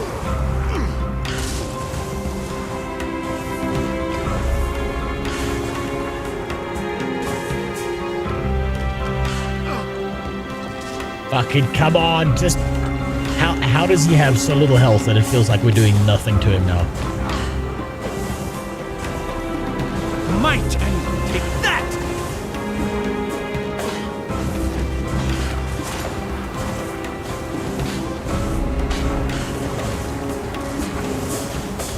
Come on. There we go. I will never finally. beat you, and soon Finally. you won't be at all. One auto attack. Wait! No, we I need to needed open the use rift to shield. weaken Mordremoth's mind and disrupt its control. Very well. But I've done my best to kill the old me. I remain ready to eliminate this version. Okay, now we gotta open up Kanak's hole. Might I mean, a little bit glory. less sexy than doing it to air, but sure. I'm glad I took Brahim. We got to fuck his mom one last time, at least. I was strong enough to change what I was. I will be strong enough not to become that. If we fight hard enough, Mordremoth can't maintain its illusions. We're weakening it. Breaking its grip on the Mindscape gives us the chance to take control. Our minds have power here too. Let's use it! Thank you for trusting my strength, Commander. And for lending me yours. You earned it. In my world, a willful comrade is always better than an obedient puppet. Has Brahim ever said thank you? I'm just realizing now, I don't think he's ever said thank you.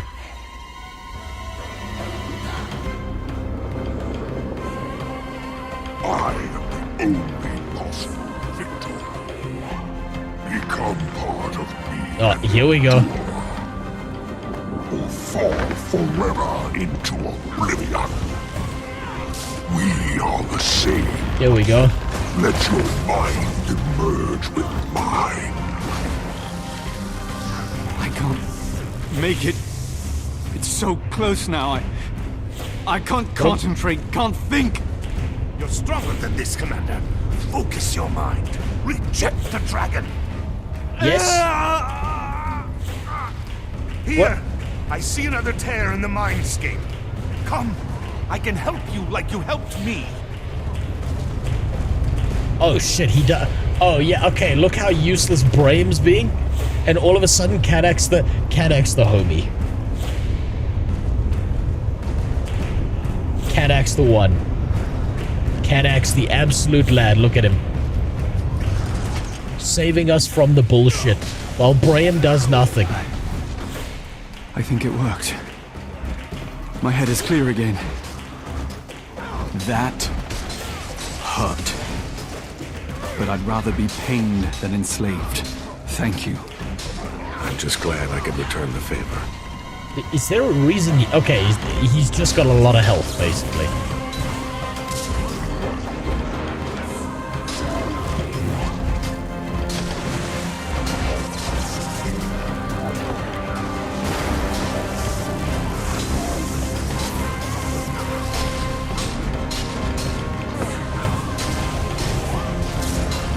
Wondering if he had like some kind of special buff on him that made him like extra tanky that I had to deal with, but no.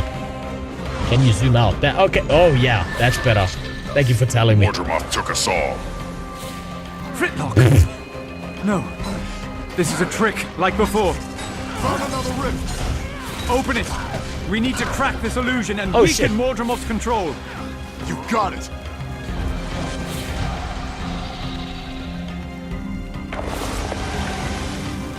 What?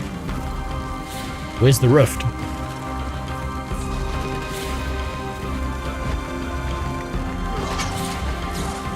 Ram, where's the rift? Okay, he's still playing with Mordramoth's hole. Steady. Of course.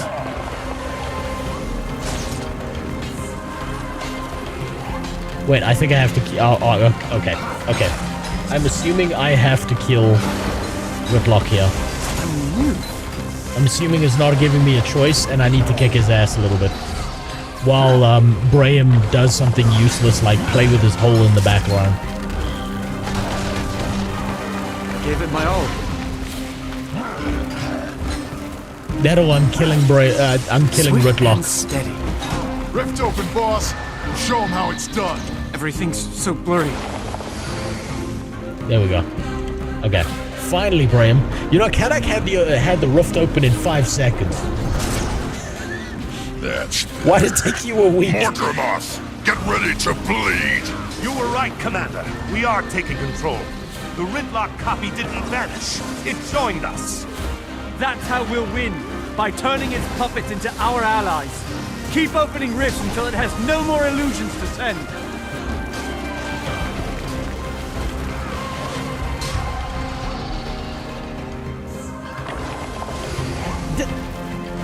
One question, just really quick. Mandingo Dramoth's supposed to be a big fucking flying dick dragon. Why are we fighting what essentially looks like a lump on his testicle? Why is... What? Is this how Dad pictures himself? In his mind's eye? Dad might have low self-esteem.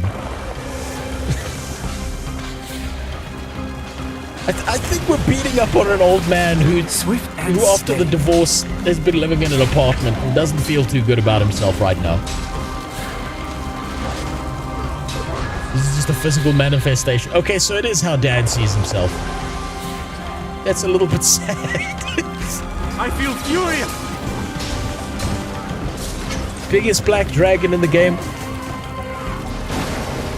And this is how Dad envisions himself on the inside. Man. Maybe Mom did more damage to him than we thought. Jory, I can fix You this. fight the big version for the meta. Remember me. Remember Belinda. The big version like the actual dragon? I'm new. Oh, this Shaniqua. Gave it my all. Okay, we need Shaniqua on our side. She's the most racist character in existence. She will go fucking buck wild on him. That's a fair choice. She needs to be here. Just don't bring Kaith in here. She can stay outside.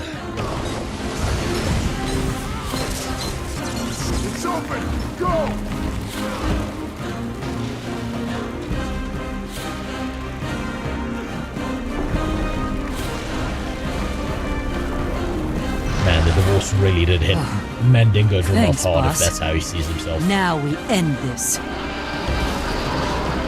It's building up for a massive strike! Shield yourself or take to the skies now! Oh shit.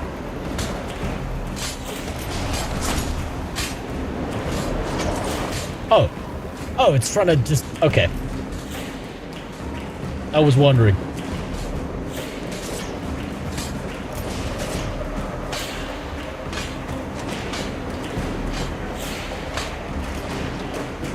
Determined to survive and immune to damage.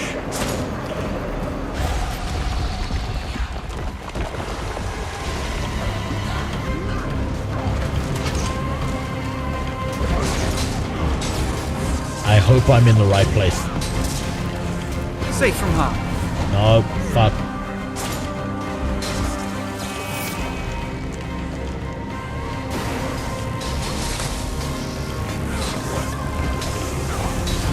Dodge, dodge, dodge. Fuck's sakes.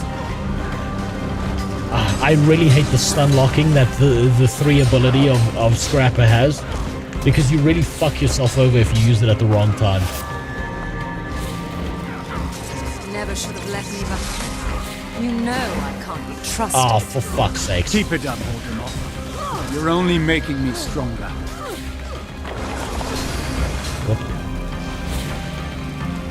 Heal. There we go. This isn't Elden Ring. Most attacks can be dodged. I know, but I'm not using my dodge. I'm being fucking useless. I gave it my all. I don't know, Scrapper makes you feel like you don't need to dodge. The rift is open! Scrapper really makes you feel like you don't need to dodge. I'm just saying. Back on track. Let's end this.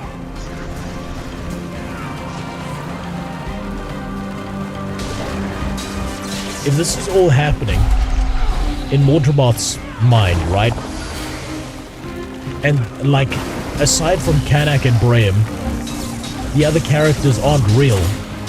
Does this mean that Mordremoth not only has a devastated ego because this is how he sees himself as a dragon, is as a fucking walking fat testicle, but now he's seeing that after the divorce all of the kids turned against him, he didn't get custody? Are we just giving our dad PTSD? Forgel! You'll pay for this, Mordremoth! Oh shit! Oh fuck yeah! I am power itself. I am life itself. To deny me is... I feel furious!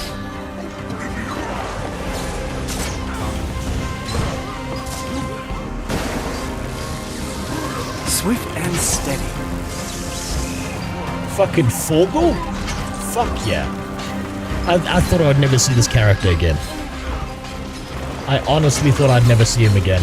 I'm so glad to see that he's part of this. That the backstory still plays in. Holy shit. It's open! Go! I feel furious! That's so much better.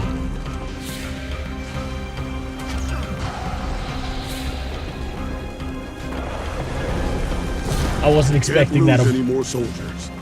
That's the spirit, Forgel. All characters. Now let's end this. Of all characters. Here it comes again. Fuck yeah. Protect yourselves or go airborne.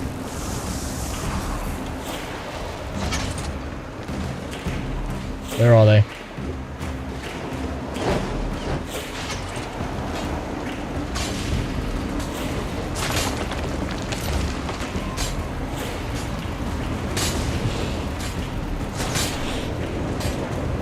That's amazing. I see this fight as more of an immune system kind of thing.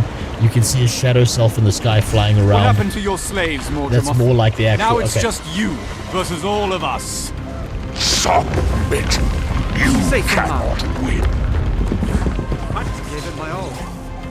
You will all be consumed. That's better. I don't know if this fight actually needs as high of a focus as I've been giving it, to be honest. Safe from harm. And yeah, I kind of figured that if you chose the other orders, you get Tybalt, or that other character no one cares about.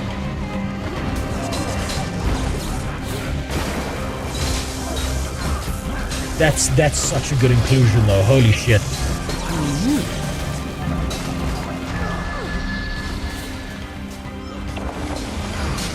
Just fight him in the corner. Did you see that? I feel furious.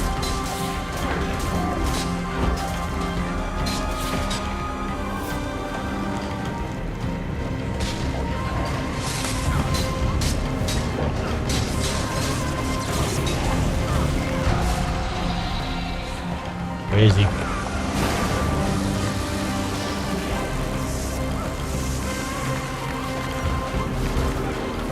I got a turret up.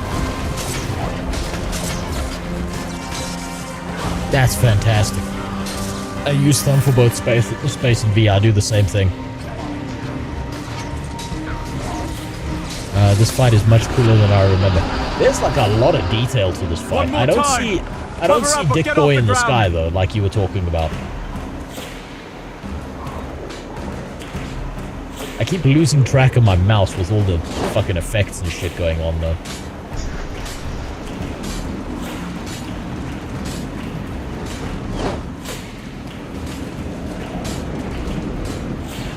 Where is he? I don't see him in the sky. Okay, there's his face. That kind of lives in our mind's eye.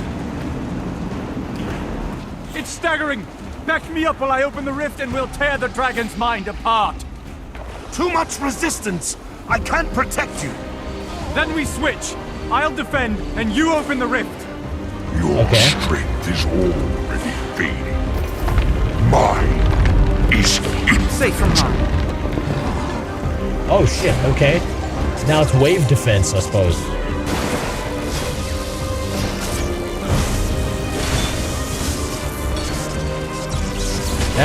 That's a fantastic switch up. I didn't expect that.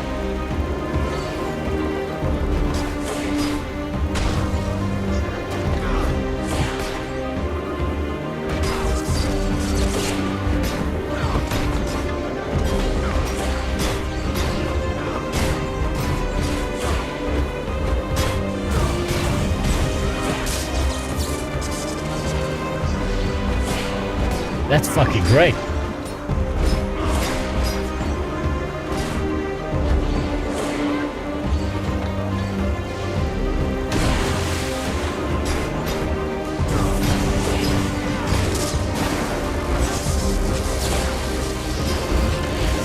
I gotta say, this is much more interesting than the Zaitan fight where you just press F. What is Brahim doing? Is he just fucking standing there? Average raid DPS. He's just standing in the fucking corner doing nothing. Safe from harm.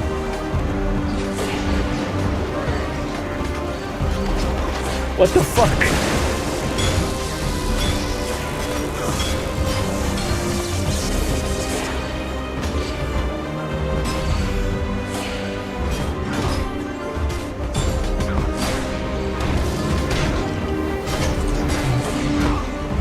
What a useless piece of shit. Look at him.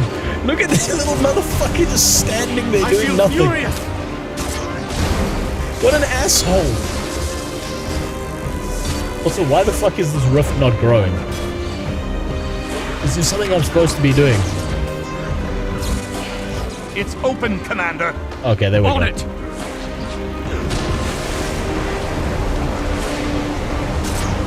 It's stunned. Hit it with everything you have! What a fucking leech! Doesn't help at all. Just stands there. What a useless piece of shit.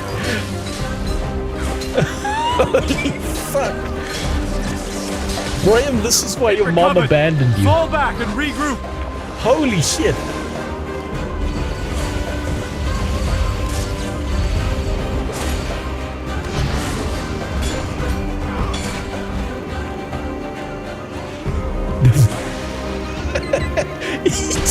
fucking stands there, doing nothing. What an asshole.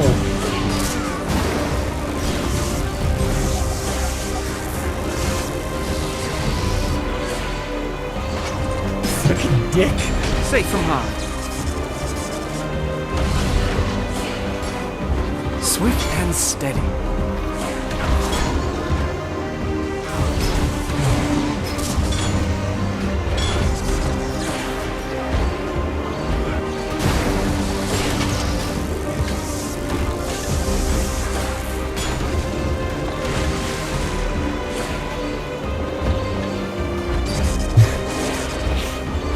Brave went AFK. You know, Brave's picking up the fucking chicken tendies in the oven right now. Fuck, I might actually die here.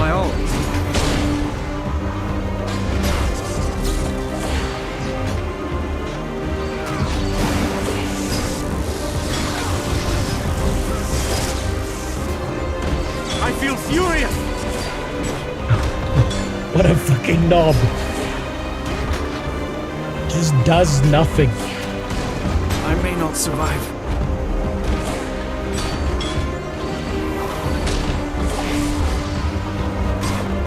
A splendid Jesus, I don't think I could do this if I wasn't scrappable, to be honest. It's like, this is incomplete scrap, and I don't think that this would be easy at all. Swift and steady. It's open, Commander. On it.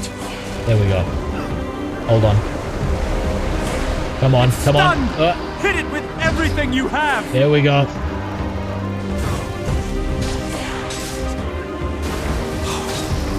I may not survive. You failed, Mortimer. For the pale tree. For Tyrion. Okay, there we go. Death blow. Fucking amazing.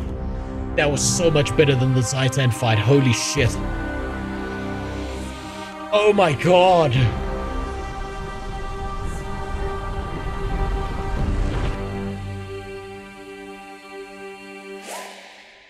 And the fucking USB butt plugs back. You did it. 2 dragons down, 4 to go. We did it. Mordremoth is dead. Truly dead. I can't hear its voice in my head. It's completely gone. And we Sylvari are still here. Still us. I wasn't sure. No, I haven't done the meta yet. I plan to do the meta now. My sword, Gallad Bolg, is nearby. What's that? It was a gift from the Pale Tree. No, it was. Fuck you. It was mine. Connected, bonded to it. No, you're not. Only its power can. It's my free me PlayStation from its- controller, you piece of shit. Please, bring it here. No. We should honestly have the choice at this point to pick up the sword and just walk out of here.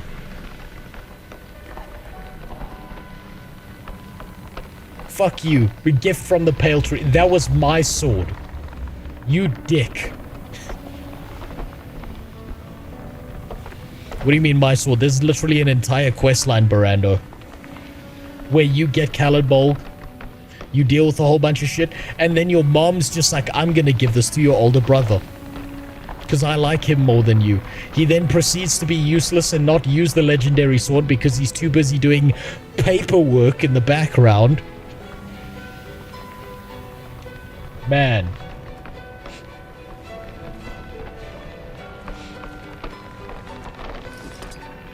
Cool. See you later, bro. Just leave. Alright, bye. Just get the fuck out of here.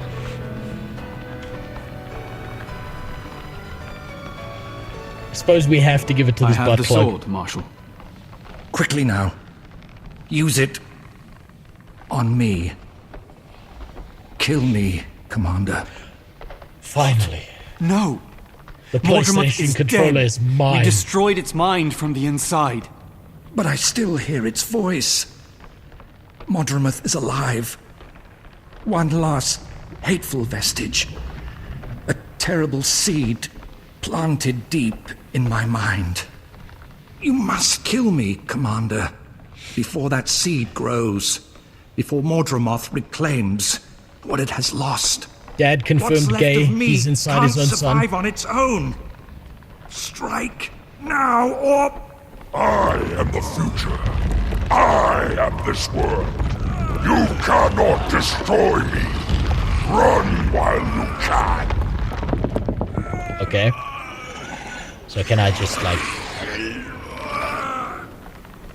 two birds with one stone here?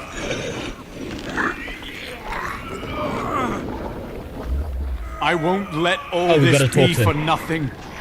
Stand back. I'm ending this. Now! Very nice.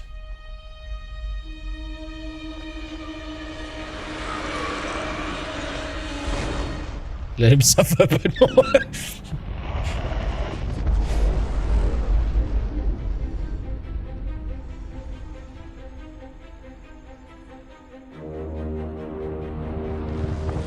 Okay, so we kill Mother Nature, Daddy Nature.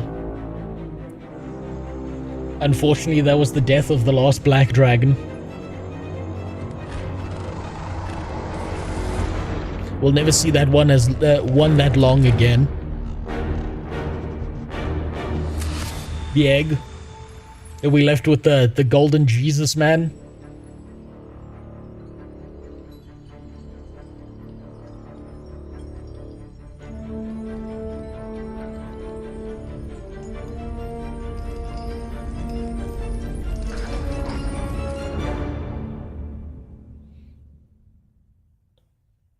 And I suppose that's the egg hatching. And we don't get to see the actual egg hatch in the cutscene. And we have to go see the egg. See our adoptive child. Hearts and minds completed. Broken Callid Bulb. Oh my god. Oh my god, that was so much better than the Zaitan fight. I'm assuming that's for the meta. I want to see the meta now. Story complete. 16 Hearts and Minds. Now it's on to Living World Season 3, which I'm not going to do. I'm going to save that for next time. How much space do I have in my inventory? Exactly that many slots. Still got to clean that shit out. I need to talk to these characters. Where are they? They're at the top of the spiral, aren't they?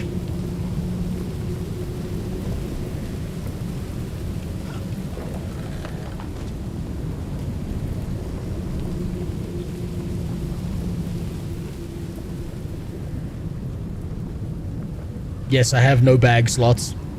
I could deal with it. I'm picking up 0 loot. I'll care about loot later. I don't care. This game doesn't make me feel like a loot goblin. I care more about the story. I care more about figuring out the gameplay.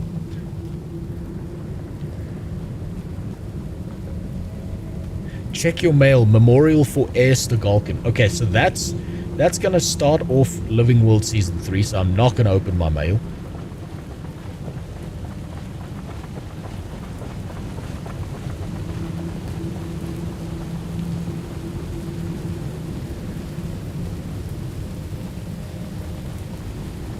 We just take the... Okay, we took the wrong turnstile.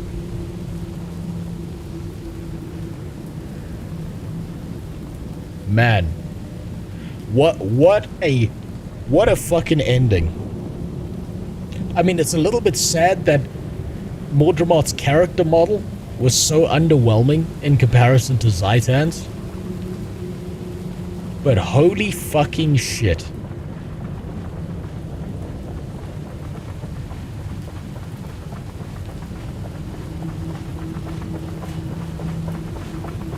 That was much better of a fight. Dad's a bit depressed, I gotta say that. I mean, for the way he sees himself, fuck me. That's 2 down. You, Keith, and I are part of the elite club now. Elder dragons might be forces of nature, but we're proven that we contain them. Easy there, don't strain yourself.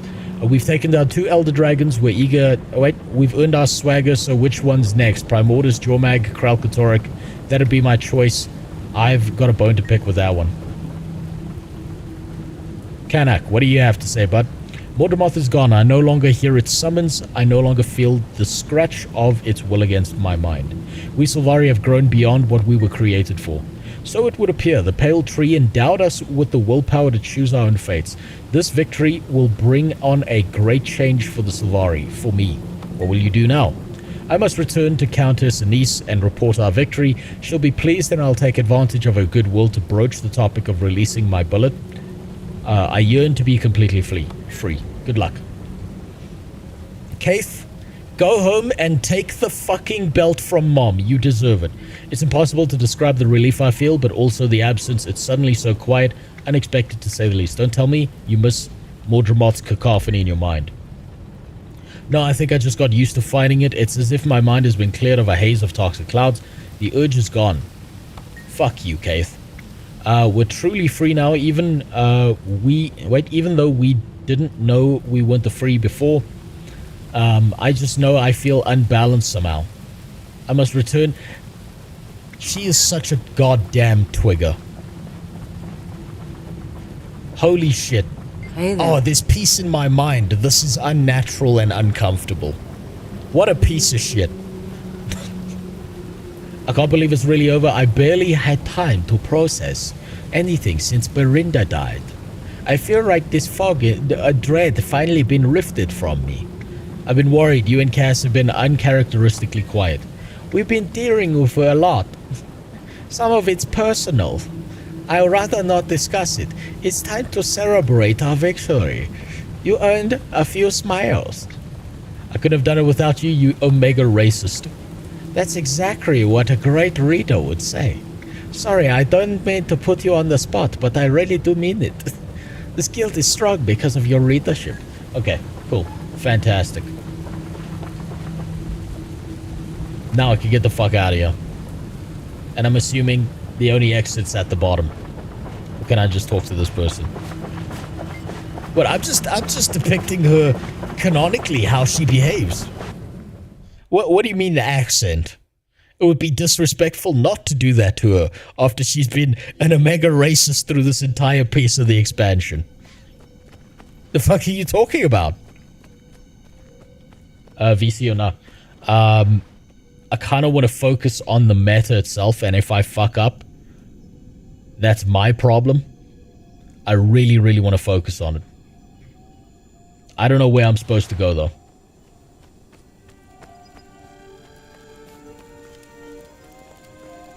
Tell me you went into the mind with both Sylvari, please. No.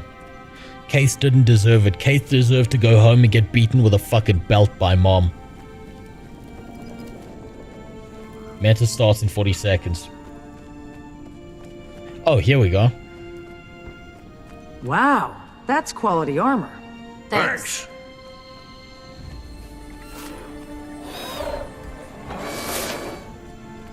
Look at that How to Train Your Dragon bullshit going on there. These people are too creative. You should have gone with her. The interactions are unique. You know what was unique, Plague? You know what's unique? Getting to fuck Braham's mom one last time. Finally, we got to penetrate her.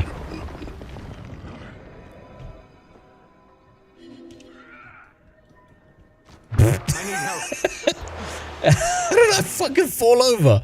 What the fuck happened?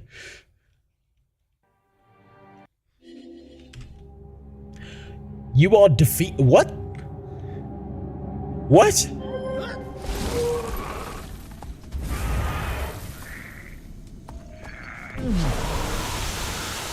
Join instance, spread out to 3 lanes. A map reset. Okay. Some weird Mordemoth farted. Dad's lost cum blast before dying. His entire life flashed before his eyes, and it was just him having sex with Mom.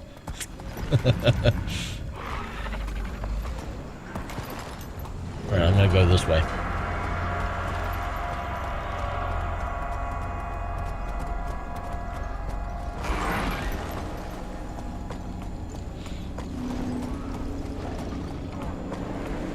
Gotta find the rest of my detail.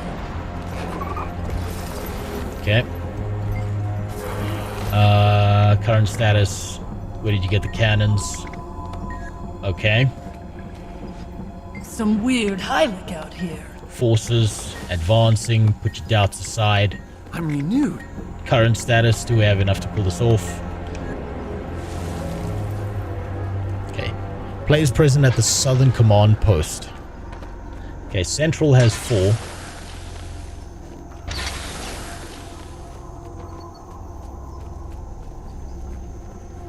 We're going to push forward! It's time There to are see old who else is Novus going to help. defenses here which can be reactivated with the right knowledge. And by right knowledge, Defense I mean my sport knowledge. as the But I'll chose the need wrong help path. reaching I have the to defend it in consoles. Asura. Then I'll reactivate the ancient defenses and sit back. This is the first console. I'll need a moment to reconfigure it. Watch my back. Wait, this is a point defense. I'm actually prepped for that. I can't believe I've got an okay enough build with turrets that I can get away with this.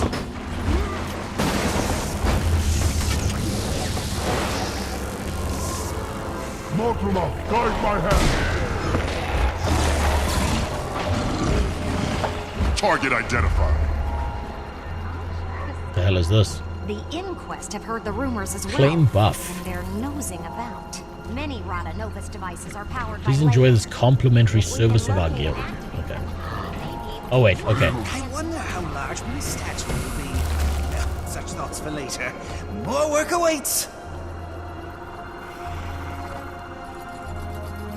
Also, did I get the mastery? No, I still can't be racist in frog language.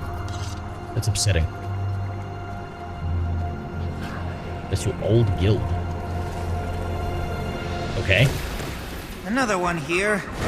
What do you hate them now or This something? might take a bit longer than the first to repair. Did they say bad things about you? Were they not racist enough? Did they say they didn't like Kanye? Is that why you left?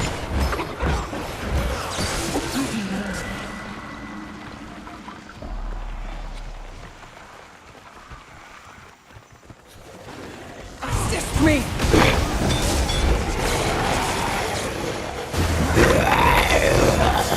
Asura, but I'm better than most Asura. Onward! Over here!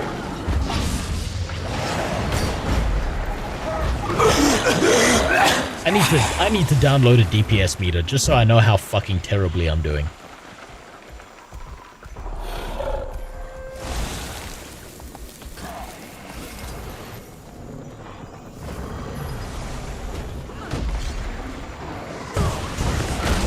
You will obey.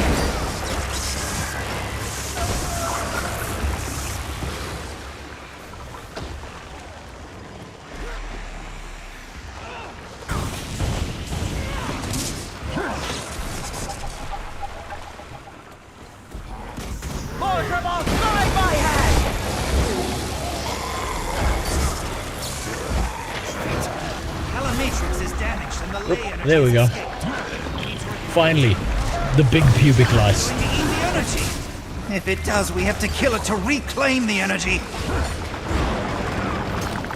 I make a pretty good team. Well, that was unpleasant. Drying off. Now, to bring the energy back to the console. It's called Arc DPS. It's the only one allowed. Wait, what? Kanye West is so good. You know, 2025's been really generous to us. Like, I've said the zodiac sign for the Western world has been the year of the pedophile. Because all that pedo shit happened and like everyone was being exposed as a pedophile, right? I feel like, based on what we've seen so far,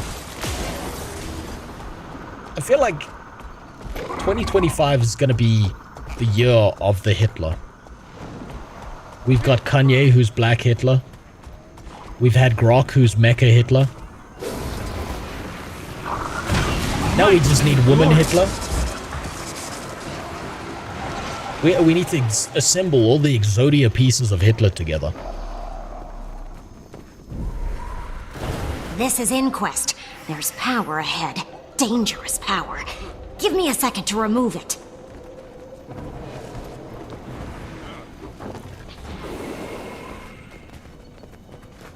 Thanks for the follow, Frozen Cheesecake. And yes, I don't read my abilities. This is the place. I refuse to if my notes learn. are accurate, and they are, The game has to beat it into me. Safe from harm. Okay.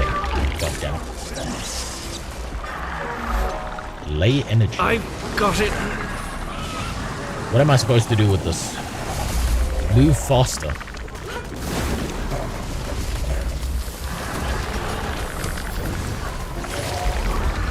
I've got his balls. You'll be doing that one. What do I do with his balls?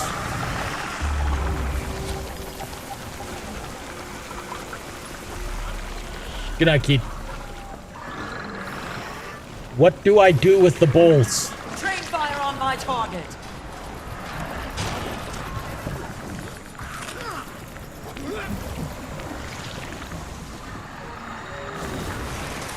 I feel like the balls are important.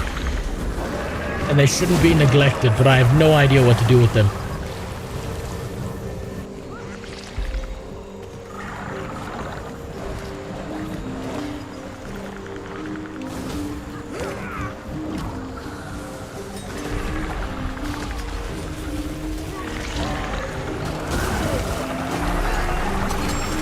Destroy ley line collectors to gather the energy for the Rotanovus device. Wait, so am I supposed to take this back to the thing? Wait, hold on. I wonder what power there will we go. unlock once we've completed this.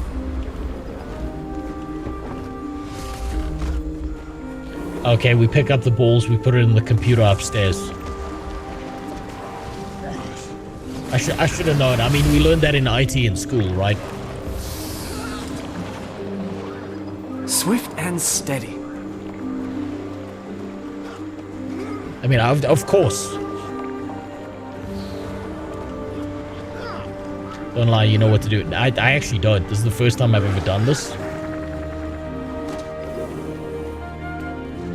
don't have a fucking clue what to do. Okay, let's fight that based on the symbol. Let's just go upstairs with the balls and put them in the computer. Of course, the Asura are gay enough that they operate their computers off of balls. I wonder what power will unlock once we've completed this.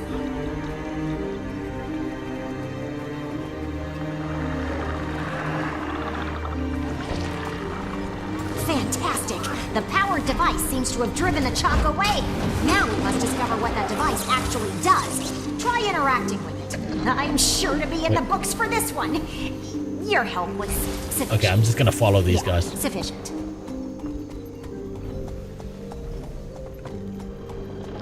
Start by cupping them gently. No, you gotta grip and twist.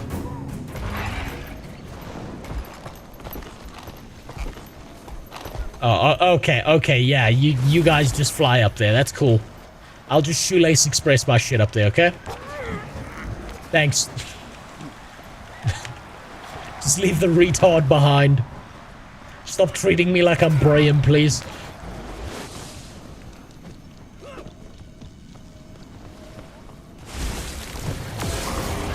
How long does a dragon stand typically take? I have no idea. I don't think we can two-man mid lane. Are there only two people in mid lane? I don't know what I'm supposed to do here. Are we supposed to fight shit? Escort troops to the Mordrum Spitfire. Defeat Mordrum Thornheart. Oh, that's these things.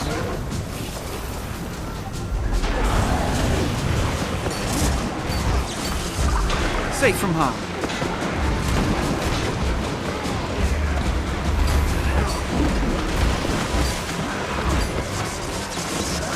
A splendid combination. Okay.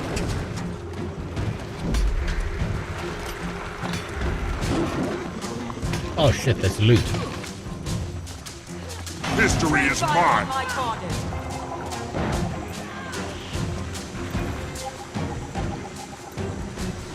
It's normally like 40 man. Might actually see the champ phase. I don't even know these fucking. You're speaking hieroglyphics to me right now, okay? By my will. Safe from harm.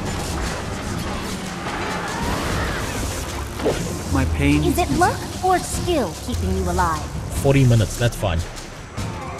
That's fine, I've got 40 minutes. Unless a very angry woman appears behind me, telling me what the fuck, I have 40 minutes.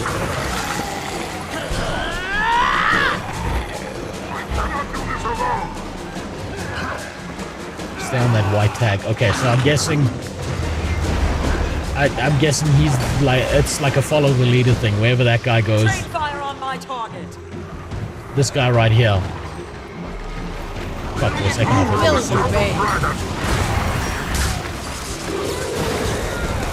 I realized there was too little purple on that character to be him. Mantled in death.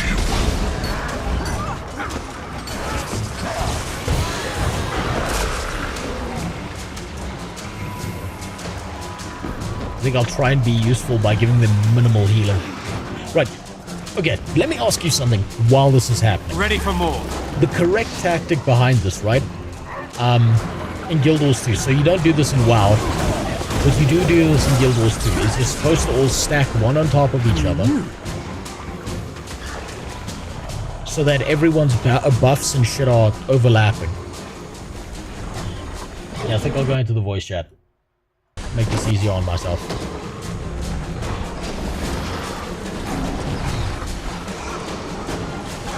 That's valuable.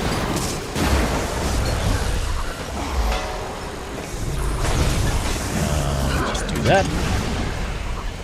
And I'm not mid-fight. Okay, he's immune to shit. You are all weaklings. There we go.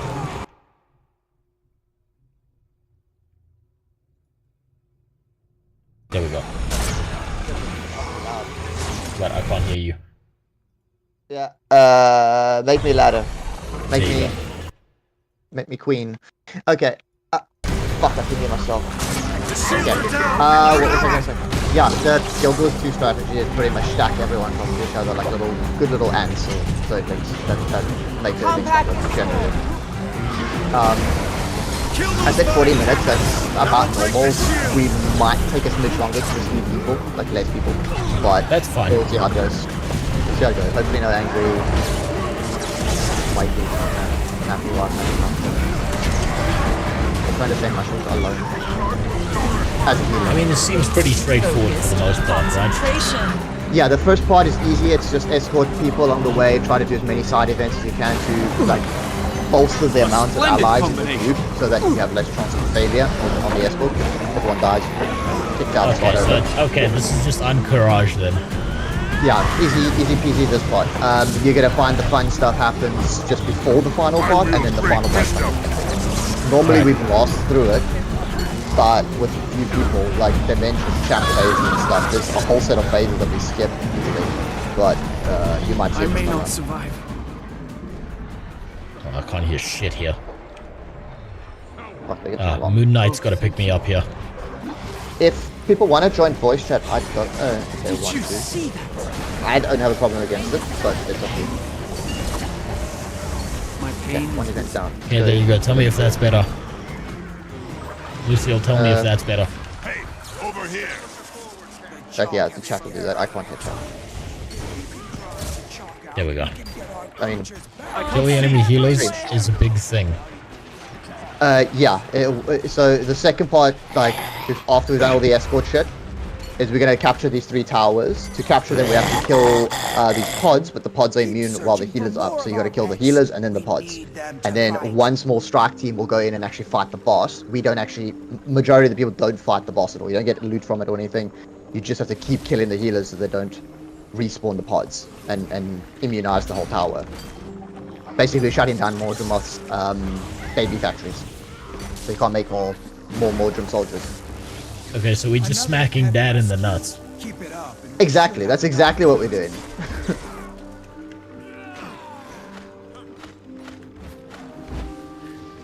With that frog. I just realized Jimmy has to hear my voice now.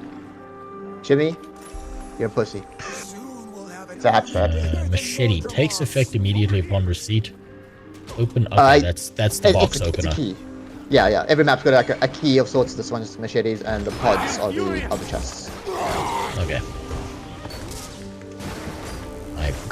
I think I'm in the wrong area. If you're around any orange circle, you're in a correct-ish spot.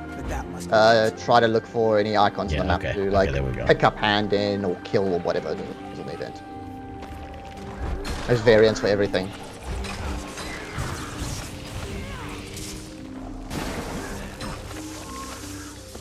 Three nights per week. Okay, yeah, that's way more reasonable. I just read that like 3 times a day. I read 3 times per night. One of my guilds with full squad does Dragon Stand 3 nights per week, 30-minute runs, so 40 to 45 minutes for a pug.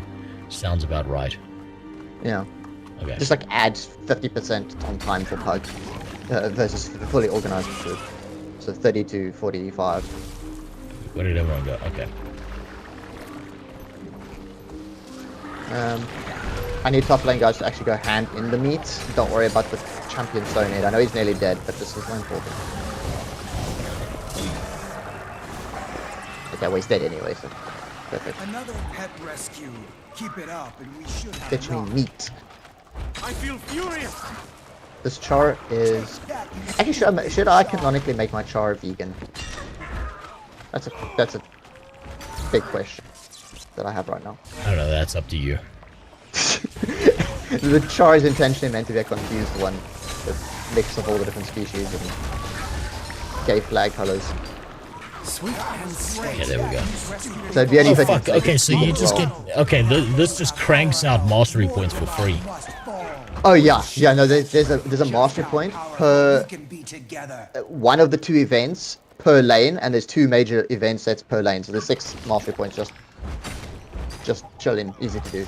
If you vegan chars is a dead char. Well, don't make it more sexually appealing for him, GLD. Jesus.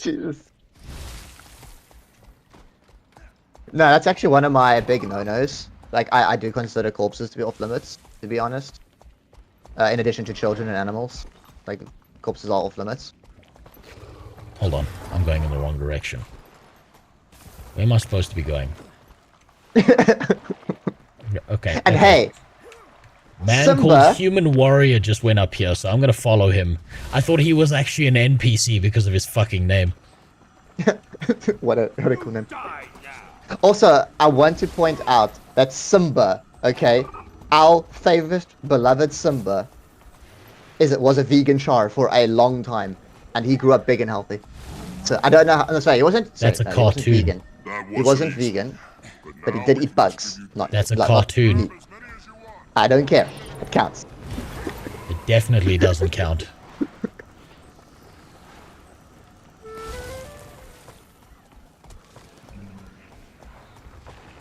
Just saying, top lane, if you want to come top lane, we have a chick with balls.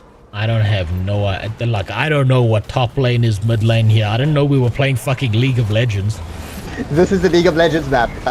Top lane is green tag, but, I mean, you're comfy at bottom at the moment, so it's fine. I have no idea where I am. I'll just stay power bottom. Stay power bottom. You go queen. Okay, oh, okay. Okay, so there's the lanes. Okay.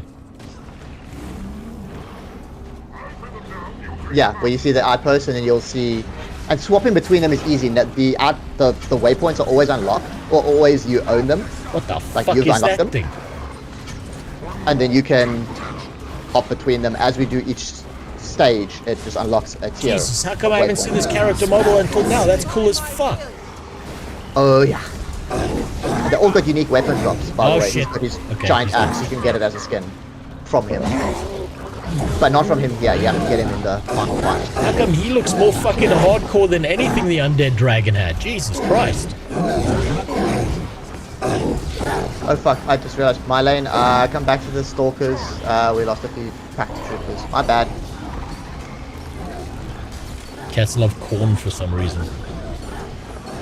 Cats love carrots. My first girlfriend's cat literally ate fucking carrots. I don't know, you people Like a have some goddamn weird rabbit. fucking animals. I know. Cat and it just wants to eat, you know, normal things like birds, small dogs.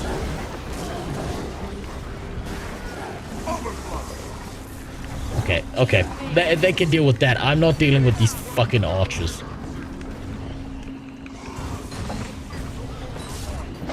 It's actually really recommended to kill the snipers. Snipers and stalkers are the two dangerous enemy unit types. The rest are like, they harass you and poison and cripple and stuff, but those I have guys are the ones that fucking kill you. PTSD from these things. This is bullshit. And everyone's leaving. I want to get a little bit of loot on the way. I don't really care about the loot too much here, but a little bit is nice. Okay, good. 2 more pods I want to get, and then I'll stop looting. Commander's not supposed to gather loot, because he'll always be in the front with his homies.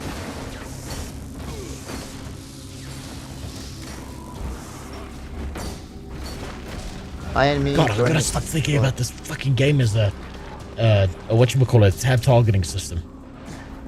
It's hybrid, so you can kind of. It's like, hybrid, yeah, but still, like, it makes more sense in my head to treat this like an action combat that just so happens to let you target enemies so you can see what the health bar is doing. Yeah, pretty much. The health bars are, on the meta is not so important, but on the like raids and stuff, it's good to know ahead of time. Okay, we're getting close to a phase. Prepare to like move to a new location or whatever. Shit like that. Oh, the boss is now going to activate a new skill.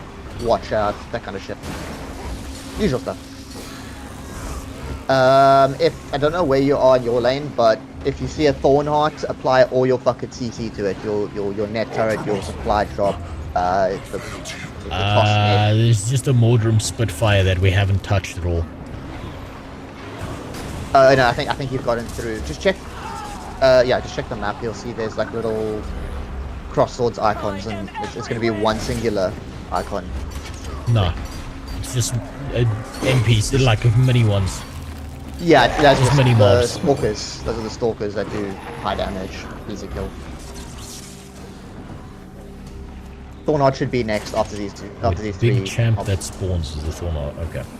Yeah, you'll see it. It's a big walk. It's those oak blossom thingies from the lower levels, but it's just like corrupted. All right.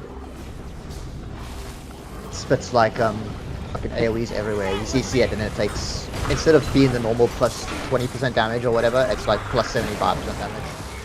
Dies immediately once you see it. Not immediately, but fast. Yeah, I think we're on our Spitfire. Oh man, now. this is so much more interactive than the Zaitan fight. Like that, like everything about Heart of Thorns is just so much better than the Zaitan fight. And I wonder if they went back and redid the base game to make the whole Zaitan thing as interactive as something like this, even just baseline, and added extra elements. So I can't count Holy fuck, I think they would. Zaitan fight. I've only done it once. And I've seen that shit. But for the open world metas and stuff, your world boss and stuff, they've gone back over time and re-added mechanics to make it more interactive. They need to rework it. Holy shit! Like if they can do this in Heart of Thorns, they need to. I'm sorry, they need to rework the base game. I'm willing to bet the biggest bounce rate of this game is people playing the base game, getting Finishing that for MSP. free, finishing Zaitan and being like, well, that fucking sucked, and never coming back. 100%. And so I always tell people that starting out, tell them, listen, warning, core story is horse shit, but if you like the gameplay itself, buy the expansions, play the expansions, do the living world story, etc. It's way better. No, they're asking for shit by not. I'm sorry, they're asking for people to leave. Stick with the commander tag. Oh, you have the whole capturing temples in ore. The capturing temples in ore did not feel nearly as engaging as any of this. Not even close. It was a little bit engaging back in the day when it started, and it was the stuff that was farmed for karma, for like your legendaries, the only way to get obsidian shards or whatnot. But it's just irrelevant. And why does no one do it? It's probably because it's boring and irrelevant in comparison to anything else you could do. So, example, Silver Waste comes out. We farmed the shit out of Silver Waste. They've nerfed loot drops in Silver Waste like 3 or 4 times. And it's still easier to get Obsidian Shards just doing a chest farm there than it is to go do a Temple in Ore and buy it with karma. There's a reason why veteran players are sitting with literally 50 million, 60 million karma. I'm not, because I spend it every now and then on like... Yeah. Hold on 1 second. Of course. Baby's calling. Okay, let's hope and pray that he can get back in time. I have the stream now. Can say all the gamer words. Get him banned. Exactly, Zest. 15 mil, nothing to spend it on. If you want to waste some time, there's ways of converting into gold. There's the slow ways on efficiency, but don't do that. Just go to... Where's the place? Temple, no, Fort Trinity. Or anywhere in all really, any of the NPC vendors. And buy those Orient boxes. You'll get 66% of your karma back, I think. Shit, there we welcome go. back. I was just telling Zest how to use his karma and turn it into gold. So you buy those Lost Orient jewel boxes, you get about, I say, 50 to 66% of your karma back. But then you'll also get just unidentified items, and you'll convert it into like 15 mil, will probably buy you like 50 gold or so. Yeah, it's money's money. 0 fucking bag space. We can do the speed run of the of cleaning if you want. Nah, it's fine. I'll just delete it as I go. That one seems to have Yeah, pretty much. Hit a vendor and hit the sell junk. Just sell everything to a trade post. Open up all your bags. Sell all your unidentified gear to a trade post. Honestly, etc. That's what I recommend. I'll just and delete. leave as much stuff penned in on the side. Don't claim that chest, the bouncy chest. It's gonna fall it even more. Like, you just need to loot the final box, honestly. You don't even need to, but it's nice. Don't need that. You don't need that Initiate's pack, by the way, that cool backpack you got past that. You don't need the earmuffs, that stupid Winter's Day hat and the earmuffs that you got. You can delete those. It'll ask you to type the name out, unfortunately, because it's Gemstall. But... Are you fucking kidding me? No, I got poison on me. I'm gonna fucking die. I can't go into this fart box. Great. Yeah, it's another one of those poison mastery requirement areas. It's I fine, you can just die. Be here.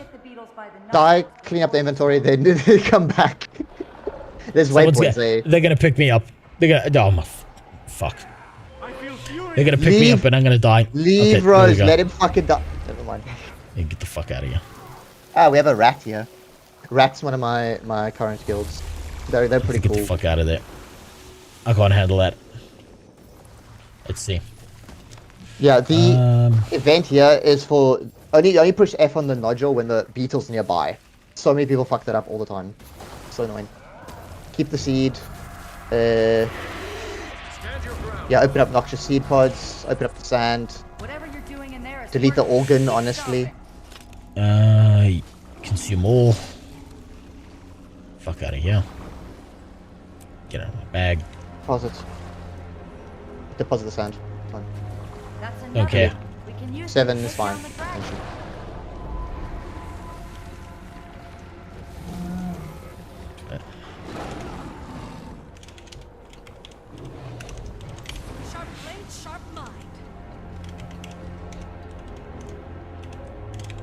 They really need to change the delete thing to like you know, type the word delete. I understand why, because all gemstone stuff, but I'm kind of on you on that one. It's annoying. And because people bought you gemstone skins, it's like, are you sure?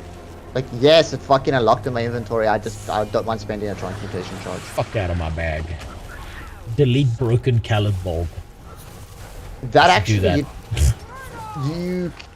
I think you can buy it back at full karma, so that's fine. It's not the end of the world. You do need it for a quest to complete, like a side quest.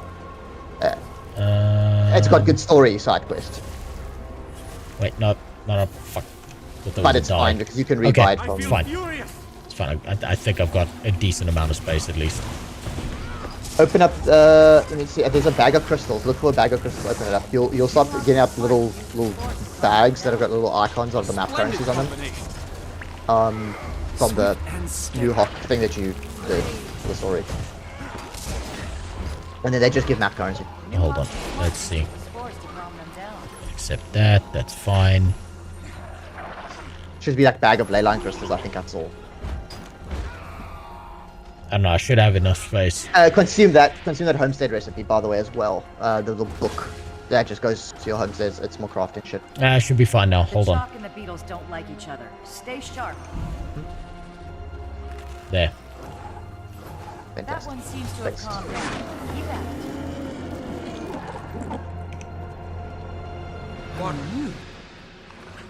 it. We're not going to succeed at one of our events in North Lane. How many people do I have North Lane? I'm not sure. Okay, follow that guy. I have 5 south. Let's say 3 south and 5. I hasn't even noticed the map currencies. No, I do know about the map currencies. I just don't give a fuck about them. That's the difference. Yeah. I'll worry about all of that later. We have 5 people our lane as well. No, okay, we're fine. Mid lane, stay where you are. Guys following the white guard, you stay there. We're all good. Anyone who's new to this shit on stream, just remember, killing the boss or attacking the boss is irrelevant, even if we take 5 minutes longer to just run circles and then have one group kill each boss one at a time. That's fine. Most important thing, kill the spawners, the preservers.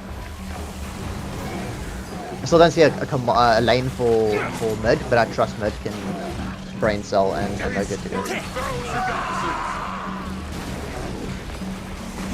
Holy shit, I'm just watching my fucking health bounce up and down. Yeah, this guy like everyone just stacks. Holy fuck. Watch out when he puts lines on the ground though, those can still fuck you up even through healing. So just like try to sidestep, but he's got a mini sniper kind of element to him. Oh, I know, I've seen that already. Yeah. Oh shit, I can buy a new Catalyst Shattering Icicle. Skills and stuff unlocked. So I need character, I need a map complete to install and then I'm done. 20 characters. My big breasted Norn is finished. The map, I finished the map yesterday, I think it was, or day before. I've lost count of the days. I don't know if it's morning or sun or nighttime anymore. It's morning. No, I know that now, but consistently throughout the week, I have lost. Okay. Axeman is nutty. No, I fucking love the Axeman's model. That's fucking incredible. That's amazing the way they built that siren. They need. I'm sorry. They need to go back to the base game. They need to fix the base game. This convinces me they have the capability. They have the skill. They're not retarded. They can do it. I'm going to disagree with you, but only because of the following. I'm going to say they had the skill, but I think a lot of those devs have either left or been laid off or etc. And all that's left is your shell crew that's able to put out an expansion per year, but they don't have extra dev go back and revisit old shit. And it's just, it's not, you know, NCSoft is not profitable enough, make probably. the money. Exactly. Yeah. NCSoft says numbers, where money now. It's fine. I suppose when they release Guild Wars Classic, it'll be fine. They'll do it then. Oh yeah. And then they'll make it a seasonal thing. And then they'll add a 1-button rotation. And they'll say, no, don't worry, it drops the DPS by 20%, so it's still competitive. And then but over the next preceding months, with 5 people at their deck. And then over the next preceding months, they'll get rid of that, and they'll phase it out slowly. I'm sure they'll be fine. Guild Wars 3 is right around the corner. Devilis, this Guild Wars 3 you're talking about, is it in the room with us as we speak?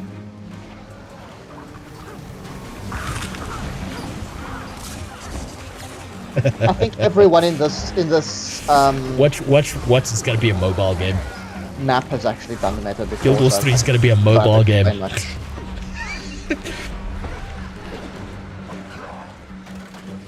I'm hoping mid lane can stay grouped up and do their thing. If not, do I need to make someone lieutenant, by the way? Is there someone in mid lane? Shadow on... Devilus, have you played Clash of Clans? Gerald. Where the fuck are you? Yeah, have you played Clash of Clans? With a Guild Wars 2 skin? You might be fucking about to. Gerald, use if you need to put out markers for your preserver guys. I think it's alt again. Let me double check. Yeah, alt 4 and 5 and 6. Just to lock down where those preservers spawn. For everyone else, follow your commanders. Kill the preservers. Don't worry too much about other shit. Just preservers and pods. Yeah.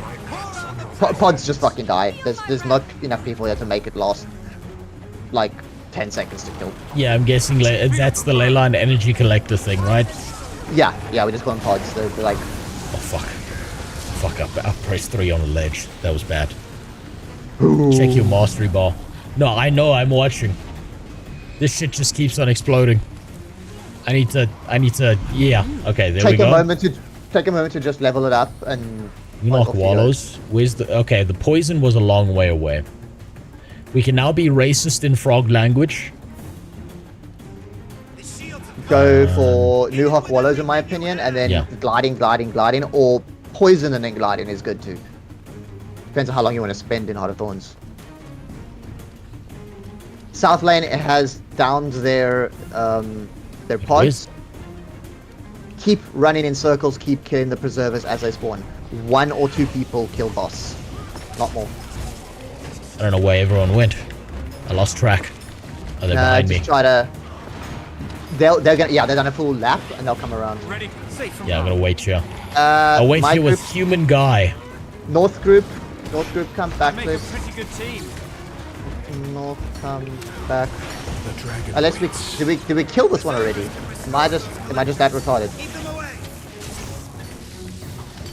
No, here we go. We're fast. Yeah, North lane, come back, please. Kill preserver. If the pods come down, it immunizes the boss and gives them 33% health. So we just want to stop that from happening. That's all. Yeah, cool, done. Run to next spot. Oh, okay. Our boss is basically dead. Oh, the other things are dead. Okay, just blast my boss and we're dead. We're done. Okay, there's the white guy. Follow the white guy. Kill Adrian. Just kill Adrian. To 1%. No! Okay, someone reset. Destroy the boat. Who the fuck was... Human warrior. Where was he? CC this. This human warrior. Okay, I'm gonna follow you, human warrior. Human guy. NPC number 5, I'm following you.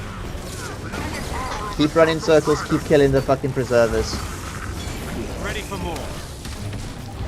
Okay, don't worry about the pods so much. Kill the preservers first, then do the pods. One guy will stay behind and do the pods. Yeah, there we go. Yeah, we stopped the second pod from... No, second pod spawned. Shit. We were 1% away from finishing this phase. Come on. Should be in Berserkers. Okay. I don't know, you guys still doing... I can't see your chat is a fucking window. The squad that's the most organized, whatever lane it is. That would be us. Are you killing preservers only, or have you got... we're killing ball sacks. Yeah, no, your lane is the other shift lane, don't worry. It's mid lane. Mid lane's put their shit together, I was right. Ready for more. It's poison. Okay, no, you guys are recovered. You guys are recovered. It's fine. We just got to synchronize when we kill the bosses, really. Okay, well, legendary axe master. This guy again. Yeah, leave him, run past him, kill the preservers rather. If there's X's on the map, kill that. Oh, it was mid lane. That was a failure. Ah. It's not happening here. It seems fine here. Okay, just blast. We're gonna die. Yeah, it's dead. Everything. Wash the pain away. 2 out of 3 is the mid lane now. The white guy. Okay, white guy's leaving. those collectors. Keep them away. Like, I'm serious. Don't worry about the boss at all. Only focus on killing... Oh, fuck. Ah, I forgot I was tabbed in on him. Ex-enemies. Okay, white 2 out of guys 3. here. 2 out of 3, 3 out of 3. Okay. Finish off, if you finish the commander now on your side, and the middle lane have theirs dead, we're good. We win. Nope. Another lane is reset. This can potentially take forever if people don't synchronize stuff. Okay, I'm just gonna follow the white guy. I've lost human guy. Yes, only follow white guy, and for the white guy,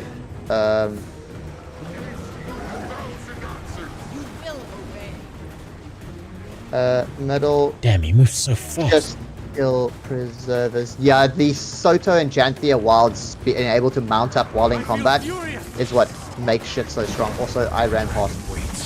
Okay, there we go. Where's he going? Being able to mount up mid fucking combat is so bastardly strong.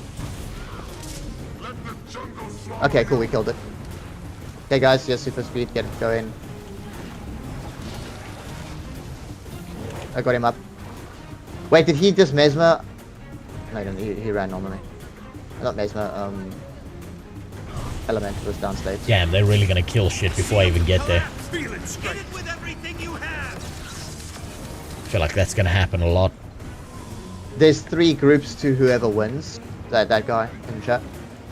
And we're all trying to do the same thing, but in our respective subgroups. Okay, there we go. Finally, we got it done. Nice. Now, last part. What chaos. What It was a bit fucking chaos. It was a bit, actually. Okay, just follow your commanders. The white tagger. You can grab that hero point if you want. You can grab it now. It's fine.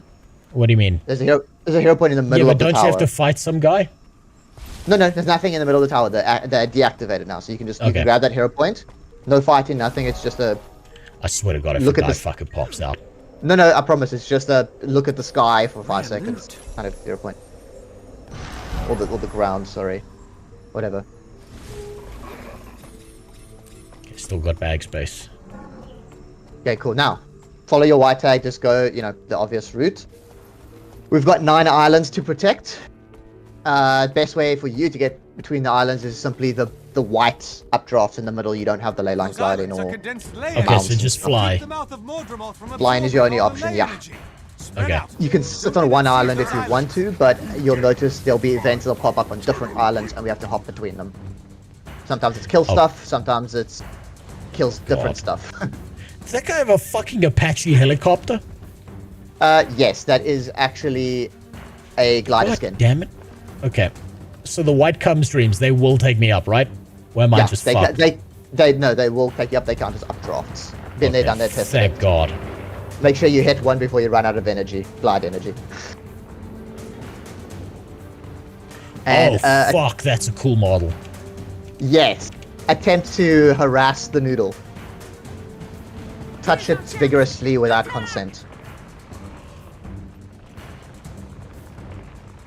Oh shit.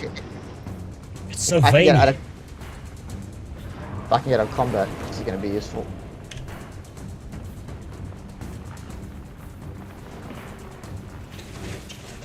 I don't need to be a healer anymore, so I'm going to go fucking DPS raid. Okay, wait, you're supposed to fly between the islands as his head shows up, right? Yes. Okay. Head or body as well. There's 2 islands that are attackable at a time. And then attack the dragon's body while evading its attacks.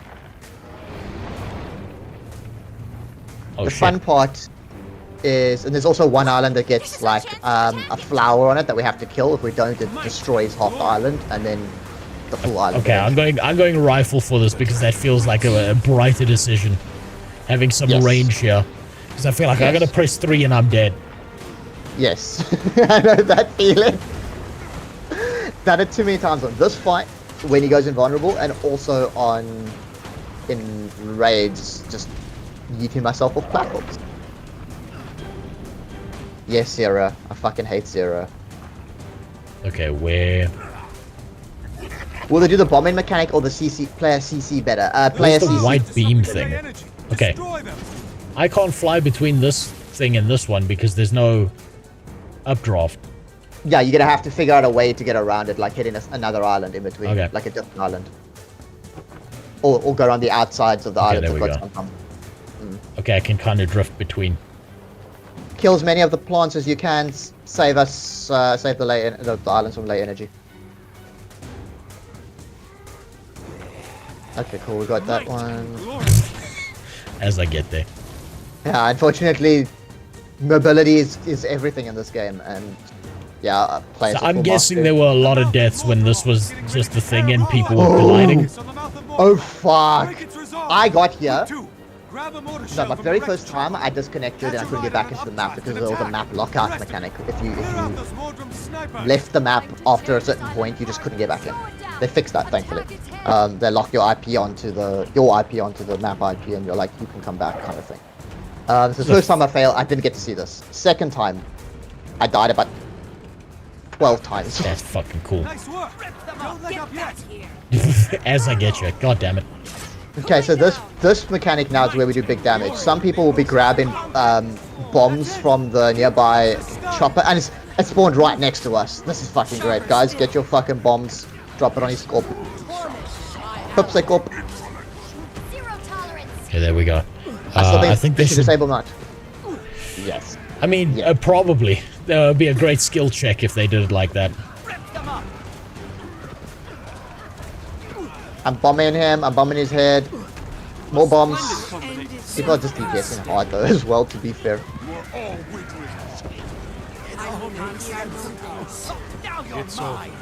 Oh fuck, I forgot to mention. Yeah, that happens. Okay. Oh, nice. Nice. Thank you for telling me now.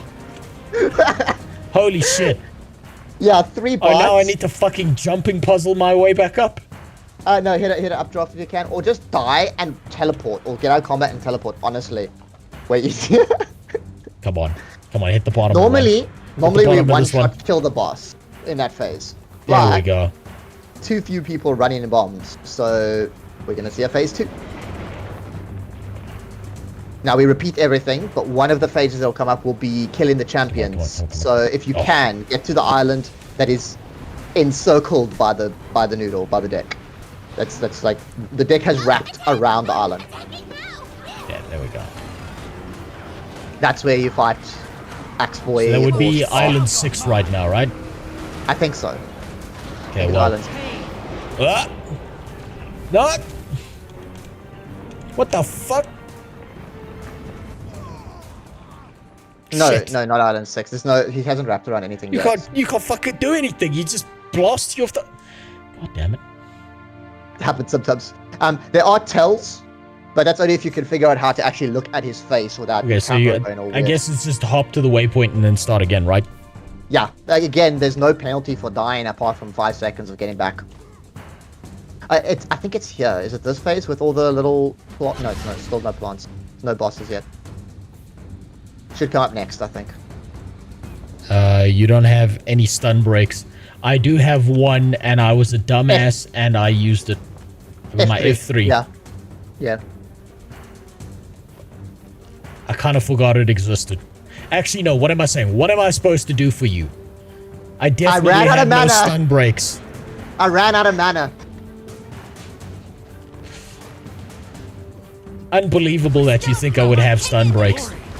Problem with condition cleanse, besides him not having it on his bar, is that often you can't use the skill if you're feared, so you need to use a stun break or an instant cast kind of skill. One you can use while stunned. Ready for more. Yeah, I ran out of stun breaks. There was nothing I could have done. Here we go, this is the one, Look for the island that it's covered, like, wrapped around it. Oh, where I am. Right by island? white tag. What's the number? Number... Fuck if I know. The middle one. The very middle one. Oh my god, I'm fucked. One. It's Island 1. Island 1. Where you gliding to right now? Okay. Don't kill him too hard, guys. Oh my god, I need this shirt. Okay, someone actually finally got my joke with the shirt. It took me like 6 different furry servers to get the joke. There we go. DPS hard, he's here. And there's a tiny chance that he drops his axe as a skin. Okay, that was the Axe Master. There's another island up north, and I think there's one south as well. What's the number on it? North one is the spinny bitch. Where is she? I can't see the NPC. I can't see the NPC. I have no idea what island it is. Oh, fuck. Okay. It's fine. I'll go to this one. Someone's fighting something here. Yeah. Whoever... Did someone just transfuse me? Or like, search and rescue? Because transfusion is actually dead.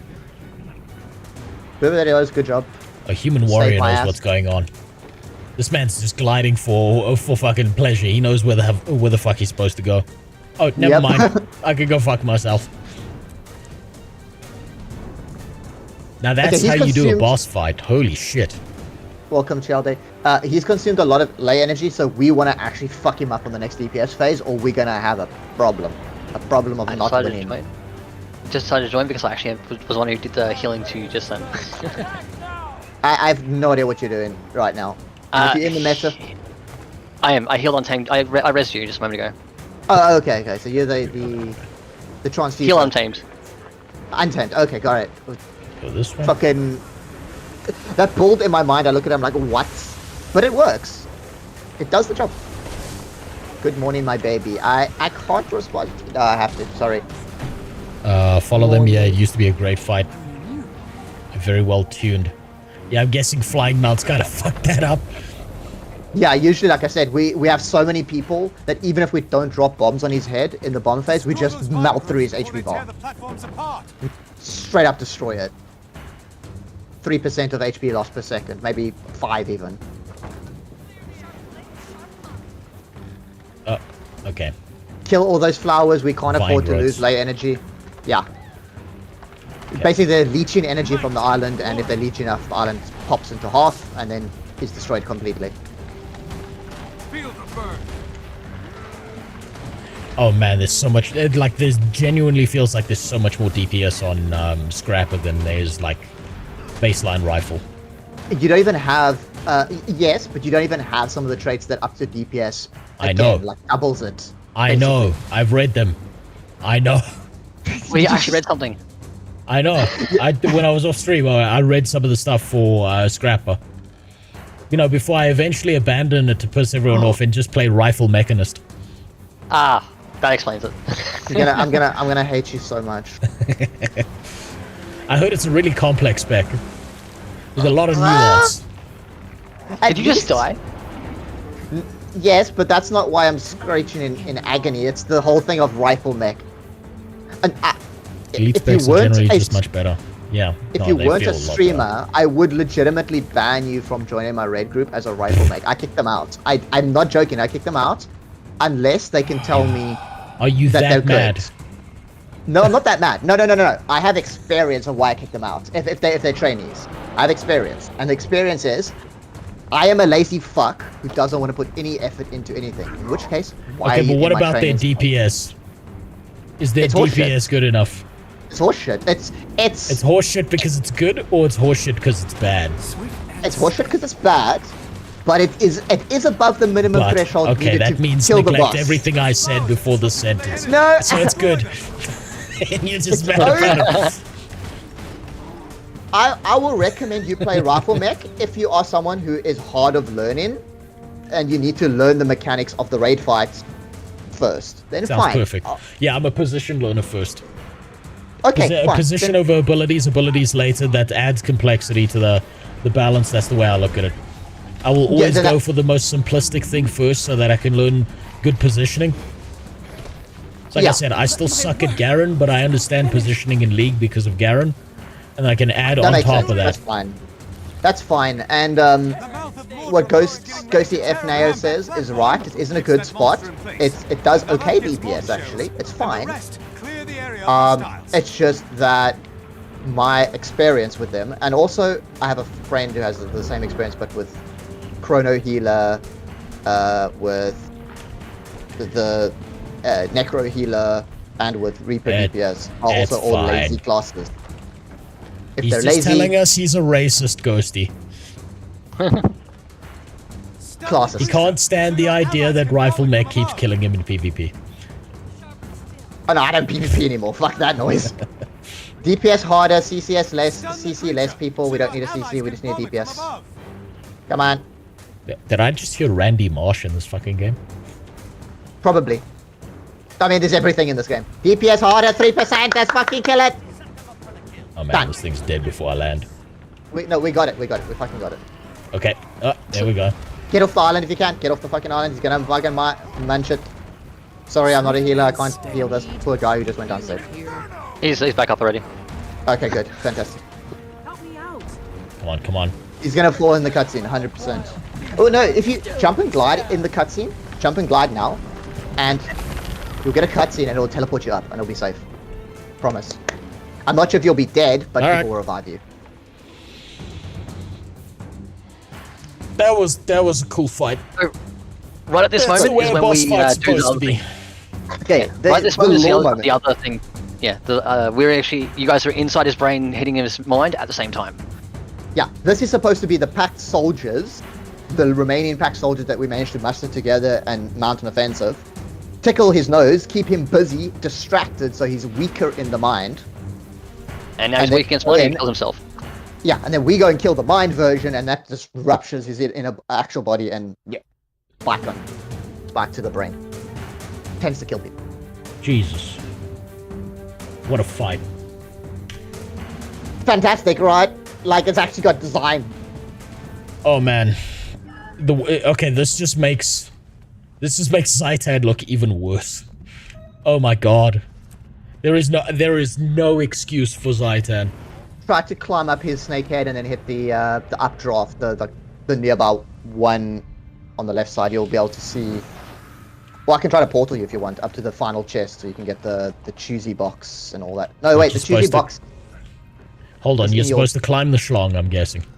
Yeah, climb the schlong as best as you can. This is where having more movement skills help. And then there's that updraft right there on the right that everyone's taking. I'll come down and port you as soon as I got my main chest. No, don't worry about it. I want to fly there. Okay. After that, everyone will start spamming specific waypoints. Those are where treasure mushrooms are. You can't do those because you don't have the invis detection. It's the new Hawk. Racist frog language level 4. Okay, hold on. Okay, so fly here. Okay. Oh shit, it takes you all the way up. Yeah. Oh my god, I don't think I'm gonna make it. If not, and you land nearby, I could drop a portal. Okay, I can drop a portal. You're supposed to have a bit more. They fucked me.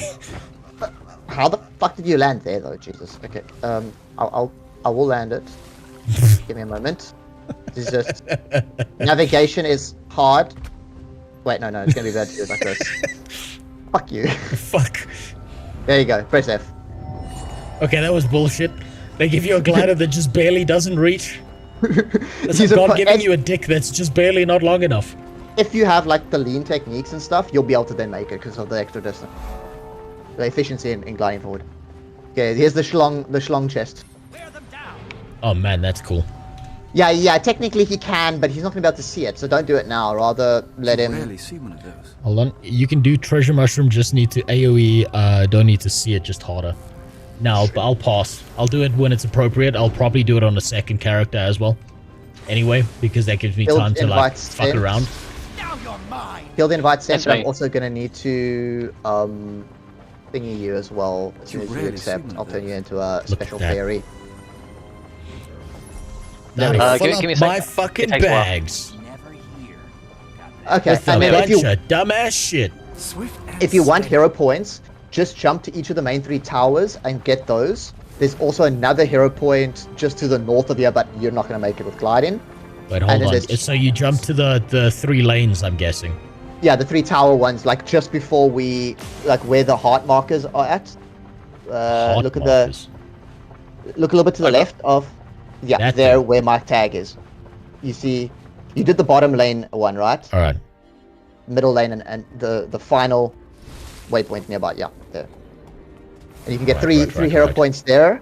Yes, it is Devilus. Yes. Hold on. Look at the hero points instead. Hot Mesa is best meta. God, fuck, this is so much better than Zaitan. I almost feel like the people who worked on Heart of Thorns were like desperate to prove that they weren't about to become like Lineage or old school RuneScape 3. I mean, RuneScape 3, I keep fucking saying old school RuneScape. It's like fucking psyop in the back of my head.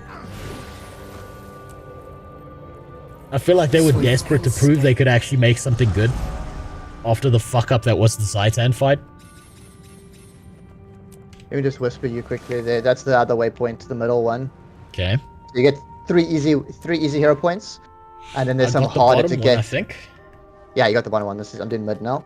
There's one other hero point that's no, two. Isn't there one at each waypoint?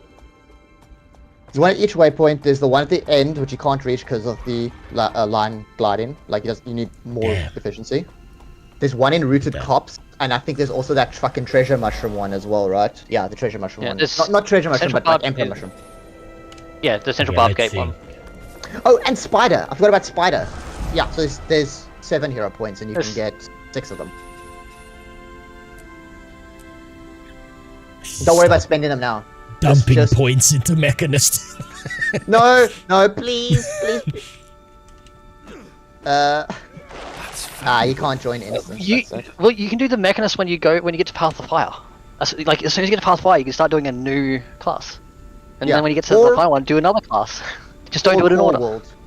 Yeah, or Core World is also an option. To be fair, if you want to. It's just such a huge fucking map. I just want to see what's in the middle here. Yeah, go to that waypoint where you see. Oh, you already got that, right? The middle one. Okay, yeah. Yeah, just go check each of the outposts and just grab all these noxious pods for loot, and you'll just see people running around collecting random shit. I don't care about the loot. I just want to see what it looks like. That's way more important. The Toadstool Maya is a fun spot. I like that. That's what. Reminds me. That last one was so the one on the left hand side. The right hand side is completely underground. This one doesn't look like it's underground. The middle point. It's right. And then the top point is like fairly high up. It's still on ground level, but it's just there's a bit more like uppityness to it. It just feels up to me. High elevation, if that makes sense. Yeah, you know, I love the Sylvaria mode for breaking open those pods because it looks exactly like an African man whipping his child. I was gonna say an African man hacking at things with a machete. I mean, look, we live in Africa. Let's be honest. Let's see. When you're done having a look around, tell me when you want to get the hero points, and we can knock out as many as we. No, I'm gonna have to go. Oh, you have to go. I'm gonna have to go. Yeah, I'm gonna have to duck right now. 2 of them you can still get. 1 of them will lock themselves out after the meta again, but that's fine. So that doesn't matter too much to me. Ugh. Yeah, you can get plenty of hero points. I'm gonna duck. Yeah, I've got wife aggro. Right, I'm gonna get out of the Discord. Thanks for the help. Cheerios. Have a good night. Right, that was amazing. That was fucking incredible. That was so much better than the Zaitan fight, and that it's like, God, it's fucking not even the same thing. Jesus Christ, how did they let Zaitan sit and fester as a base game element after they proved they could pull off something like Heart of Thorns? That's incredible. Everything was good. The music was good. The gameplay was good. The mechanics that they added in. Mastery leveling feels more like base game leveling should feel like. Will you be doing main channel videos on Heart of Thorns? Yes, probably, but it's going to take me a long while because I've decided I want to do videos in a very different kind of way. And that statement will make sense after I release the Dune video I'm working on. Heart of Thorns is so much better and so different in comparison to what the fuck is going on in the Zaitan fight. It's like it's not even the same thing. Man. Now, I gotta disappear. I gotta fuck off. I hope you enjoyed. I can't believe I got to do that long stream. That was incredible. That was amazing.